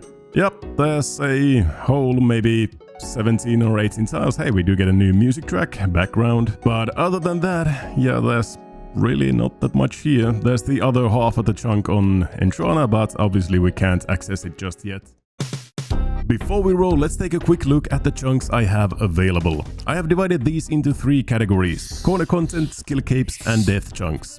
Yeah, I really have nothing else available than these so-called corner content chunks where there's no tasks at all and most of these don't even unlock paths to new chunks. Or this area which I call the Belt of Death, consisting of 4 skill capes, fishing, ranging, firemaking and fletching, or 3 actual death chunks, being the Waterbirth Island with 3 1 in 5,000 pets, Barbarian Assault with the rarest pet in the game, and Mithril Dragons with the extremely rare Dragon Full Helm. There is one more chunk way to the south, Musa Point, which doesn't unlock anything in itself, but the chunk next to it is Chad and Inferno, the biggest death chunk in the game, I reckon.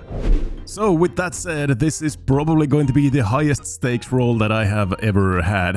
This is actually crazy. The amount of death chunks and skill capes and everything that I have here compared to anything else is just, it's mind-boggling, but let's see what we get this time.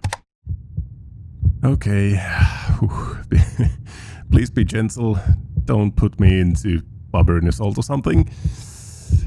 Okay, it's corner content, Okay, yeah, there's absolutely nothing in there. It's just a little bit of land that we can walk on if we go through this Keldagrim tunnel. So let's go and check it in the game, and then we will continue with the chunk rolls right after. Here we are, a new music track, Hell's Bells, unlocked, and this is the chunk. There's... I think there's like a couple of tiles that we can walk on. This is the area where you come if you sled down this mountain with a sled, but obviously we don't have a sled. So this is the tunnel that we came through. There's the entrance to Keldagrim right there, and we can come through this tunnel and on to the other side. But I don't think we can really walk very far. I think this is as far as we can go without a sled. So yeah, that's the chunk. Yep, there's nothing in there, so we are going right back to the death chunk roller. Here we are again, nothing has changed, one less chunk available for rolling. Let's see what we get this time. This is really nerve-wracking. Ooh, that was quick. Legend skilled, I think that's also a corner content chunk. Yep, nothing to do at the moment. Maybe in the future we can actually access Legends Guild, and there's a couple of there's rare trees, there's this one mine, there's bears, and it does put it right next to Witch Haven and the Arty Farm. So Arty Farm is pretty good. Witch Haven, on the other hand, has Hellhounds, and that is a 1 in 32,000 smoldering stone grind, which obviously many chunkers have already done, so it's definitely doable, but yeah, it's not my preferred grind at the moment. Let's go inside the game and check out the Legends Guild. Here we go. We are getting rid of yet another corner content chunk and adding one pretty decent chunk, the Arty Farm, and another kind of a little death chunk with the Hellhounds in the Witch Haven dungeon. But I wonder, do we actually have anything even remotely useful in the chunk at the moment? I really don't think we have. So there are a couple of yew trees here, but obviously it's very far away from a bank, and I do have CS Village, which is much better for use. We cannot access the Legends Guild. Can I go on the quest to get into the Legends Guild? You need to gain 98 more quest points. That is insane. We are not gonna do this until we have rolled pretty much every other chunk in the mainland, I guess. We do have a couple of bears, we have this mine with the iron and coal ore. Again, I do have Motherlode mine as well, so this is pretty much nothing. And there's a couple of maple trees there in the distance, but other than that, I don't really think this is much of anything other than a passageway into Ardone. So, yep, another corner content chunk. We are running out of these corner content chunks really quickly, so let's go back to the chunk picker and see what the next actual real grind is going to be. Witch Haven added as a somewhat of a death chunk, and the Arty Farm as a pretty decent chunk. It would give me one additional farming patch. Witch Haven I think would take me about 200 or 300 hours, so it's quite bad, but not impossibly bad. Let's see what we roll this time. Are we going to get a grind finally, or another corner content? It's another corner content. Troll Stronghold number 1. I really can't believe we are rolling every single corner content chunk. In Troll Stronghold we can walk on this little bit of land right here, and actually already tested that we can actually walk on this land. So yeah, it doesn't unlock the Troll Stronghold actually, it just unlocks the little western part of it. So let's go and check it out. Here we are from the mountain camp. We can walk on this little bit of land, and I know some people don't really like these kind of corner content chunks, and I mean I really don't either, but they really don't take that much time to unlock, and I guess they do unlock some possible avenues in the future, but this is the new part of the chunk that we can walk on. Yeah, the rules of one chunk are what they are. You can walk on this, so you can roll this chunk, even though the absolute majority of content in the chunk is on the other side of the wall right there, which I can't access until I roll like Burthorpe and Death Plateau and everything. So it is what it is. We rolled it. It's another corner content chunk, but now we really can't progress this way until we roll Burthorpe, I guess. So back into the chunk picker, and we are due for a death chunk, I think.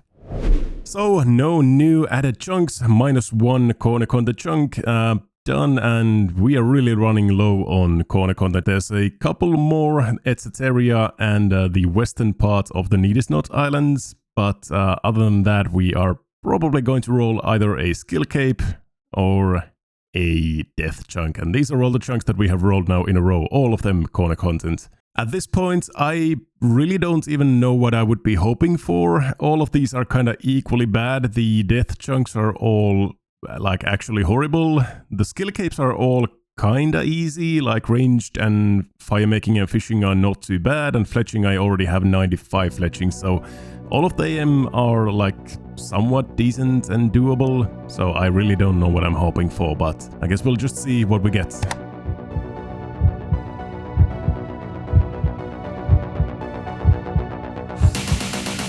Ranging Guild! That's the first skill cape.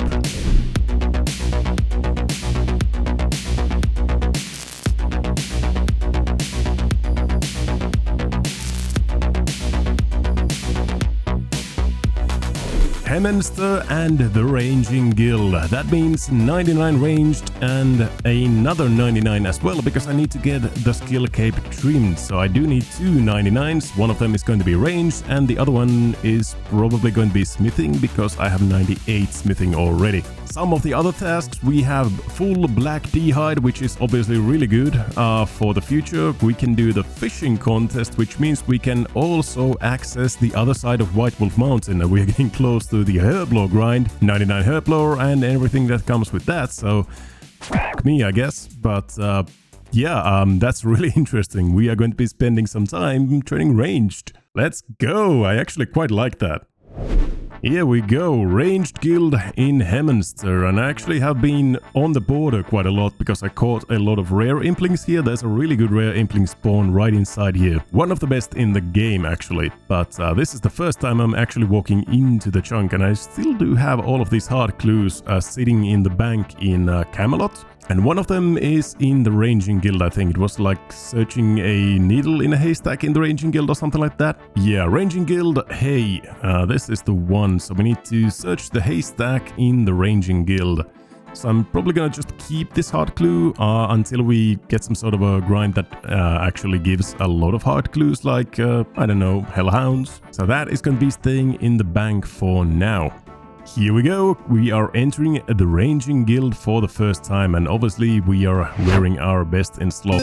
Ranged gear can't, you know, enter the place looking all willy-nilly. And the first thing I want to do is to actually tan some of these black dragon hide that I got from dragon implings or magpie implings. But this is the first tanner that I actually have, which means that I'm going to have full black D-hide, which is absolutely amazing for ranged gear.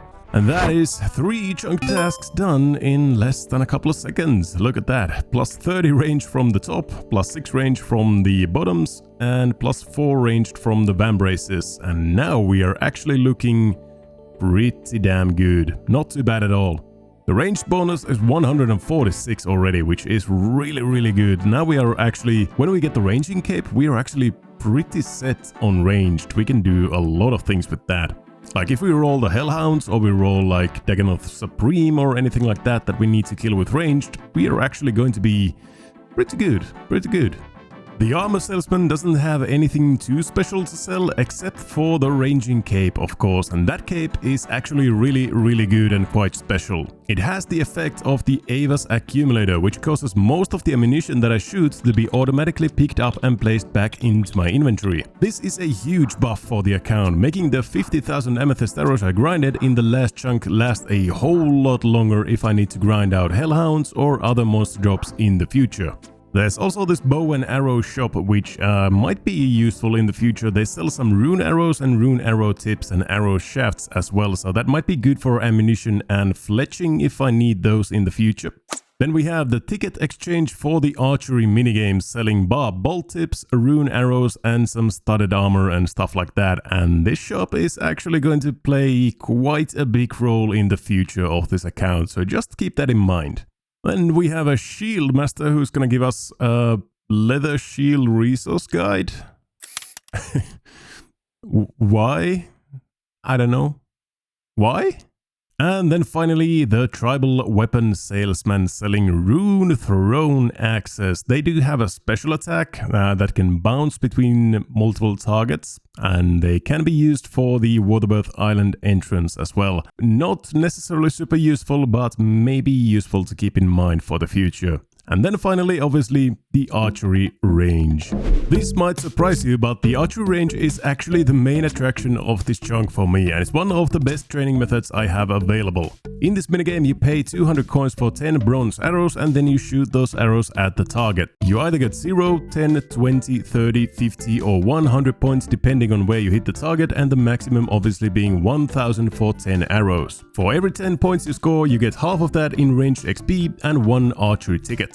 Where the hit lands is based only on your ranged accuracy and RNG and has nothing to do with where you actually click on the target, but we'll talk more about the mechanics of the minigame a bit later on. For now, just know that I'm going to be spending a lot of time clicking these targets. Before we get too deep into the 99 ranged grind, let's get our fishing contest out of the way. I actually started this in the last chunk already, so oh, way down, random. Hello there. That is always a very welcome surprise. We're putting that on Slayer, yet again still hunting for the 42 Slayer for brine rats. But yeah, as I was saying about the fishing contest, we actually get a way through the White Wolf Mountain since we can now complete the fishing contest. So let's go and do that real quick. Excuse me, sir, I'm going to borrow your garlic. I have a vampire that needs dealing with, and we're going to get one of those prize-winning fishing rods from Grandpa Jack. Put the garlic inside the pipe. Vampire doesn't really like that. And there we have the giant carps that are going to win us the competition. We have a new winner, the heroic-looking person. Yeah, that's me. And we get the hamster fishing trophy. Beautiful. Vestry, my gold-digging dwarf friend, here is your golden fishing trophy. That's a little bit of fishing XP and access to the White Wolf Mountain tunnel. Tunnel? Yeah, that means we can now go through White Wolf Mountain, putting us right next to the Druidic Circle and Tavali Dungeon. That is Herblore and Black Dragons and Hellhounds and all the nice things, right? And inside the tunnel, I guess we have some Dwarven Stouts. Don't really do anything with those anymore, but I guess I'll take a couple of them. And there's not much else. There's a crossbow shop, which really doesn't do anything for me. So yeah, that's pretty much the whole place scoured through. Well, I thought I was done with Pyro, but I do need a lockpick from young implings, so that's what we are hunting here. Okay, there we go. That didn't take too long at all. There's 2 actually. 3, what the hell? And what we need this for is unlocking this chest in Hemmenster. That is a medium task in the Kandarin area. You can't really get anything too special from the chest, but it is a medium diary task. So that is another chunk task done and dusted. And now we really only have 1 or 2 chunk tasks, and that is getting 99 ranged and another 99 in some skill. Alright, before I head there, I'm going to recharge all my liars. I need to do this almost every episode or every couple of episodes. I really go through these charges quite a lot, but they are just some raw sharks put on this... Oh god damn it, I teleported. Anyways, yeah, that's what I'm doing always in the background.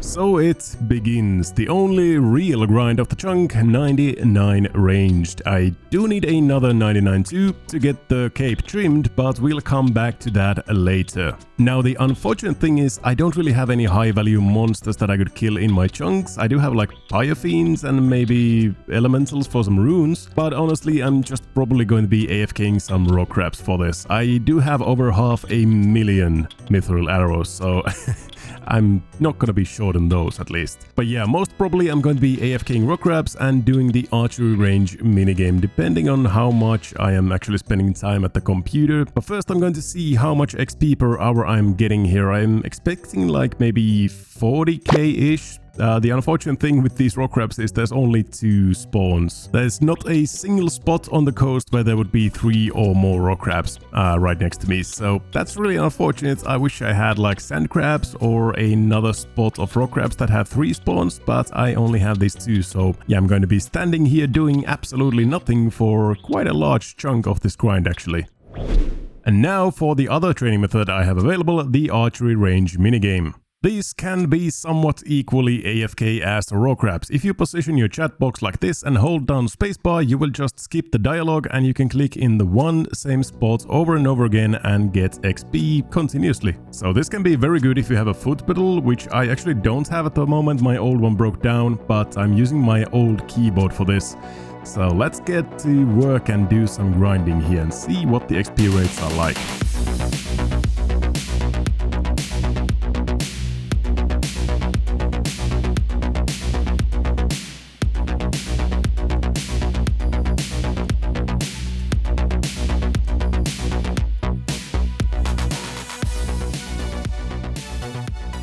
Three and a half hours later of clicking on one single pixel in the archery range. This is gonna get me banned at some point, but there's 77 ranged. Yeah, it's actually pretty good. We're getting over 37k per hour, so this is actually better than the rock crabs, and it's only going to get better as we get more levels, as our ranged accuracy is going to go up. Now again, this is what my setup is looking like at the moment. It is extremely scuffed and not really good at all. But it works, and I can actually do some real-life work at the same time, so it's really not too bad at the moment.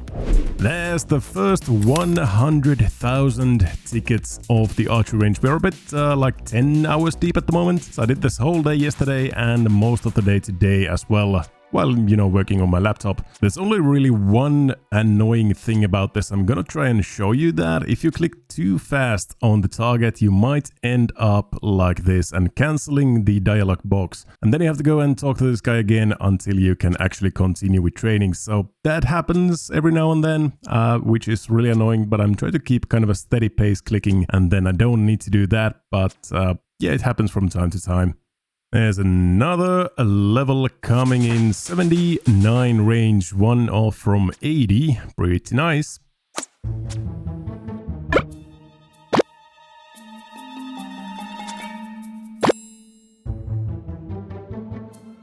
Yo, wait, 1k? 1k! That was 1k! You don't hit these very often, do you? They are very rare, actually. That's some damn nice luck there. Looking at the probability of hitting each region from the wiki. By the way, what other game wiki is going to have information like this about a 20-year-old minigame that has zero relevance to anyone except for niche accounts like this? Anyway, my accuracy roll at the moment is 20,800, which means I have a 64.8% chance of hitting a bullseye. Hitting it 10 times in a row, 0.648 to the power of 10, is roughly a 1.3% chance. So yeah, a score of 1000 is pretty rare. The average score at my accuracy is about 750, and with absolute max range gear and stats in the game at the moment, a ranged attack roll of 51,000 is possible, averaging about 893 points per game, so there are some big diminishing returns at play here. Hello, it's me. It's been like a week since I took a clip last time, I think. But yeah, I've done some progress on the account. Sometimes it's just nicer to AFK the raw crabs. There's 84 ranged already. Yeah, I'm not gonna have the time every time to just click on a foot pedal if I really need to concentrate on something in the work, so I might end up here AFKing at the raw crabs. I think I'm gonna do like maybe 50-50 raw crabs and archery range or something like that. But yeah, it's actually going pretty nicely. 84 ranged already. There we go, 86 range, nice. I also realized I can just, you know, position my screen like this. I really don't need to reposition the chat box or anything. I can just position my screen like this and this works completely fine. And another level, 87 ranged, fast progress. I've also got another lamp saved up. This is going into Slayer yet again, and there is 32 Slayer for Mogers. That is some massive gains today. This is like an average work day's worth of XP for me if I get to food pedal all the day working on my laptop. So there we have level 88 ranged, and that should also bump up my max hit with amethyst arrows up to 18 or 20 if I'm using Eagle Eye, which is pretty nice too. At 99 my max hit with Eagle Eye will be 22 with the amethyst arrows, which is actually quite solid. Yeah, the progress is strong. We are still continuing on. It's like 1/3 of the grind done at the moment, and we are almost up to 500,000 archery tickets as well. I'm going to shoot for maybe 2 million archery tickets. That would guarantee something pretty damn nice for me.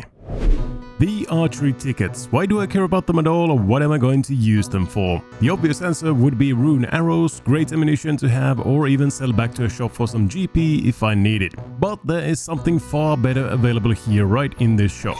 The barbed bolt tips, 140 tickets for 30 of these. The tips can be attached to bronze bolts for 9.5 fletching XP each, being almost as good as adamant arrows, which are 10 XP each. Now, I am 95 fletching at the moment, so the only possible fletching grind I have left is the skill cape itself. And the guy who sells the skill cape also sells bronze bolts. So if I stack up about 450,000 of these barbed bolt tips, equal to around 2 million archery tickets, I can get 99 fletching pretty much instantly when I roll the chunk with the skill cape. Not to mention the finished barbed bolts can be sold to a general store for 80 coins each, meaning I'll also profit a meager 36 million GP from this. Man, who knew barbed bolt tips would be so damn good? And another level 89 ranged, one more for the 90s.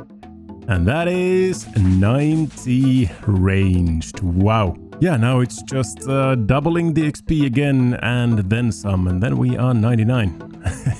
Almost halfway there. It's a grind and a half, I tell you. And another one, 91 ranged. That one took like 4 days or so. Yeah, the 614,000 for the next level. Ooh, they are starting to take quite a time for each level here. I tried a little high focus tick perfect test for the XP rates, and it seems like around 50,000 per hour at this level is the max, which is honestly way more than I was expecting. The theoretical maximum with perfect RNG would be 50 XP times 4 ticks per shot plus 6 ticks for the dialogue. So 500 XP for a 46 tick cycle, coming out to about 65,000 per hour. So compared to that, 50,000 per hour is actually pretty damn close and pretty good. Now obviously you have to always remember that when I'm saying that these are good XP rates and they are surprisingly nice and everything like that, you can get over 1 million XP per hour as a normal account just chinning some monkeys. Or I guess even more than if you're doing the Cox boosting method, but let's not go to that. Anyways, hey, there's 92 ranging. That means we are halfway there. And I do also have about 700,000 archery tickets and a lot of random event junk in my inventory. So let's open up some of these. First of all, we have a mystery box. A mithril scimitar. I know a lot of chunkers who would kill for that right now. And then the lamps, of course, are going into Slayer. We are still hunting that 42 Slayer for brine rats, and I don't think these are actually going to get us a level, but very close. And the next lamp will be a level yet again.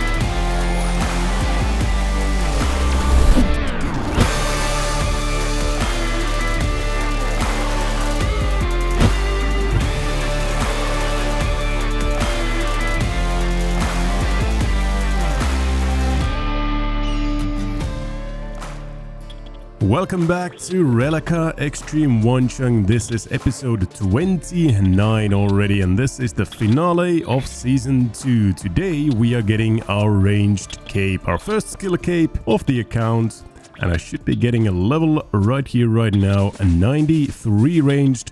So we are halfway there. I am AFKing rock crabs at the moment. I'm just alternating between rock crabs and the archery range minigame, depending on what I need to do. If I need to really AFK, then I come here to the rock crabs. And I do have a couple of lamps. We're gonna put these on Slayer yet again. That's number 33. But yeah, we started this season in CS Village once we escaped Kellogrim and Rellekka and those northern parts of this map, and now we are finishing it with our first ever skill cape on the account here at the archery range. Quite the timing there for Count Check to check me. I'm just about to get a level 94 ranged. Right, there we go. And we get a lamp from Mr. Count Check. I don't think that's actually a level, but we are still gonna put this on Slayer, obviously. But yeah, 94 ranged, 800,000 XP to go for the next level is kind of crazy. This is taking a very, very long time. But yeah, it's a big grind. Interesting, a different kind of level this time. Level 80 hit points and 87 combat. I did not really expect to be getting this much HP levels as well. I'm kind of have to do quite a lot of raw crabs because I'm so strained for time at the moment in real life. So I just can't put in the hours at the archery range, unfortunately. But raw crabs is a very nice way to AFK on the account at the moment. And really, all the clips we're getting at the moment are just levels. There's 95 range, 4 levels more to go, and then we are 99, and we can get ourselves the skill cape. We do also need to get 99 smithing as well, which is just 1 level away, so it's not a big deal at all. Yeah. And obviously we have a lot of lamps again from the grind. 34 Slayer already. I'm getting a lot of good random events and lamps all the time, so yeah, there's 34 Slayer as well. Well, this is a massive moment for the account. Take a look at this. 1 million archery tickets. 1 million archery tickets received on the Onechunk account. Can you believe it? That surely has got to be up there with the most archery tickets received at this competition, surely. Hannibal, my man, I'm so sorry. I'm sorry about that. And another level 96 ranged. Wow. 1,050,000 archery tickets as well. There's an 88 combat as well. Over 1 million XP for the next level. That is pretty brutal. 30 hours of archery range or raw crab AFKing. So yeah, this is gonna take a very long time. I don't know when I'm gonna get this video out, but hopefully soon. And at this point I had a very interesting idea. The score of this minigame is based on your ranged accuracy, and I do have 2 bows that have a special attack with a modified accuracy. The magic short bow says that the special attack has reduced accuracy, although it's actually an accuracy boost of 43% and the tooltip is just wrong. And then I obviously have the magic longbow, which has a guaranteed hit on the special attack, which I don't really know how it translates to ranged accuracy. Now the interesting thing is, it seems like you can't spec the target at all, but I do want to test this thoroughly, and do we get any boost for using a spec attack or turning the spec on or off? So let's do a little bit of testing and see how this goes. Now, if the special attacks work and the magic longbow has 100% accuracy against the target, that means my XP per hour will go from about 40k per hour to 65k per hour. And if that is the case, I'm obviously going to be very happy, but also extremely mad at myself for not trying this out earlier.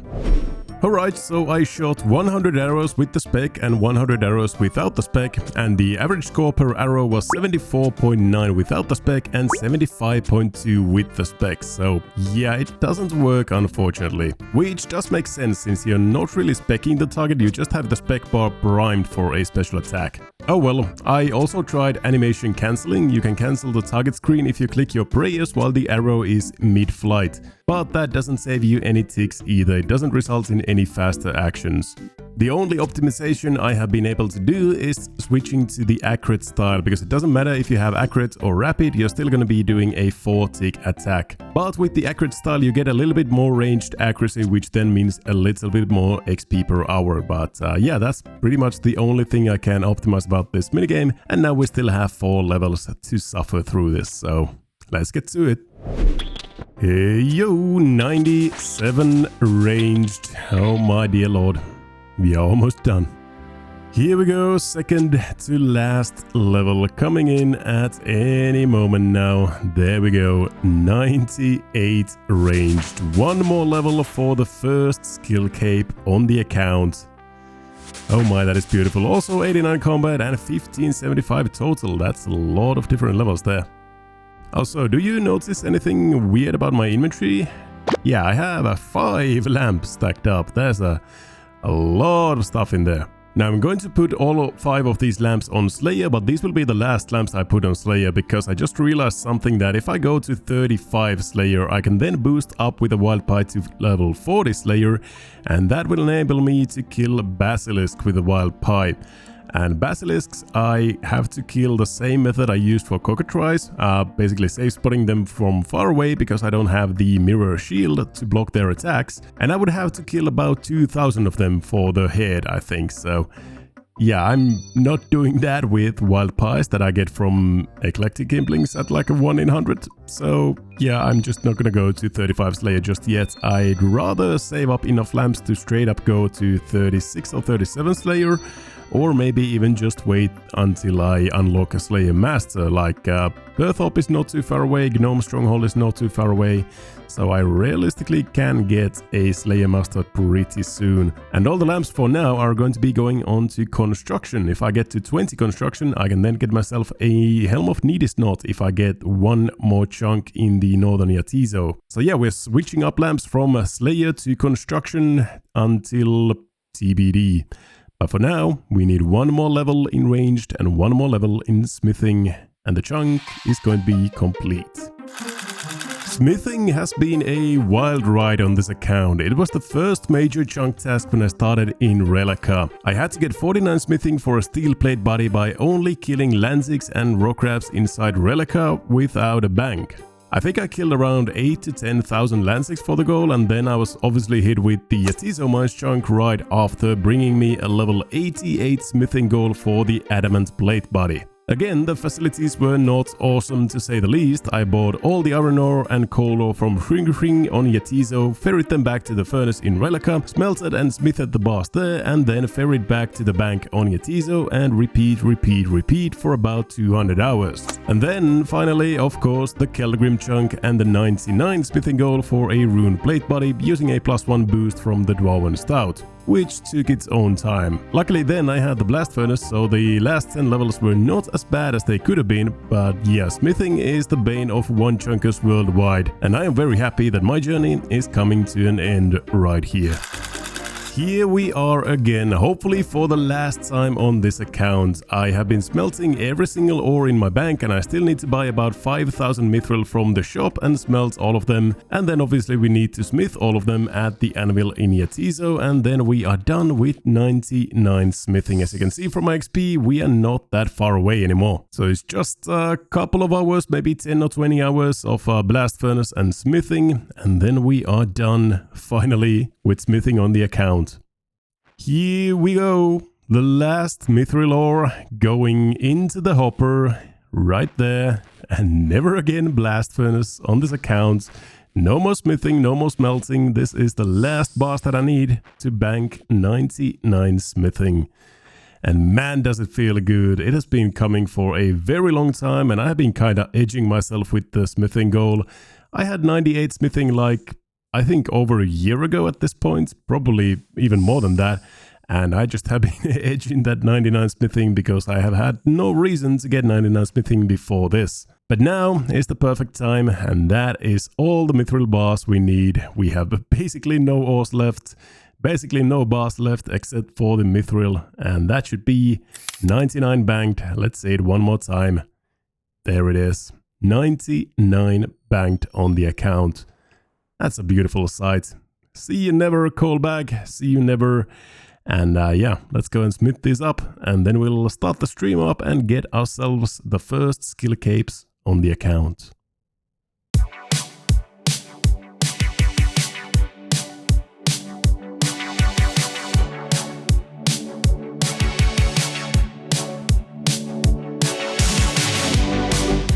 Next one, next arrow, I think, has about a 72% chance of hitting 50 XP and triggering 99 ranged. So I guess that's just going to be it. Let's do it. 3 and 2 and 1. No milking. 99 ranged. Come on. Yes. Beautiful. 99 ranged. That is spectacular. You are now a master of range. Yes. But here we go. 99 range. Let's go. That's huge. Now, obviously, we're gonna get the cape. First ever skill cape on the account. It's been like 2 years and 3 months since I started in Rellekka. Can you tell me about your cape? Certainly, the cape of ranging has been modified by Ava to function as one of her accumulator devices. Yes, that is. Oh, is this the same thing? You're not... Oh my god, you have to actually buy it? That is so... Here we go. Ranging cape! That's so sick. That is so fucking good. Look at that. So that was the one and only big chunk task of the chunk done, and then we took a little train to Rellekka to finish off 99 smithing. Okay, 99 smithing, 99 ranged just now, and then 99 smithing right after that. Guess we are ready for another 99 today. 99 smithing.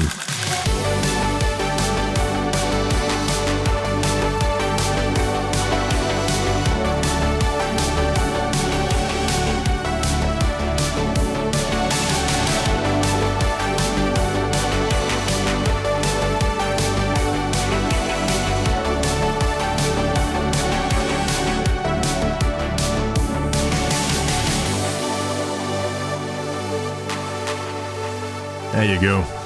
A trimmed ranging cape. 99 smithing. That thing has been coming on for a little while.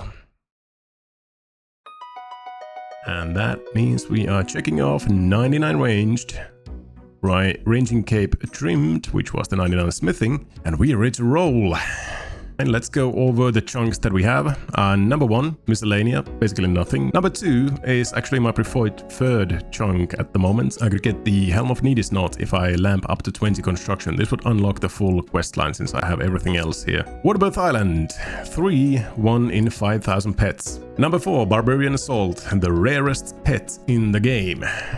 Then we have Mithril Dragons. At the moment I can't actually access them, so it's not a death chunk just yet, but it's going to be in the future when I can go in there. Fishing Cape, I wouldn't mind it, just some AFKing. Arty Farm, really good. Master Farmer, another herb patch, allotment patch. Fire making also not too bad, just some AFKing. At number 9, that would be Witch Haven with the Hellhounds. Now that I have the ranging cape and I have the amethyst arrows and the magic shop and everything, it's not gonna be horrible. Number 10, Fletching Cape. Then we have Herblore, Druidic Ritual. I still need this chunk and then this Tavali chunk to unlock Druidic Ritual, and I need the rat meat. I don't have a rat. In all of these chunks, I do not have a single rat that I could kill. That would give me a rat meat, so I can't actually finish Druidic Ritual until I roll this chunk, and one of like these chunks around Ardoin, where we have rats available.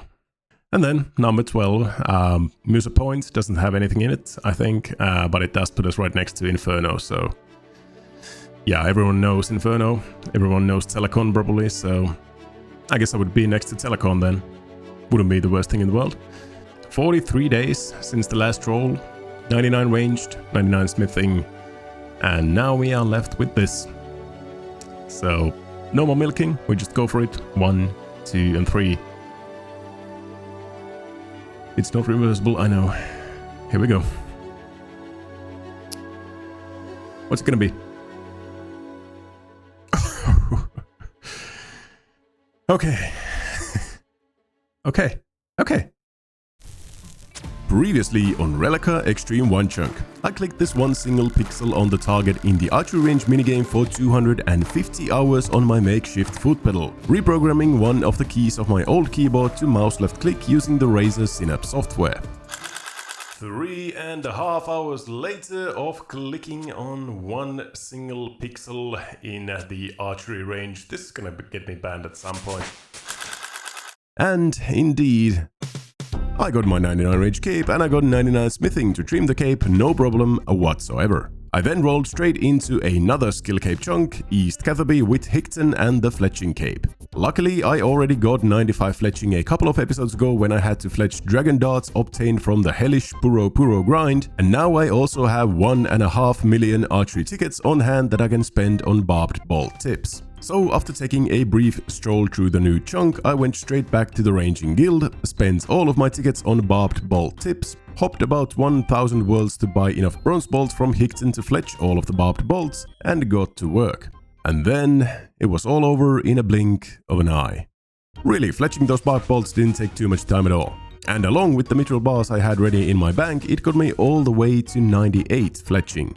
I also focused a little bit on farming since I now had access to this beautiful fruit tree patch. So there I was, one level away from another chunk roll, farming and fletching away like a madman. And then I got a pretty decent idea in my opinion.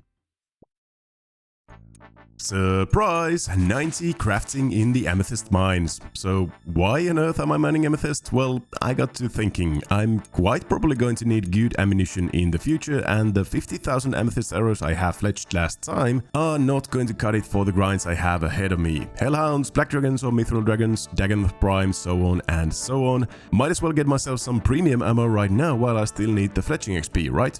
It is very slow going. I'm getting like 60 or 70 amethyst per hour, which translates to around 1,000 arrow tips per hour. So yeah, I've been down here for like 20 hours already, and this is the first clip you see of me doing this. But anyways, I was thinking I'll go for another 50k amethyst arrows, and that will bring me to 100k, which should be pretty good for any content I'm going to face in the future, and then just get the rest of the level 99 with mithril bars.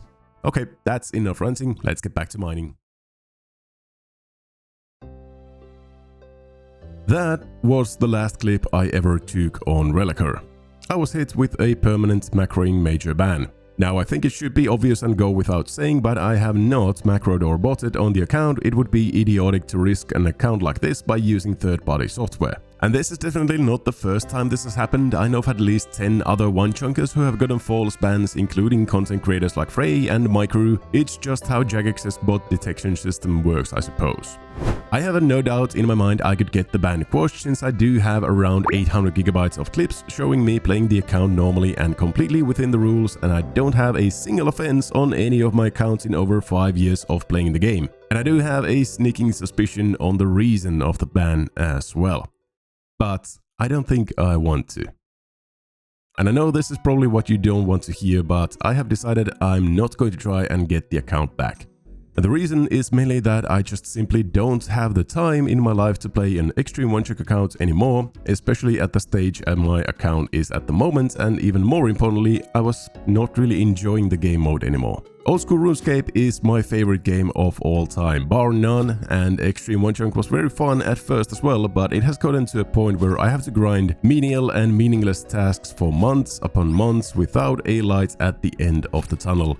And if I didn't have this YouTube series, I would have quit the account a long time ago, but I have been kind of Stockholm Syndrome to playing this account to produce more and more videos, as I was afraid to change the direction of the channel. But there is so much more to this game than clicking archery range targets for hundreds of hours or catching 100,000 butterflies in a row, and frankly, I just want to experience a larger variety of the game, including endgame content that I've never really done. Recently, I've been playing more on my main Ironman, and honestly, I have been having so much more fun and enjoying the game again, and just being in a much better place mentally now that I don't have the pressure of grinding out massive goals for a single video. And to add icing to the cake, the series was also getting a bit long and drawn out, and I saw that very clearly in my video analytics as well. People in general just don't seem to take that much interest in the series anymore. So I do think it is time for a change. So moving forward, what am I going to do then? Well, this is going to be the end of the Xtreme Onechunk series, but it most certainly won't be the end of the channel. I've already started recording a completely new series that is going to be my next main series, and I will probably start launching those videos after I'm done playing leagues, so probably in a couple of weeks from now.